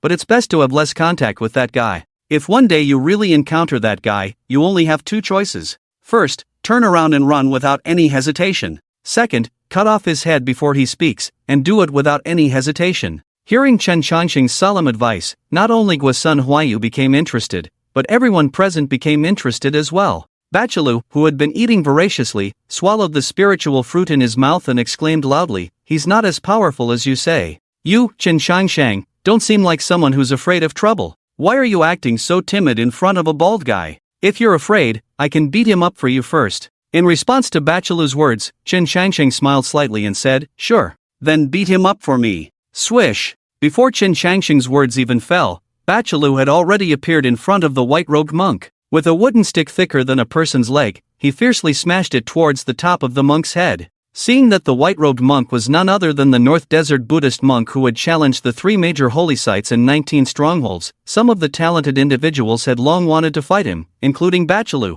The conversation with Chen Shangsheng was just an excuse to start a fight. Boom! Crack! The powerful shockwave directly shattered countless fruit plates, and the wooden stick that Gongsun Huayu had swung in a daze was caught by the white-robed monk with one hand. Although the white-robed monk's feet were covered in spiderweb-like cracks, he still managed to withstand Bachalu's attack. Seeing this scene, Bachalu, who had always been carefree, also changed his expression. Although he had only used 50% of his strength in that strike just now, it was not easy to withstand a blow that contained 50% of his strength. In the entire Tianjiao conference, the only ones qualified to compete with him in terms of physical strength were the mysterious Chen Shangsheng and the inscrutable Yao Guang Holy Sun. Apart from these two, Bachalu didn't regard anyone else highly in terms of physical strength. But now, this Buddhist monk from the North Desert had to be counted as one as well. Amatba, donor, your hostility is too heavy. Let this humble monk recite a scripture to help you dispel it. After withstanding Bachalu's attack, the white-robed monk performed a Buddhist ritual with one hand and began reciting the scripture.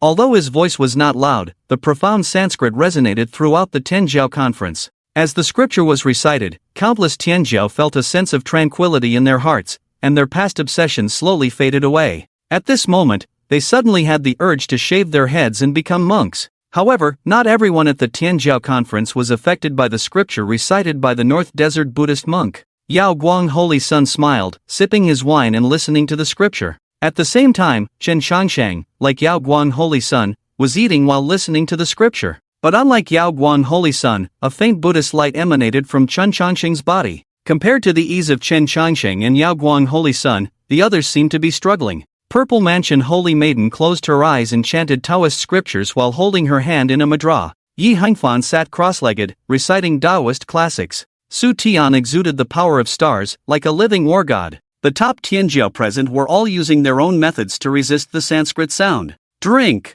As the Sanskrit sound appeared, Bachalu was also affected to a certain extent. But before the influence could deepen, a faint light suddenly emanated from the string of beast teeth necklace on Bachalu's neck, waking him up. Realizing that he had almost fallen for it, Bachalu wouldn't give this monk another chance to attack. A shout filled with boundless blood energy directly interrupted everything. Put! First, we were deceived by the sound of the Sanskrit chant, and then we were struck by Bachalu's explosive shout. More than half of the prodigies present immediately fell down. Hu! Hu! Hu! The Sanskrit chant was lifted, and Yi Henfan and Su Tian were panting heavily, covered in sweat. The situation just now was extremely dangerous. If Bachalu hadn't interrupted the chant of the demonic monk, they would have been in trouble. At this moment, the servants of Kunlun Holy Land came out from the corner. They began to orderly carry away the prodigies who had fainted and revoked their seats. The numerous powerful figures sitting in the main seats did not speak from beginning to end. Or rather, they silently consented to this kind of struggle. Now do you understand what the Prodigy Conference is? Chen Shangxing's words brought Gong Sunwei and the others back from their shock. Gong Sunwei looked at the prodigies who had fallen down densely and nodded in astonishment, trying to swallow his saliva. He had just witnessed the power of the Northern Wasteland Buddhist monk's Sanskrit chant, and if they were to fight, he would be lucky to have a 30% chance of winning. And then there was Bachalu from the Southern Plains. The seemingly carefree guy had been hiding his true abilities. Not to mention anything else, just his explosive shout alone could knock down more than half of the prodigies. With this kind of method, even if he trained for another 10 years, it would still be useless. You Baldy, your heart is too wicked, I won't fight you. Bachalu, who had suffered a small loss, returned to his seat with a black face. Seeing this, a white-robed monk smiled slightly and clasped his hands together, saying, I am Xuanxin, I have seen all the benefactors. I wonder if the scripture I just recited has cleansed some of the hostility from the benefactors. Hearing Xuanxin's words, Zhang Bufan, who was sitting in the main seat, softly said, Young friend, you truly are a Buddhist disciple. The profundity of the Buddhist teachings is awe-inspiring. The Prodigy Conference is about to begin, please take your seats. Hearing Zhang Bufan's words, Xuanxin once again performed a Buddhist ritual and took his seat. Seeing the monk who had almost hit him with his chant, Gong Sunwei whispered, Young master, have you seen this monk before? No. If you haven't seen him, how do you know he's so powerful? Is there something special about him? Gong Sunwei asked, and Yi Henfan and Su Tian also pricked up their ears. You think he's powerful because you don't understand Buddhism, and you don't understand the Buddhist sect. The terror of the Buddhist sect far exceeds your imagination, and within the Buddhist sect, there is a kind of Baldi that is the most untouchable. These Baldis who have embraced the demonic into Buddhism are the most troublesome. They lack the compassion of the Buddha and the madness of the demons. They are both Buddha and demon, indistinguishable from each other. To put it simply, they possess the strengths of both Buddha and demon, but none of their weaknesses. After listening to Chen Shangxing's explanation, Gong Sunwei still didn't quite understand. Seeing this, Chen Shangxing continued, You don't understand Buddhism, so you can't comprehend what I'm saying. Let me give you an example, and then you'll understand. If you want to destroy the Mad Dragon Fortress, he will try to stop you. If you insist on destroying the Mad Dragon Fortress, do you know what he will do? Faced with this question, Gong Sunwei thought for a moment and tentatively said, Kill me and avenge the people of the Mad Dragon Fortress? No, Chen Shangxing shook his head and said, He will definitely kill you in the end. But the process is not that simple. He will take the opportunity to destroy the Mad Dragon Fortress before you, and then find ways to kill you. Everyone? How did saving people turn into killing people? And killing the whole family? What's the reason behind this? Why? Wasn't he supposed to stop me from destroying the Mad Dragon Fortress? Why is he killing people now? The reason is simple. According to the Buddhist doctrine of cause and effect, when he can't stop you from destroying the Mad Dragon Fortress, this cause and effect has already been determined. In order to relieve you of this karmic sin, he naturally has to help you destroy the Mad Dragon Fortress. Furthermore, the destruction of the Mad Dragon Fortress because of you is the cause you have planted. There will always be consequences for actions. If you sow evil seeds, you will naturally have to bear the evil fruits. After going through a set process, he will accumulate boundless merits, while you will descend to the 18th level of hell, because he has not only taken on your karmic debt, but also resolved the cause and effect of the crazy dragon fortress. Gong Sun Huayu. This principle sounds strange, but it seems to make sense. After listening, Gong Sun Huayu couldn't help but shiver and instinctively moved away from Xuanqin. Gong Sun Huayu wasn't afraid of encountering strong enemies, but she was afraid of encountering lunatics, especially ones with strong power and deceptive abilities. Many people heard the conversation between Chen Changsheng and Gong Sun Huayu, including Xuanqin, the Buddhist monk from the northern desert. Amitabha Buddha. The donor is well versed in Buddhist principles and has a connection with our Buddha. I wonder if the donor is willing to enter the Buddhist path and ascend to the Western Pure Land as soon as possible. Faced with Xuanqin's invitation, Chen Changsheng glanced at him indifferently and said, "Monk, I don't care what you want to do, but you better not provoke me. I understand the concept of becoming a demon in Buddhism better than you. If you annoy me, I'll kick your bald head like a ball." In response to Chen Changsheng's threat, Xuanqin only smiled faintly and did not respond. At this time, the unconscious Tianjiu had already been taken care of. Zhang Bufan, who was sitting in the main seat, stood up and said, "Today, the Tianjiu have gathered in the Kunlun Holy Land. This is a fortunate event for the central courtyard and for the world. Now that the heavenly mandate has appeared, it can be said to be an extremely rare opportunity. My Kunlun Holy Land is willing to take the lead and unite various forces to support the one who carries the heavenly mandate." Upon hearing this, many Tianjiu showed a hint of doubt in their eyes. They originally thought that the Kunlun Holy Land would offer some peerless treasure for everyone to compete for, but now this heavenly mandate suddenly appeared. Unable to figure it out, Bachelot asked, "Lord, what is this heavenly mandate you're talking about? Why does it have the qualification to be supported by various forces?" Hearing this, Zhang Bufan said solemnly, "The concept of the heavenly mandate is a very distant legend. It is said that the one who possesses the heavenly mandate will become the strongest in this world. Whenever the previous heavenly mandate holder dies, the next one will emerge from among many strong individuals. With the heavenly mandate, practitioners in the world will not be suppressed by the heavenly Tao. That is why the central courtyard forces support the one who carries the heavenly mandate." Upon hearing this, Gong Sun Huayu couldn't help but speak. "So, according to what you're saying, the previous heavenly mandate holder is already dead? But after so many years of fighting on this land, I have never heard of the strongest. If the heavenly mandate holder really exists, why didn't they appear before?" In response to Gong Sun Huayu's inquiry, Yao Guang, the leader of the Purple Mansion Holy Land, spoke up. "According to the ancient records of the Purple Mansion, the heavenly mandate belonging to our era was shattered 30,000 years ago, and the one who carried our era's heavenly mandate disappeared. Because the heavenly mandate was shattered, the lifespan of cultivators in the cultivation world has greatly shortened over the past 30,000 years.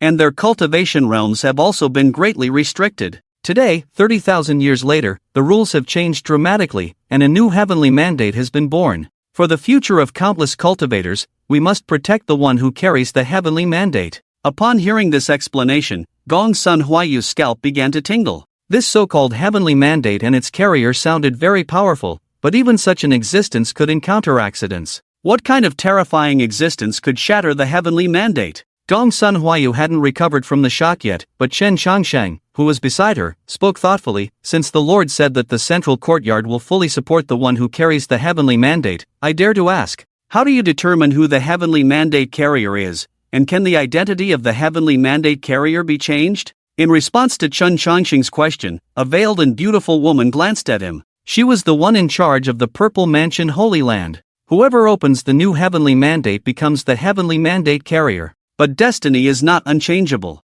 If someone defeats the chosen one, they will become the new bearer of destiny. What if they can't defeat the chosen one and instead overwhelm them with numbers? Destiny will search for a new candidate until someone successfully carries it. Hearing this, Chen Changsheng understood why the major holy sites were desperately recruiting talents. They wanted to cast a wide net and find the chosen ones hidden among the crowd. Even if they couldn't find the chosen ones, they would find the second strongest under the chosen ones. Then they would kill the original chosen one, and destiny would naturally fall onto the second strongest. After understanding the situation of destiny, Chen Changsheng gained two very useful pieces of information. First, the situation of the 72 wolf smoke would become even more difficult. During the great changes in the world, Chen Changsheng only vaguely felt that powerful individuals would be born, but he never expected the situation of destiny to arise. From the current situation, there is only one chosen one. In other words, the major forces in the middle court do not allow the chosen one to appear outside of the holy site forces.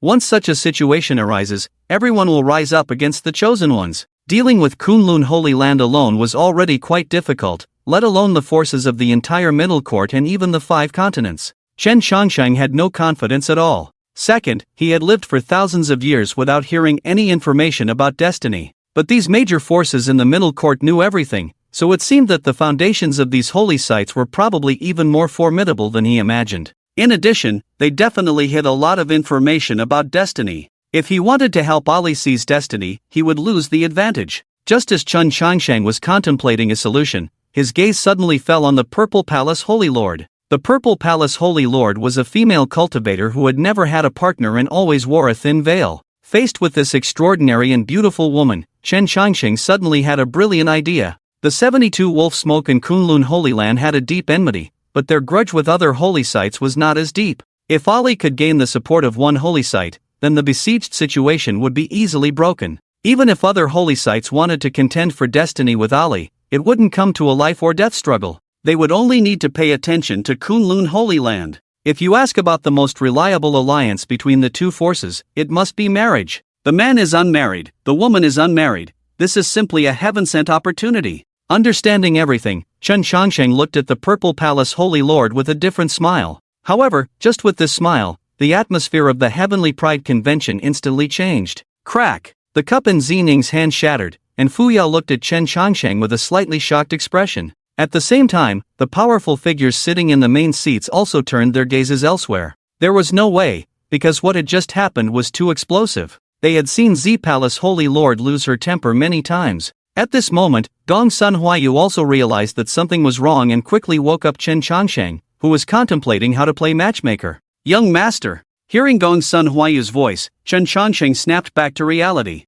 Ahem! Realizing his own loss of composure, Chen Changsheng coughed a few times to ease the embarrassment, then put on a serious expression. However, it was already too late to make up for it. Everyone had seen what had just happened. No one knew what Chen Changsheng was thinking, but everyone could see his actions clearly. The Purple Palace Holy Lord answered some of Chen Changsheng's questions, and this kid just kept staring at her. If it was just staring, it would be fine, but the problem was that he was also smiling. There was an indescribable emotion in that smile, which looked very similar to the smile of a man choosing a woman he liked. Seeing that the atmosphere was already veering off track, Zhang Bufan quickly spoke up. The Heavenly Pride Convention has already begun, so let's proceed with the first item of the convention. The first item of the conference is a debate, and the winner will possess this item. As he spoke, Zhang Bufan flipped his right hand and took out a golden page. When Chen Changsheng saw this golden page, his eyes narrowed. Ever since he obtained the 8-9 Profound Art, Chen Changsheng had been paying attention to news about the remaining techniques. But after searching for a long time, he couldn't even find a trace of the 8-9 Profound Art. And now, it unexpectedly appeared at the Heavenly Jo Conference. This Heavenly Jo Conference was truly a rare opportunity for himself. This item is indestructible and extremely sharp, forged from Xianhuang Mother Gold. On it is also recorded an extremely profound technique. Whether it can be deciphered depends on your own opportunities. Seeing the reward that Zhang Bufan took out, many Heavenly Jo participants couldn't help but brighten their eyes. Xianhuang Mother Gold was a legendary immortal gold from ancient times. It was said that weapons forged from Xianhuang Mother Gold were invincible. Furthermore, the most precious aspect of this treasure was not the Xianhuang Mother Gold itself, but the technique recorded on it. If the material that carried the technique was so precious, then the technique itself must be even more valuable. Understanding the formidable relationship between the two, many Heavenly Jo participants began to rub their hands in anticipation, preparing to compete for this treasure. Swish! The usually silent Purple Palace Saintess stood up. Chen Changsheng, I challenge you. As she spoke, the Purple Palace Saintess's chest began to heave violently. There was no other thought in Xining's mind at this moment except to tear Chen Changsheng into pieces. Since the moment she planned to recruit Chen Changsheng from the Purple Palace, Zining had imagined countless possible scenarios. After all, it was not an easy task to recruit someone like Chen Changsheng, a top Heavenly JO participant. Resources, treasures, Dao companions, status. Zining had considered all possible conditions. Zining even imagined that Chen Changsheng would propose to become her Dao companion. Although she wouldn't agree to this condition, she could accept such a situation. But no matter how much she calculated, she never expected that Chen Changsheng would be interested in her master. Miss Zining, please don't be so agitated. What just happened? Shut up! Chen Changsheng's words were angrily interrupted by Zining. This is the Heavenly JO conference, and here, only the competition of the Great Dao matters. Don't mention anything else. If you're afraid, then admit defeat. Seeing this, Chen Changsheng looked at the golden page floating in the air, then at the furious Zining. Under normal circumstances, Chen Changsheng would definitely not get involved in such troublesome matters. Let misunderstandings be misunderstandings. If I can't afford to provoke it, can't I hide from it? But now it was different. Chen Changsheng really wanted to get his hands on the remaining fragment of the 8-9 profound art. Admitting defeat is impossible because I want this thing. How about this, first defeat the girl by my side, then come challenge me. As he finished speaking, Gongsun Huayu proudly stepped forward. Dealing with a little girl like you, there's no need for my young master to take action. I alone am enough. Let's see how attractive you are. If you lose, how about becoming my young master's concubine? No problem, Zining gritted her silver teeth and said, if you lose, you have to leave a bloodline for the Purple Palace. Chen Changsheng, degree, are young people playing this big nowadays? Seeing the situation developing as he had expected, Jiang Bufan smiled slightly and immediately drew 2 circles in the center of the palace. This competition is just a friendly match, so we won't use weapons. The one who steps out of the circle loses. Do the 2 Heavenly JO participants have any objections? None. The 2 women said decisively, then walked into the circles drawn by Jiang Bufan. The circles drawn by Jiang Bufan were very small, only enough for a person to stand in. Any movement slightly larger would exceed the range of the circle. In addition, Jiang Bufan also made it clear that he would not use weapons. This situation clearly indicates that he wants the Tianjia to compete with their own great paths. Facing the 72 descendants of the wolf smoke, Zining also calmed down. Although she really wanted to tear Chen Changsheng into pieces, she would not let her emotions control her when facing the enemy. Buzz! Zining formed a hand seal, and the vision of a blue sea and clear sky appeared directly behind her. Seeing this, Gongsun Huayu sneered and slowly closed his eyes. Splash! The same oceanic vision appeared in front of everyone, but Gongsun Huayu's oceanic vision was golden. Moreover, in that ocean, there was a green lotus standing in the center. Seeing the visions displayed by the 2 Tianjiao, many powerful figures in the main seat couldn't help but sit up straight. In terms of strength, they were definitely stronger than the people present. However, when it came to the deduction of cultivation techniques, they might not be stronger than these Tianjiao, even if some of the Tianjiao present were taught by them. The deduction of cultivation techniques emphasizes comprehension, opportunities, and sudden enlightenment. Sometimes, the new generation of Tianjia can often play a decisive role. Splash! Zining's vision of the blue sea and clear sky began to violently churn, and the 2 different colored seas fiercely collided with each other. As the 2 exerted their full strength, the onlookers couldn't help but be amazed, because both of them had opened up a completely new path of cultivation. The Saintess of the Purple Mansion used spiritual power as the sea and divine consciousness as the sky, achieving a perfect unity of heaven and earth. Being able to create such a cultivation system was enough to be called astonishingly talented. If the Saintess of the Purple Mansion encountered someone else, even if she couldn't achieve a complete victory, she would at least stand undefeated. But unfortunately, she encountered Gongsun Huayu. She encountered the cultivation system created by Chen Changsheng and Ali together. Boom! The 2 visions fiercely collided, and Zining's blue sea and clear sky immediately became shaky, even showing signs of separation. On the other hand, although Gongsun Huayu's bitter sea was turbulent, it remained as stable as Mount Tai. Drink! Zining, who was forming hand seals, let out a soft shout, and several bright lights suddenly appeared on her meridians. Seeing this scene, Chen Changsheng, who was beside her, couldn't help but sit up straight. The cultivation system of the Saintess of the Purple Mansion was based on the extraordinary meridians and the 12 regular meridians of the human body.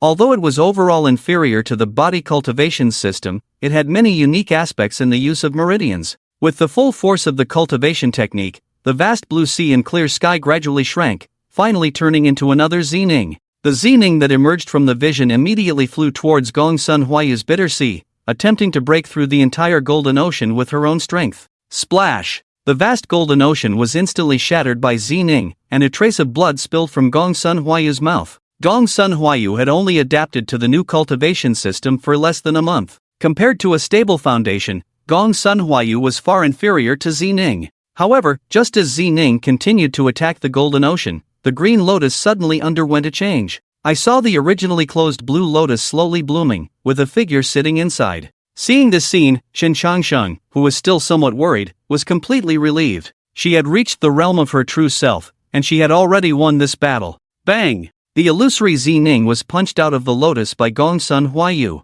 Then, an unforgettable scene happened. The Gong Sun Huayu in the vision actually walked out step by step. Swish! Zhang Bufan, who was sitting in the main seat, stood up excitedly. Because of Gong Sun Huayu's actions, he completely subverted the common knowledge of the cultivation world. Whether it was the golden core system that was about to be eliminated or various new systems that were being deduced, almost all systems followed a rule: the origin of divine consciousness cannot be used in battle. Divine consciousness originates from the soul of living beings, and the soul is extremely fragile and cannot withstand any damage. Therefore, no one would use their own divine consciousness to fight. The Purple Palace Saintess was already groundbreaking in being able to deduce the method of using divine consciousness in the vision to fight. But now, Gong Sun Huayu actually let his divine consciousness walk out of his own vision, which was simply astonishing. Step, step, step. Faced with everyone's astonished gazes, the true self Gong Sun Huayu smiled proudly and walked step by step towards the injured Zining. "I-oh, it seems like you're about to lose soon.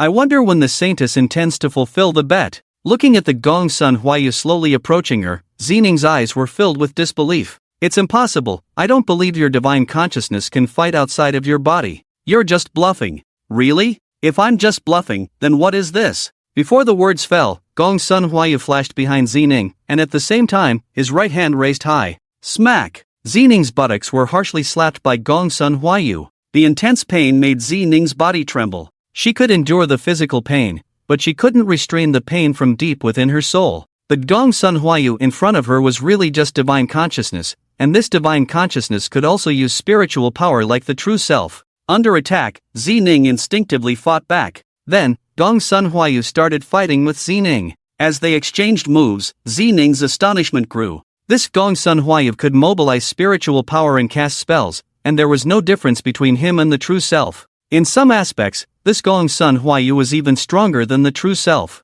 Bang! Injured and with her mind distracted, Zining was quickly knocked out of the circle by Gong Sun Huayu. Having achieved victory, the true self Gong Sun Huayu threw a provocative look at Zining, then returned to the vision. As the vision dissipated, the real Gong Sun Huayu happily came to Chen Changsheng and boasted, "Young master, I defeated that little girl. Am I impressive? Not bad, just a so-so. Young master, you're so annoying. Can't you praise me a little?" The voices of the two echoed in the palace, and the rest of the people looked at Chen Changsheng with a smile on his face. Onlookers see the excitement, experts see the doorway. The strength of this cultivation system was evident to all, and besides that, everyone understood one thing. That was Gong Sun Huayu hadn't fully mastered this cultivation system, so she couldn't fully demonstrate its profoundness. If Gong Sun Huayu hadn't fully mastered it, then what about Chen Changsheng, who Gong Sun Huayu called young master? During the time at Kunlun Stone Tablet, Gong Sun Huayu's path of cultivation was completely different from now.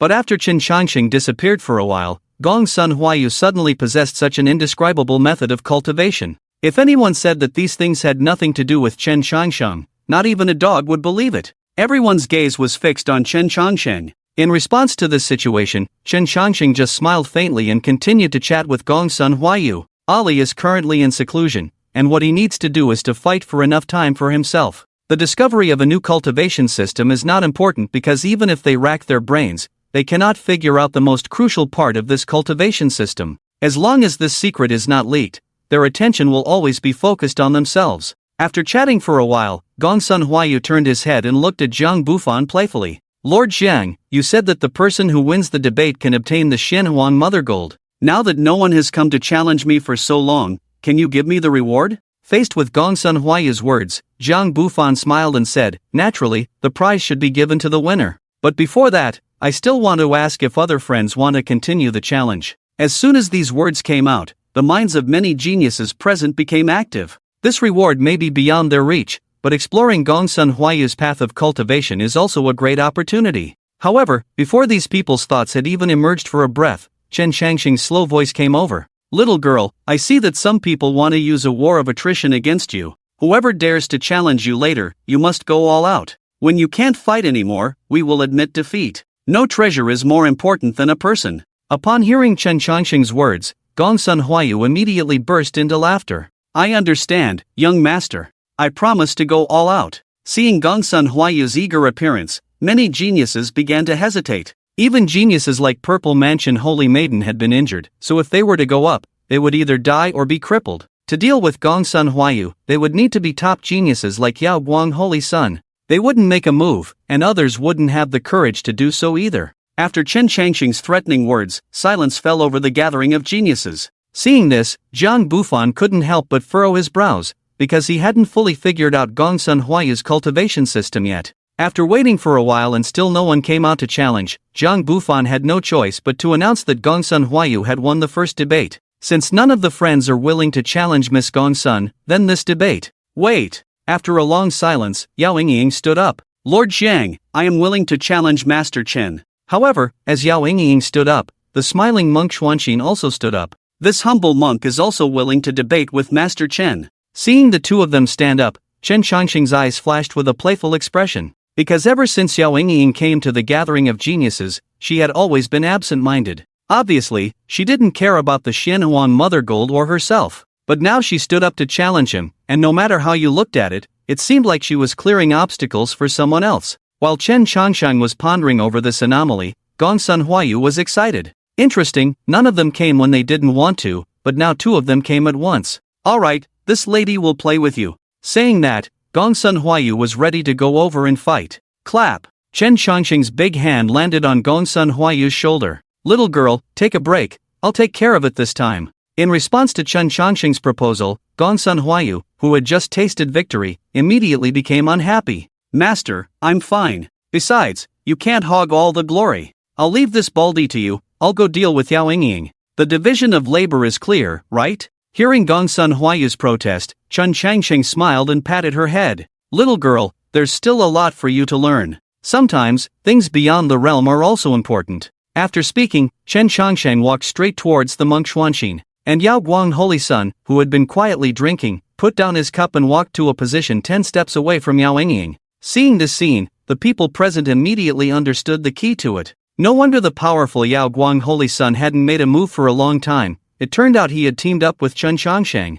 Batalu, who was showing off the spiritual fruit, rolled his eyes at the powerful alliance of Chen Shangxing and Fu Yao. These people are truly sinister. Fortunately, I didn't act rashly, otherwise I would have been surrounded by the two of them. Looking at the elegant Yao Guang Holy Sun in front of her, Yao Yingying calmly said, It is truly an honor to discuss the Tao with the most mysterious Tianzhou of the central courtyard. He. Miss Yao is too modest. The reputation of the Heartless Scripture of the Heartless Pavilion has spread far and wide. To be able to witness the supreme Tao of the Heartless Fairy, it is my honor. With that, Fu Yao glanced at the expressionless lord of the Heartless Pavilion above. She had also heard some rumors about the Heartless Fairy and the demonic monk Xuanqin. Since she had promised to help Chen Shangxing overcome obstacles, she naturally wouldn't let irrelevant people interfere with him. By the way, I wonder how the fairy would like to compare. I have heard that the Yao Guang Holy Sun naturally possesses a divine bone, and when combined with the great Luo heavenly immortal technique of the Yao Guang Holy Land, it is infinitely powerful.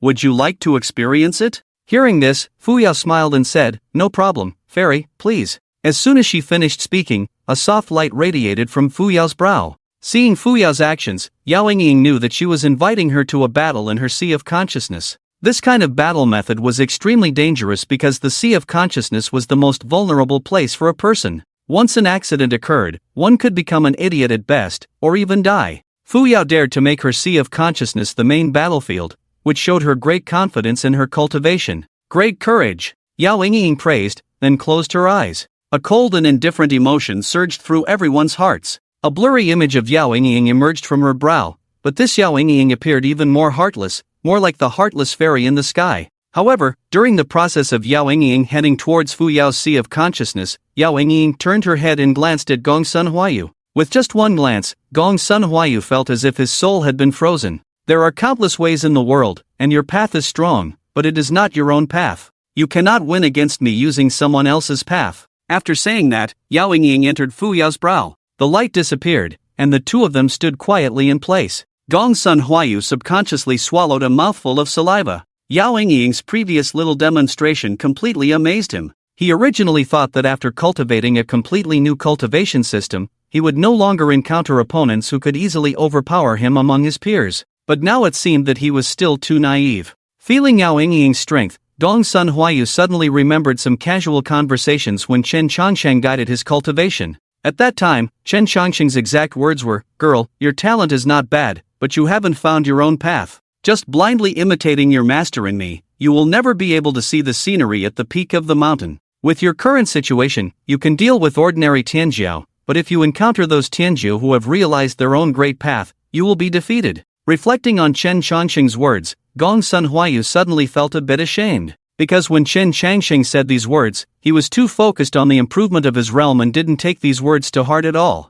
Now it seemed that his master had long anticipated the situation he was facing today. No wonder his master always called him girl, he was indeed still an immature little girl. Seeing Gong Sun Huayu's somewhat lost expression, Chen Changsheng smiled slightly and didn't say anything. People always grow through their experiences. As long as they understand this truth while they are alive, it is never too late. It is commendable that Miss Gong Sun has seen through the illusion. Xuanxin, who noticed Gong Sun Huayu's state, clasped his hands together and congratulated Chen Changsheng. Seeing this, Chen Changsheng clicked his tongue and said, "Stop talking to me about these things. As a demonic monk, you should follow your own desires. Do you not get tired of pretending to be polite all day?" Faced with Chen Changsheng's question, Xuanxin smiled faintly and said, "The benefactor possesses Buddha nature. When encountering people from the Buddhist sect, this humble monk naturally follows the rules of the Buddhist sect. Alright, let's follow the rules of the Buddhist sect today, only using words and not hands. By the way, let me tell you a little secret.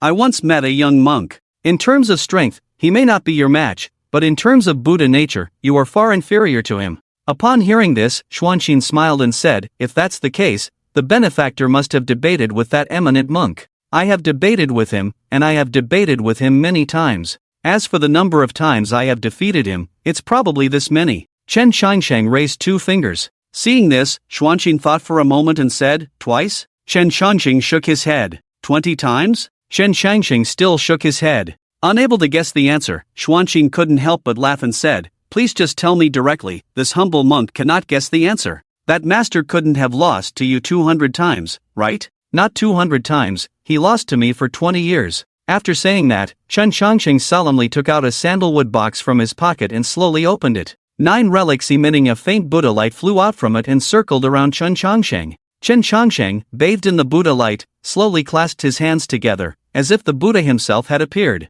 Seeing the 9 relics beside Chen Changsheng, Wang Yan's heart tightened. It reminded her of the mute bald monk. Although her current strength could defeat 10 Ishioji, Wang Yan would never consider herself stronger than Ishioji. At that time, the Great Qian dynasty and the Night Moon Kingdom had not yet been unified. Looking at the Night Moon Kingdom and the Great Qian dynasty, besides Chen Changsheng, who could suppress Ishioji, there was only the immortal of the Linglong sect. The 9 disciples of the Shangqing sect were not capable, and she, the princess of the Night Moon Kingdom, was not capable either. But after 1,000 years, the former immortal of the Linglong sect had been forgotten, and the famous Ishioji had passed away. If nothing unexpected happened, they had survived that difficult era just like her. What kind of achievements had they attained now? Perhaps they were even more formidable than her. Looking at the dignified Chen Changsheng, Xuanxin spoke up. "The benefactor indeed has a deep affinity with Buddhism. This humble monk dares to ask for guidance. May I ask the benefactor?" "Wait." Xuanxin hadn't even had a chance to ask his question when Chen Changsheng interrupted him.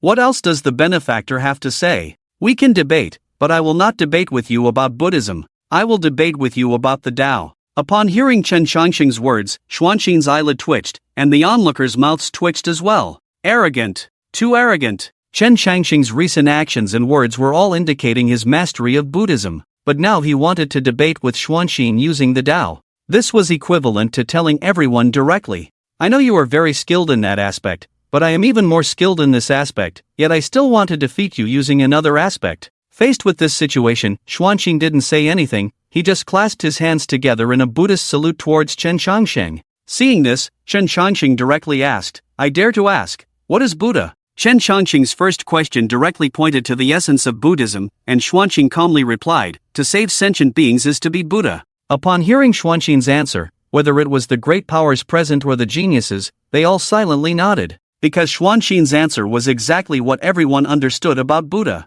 With just one sentence, he could explain the Buddha in the mouths of ordinary people. The profoundness of Xuanqing's understanding of Buddhism was indeed not to be underestimated. However, the answer that satisfied everyone did not pass Chen Chongqing's test. Chen Chongqing slowly shook his head and said, "Wrong." "What is wrong?" "Buddha is formless, taking sentient beings as form, thus all sentient beings are Buddha. If you say that those who attain enlightenment are Buddhas, then it means you haven't truly understood the essence of Buddhism." Upon hearing Chen Chongqing's words, Xuanqing wanted to argue back, but found herself speechless. Throughout her journey from the northern desert, Xuanqing had never encountered someone who could leave her at a loss when it came to Buddhism. Thinking about this, Xuanqing smiled faintly and said, "There are 8 sufferings in life: birth, old age, sickness, death, love and separation, long-lasting resentment, unfulfilled desires, and inability to let go. In Buddhism, there is the supreme scripture that liberates people from suffering and leads them to the other shore. May I ask, what method does Taoism have to free people from suffering?"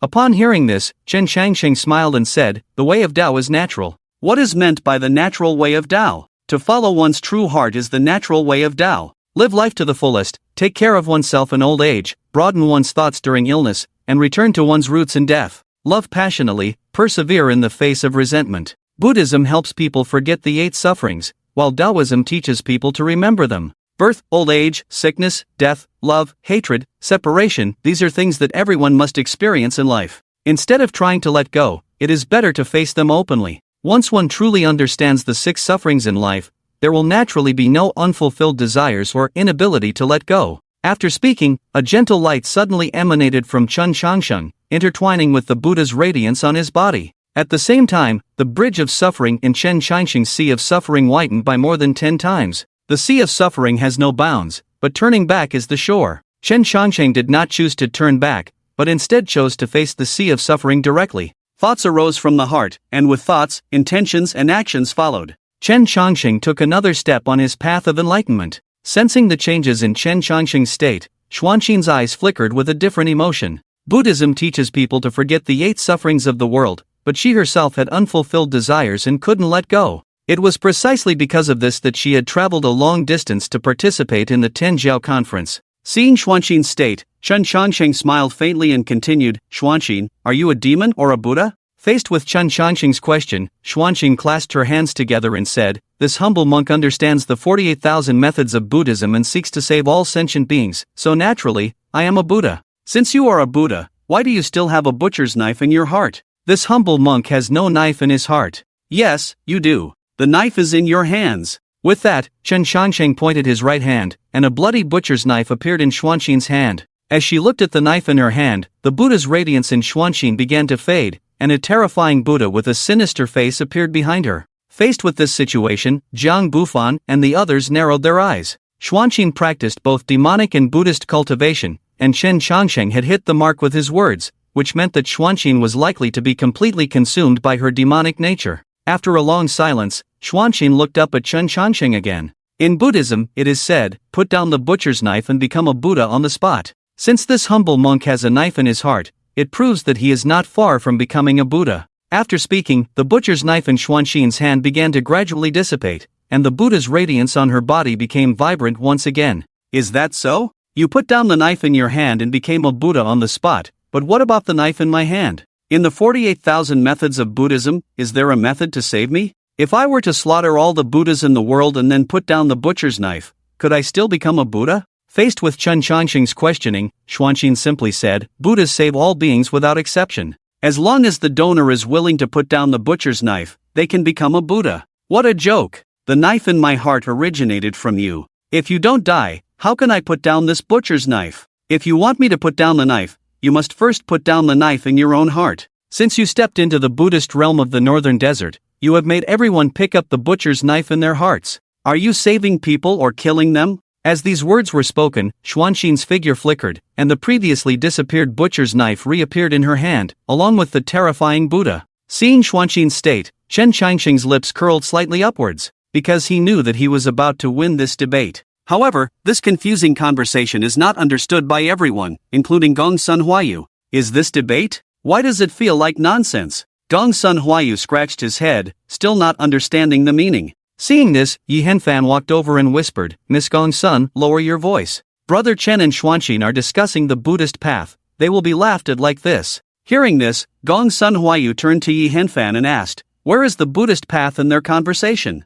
Faced with Gong Sun Huayu's confusion, Yi Henfan looked at Xuanqin and Chen Changsheng and explained, "Both of them are proficient in Buddhism, so they don't mention Buddhism directly, but ask questions about the essence of Buddhism." Brother Chen asked Xuanqin if he is a demon or a Buddha. He is asking about Xuanqin's path. Xuanqin said he is a Buddha, but he is actually telling Brother Chen that he is saving the world. But Brother Chen expressed the opposite view. He said Xuanqin is a demon because he is killing people. Gong Sun Huayu. Yi Henfan's explanation not only didn't make Gong Sun Huayu understand the reasoning, but confused her even more. What killing and saving? Can you make it clearer? Yi Henfan sneered at Gong Sun Huayu's dense head and continued to patiently explain. Xuanqin came from the northern desert and overturned 19 strongholds along the way. In this way, it caused a lot of greed, anger, ignorance, and hatred. The Buddha saves the world, so how can it cause people's greed, anger, ignorance, and hatred? So Xuanqin's behavior is demonic. At the same time, Xuanqin, who is proficient in Buddhism, naturally understands this, so he says putting down the butcher's knife and becoming a Buddha on the spot.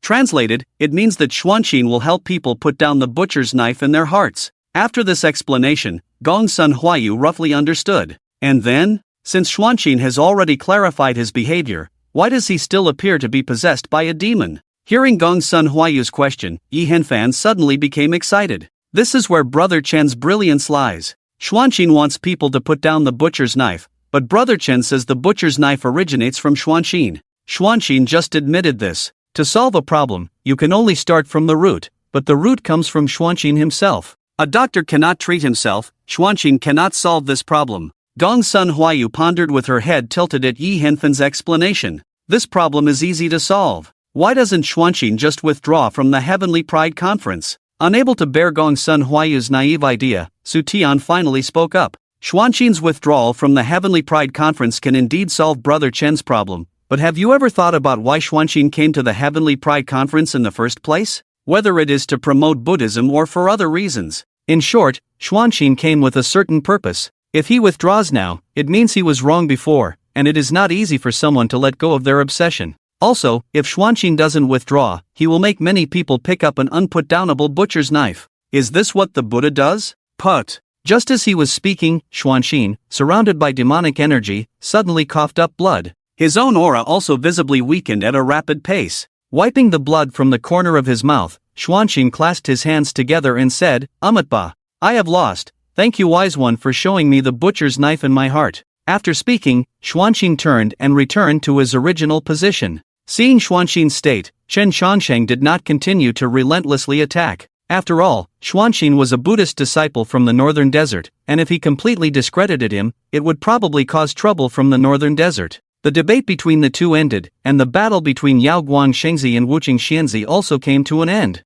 A bright light flew out from Fu Yao's brow and returned to Yao Yingying's body. Opening her eyes, Yao Yingying looked at Yao Guangshengzi with a complex expression. Seeing this, Yao Guangshengzi responded with a smile. After a few breaths of silence, Yao Yingying clasped her hands and said, "Yao Guangshengzi, your reputation is well deserved. I, Yao Yingying, am convinced." After speaking, Yao Yingying returned to her position. Seeing this, Chen Changsheng raised his eyebrows slightly. The reason why he was called the Pride of Heaven was not only because of his unparalleled talent, but also because of his unmatched arrogance. Yao Guangshengzi was able to make Yao Yingying, a top-tier Pride of Heaven, convinced, so he must have something special. The discussion on the Tao ended, and Yao Guangshengzi returned to his position. Only Chen Changsheng remained in the center of the palace. At this moment, none of the other Prides of Heaven present wanted to challenge Chen Changsheng anymore. Seeing this, Zhang Bufan smiled and walked down from the main seat. "Ha ha ha, truly a hero among the youth. I haven't seen such a splendid discussion for a long time. This Xianhuang Mother Gold should belong to this young friend." "Thank you, Holy Lord." Chen Changsheng accepted the golden page handed to him, his face filled with a brilliant smile. "It's getting late today, and a few of the young friends don't seem to be in good condition. Let's leave the next round of the Pride of Heaven conference for tomorrow. In addition, I would like to invite the young friends to appreciate the moon tonight, and I hope you will come." After speaking, Jiang Bufan handed Chen Changqing a jade slip with an address written on it, and then left. The situation of Kunlun Holy Land extending an olive branch did not surprise the crowd. After all, everyone wanted to win over talents like Chen Changqing. But the next scene directly left everyone dumbfounded. "Come to my room tonight." The Purple Mansion Holy Lord threw out these words to Chen Changqing and then left. Everyone. "No, you can't do that. Although he is outstanding, he is hundreds of years younger than you. If you really do that, we won't be able to accept it." Then, Yaoguang, Wuhan Pavilion, Langya Pavilion. All the top forces invited Chen Changqing to meet tonight. Faced with such treatment, Chen Changqing complained discontentedly. "No, you all have to come together. I won't be able to sleep tonight. If I don't sleep, I'll get wrinkles." In response to Chen Changqing's Versailles-like behavior, the others rolled their eyes and left. Swish! Just as Chen Changqing finished speaking, Wang Yue, Song Yuanshan, and Zhuo Xinghe appeared by his side. "Cousin, since you don't have time tonight, then spend some time with us during the day." After speaking, Song Yuanshan and Zhuo Xinghe directly took Chen Changqing away. Donghuang Manor. Chen Changqing quietly sipped his fragrant tea, and Zhuo Xinghe and the others didn't know where to start. Seeing this, Chen Changqing spoke up. "Xinghe, you go first. You've probably been holding on to questions from nearly 1,000 years ago." Hearing Chen Changqing speak, Zhuo Xinghe hurriedly said, "Sir, my father. He's dead, and I buried him myself." Before Zhuo Xinghe could finish speaking, Chen Changqing interrupted him. "There is no method of longevity in the ancient Forbidden Land, but there are many ways to seek death. I have lived until now, and it has nothing to do with the ancient Forbidden Land." Upon hearing Chen Changqing's answer, Zhuo Xinghe smiled and did not continue speaking. Hundreds of years ago, he knew that Night Moon Country was connected to Chen Changqing, but Wang Yue and Song Yuanshan never told him where Chen Changqing was. After 1,000 years, Chen Changqing's appearance remained unchanged, and his lifespan did not decrease. Even an idiot could see that there was a problem, but from Wang Yue and Song Yuanshan's behavior, it seemed that Chen Changqing's situation really had nothing to do with the ancient Forbidden Land. "Why did you intervene in the Pride of Heaven conference? It's not like you," Wang Yue said coldly. In the face of Yan Yu's questioning, Chen Changqing spoke up. "You have the nerve to say that? Look at the disciples you've taught. They haven't even shed their baby hair and they're already out there causing trouble. Don't think I don't know what you're thinking. All you want is to protect them well and shoulder the responsibility of this era yourselves. But have you ever weighed your own abilities? Can you handle it? From the cultivation paths of your disciples, I can tell that you haven't made much progress on the new path. Each of you has lived for 1,800 years. Do you know that your time is almost up?" Hearing Chen Changqing's words, a hint of desolation flashed in the eyes of the three. In the Golden Core system, the limit of lifespan in the nascent soul stage was 1,000 years, and even if they struggled, they could only live a few hundred more years. Over the years, although they had been constantly deducing new cultivation systems, attempting to defy the natural lifespan, creating a new cultivation system was not easy, let alone creating a successful one. After a long silence, Song Yuanshan spoke up. "So, what do you plan to do, Brother Changqing?" "Compete for the heavenly mandate, let you few incompetent fellows live a little longer. The cultivation system on Gongsun Huayu's body is much more helpful to lifespan than the Golden Core system. Although I've prepared coffins for you long ago, I haven't had the heart to bury you recently, so you'll live a little longer." Hearing this, the three felt a warmth that had been missing for a long time. Over 1,000 years, not to mention those who had once protected them, there were not many people left to talk to. Perhaps in this world, only Chen Changqing would still care for them like a friend, an elder, a family member, and reprimand them. "So you plan to compete for the heavenly mandate?" Yan Yu glanced at Chen Changqing, but Chen Changqing waved his hand and said, "I can't compete for the heavenly mandate, my character is not suitable. But there is one person I think is not bad, and that is the leader of the 72 Wolf Smoke, Wu Li." Hearing Chen Changqing's choice, Yan Yu and the others were not too surprised. Gongsun Huayu followed Chen Changqing closely, and if you said that Chen Changqing had no connection with the 72 Wolf Smoke, no one would believe it. "You value him so much. Could this person be your son?" Faced with Yan Yu's sarcastic words, Chen Changqing responded with a disdainful look and said, "If you don't know, don't randomly speculate about someone's identity. I am just a young man with a clear conscience. You can't casually defame me. This kid is someone I brought out from somewhere. His character and talent are not bad. He has a better chance of competing for the heavenly mandate." Hearing Chen Changqing's explanation, Yan Yu also breathed a sigh of relief. "In addition, I have a grudge with Jiang Bufan. I estimate that I will find time to kill him."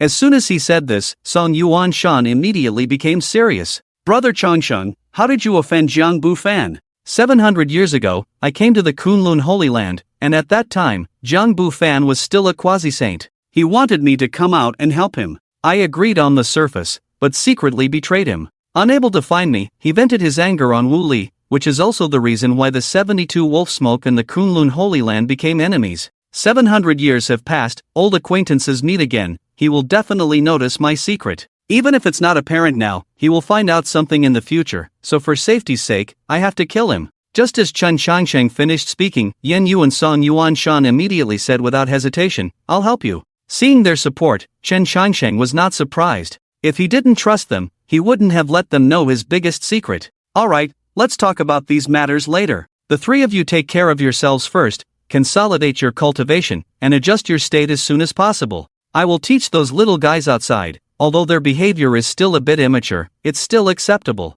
I have a feeling that something big is about to happen. Hearing Chen Changsheng's words, Song Yuanshan asked in confusion, "What big thing?" "I don't know, but I have always had a vague sense of unease." Donghuan, Nanyuan, Beimo, Zhongting, Shizhou, these 5 places can be considered as the general term for this continent. But in this Tianjiao conference, the Tianjios from Shizhou have not appeared yet, which is strange to me. Hearing this, Zuoxinghe spoke up. Shizhou is the gathering place of the Yao clan, so it's understandable that they don't participate in the Tianjiao conference of the human clan. That's true, but it doesn't make sense in reality. Shizhou is indeed the gathering place of the Yao clan, but that doesn't mean there are no humans in Shizhou. Just like how there is the existence of the Night Moon Kingdom in Donghuan, it's just a matter of quantity. Zhongting is surrounded by the other 4 continents and is also connected to some powerful forces of the 4 continents. The Yao clan and the human clan are 2 different races, but they are not mortal enemies. Even if it's a process, Shizhou should still send some people over.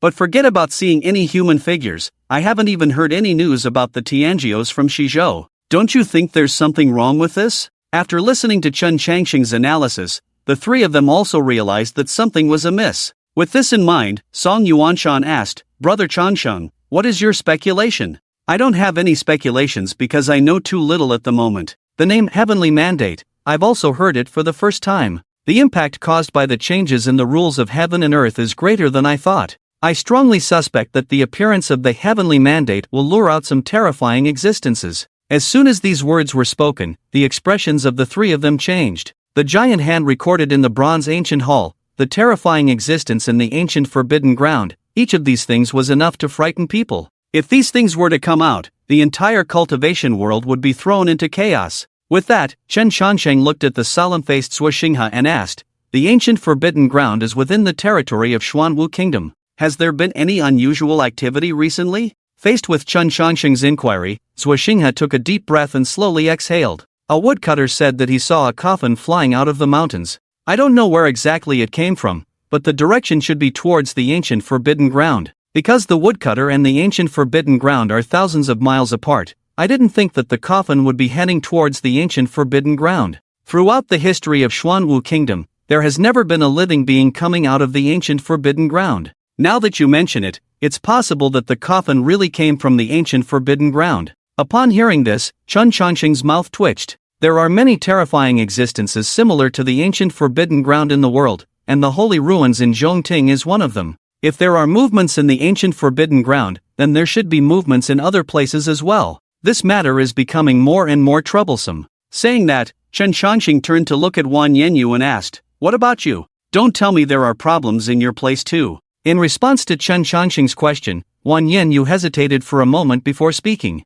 There have been no abnormalities in the bronze ancient hall for the past 100 years, but 3 years ago, someone left a palm print on the bronze ancient hall. Chen Changsheng. Upon hearing this, Chen Changsheng stood up directly. "Who left it?" "I don't know." "No, why don't you know?" Since the death of Xiao, the Night Moon Kingdom has been strengthening its guard over the bronze ancient hall at all times. Later on, you and Yuanshan took turns guarding it. With your strength, I dare not say invincible, but at least you are among the top in the cultivation world. Glancing at Chen Changsheng's excited expression, Wan Yenyu calmly said, "We didn't take turns guarding it, the 2 of us directly stationed at the bronze ancient hall. That time, your senior and I were researching how to proceed on the path of future cultivation. But one day, when I woke up from meditation, there was an extra palm print on the wall of the bronze ancient temple. That meditation session was very short, only about an hour. And that wall was only 20 steps away from me. Your senior was even closer, as he was leaning against the wall, and the palm print was 3 feet above his head.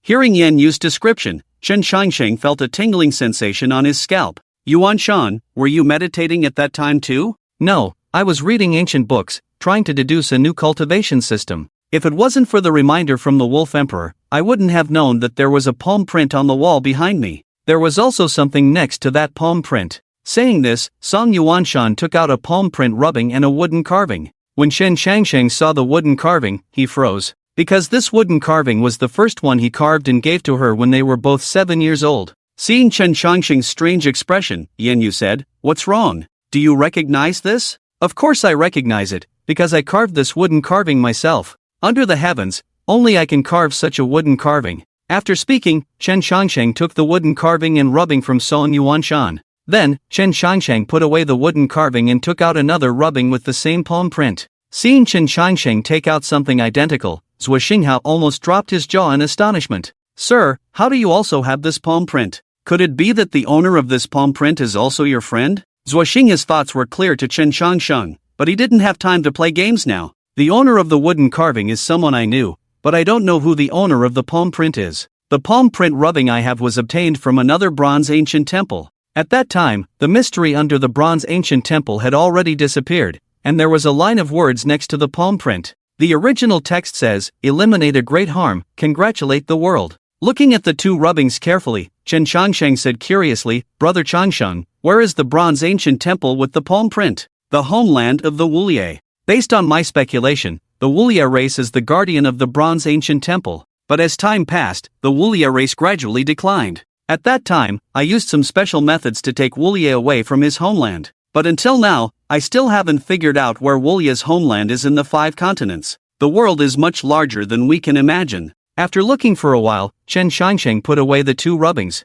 "This heaven's mandate has indeed attracted many powerful beings. It seems that I need to speed up my plan, at least to understand what exactly the heaven's mandate is, and how to determine the identity of the person chosen by the heaven's mandate." After speaking, Chen Shangsheng prepared to leave the room to gather information. "Brother Changsheng, please explain everything clearly before you go." Song Yuanshan stopped Chen Shangsheng's path, and the gossip fire in his eyes was about to ignite the house. As the national teacher of the Night Moon Kingdom, he knew Yan Yu quite well. He knew who the Silver Moon Wolf Emperor liked, of course. But now, a wooden carving owner suddenly appeared, making things quite interesting. Faced with Song Yuanshan's gossip behavior, Chen Shangsheng looked at him disdainfully. "If you read more books, you wouldn't be curious about the owner of the wooden carving now." "Brother Changsheng, that's not fair. You said it yourself, this wooden carving was carved by you, and no one else in the world can replicate it. If you and the owner of the wooden carving don't tell us, how would we know?" Hearing this, the disdainful expression in Chen Shangsheng's eyes became even stronger.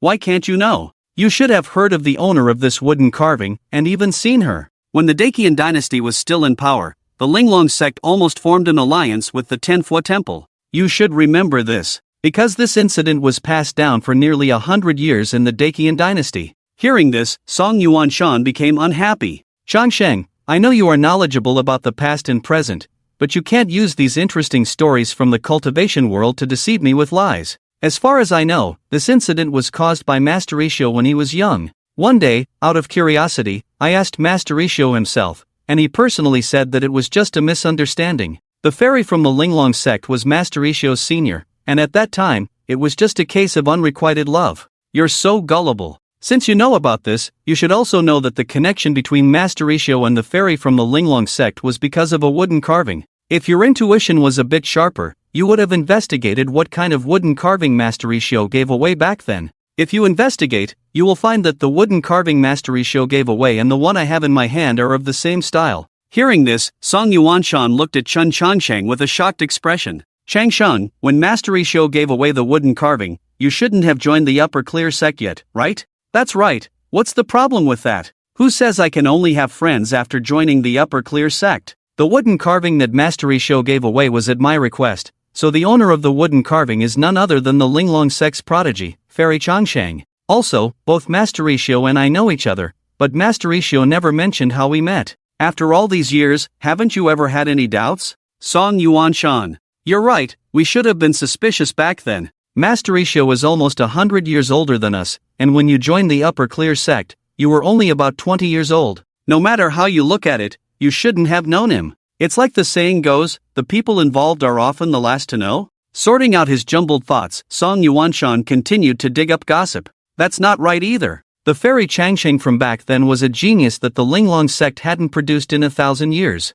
Because of her single-minded cultivation and her constant rejection of talented young men with the reason of longevity, she was named Fairy Changsheng. How could someone like her accept your wooden carving, Changsheng? Even if you knew each other, it's unlikely. After all, this thing can easily have other meanings. After saying that, Song Yuanshan looked at Chen Changsheng with shining eyes, seemingly waiting for Chen Changsheng's answer. What is my full name? Chen Changsheng. Good to know. Asking a strange question, Chen Changsheng left the room directly. After a breath, Song Yuanshan instantly understood the meaning behind it. So it turns out that the Changsheng mentioned by Fairy Changsheng had always had two meanings, one being a person and the other being a pursuit. Fairy Changsheng should have known long ago that Chen Changsheng could be eternal, so she persistently pursued longevity in order to be able to accompany someone forever. Thinking of this, Song Yuanshan sighed lightly, because there was still a mother wolf trapped by love in this room. Chen Changsheng's figure disappeared quickly, but Wan Yue's gaze continued to stare in the direction he left.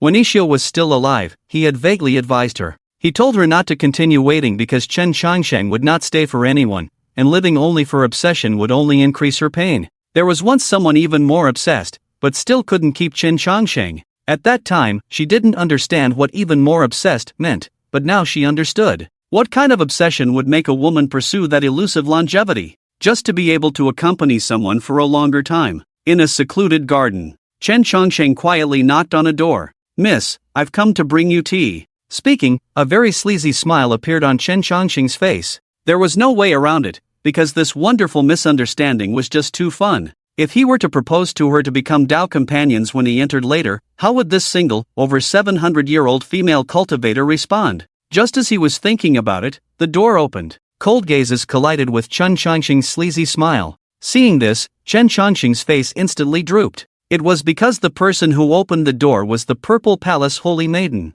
With the little girl present, it wouldn't be fun to tease the older female cultivator. Young people were more impulsive and would resort to violence at the slightest provocation. Their temperament couldn't compare to those mature cultivators. After all, the most exciting part of this kind of thing was the expression of the other party, who desired to refuse but still welcomed, enduring humiliation for the sake of something. Why are you here too? Why can't I be here? Come in, my master is waiting for you. The two exchanged a few cold words, and then Zining led Chen Changsheng into the room. After entering the room, Chen Changsheng saw the Purple Palace Holy Lord sitting at the table with a veil covering her face. Chen Changsheng, degree, hee. Zining, disgusting, how can there be such a disgusting person in the world? I really want to kill him. Master, you've been wronged. In the room, the three of them sat quietly at the table, no one spoke first. After a long time, the Purple Palace Holy Lord spoke first. Young Master Chen is exceptionally talented, a rare genius in 1,000 years. I wonder where young Master Chen received his teachings.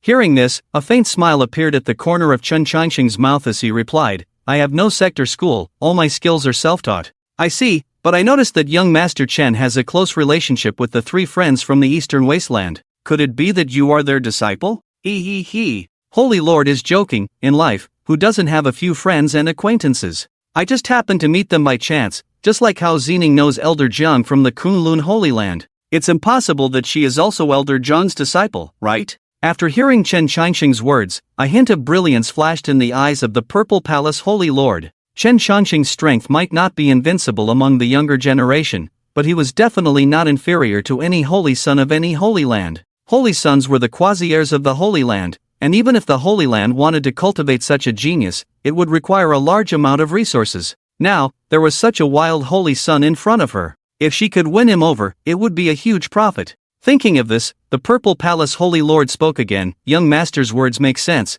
I wonder how young Master views this worthless disciple of mine. Upon hearing this, Chen Changsheng glanced at Zining beside him. Although Miss Zining's face is covered by a veil, just the half of her face that is revealed is enough to astonish the world. Her temperament is comparable to that of a celestial maiden in the heavens. Both her talent and appearance are top-notch. The three beauties in the courtyard are not just empty words. Since young Master thinks highly of this worthless disciple of mine, then I will play the role of the matchmaker and connect the red thread for young Master. I wonder what young Master thinks. With these words, Zining's face turned red, but a hint of unwillingness flashed in her eyes. In the Heavenly Zhao Assembly, she lost to Gongsun Huayu, which meant that the Purple Palace Holy Land had lost its qualification to compete with the heroes. If she didn't find another way out, once her master stepped down, the Purple Palace Holy Land would be suppressed by other Holy Lands. Holy Lord is joking, Xening and I are just friends, there is no ulterior motive. Seeing that Chen Xiangxing refused the recruitment, the Purple Palace Holy Lord looked at him and said, in this chaotic world, it is difficult for a lone individual to achieve great success. The price that other Holy Lands can offer, my Purple Palace Holy Land can also afford. And compared to them, my Purple Palace Holy Land is more sincere. Jiangping, Fuyao, Xuanxin, Baqilu, these people are all geniuses among the heavens. Even if the young master joins them, it is not certain that he will receive full support. Apart from these top forces, I can't think of any other choices the young master has. The young master wouldn't want to associate with those bandits from the 72 Wolf Smoke, would he? Chen Xiangxing smiled as he looked at the confident gaze of the Purple Mansion Holy Lord. Since we've come to this point, if I continue to beat around the bush, it would seem like I don't know how to appreciate your kindness. Looking at the entire courtyard, the price offered by the Purple Mansion Holy Land is indeed the most tempting. But I'm not interested in this little girl with yellow hair, I want you. Crack! The cup in Purple Ning's hand instantly shattered, and his sharp sword pointed directly at Chen Xiangxing's throat. How dare you! Chen Xiangxing, do you really think that the Purple Mansion Holy Land can't do without you? Faced with Purple Ning's anger, Chen Xiangxing didn't show any intention to respond, he just quietly drank his tea. Get out! The Purple Mansion Holy Lord said coldly. Seeing this, Purple Ning unwillingly said, Master, get out! The tone of the Purple Mansion Holy Lord became colder, and Purple Ning could only grit her teeth, retract her sword, and leave the room. After Purple Ning left, the Purple Mansion Holy Lord poured another cup of tea for Chen Xiangxing and spoke. Your potential is indeed great, but I don't like your type. I like men who are domineering and limitless. Let's change the requirement. After saying that, the Purple Mansion Holy Lord provocatively glanced at Chen Xiangxing, his eyes filled with a kind of inexplicable mockery. Ha ha ha! Wonderful! Absolutely wonderful! Calm as water, able to see through everything, my judgment was indeed correct. Today, I came here for the same purpose as you, to be the matchmaker. Coincidentally, I have such a man by my side, if you can capture his heart. The disadvantage of the Purple Mansion Holy Land will instantly be reversed. Hearing this, the Purple Mansion Holy Lord also became interested. Oh, then tell me, how does this man you speak of possess such domineering power? Starting from scratch, unrivaled in the courtyard, causing chaos in all the major Holy Lands, is this kind of man domineering enough or not? As soon as these words were spoken, the eyes of the Purple Mansion Holy Lord narrowed. Is this your idea or his? Of course, it's my idea. That guy is clueless when it comes to matters between men and women. If we wait for him to realize it, he'll be single for the rest of his life. You and Zhang Bufan are both geniuses of the same generation, but 700 years ago, the younger generation was suppressed by Zhang Bufan and couldn't lift their heads. 700 years ago it was like this, and it's the same now. Now that Purple Ning has already lost, it means that the Purple Mansion Holy Land will still be suppressed by the Kunlun Holy Land. Even if you find a genius who can suppress Zhang Bufan, have you ever thought about how much time it will take for that genius to grow? Now there is a ready-made one in front of you, are you really not tempted? Faced with Chen Xiangxing's tempting words, the Purple Mansion Holy Lord became serious. Who are you exactly? From your tone, it seems like you're in charge of the 72 Wolf Smoke. Who I am doesn't matter, you just need to know that I can be the one in charge. But I'm not a rigid person. If he can't conquer you and you can't conquer him, then this matter will be cancelled, how about that? Hearing this, the Purple Mansion Holy Lord pondered for a moment and said, not enough. If you want the full support of the Purple Mansion Holy Land for Wooly, relying on him alone is not enough. The 72 Wolf Smoke and the Kunlun Holy Land are mortal enemies, and there are also grudges with other forces. If the Purple Mansion Holy Land supports Wooly, then the Purple Mansion Holy Land will become the public enemy of the courtyard. The risk is too great. If I join in? If your affair with Wooly succeeds, I, Chen Xiangxing, can stay in the Purple Mansion Holy Land for 300 years. It's a deal. Faced with the conditions set by Chen Xiangxing, the Purple Mansion Holy Lord agreed without hesitation. With the addition of Chen Xiangxing and Wu Li, two exceptional talents, along with the heritage and resources of the Purple Palace Holy Land, even if the chosen one were to appear now, I would have the confidence to compete. Everyone has obtained what they wanted, and the atmosphere in the room has also eased a lot. Since we are now in a cooperative relationship, I wonder if the Holy Lord can explain what exactly is the chosen one. In response to Chen Qianxing's question, the Purple Palace Holy Lord spoke up. The Chosen One is the embodiment of the era's fortune, carried by a living being. This living being will become the strongest in the world. No matter how talented and brilliant others may be, they will always be overshadowed. Only when the Chosen One dies, can others have the qualification to strive for the strongest position. Faced with the description from the Purple Palace Holy Lord, Chen Qianxing frowned slightly. You have been talking about the strength of the Chosen One, so can you provide more details about how strong the Chosen One is? No one knows exactly how strong the being who successfully carries the Chosen One is, but according to the ancient records of the Purple Palace Holy Land, only the Chosen One can conquer a forbidden land and come out unscathed, and the Chosen One also has the opportunity to level a forbidden land. Hearing this, Chen Qianxing couldn't help but be amazed. Leveling a forbidden land is truly unimaginably powerful. With this in mind, Chen Qianxing also became somewhat excited. Hearing you say this, I am even more interested in the Chosen One. But the Chosen One is elusive. No one will have the words "I am the Chosen One" written on their face. What should we do to successfully kill the Chosen One before they carry the Chosen One? To be precise, how can we find the Chosen One from the vast sea of people? In response to Chen Qianxing's confusion, the Purple Palace Holy Lord smiled and said, since the major Holy Lands want to support their own Chosen One, naturally we have means to find the Chosen One. Among the major Holy Lands, the method of finding the Chosen One exclusive to our Purple Palace Holy Land is the most effective. As she spoke, the Purple Palace Holy Lord took out a jade box from her pocket. Opening the jade box, a beetle the size of a mung bean flew out. This is the sacred beetle of our Purple Palace Holy Land, the leader of all insects. It is impervious to swords and fire, and it has a characteristic of being attracted to people with deep fortune. Moreover, it will reflect different colors based on different fortunes. Among them, green is the weakest, blue is slightly better, orange is excellent, and purple is 1 in a million. When it encounters the Chosen One, the sacred beetle will emit a dazzling crimson color. In addition, those who have a deep connection with the Chosen One will also emit a crimson color, although not as pure as the Chosen One. This sacred beetle, 40,000 years ago, once tested the fortune of the Chosen One's enlightening mentor. At that time, the sacred beetle directly emitted both red and purple colors, although purple was more dominant. But even so, the Chosen One's mentor became one of the few powerful figures of that era. As she spoke, the Purple Palace Holy Lord recalled the glorious scene recorded in the ancient texts. However, this pleasant memory didn't last long before Chen Qianxing's voice interrupted her. Are you talking about this color? At the words, the Purple Palace Holy Lord looked up. She saw that the sacred beetle, which had been flying in the air, had somehow landed in Chen Qianxing's hand. Chen Qianxing, with a curious expression,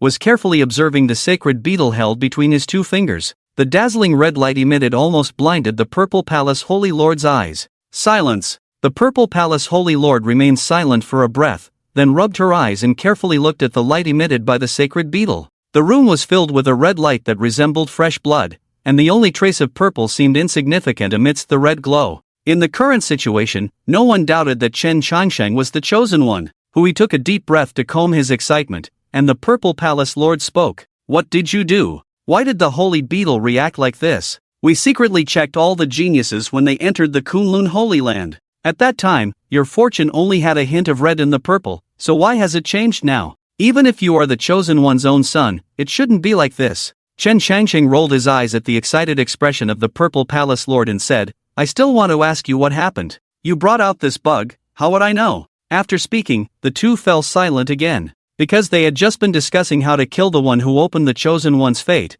and then this situation occurred the next second. It was indeed difficult to accept. After a moment of silence, Chen Qianxing tentatively said, You had already checked the situation of all the geniuses when they entered the Kunlun Holy Land. Is there a possibility that the opening of the Chosen One's fate happened after your check? After all, you don't know how to open the Chosen One's fate, otherwise you would have done it long ago. In response to Chen Qianxing's reasoning, the Purple Palace Lord looked at him with a speechless expression. During the Genius Convention, all the geniuses were under surveillance in the Holy Land. Although there are no special signs when opening the Chosen One's fate, it definitely wouldn't go unnoticed. During this period, only you left the Kunlun Holy Land and escaped our surveillance. Upon hearing this, Chen Qianxing scratched his head, as he seemed to have already guessed who the one who opened the Chosen One's fate was. With such a big revelation, it seemed that his plans would have to be adjusted. The current situation does deviate from our plans a bit, but it's not a big problem. Also, I want to ask, do you have a way to kill this bug? Looking at Chen Qianxing's expression, although the Purple Palace Lord didn't show it on the surface, he was secretly delighted. Chen Shangxing's fortune had turned red, which meant he was very close to the true chosen one. Combined with the reaction of the 72 wolf smoke, it was easy to figure out who the true chosen one was. Originally, he only wanted to win over a genius who could rival the chosen one, but who would have thought that he would directly find the chosen one? It was like a pie falling from the sky. Besides the unexpected joy of finding the chosen one, Chen Shangsheng was also a rare treasure. Judging from the feedback of the holy beetle, Chen Shangsheng could be considered the number one under the chosen one. With a little unexpected event, Chen Shangsheng could directly become the chosen one. The first and second strongest would both be under the Purple Palace Lord's control. With such a unique advantage, if the Purple Palace Lord couldn't become the number one holy land in the world, he might as well find a tofu to kill himself. Although his heart was already in turmoil, the Purple Palace Lord remained calm and said, "The holy beetle is a treasure of my Purple Palace land,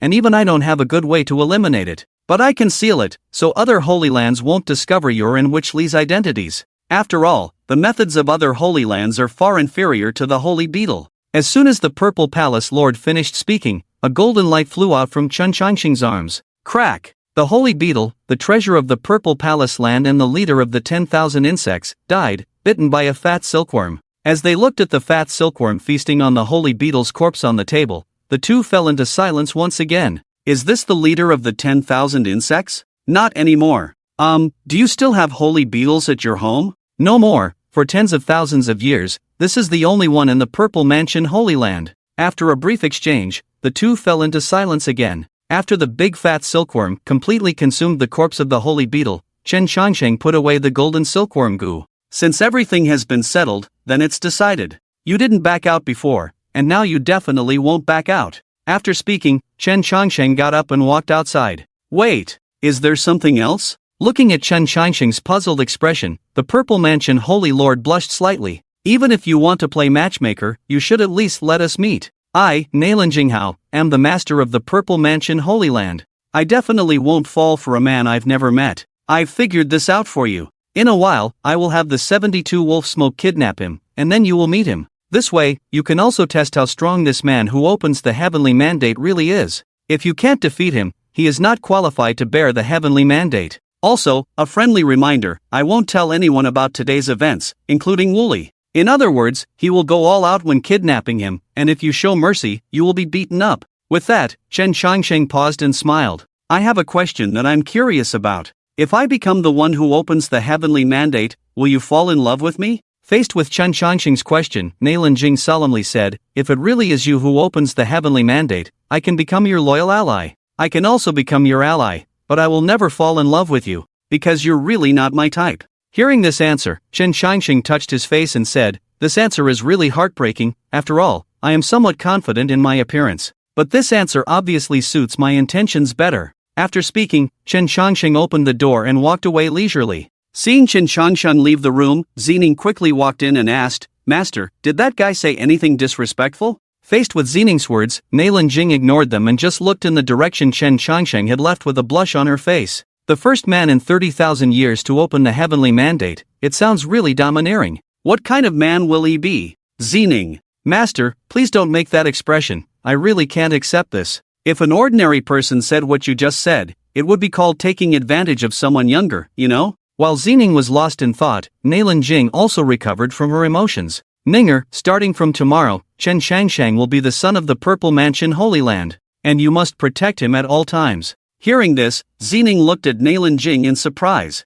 Master, you want me to protect him? Which eye of yours saw that he needs my protection? If I tell you to go, you go. Are you not even going to listen to your master's words? Faced with Nailan Jing's pressure, although Zining felt unwilling, she obediently left the room. After Zining left, Nailan Jing quickly analyzed the current situation in her mind. Her and Wooly's matter was just a trivial matter. The real important matter was the cooperation between the 72 Wolfsmoke and the Purple Mansion Holy Land. Wooly was the one who opened the heavenly mandate, and as his strength grew, it would be difficult to hide his identity. So now, she and Chen Shangsheng had a common goal, which was to disrupt the judgment of other forces and buy enough time for Wooly to become stronger. After all, there had been precedents of the person with the heavenly mandate being killed. Without bearing the heavenly mandate, nothing would be considered settled. This was a high-stakes gamble. Losing meant losing everything, winning meant ruling the world. And the best way to hide Wooly's identity was to create even greater disturbances. Chen Changsheng's mystery and strength easily gave people the illusion that he was the one with the heavenly mandate.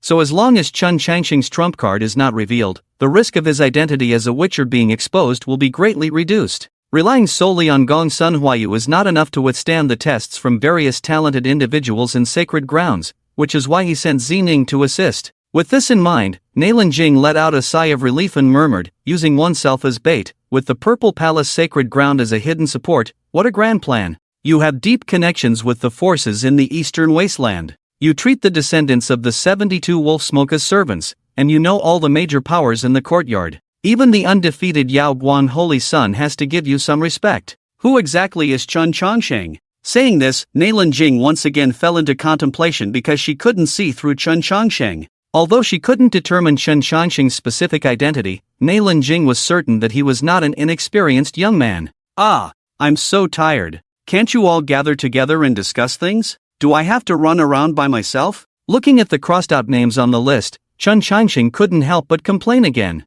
After leaving the Purple Palace sacred ground, he visited various powers one by one. Conversations with them were relatively simple. Basically, the other party would propose conditions, and then Chen Changsheng would politely decline. Afterwards, they would chat for a while and make a secret agreement, such as not becoming enemies if they couldn't become friends. Chen Changsheng didn't believe a single word of these agreements. When it came down to the crucial moment, these people would stab him in the back without hesitation. After finishing his complaints, Chen Changsheng looked at the last two names on the list. These two were the Unfeeling Pavilion and the Kunlun Sacred Ground. Yao Yingying suddenly challenged him at the talent hunt, so there must be something going on there, which is why Chen Changsheng didn't go to the Unfeeling Pavilion first. As for Zhang Bufan, the reason was even simpler. Zhang Bufan was able to climb from a quasi-holy son to the position of Holy Lord step by step, and his methods and strength were extraordinary. Moreover, since he became the Lord of the Sacred Ground, the Kunlun Sacred Ground had gradually grown stronger, even showing signs of becoming the #1 sacred ground in the courtyard. Faced with such a formidable opponent, Chen Changsheng naturally had to prepare well.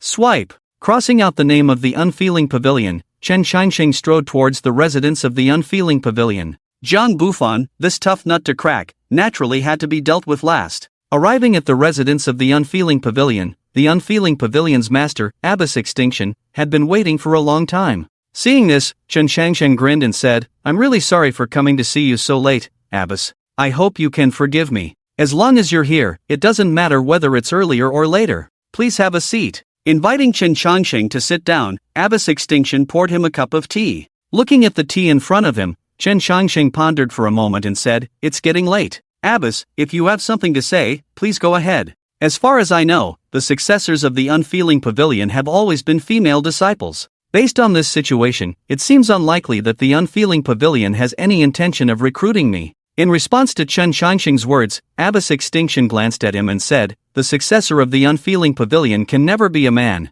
The reason I invited you here is because I have another matter to ask for your help. Oh, I don't know what matter Abbess needs my help with, but if it's something small, I won't refuse. Hearing this, Abbess Extinction remained silent and simply pushed a warm jade box towards him. This is the price for asking you to take action. Take a look first before saying anything. Seeing this, Chen Changsheng opened the warm jade box in front of him. When he saw what was inside the box, a slight ripple appeared in his calm eyes, because inside the box lay a blood-red hand with plant-like patterns. Looking at the thing in front of him, Chen Changsheng licked his lips and said, Blood Hand Treasure Ginseng. After swallowing it, the qi and blood of the person who swallows it will be elevated to a higher level, and there will be no side effects. In addition, Blood Hand Treasure Ginseng is also the main ingredient of many ancient elixirs. If I remember correctly, this thing should be one of the 3 treasures of the Unhindered Pavilion. Now that the abbess has taken out one of the 3 treasures, what she wants to do should be significant. Upon hearing Chen Changsheng's words, Abbess Miozhen calmly said,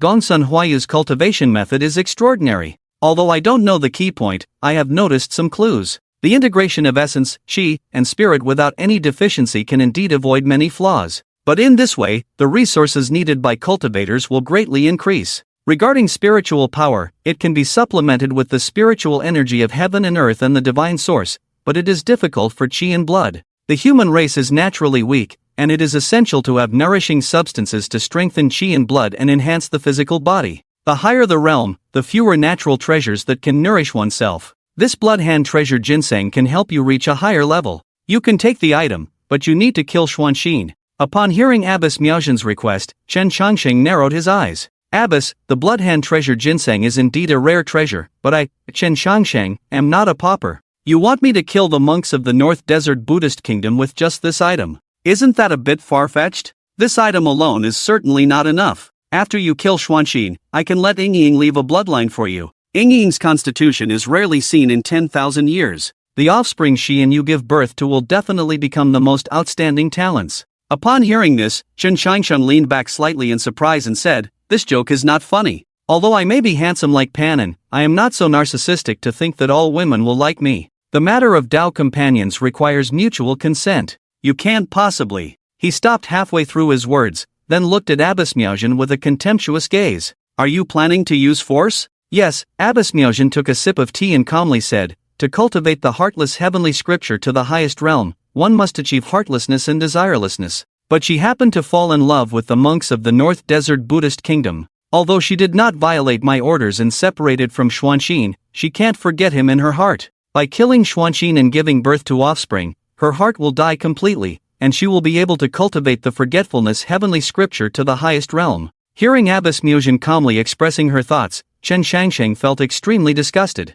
No wonder Xuanxin lost the debate so quickly at the Heavenly Jiao Assembly. It turns out she had attachments. Buddhist monks in the Buddhist kingdom are not allowed to have Tao companions. He must have fought his way into the Heavenly Jiao Assembly step by step. Yes, Xuanxin forcibly broke through the Buddhist kingdom's Arhat formation and left the country at the cost of falling into demonic cultivation. Because of this, the Buddhist kingdom has given up on Xuanxin, but there are still some old relics hoping for her to change her mind, so she has not been expelled. If you kill Xuanxin, the North Desert Buddhist kingdom will not give you too much trouble. With Yingying's body as compensation, you won't lose out. After listening, Chen Changsheng pushed the blood-hand treasure ginseng back in front of him. "To be honest, you are truly disgusting. Because of you, Yao Yingying had to painfully give up her love, and yet you are scheming behind her back. If I were her, you would be dead." Glancing at the disgust on Chen Changsheng's face, Abbess Miaozhen remained as calm as water. She is the most suitable successor of the heartless heavenly scripture in the Unhindered Pavilion for 10,000 years.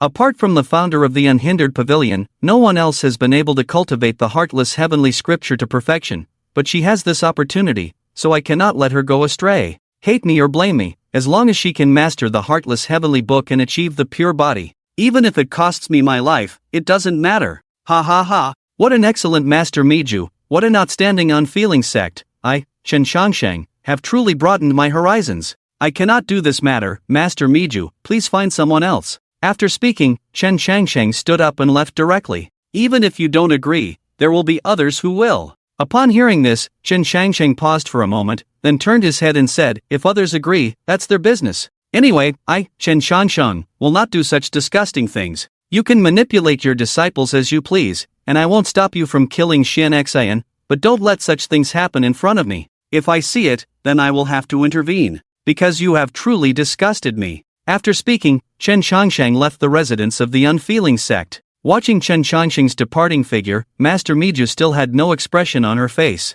Leaving the residence of the unfeeling sect, Chen Changsheng took out the wooden carving from his pocket and sighed softly. "Little girl, when you entered the world of cultivation, I was always worried that you would encounter its ugliness. But it turns out, you really didn't make me worry. You have chosen a different path. This path may be lonely and long, but it won't be filled with as many disgusting things as mine. Although my worldly path is exciting, it also hurts." Saying this, Chen Changsheng put away the wooden carving and slowly walked towards the agreed meeting place with Jiang Bufan. After visiting more than 10 forces, the long night was about to pass. Jiang Bufan sat quietly in the pavilion all night. Just as the east was about to turn white, Chen Changsheng finally arrived. "I'm really sorry, Lord Jiang, you were the first to invite me, but I am the last to come and see you. I truly deserve to die." Watching Chen Changsheng's rough acting, Jiang Bufan smiled slightly and said, "If you can't see the bright moon, watching the sunrise is also good. Please have a seat, young friend." After changing to a new pot of tea,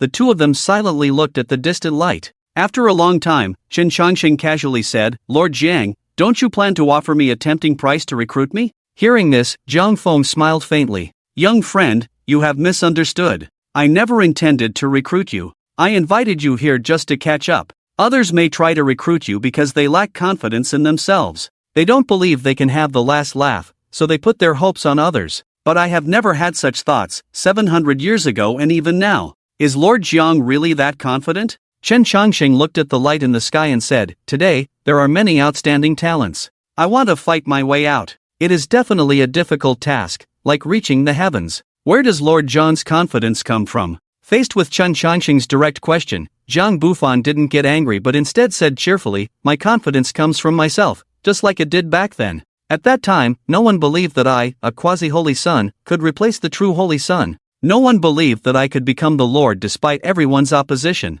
I still remember that after I defeated the true holy son of Kunlun Holy Land, the people of the entire Holy Land didn't have much faith in me, because they thought I had won by luck, and even some elders threatened, as long as he doesn't die, I won't be able to become the Lord. But as time passed, I did become the Lord, and the one who crowned me was that elder from back then. At that time, his eyes revealed unwillingness, but his face had to show a flattering expression. You have no idea how ridiculous he looked." Speaking of this, Zhang Bufan couldn't help but slap his thigh and burst into laughter. If someone else saw it, they would think that Zhang Bufan was telling a joke. However, Chen Changsheng heard countless determination and resolve in Zhang Bufan's casual tone. After laughing for a while, Zhang Bufan calmed himself down and said, "I, Zhang Bufan, can sit on the throne of the Holy Lord. Although my own efforts played a part, there is one person whose contribution can never be erased. Do you know who this person is?" Facing Zhang Bufan's question, Chen Changsheng glanced at him and calmly said a name. "Wu Li.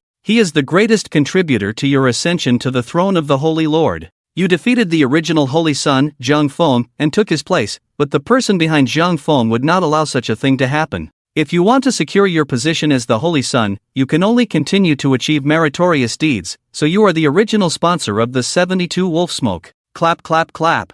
Zhang Bufan clapped his hands and looked at Chen Changsheng with an appreciative gaze. "You hit the nail on the head, your insight is indeed sharp. Choosing Wu Li as my opponent was both the most correct and the most wrong choice I have made in my life. He is truly strong, and his strength undergoes qualitative changes every once in a while. It is because of the immense pressure he exerts that I am able to continuously gain power in the Kunlun Holy Land. At that time, only I could contend with Wu Li. But not long after, I regretted making that choice because I discovered that Wu Li not only had great talent, but he was also not foolish. While I used him to control the Kunlun Holy Land, he was also using me to strengthen himself. When I completely controlled the Kunlun Holy Land, I found that I couldn't effectively kill him. Even now, I still feel some regret." Looking at Zhang Bufan's nostalgic expression, Chen Changsheng said, "Zhang Lord, just say what you want to say. There's no need to beat around the bush. How long are we going to talk?" He. I like clever people like you. My goal is simple, I need you to pave the way for me."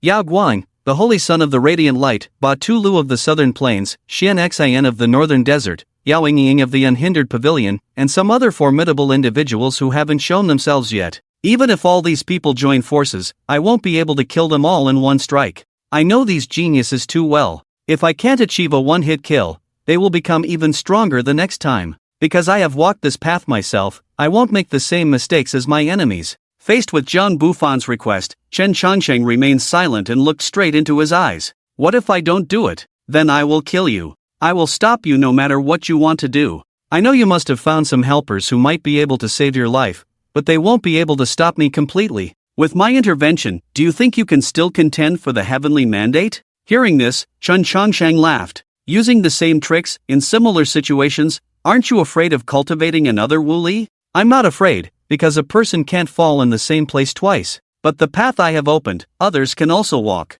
What if there are people like you behind me? If there are, then so be it. Dealing with one is better than dealing with a group." With that, Zhang Bufan stood up and stretched his body. At this moment, the first ray of sunlight shone on both of them. In the final battle for the heavenly mandate, all strategies will fail. What truly determines victory or defeat is one's own cultivation. I admit that my talent is weaker than top geniuses like Wu Li. So in these 700 years, I have tried every method to make up for my shortcomings. After preparing for a full 700 years, I am also very curious about the outcome. Speaking of this, Zhang Bufan turned to Chen Changsheng and smiled. "Your personality and appearance are very similar to someone I used to know. In the past, I was tricked by that old friend once. To prevent the same situation from happening to me and my little friend's cooperation, I decided to help my little friend. Look over there." Zhang Bufan pointed with his right hand, and the distant formation slowly disappeared. With the disappearance of the shielding formation, intense fighting sounds could be heard. a giant was seen fighting desperately, covered in blood. This person was Sun Huayu, who had displayed the heavenly phenomenon. "You're seeking death." Chen Changsheng became furious instantly upon seeing Sun Huayu heavily injured. However, Jiang Bufan, who was prepared in advance, had already appeared 10 feet away from Chen Changsheng. "Little friend, if you had come earlier, this girl wouldn't have suffered such serious injuries. But she's really strong, she hasn't died even after a whole night. It seems that her fate is not meant to end." After glancing at Jiang Bufan, Chen Changsheng looked at Sun Huayu, who was covered in blood in the distance. Without hesitation, Chen Changsheng directly displayed his earthly golden light and rushed towards the distance. At this moment, the most important thing was to save people. Making empty threats would be foolish behavior. With the disappearance of the shielding formation, the fighting sounds alarmed the people of Kunlun Holy Land. After seeing the situation clearly, people from the Eastern Wasteland and Purple Mansion Holy Land quickly rushed over. However, among the numerous figures, there was one figure that was faster than everyone else and more anxious than anyone else. This person was Fu Yao, the holy son of Yao Guang. The direction of the battle was in the direction of the Butterfly Valley. Fu Yao could clearly understand why Sun Huayu appeared in the direction of the Butterfly Valley. Sun Huayu was in trouble, and his younger brother was probably in danger too. Boom! Sun Huayu was hit by a punch from behind, and a large amount of blood mixed with broken bones sprayed out of his mouth. As for the scales on Sun Huayu's body, they had long been damaged. Struggling to climb out of the rubble, Sun Huayu wiped the blood from the corner of his mouth and looked coldly at the enemies around him. At this moment, a man with wings on his back walked over from a distance. "The geniuses of this era really disappoint me. I didn't expect you all to be so weak. Since entering the courtyard, I've been hearing about the so-called 72 wolf smoke. I thought the descendants of the 72 wolf smoke would be remarkable, but it turns out they can't even defeat my pet. It's truly laughable." Faced with the man's mockery, Sun Huayu just looked at him coldly. Last night, he was suddenly surrounded and attacked. However, what was even more surprising was that the genius of the Western Demon Tribe had actually taken him as a battle pet. After a whole night of fighting, this mysterious person had never made a move and had been observing from the sidelines the whole time. Facing such a powerful opponent, Sun Huayu had no confidence at all. "If you want to fight, then fight. Why so much nonsense? I, Sun Huayu, am just a small fry of the 72 wolf smoke. When I encounter a true genius of the 72 wolf smoke, you'll probably be begging for mercy." He. Upon hearing Sun Huayu's words, the man laughed. "Alright, now I'll kill you, this little fry, and then completely wipe out your so-called 72 wolf smoke. By then, you'll truly understand what it means to be a genius." Boom! Before he finished speaking, a huge explosion suddenly came from under the man's feet. Upon closer inspection, the person who had arrived to rescue them was Chen Changsheng. However, Chen Changsheng's angry strike did not hit the mysterious man. "Now this is getting interesting.